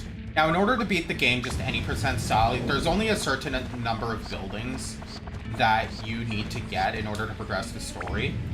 But you'll notice that I'm going for none of the Atla right now. And I'm also gonna go to my settings and figure out why my inventory's not open. So I am running this on emulator right now because I don't have the proper cabling for the PS. Yeah, everything is mapped. Why? Weird. Okay.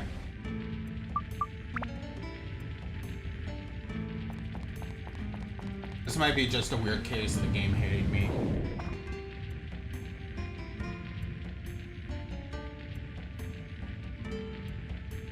Yeah, so... What was I talking about? Oh yeah, the Atla. Okay, yeah, it's just a weird case of the game hating me, apparently. Okay, so... On the first floor, you notice that I didn't open any Atla. That is because of the fact that on the first floor, 7 of the 8 Atla that we can get is static. So it's always going to be the same 7 items, and then the last item is going to be pulling from a pool. So it is a lot quicker to just skip all the Atla on that floor and move on to the next floor where only 3 of the possible 8 items that you can get on this floor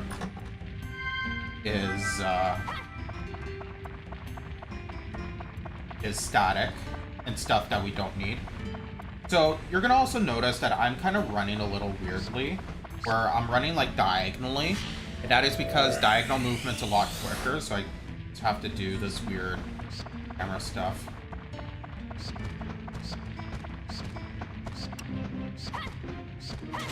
And then, in regards to the enemies, on the most part, almost any of the enemies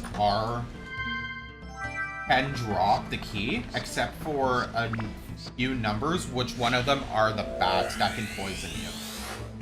So, you'll notice that I won't be killing the bats unless, like, it's by accident.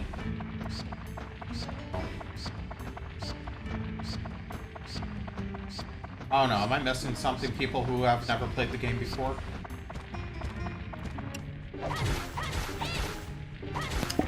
You know, I don't think you're missing anything, honestly. No, I think you're doing great. You're doing exactly what you need to do. Yeah. 100% peak commentary.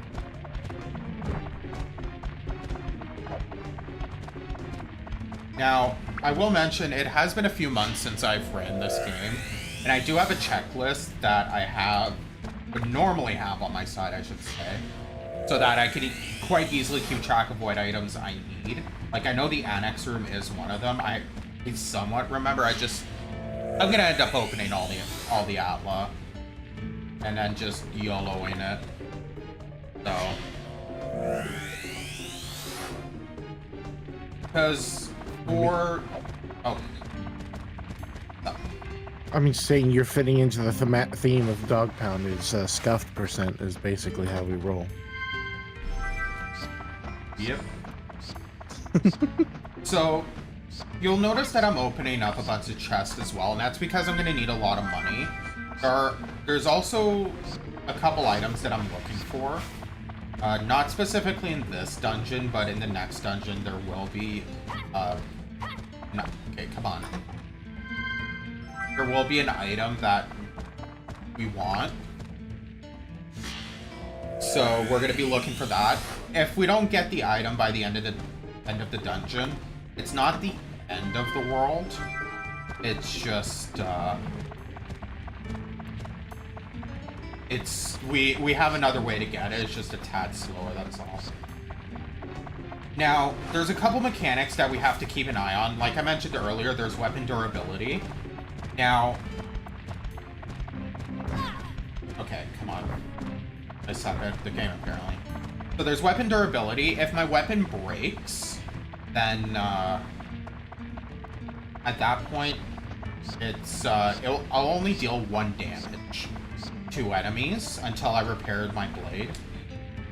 And then there's also my thirst meter. So you can get thirsty. If my thirst meter goes to 0, I start taking damage. And if I die, I obviously get kicked out of the dungeon. Now, another thing you may have noticed is the floor levels are randomly generated as well. So we kind of just navigate through to the best of our ability, taking educated guesses on where stuff will be. Because otherwise, like for example, the door's right here.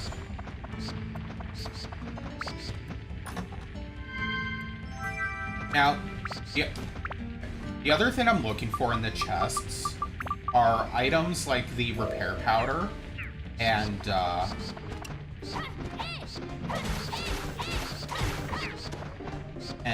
bombs. Now, I am poisoned, which is not good, because I don't have an antidote. So, if I don't find an antidote in any of these chests, I'm most likely gonna end up dying. So hopefully we find one. Or if we find a water, then maybe that'll be...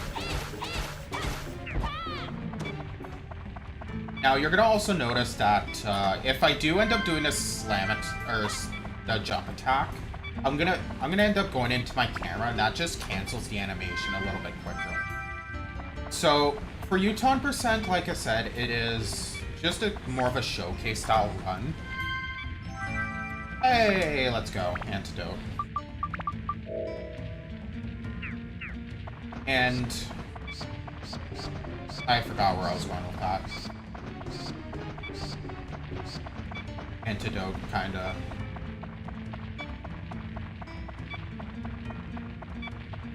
I covered the dungeons, I covered the enemies, the keys, the atla, the weapons. Oh yeah, the last thing I'm also looking for is another weapon, because the basic weapon is good for the first couple floors, but after that it's not the greatest. And depending on what weapon we have by the end of this dungeon, I may have to end up purchasing a bunch of bombs. Right, that's what I was going after. So, like I said earlier, there's certain atla we need to go after that I'm looking for. So Paige's house was actually one of them that we need. So the items we need we need Paige's house because there is one person that we need from Paige's place to be walking around for a cutscene so we don't get the bad shop. We did need a llama. And this is an instance of where we use a bomb.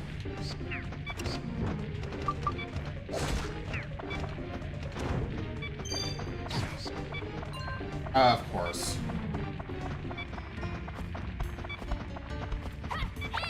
And that's why we're collecting bombs, is for specific enemies. For example, there's statues here, really eats up the durability of your weapons. So at this point, it's a matter of prayer that the key is not on Buddy. If it is, I think I'm screwed. I might have enough bombs to kill it, but... Okay. There's 3 more enemies here.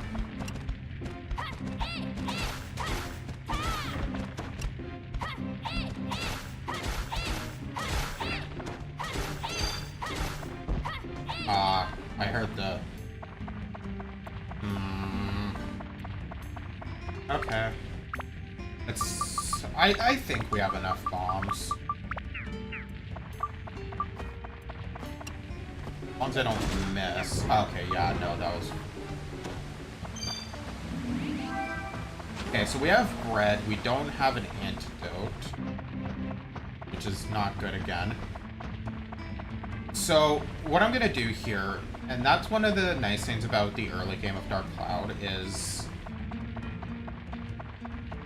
The mayor of the town survived because he was not one of the ones who got turned into Atla.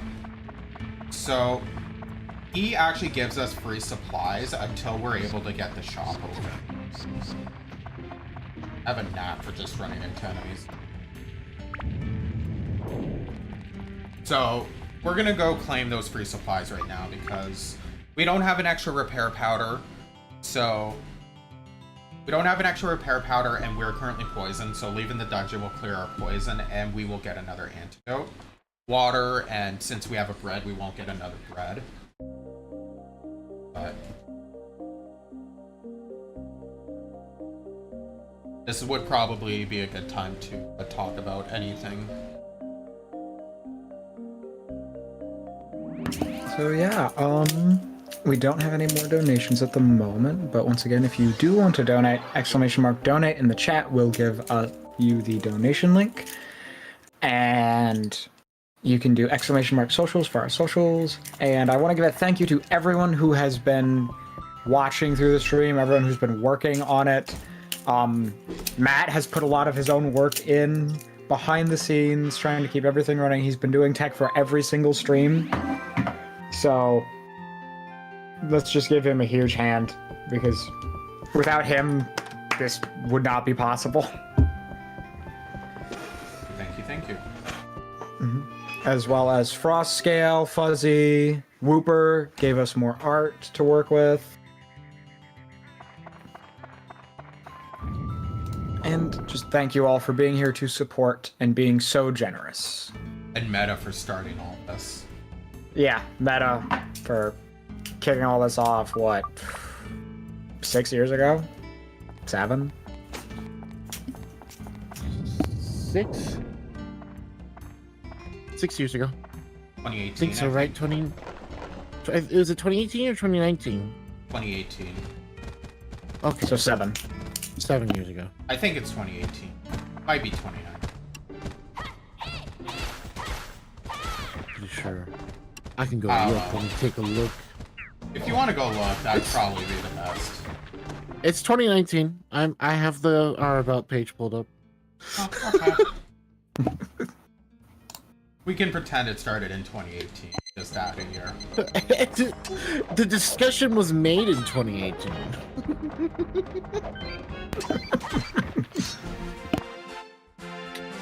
Cool. I perfect that too. Okay, so Nice. real quick time events. They are a thing in this game. We are only going to be covering 2 of them. If you get perfect, you do get some bonus stuff. So, because I got it perfect, I got a gem. I did not see what gem I got because I was not paying attention. And I also got a level up powder, which is going to come in useful at some point. And I'm going to waste a little bit of time and just level up my weapon. Because I'm not lucky right now.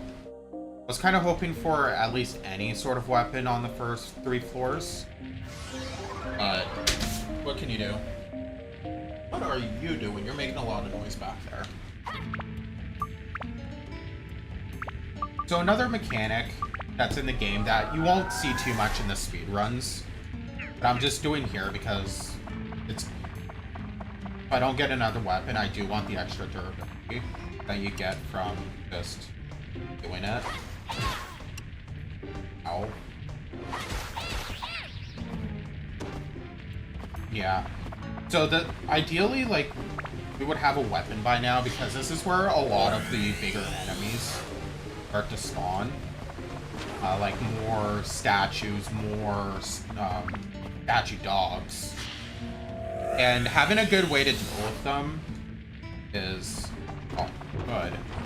Because right now I kind of just have to skip them and pray to God that an enemy poison. Okay. Hopefully one of the other enemies drops a key. So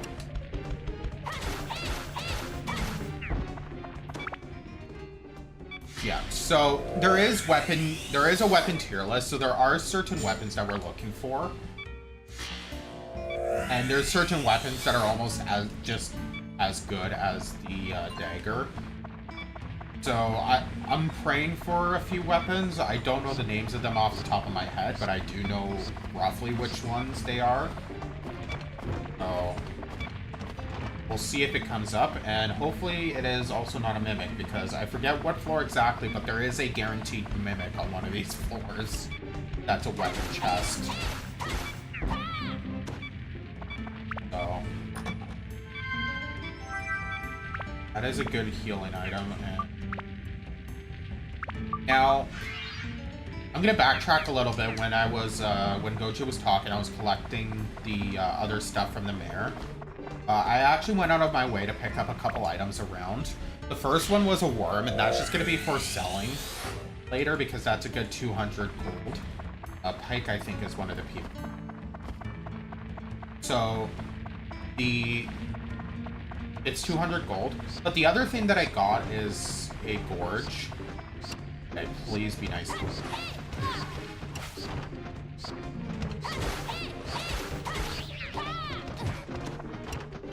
Oh, you were nice to me, thank you. You are my best friend. This is gonna be a key. And there is gonna be at least 2 chests in the next area. And if there's only 2, then I know exactly what items they are. Because there's always gonna be 2 guaranteed items, and the first one's gonna be the map. The second one is the thingy-majig that tells you where all the items item types and enemies are, so...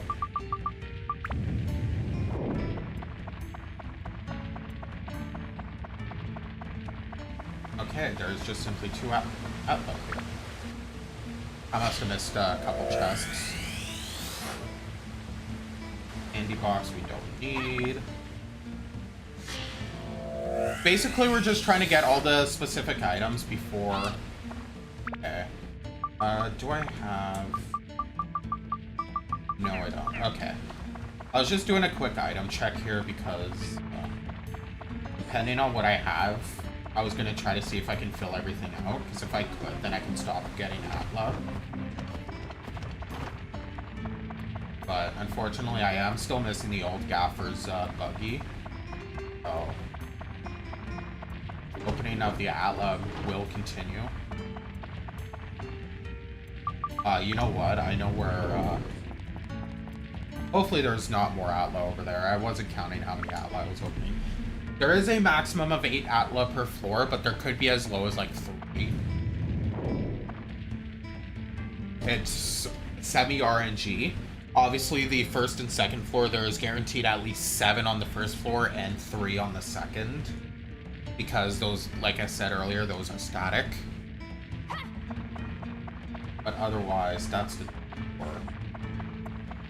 But otherwise, the rest are random. The floor layout is random. The number... Oh, there's Gaffer's monkey. Okay. What all do I have for them?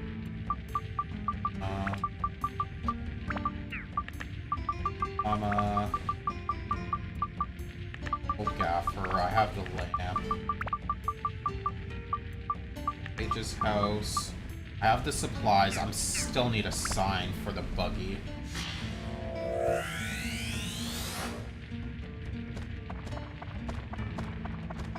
There is a room above us.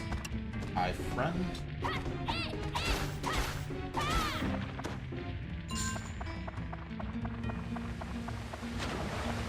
Yeah, so...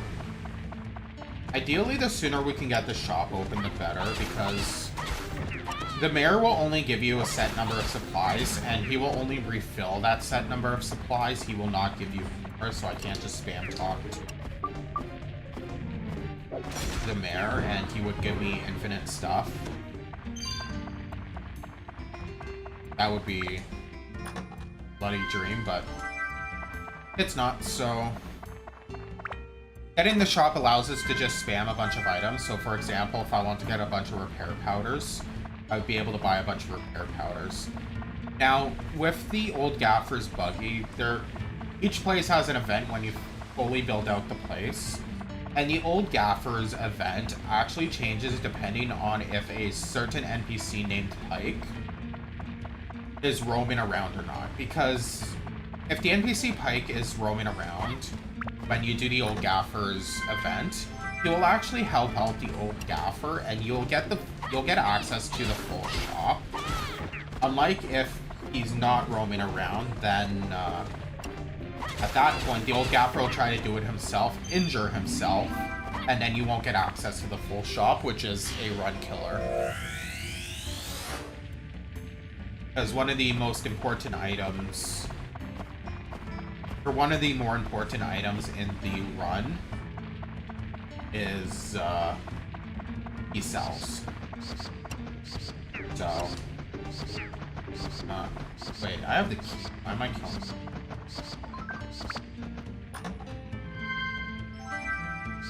This will tell me what's around. So it is still a little unfortunate that I have not run into a weapons chest yet. And we also have mimics. Yeah, so all the chests are not guaranteed to have an item. Sometimes they just straight up have a mimic. I'm double checking for it. So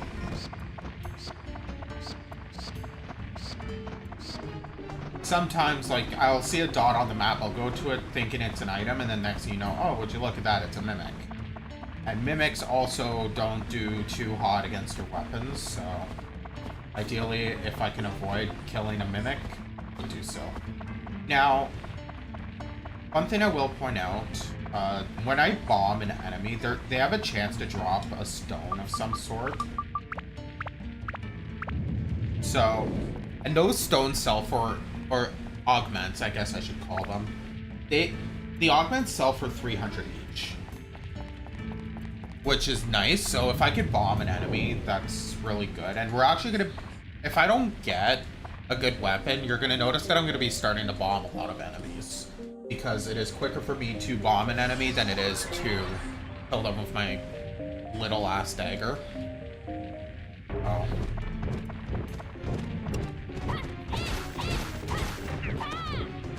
Oh yeah, and this is the first instance of a, I forget the exact name of it, but it's a special effect that's on the floor. So for this floor and this floor alone, all XP that I would normally get is nullified, and I actually lose XP on the weapon whenever I hit something. I don't think those go drop. I don't remember if those ghosts drop them or not. I can't remember. I'm gonna kill it. Okay, Renee's on the list of things I need. Well, people I need. So that's good.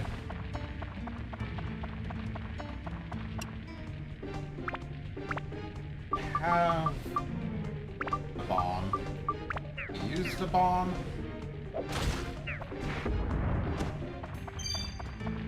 Yeah, so like that's an example of an augment dropping.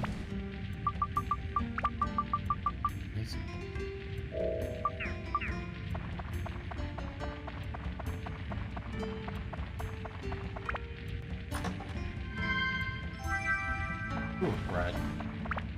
Now I'm actually doing one. I might be complaining about the fact that I don't have a weapon, but one thing I do have a lot of right now is food. Which is both a blessing and a curse. Yeah, I don't think. It's both a blessing and a curse because I'm not getting a weapon. A weapon can actually really...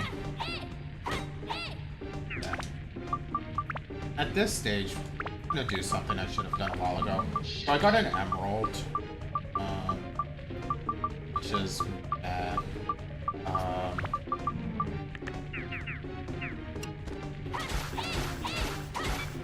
Yikes.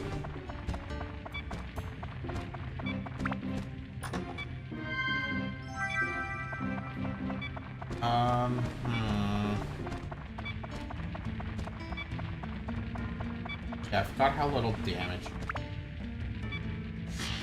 If I could find a sign, I might end up bailing.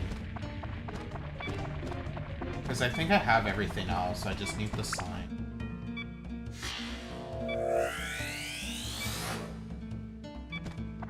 And I swear to God, if the sign's on the front...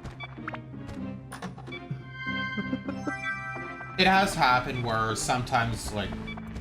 It's rare, but it does happen where there's an item that you need that's on the first floor. And then you have to go through until you find that one item. And it's like in an obscure location, so if you don't go to that exact spot, it's like, oh, damn, I missed it. Yeah. Now, we are on the 7th floor, so I do know that this is the last floor before, And I know I said there's 2 quick time events. There's actually 3, I lied. And I lied again, because there's 4. But the next quick time event is actually on the next floor. And I'm not lying about that, even though I have a history of lying to you. As clearly seen. I don't know, man. I don't gonna be calling you a truther anymore. Okay, come on. Give me the sign. Give me the sign. That's a lamp. Okay, let's just check to see if... Nope! Okay, so we are going to leave dungeon because I don't have a good enough weapon to deal with 90% of these enemies. And I need to... I need to go back to the first floor. Damn. Yeah, it's unfortunate, but what can you do? Unless there's Atlaw on the one other floor that I didn't go to the one area.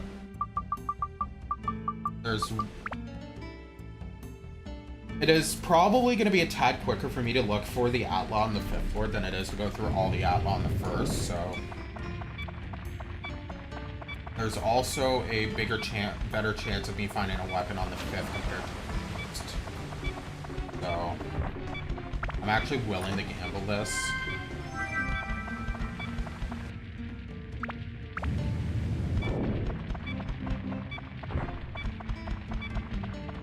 I'm not going to be killing any enemies because of the fact that I don't need to. One way or another. The song that One Direction did a cover of.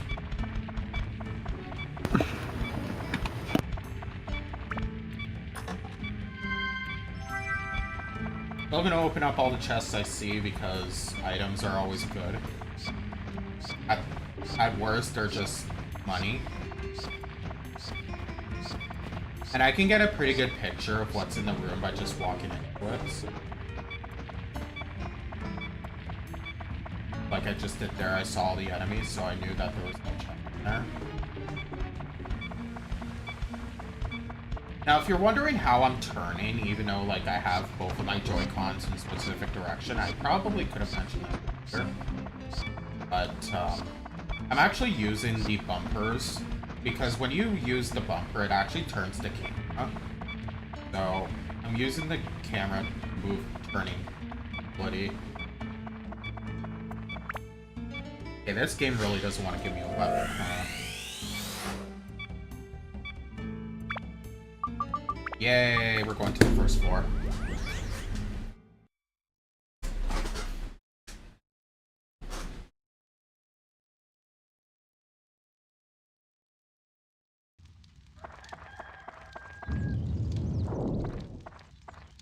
So, how's everyone doing tonight?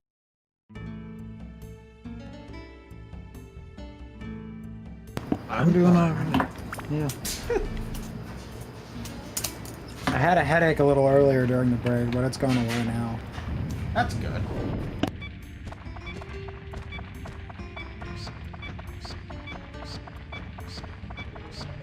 Okay, so we are looking for a sign and a sign only. Not a sign from God, I literally mean a physical sign. No. Just give me a sign. Oh my god, it's a weapons chest. Oh. Yo. I'm stupid. Big box is first option. I thought it was the second. You're supposed to always pick the big box, and I got screwed over because I'm a dumbass and it's small box.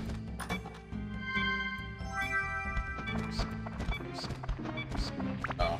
I did that to myself. I don't deserve a weapon.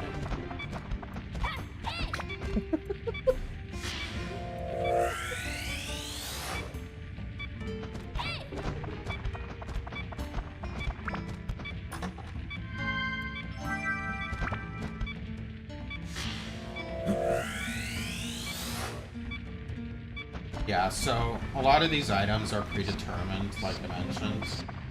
We just have to find the one that has the goddamn sign in it. We don't know which one it is because the game hates us.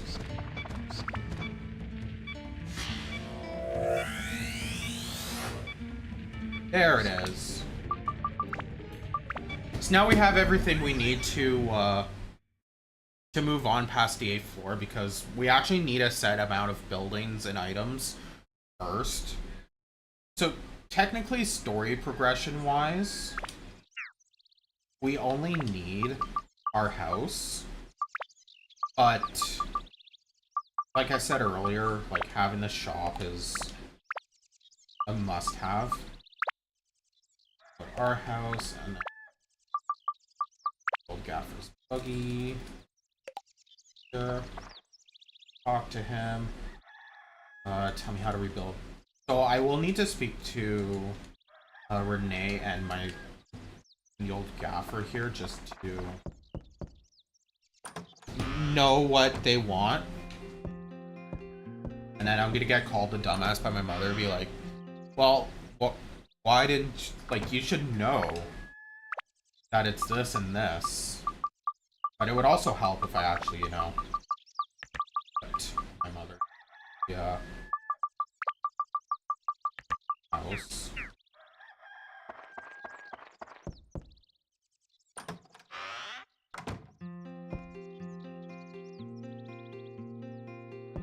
Oh yeah, by the way, my character's name is Odd because depending on how quickly you stop spamming is depending on what your name is. So I end up having 3 capital N's or capital A's in my name.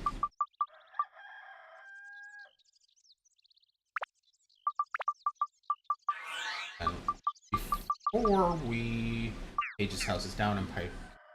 Okay. Yeah, so you see that Pike, that's the NPC Pike. I don't know why I keep calling him NPC Pike. His name is just Pike. And then this is the old Gaffer. So now we have access to the old Gaffer's shop. And I'm gonna go around and pick up some of these stuff. The Fluffy Donut is the item because it gives me more defense. And now we have access to the source. I'm gonna reorganize.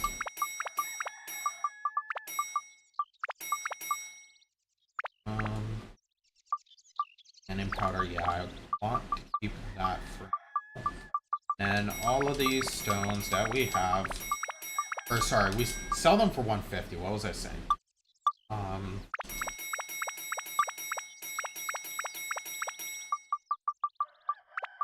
And we're gonna buy some specific items. This changes based on the person, but it ends up being about roughly the same, which is a set number of Drawn's Feathers, which is the item that allows you to sprint, a revival powder, and a shit ton of bombs. Because even if you have a god weapon, there's still certain enemies you just prefer to bomb. And I know I'm talking a lot about bombing. It is just the name of the game. Yep. He has no ill intentions. You've got to use the explicits for this game.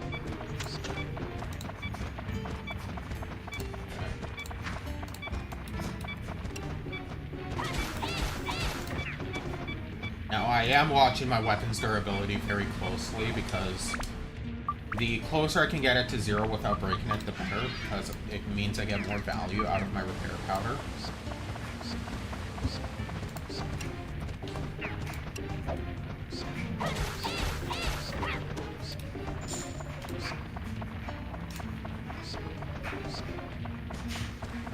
Don't have a key right now, so we have to come back here later.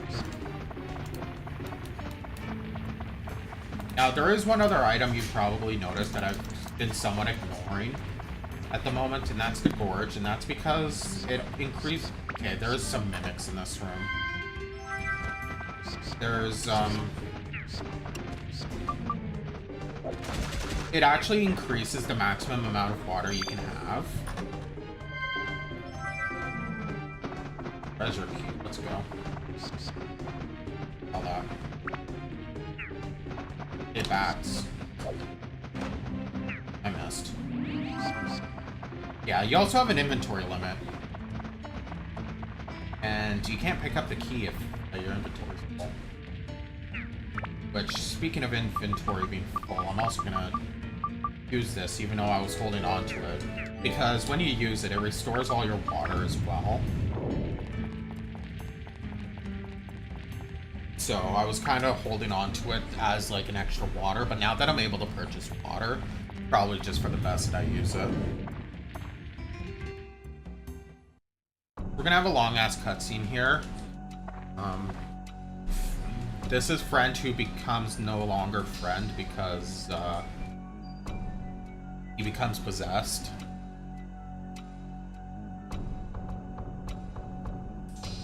And, yeah, now he's becoming possessed. And now we're concerned. Oh, by the way, the big bad of the game is Dark Genie. This is probably the only time where we're gonna have any form of reference to him. Because, we don't get that far in the game. Like I said, our objective is to beat the second boss of the game. Ah, there goes the excellent. Ideally, you get excellent, get those free gems. Unfortunately, I didn't get it because I was a little too slow. Oh yeah, by the way, you probably noticed in the cutscene, but there's a cat in the dungeon. Why there's a cat in the dungeon, I don't know. But there's a cat in the dungeon, and our character really cares for the cat, so... Judging people for their houses, Matt?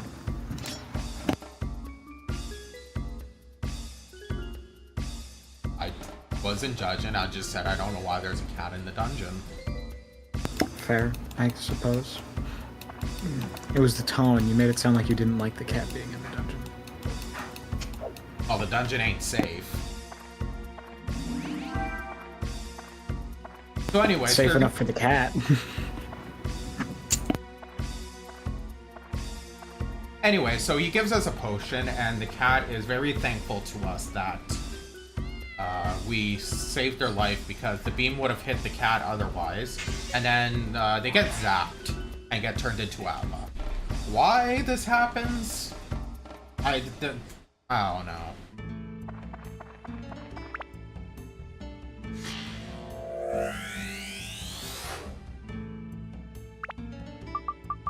So anyhow, we're gonna leave the dungeon again because we physically cannot get past the moat that you guys may or may not have saw.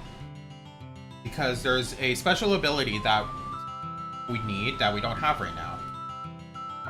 So we are going to take the cat and put it in our house. It is our cat now. We catnapped it. Unlike the kidnapping that was suggested in Meta's campaign.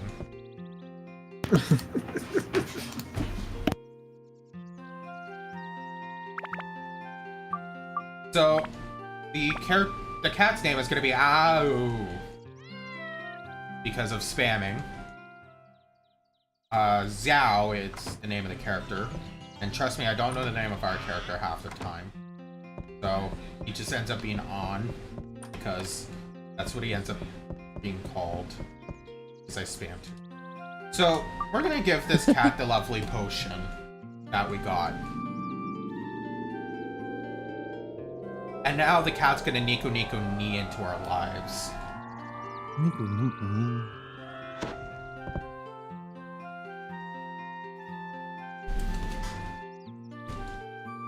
Ta-da! Ta-da! So yeah, Xiao is now a playable character, and she has the special ability to jump over gaps that specifically have a rock specifically placed in the middle of said gap. And the reason why I specify that is because later on in the game there are gaps that do not have a specifically centered rock in the middle of that gap that requires a different character to get over, so... If you ever want a fun JRPG to play, Dark Cloud's actually a very fun game and the story's pretty good. And it is definitely on my recommended list of games to play. Now, real quick, I'm going to just sell the key. Give me that extra inventory.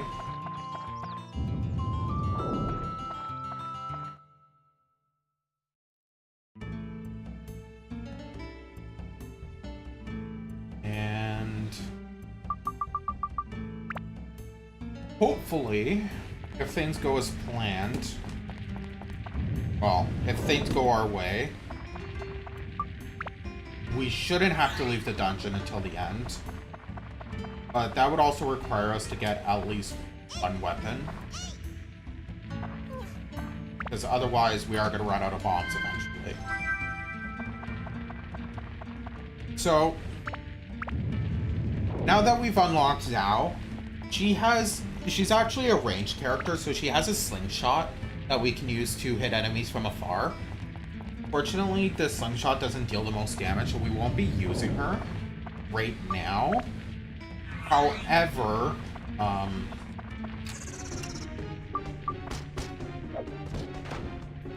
sir, you made me miss my bomb. One of the best weapons in the run is for Zhao. So I'm gonna pray that we get it. It's called the Bandit Slingshot. If we get it, the rest of the run's gonna be actually kind of a little dull because everything's just gonna die stupidly quick. But at the same time, like, the fact that I have not gotten a weapon is annoying me more than it should.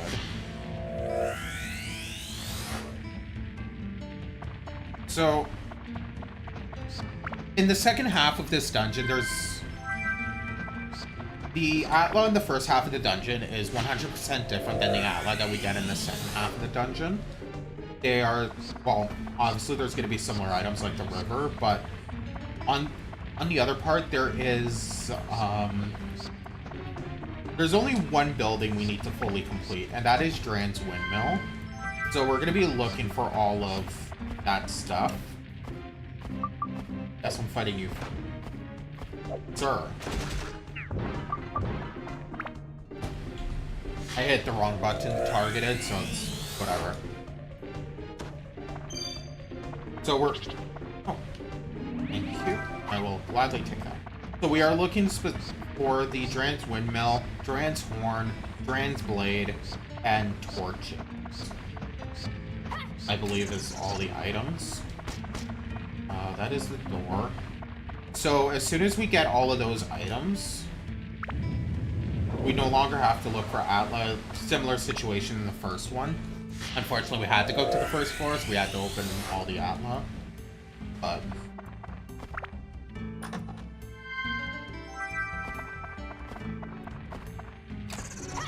yeah, we will be looking for those items, and only those items. Now, that is a weapons chest. The problem is it might be a mimic. I actually don't know what for the... Okay, cool. So, this is a locked chest. So we're actually going to always guess poison. Okay. Not the worst, not the best. That's like a mid-tier weapon. Which is fine. We accept mid-tier weapon. You always guess poison? No, you always guess curse. First, oh. Because if it's curse, you don't want to be cursed. Because what curse does is it prevents you from switching weapons.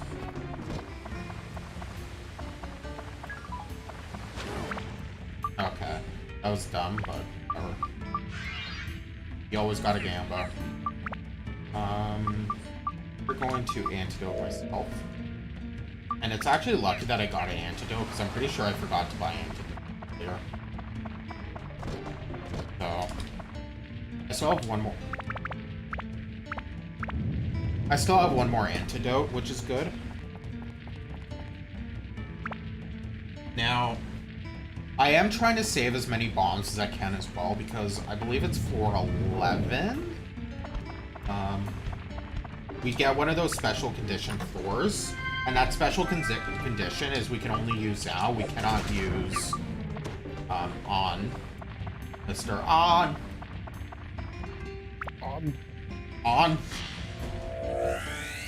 And sorry, it's not Zhao, it's Ow. My apologies, I've been pronouncing my own character's name. Ow. How did you get your name? Well, see, when my parents were naming me, my dad stubbed his toe. And I wrote down what he said after he stubbed his toe. Okay, so I'm cursed now. But the good news is I'm on the weapon that I want, so... As long as I don't need to switch weapons, I'm fine, and I'm just gonna Come back to that later. So, you'll probably have noticed that I am not doing the diagonal running as much. Unless it's like a long hallway like that, because at this point, like, it's really fast. The running is really fast, and just doing the diagonal is rough. If I remember to do it, I try to do it, but it's a little rough to control. At this point, I'm already cursed, so... Well, fuck my life, apparently. This is about to get dull. Do I have the key? Nope, okay. But yeah, say hello to the banded slingshot, the strongest weapon that we're gonna get our hands on for the entirety of the game. Part of the reason why the slingshot is strong is, unless it has something like fragile, it will always use 1 durability per shot. No fans or buts. Oh. And it burns through a lot of these enemies. Damn. So now it's just a matter of clearing an area of the enemies and then switching to our main boy here to collect all the Atla, and then switching back to Zhao and murdering everything. The bomb... Yeah. Now, don't get me wrong, there are still a couple of enemies in the game that we still use bombs on. And that's because, like, even the banded slingshot, like, yes, it could take it down within a reasonable amount of time. It is just still, like, eons better to just bomb it. Bomb deals, like, 20 damage times, like, 6. So... that is a lot more damage, a lot quicker than it would be to not bomb it.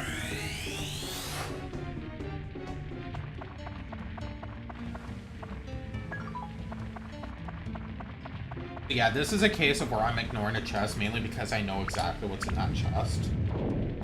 And that's the egg. So... and it's actually a good thing we got the banded slingshot before floor 11, because, like I said, we're going to be forced to play Zhao. And obviously there's no Atla on this floor, so we literally just have to hunt for the...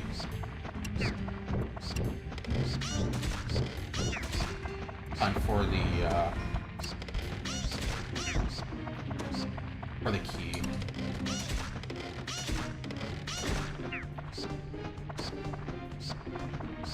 I'm gonna backtrack here because now that I have a better idea of the layout of the dungeon, this area is a dead end.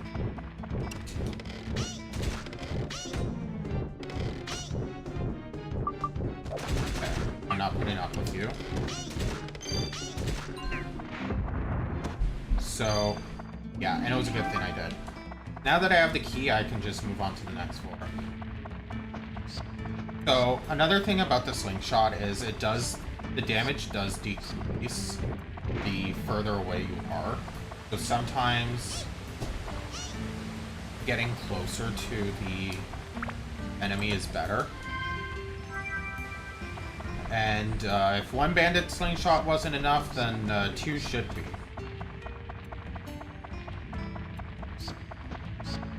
Because I'm pretty sure that was the second bandit slingshot. Yep. Now, another gimmick of the bandit slingshot is that it has a chance to steal an item from the enemy whenever it hits. So it's a really good money making.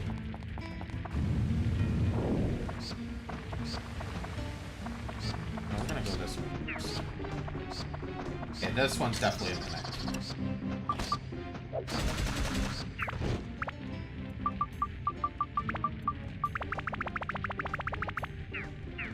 So we are going to bomb the mimic still because it's really not worth the effort of shooting it.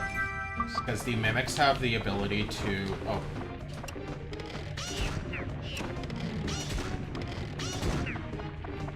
They have the ability to cover themselves and block all damage. So... Okay, that is good. Now I don't need to kill any more enemies, so I just hunt the Atla.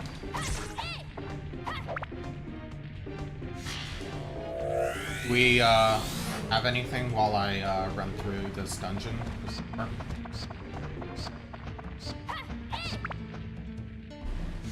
Let me check.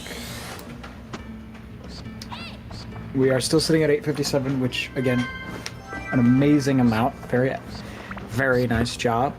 I will do a brief overview. I want to thank everyone for being here and helping support to Right Love on Our Arms. Right Love on Our Arms is a non-profit movement dedicated to presenting hope and finding help for people struggling with depression, addiction, self-injury, and suicide. Right Love on Our Arms exists to encourage, inform, inspire, and also to invest directly into treatment and recovery.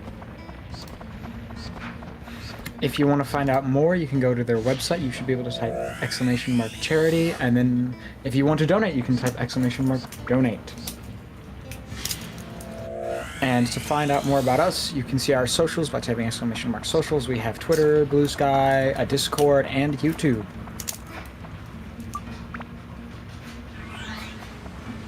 We have a Blue Sky, but we don't have the link to Blue Sky, which is something. I thought it was in those. I don't think it is. I thought I saw it last time. It was. Let me check. I don't know. One of us is schizo. Okay. Oh, you're right. You're right. I'm schizo. I'm schizophrenic. I'm schizophrenic.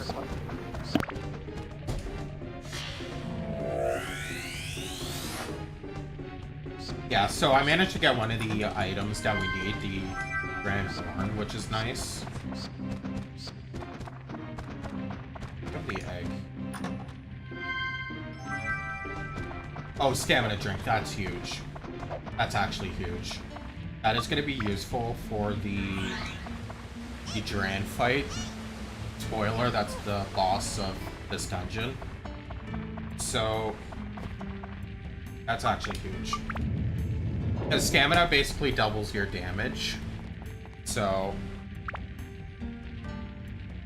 I might not have to bomb Duran anymore. I might be able to get away with using a sword.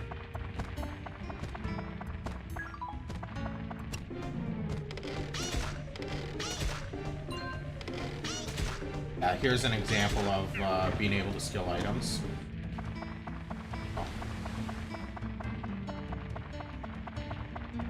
I also like to confirm everything before I go jump the pawns, because it is...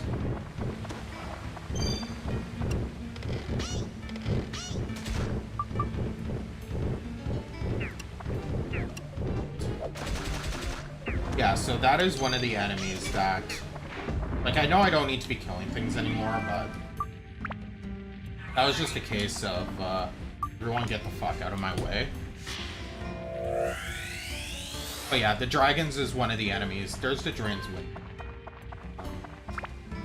So we have two of the... Honestly, I don't know if we have a torch or not.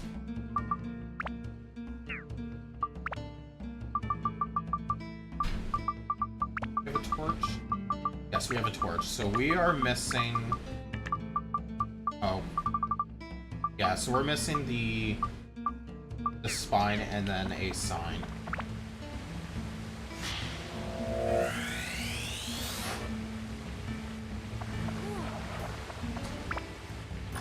So, go hunting.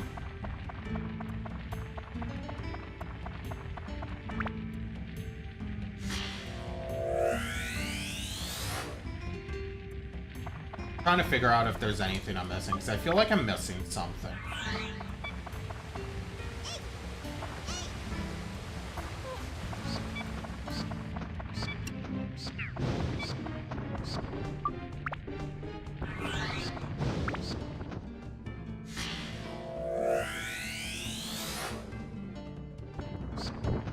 So,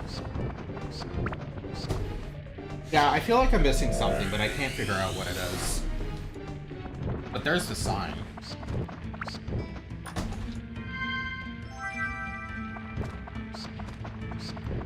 So, I guess I could talk about the different status effects in the game, because there's Cursed Poison, and then there's Goo. So, the worst out of all the status effects we can get is Goo, because what Goo does is it slows you to, like, a crawl. So, in the first few areas, if you get gooed, it's, like, really bad, because you have to basically drop what you're doing, and you have to leave the dungeon to get rid of the status effect, because unless you're, like, one atla away and you already have the key, then it's not worth, Oh, I remember what I want to talk about now, too. So, fun story. I wanted to pick up this game for a while, but the full game speedrun,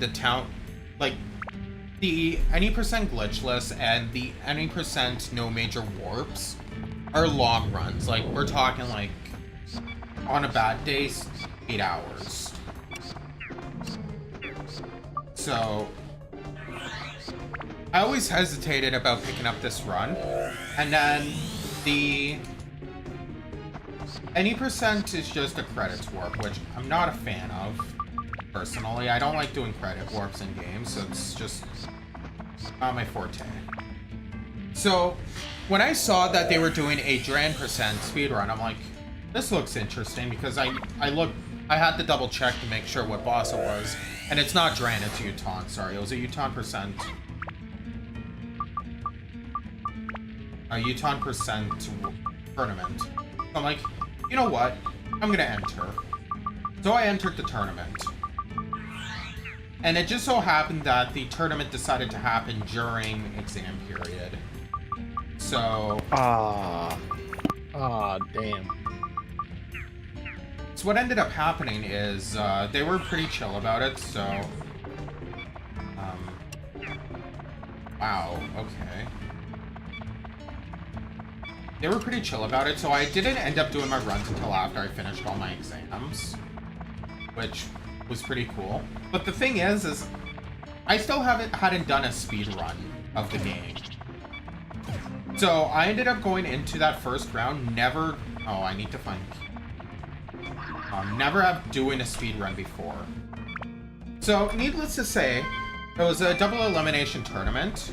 The first round that I played, I lost. To no one's surprise. I did put up an okay fight for someone who's never played the game, or, well, I've played the game before, who's never speedrun the game, and didn't realize that, the cutscene... oh, I don't think... okay.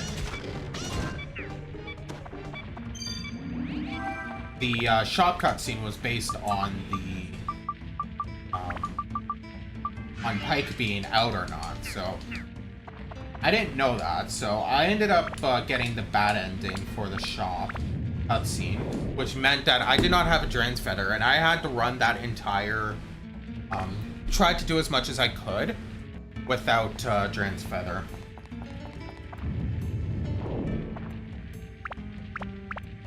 I was not paying attention to what floor level we were on. So yeah, that was a bit awkward. So after that, I had time to do some runs. And I got to the loser's bracket match. And I'm still salty to this day because, like I said, this game is heavy RNG. And my opponent got extremely good RNG on like floor 3. And I did not get a single weapon. Until the circuit weapon. Like, I was running dagger. And surprisingly enough, I kept up for a good chunk of the race too. So, I put up a fight. Unfortunately, I finished a couple minutes, I'm pretty sure it was a couple minutes after him. The VODs are on, I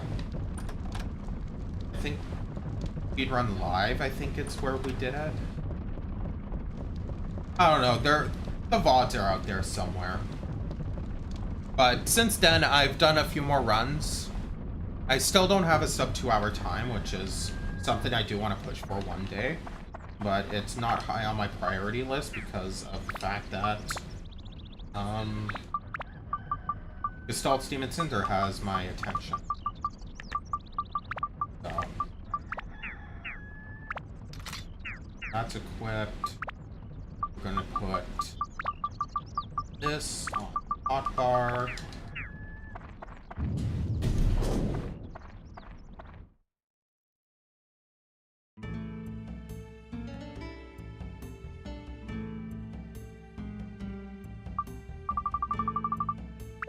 So this is going to be the first of 2 boss fights we do in this run.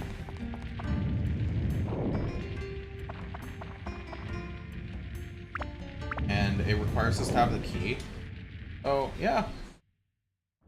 Welcome to the Dran fight, and as it stands right now, Dran is really pissed off and corrupted by the Dark Genie. So, the Guardian Beast of the village is currently not being a Guardian Beast, but an asshole. So our job here is to fix that. So there's a couple mechanics with the boss that I need to keep track of. And the first one is, even though he shoots a fireball at the very beginning, anytime a fireball hits any of the platforms, it will destroy the platform permanently for that fight. So I need to be careful not to let him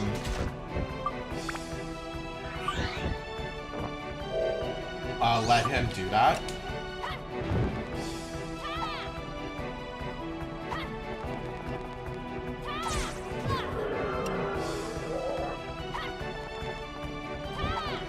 And then I'm gonna be trying to do jump attacks on him. So the second mechanic is I need to hit him with a slingshot in order to get him to land.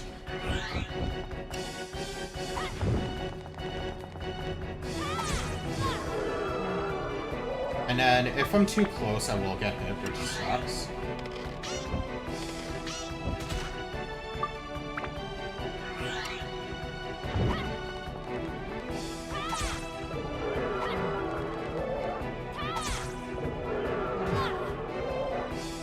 Yeah, and if I do it right, I can loop him.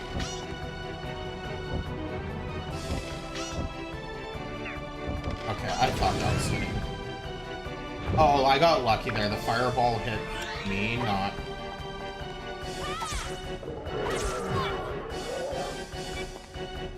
Okay. We are gonna repair the weapon.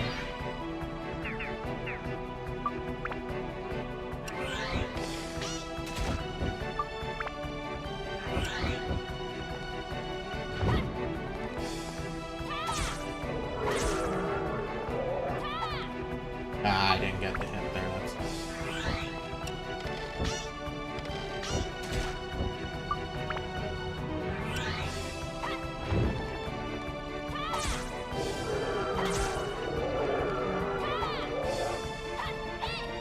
Damn it. Gran didn't feel like getting hit there. Oh well. Yeah, we just... If I had a better weapon, I'd be dealing more damage. I don't know why that was dealing 2 damage. That's really bad. I need to see how much my jump attacks are doing. Oh, that's only dealing 6. Okay.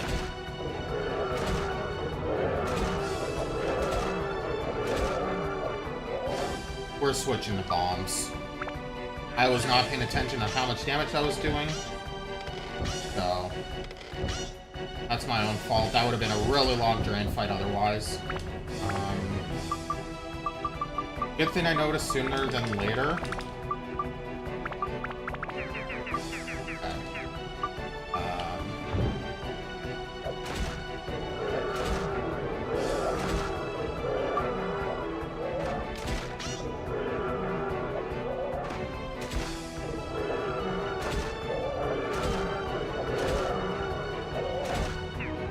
There we go. Yeah, so getting some of those hits in was necessary because I did not have enough bombs.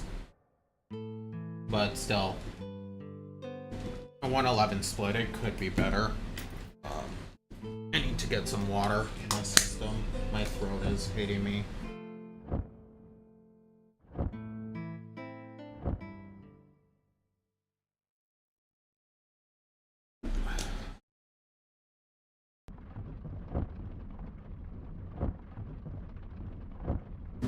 Yeah, so that's the Dren fight.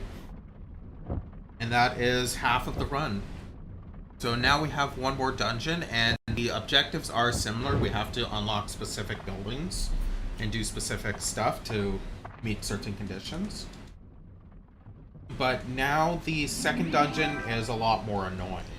We're going to get a map to the world from Dran. And before we go to the next area, we are going to do a little bit of shopping as well as move the shop. Now that we're no longer going to that dungeon, it is quicker. Oh.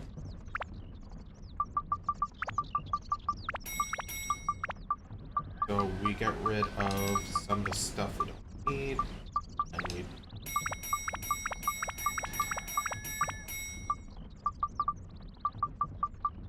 And we buy some more repair powders. We'll buy another antidote, another soap. And then we buy a lot of bombs. But we're gonna keep 3 inventory slots open for now. And we're going to move this to over here. And then we are going to walk out. So now we're gonna go to Matataki Village, which has suffered the same fate as our village, of everyone turning into Atla. So Everyone going down. Unfortunate. yeah.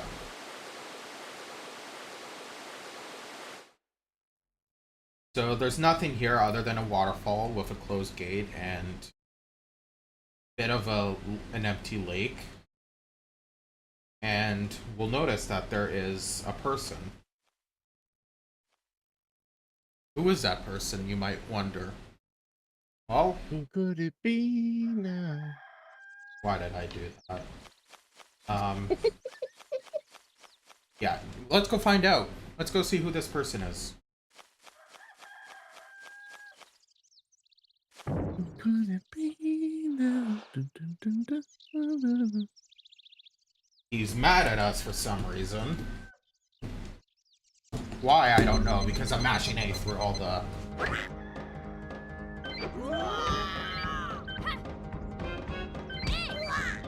Anyhow, quick time event. And we beat him. Without actually hurting him. We just make him look like a fool. And now he runs away. Damn.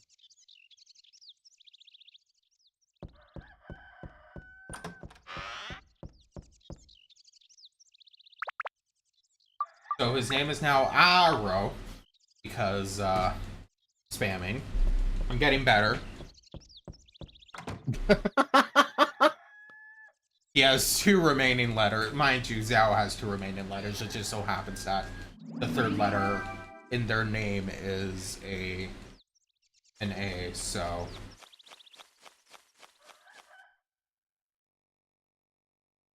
But that is also the last named NPC player character that we get for this run. In total, there are 6 playable characters. In this speedrun, we only get to see 3 of them. If you want to see a full game speedrun, I don't know, maybe I could be convinced to do one next year. But that would require it to be like a big incentive. And someone who actually knows what the fuck is going on. I asked Noah to tag along, and his experience of this game is I played it when I was a kid. Yep. I'm sitting here staring at like, yeah. I mean, Nice. I'm like, I don't know what's going on, man. I'm just shaking my head going, yep. And also other There people to certainly do is a tag. Yeah, definitely. Because this would probably be an overnight run. Oh boy. I mean, it's 8 hours. Like, why the fuck would we have this in the day? No, yeah, I completely understand.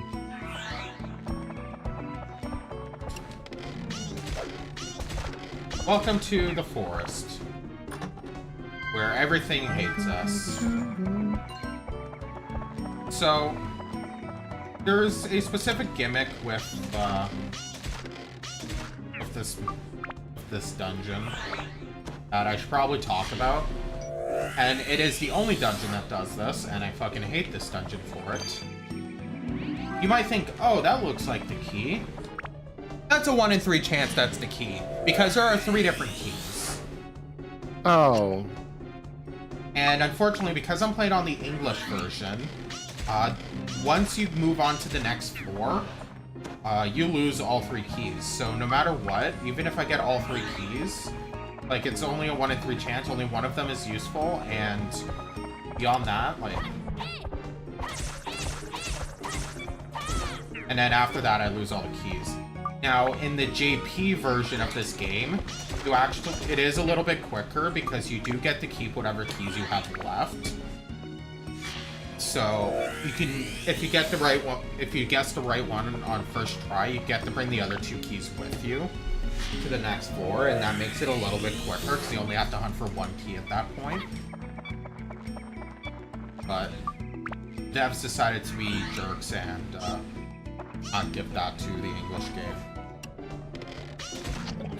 That's rude.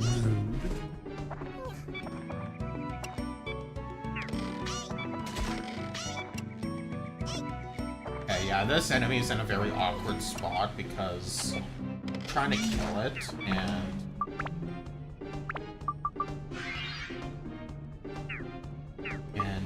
it is right next to the thing, so I ended up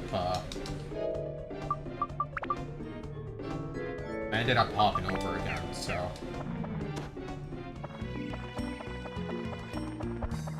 Yeah, so even though I have 8 key, I'm gonna end up having to kill just as many enemies as I...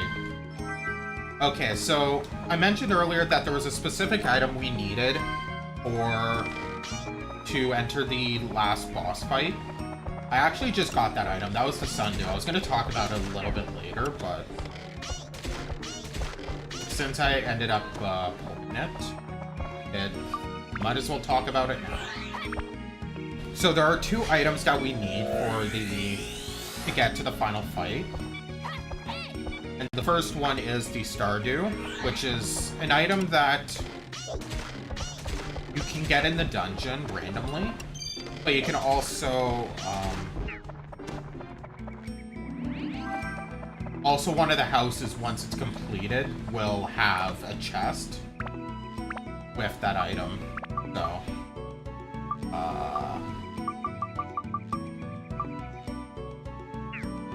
I should have sold the blood powder.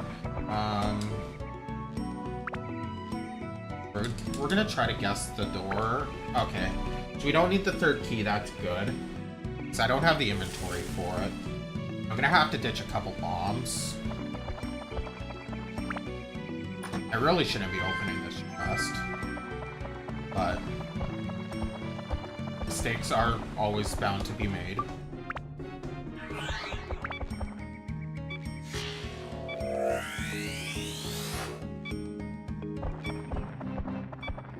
Now, I just got someone's laundry. That is one of the required items.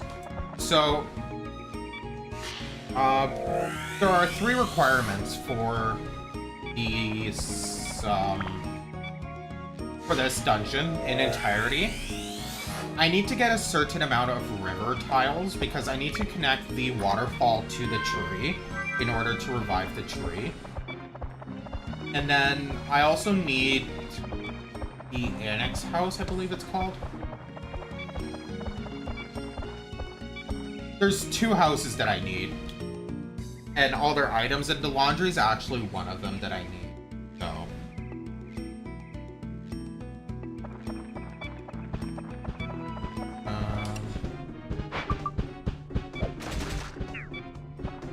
Like I said, I need to burn a couple bombs because my inventory is pretty full.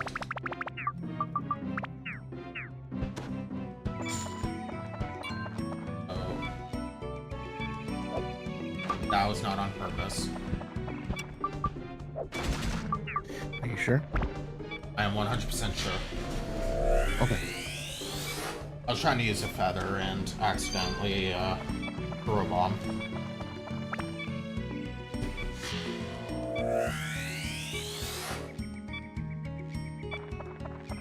Yeah, so...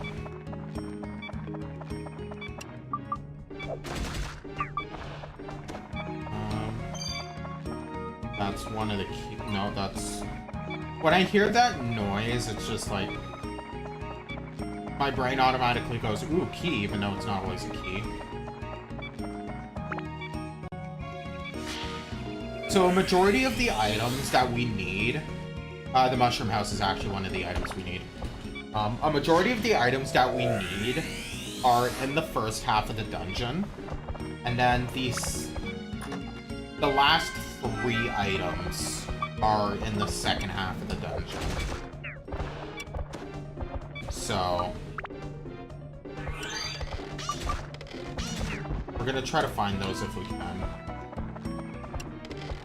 Well, not if we can, we have to find those.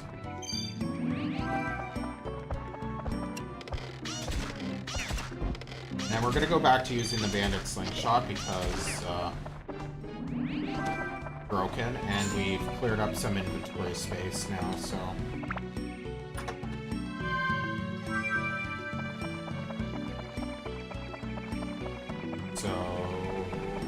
yeah. Yeah. Alright, mushrooms are stuff that I purposely want to... So even, like I said earlier, even with the bandit slingshot, there's still some stuff that's just quicker to bomb. Those mushrooms is one of them. Also, there is one enemy that is skippable, that will not drop the key. And that is, we'll start seeing them in a couple floors from now. So you can just go past that enemy, since they're not worth the time. Exactly. Any questions? Can I go to the bathroom? Yes.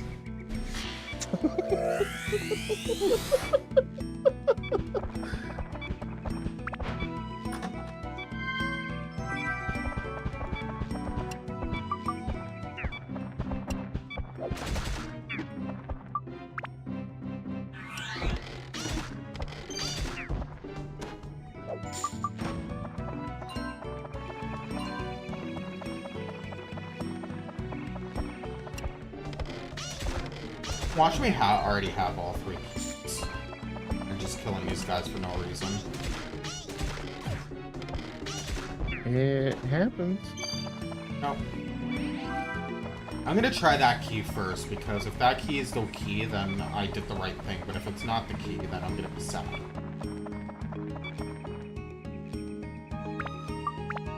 It was the key.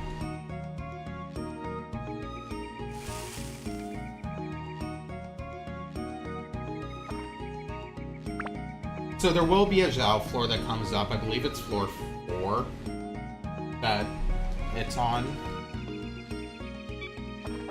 Not this floor, so. One of those is for sure a mimic.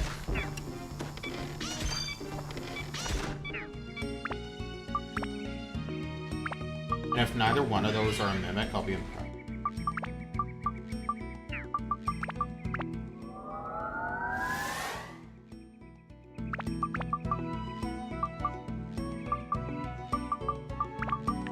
We'll do bonus damage against plants, why not? Okay. Like the big one.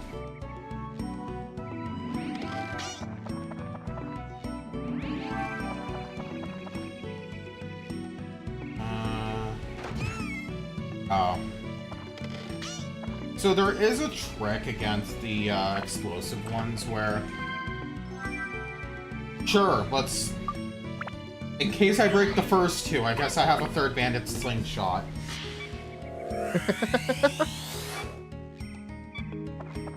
So you know, you can't have enough bandit slingshots. Nope. Always have more.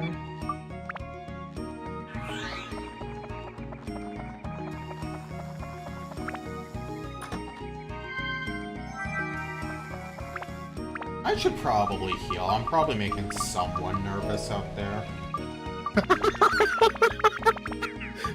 Someone palms are sweating at you, just sitting there at low HP. They're like, oh god, please, please. Especially since I have the ability to heal.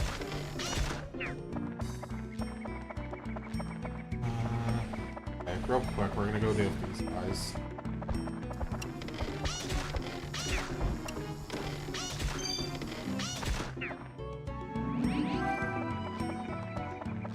That is 2 of the 3 keys, which is good.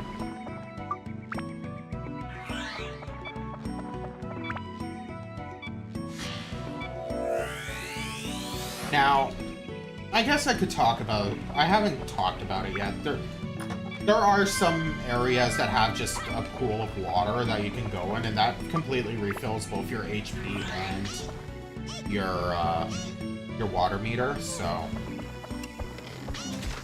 In an ideal world, you would use that over eating food, but I have so much goddamn food, it doesn't even matter. I could probably feed a starving village at this point.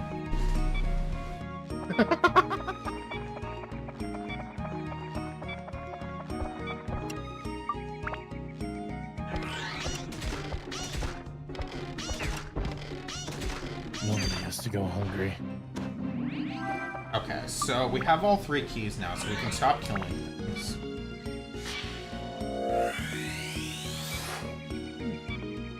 Yes, I'm literally not caring about the fact. What I'm gonna... Wow.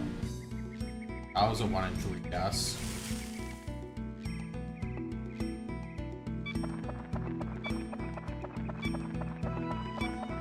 Yeah, I'm just gonna collect the rest of the Atla now. Actually, I'll use Diagonal to speed that up because gotta go fast, right?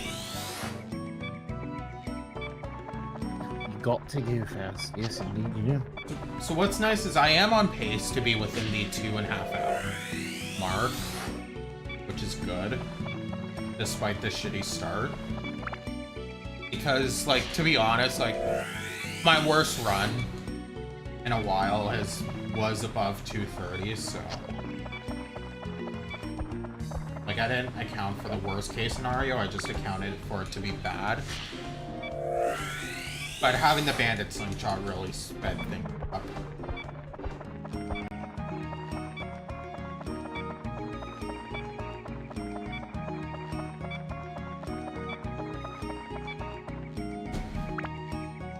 Yeah, so this is a Zhao floor only, so once again we just hunt for the keys and pray to God that we get lucky.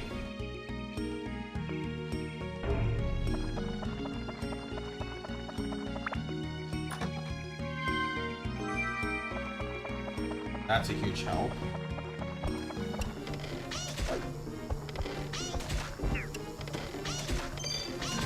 Okay, there's 1 of 3 keys.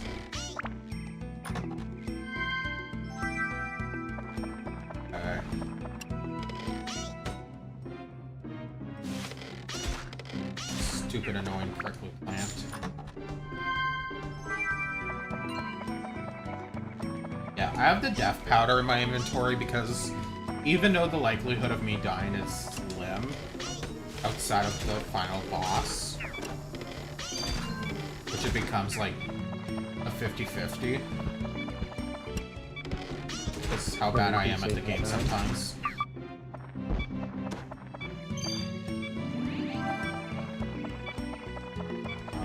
always good to be safe than sorry. Yeah.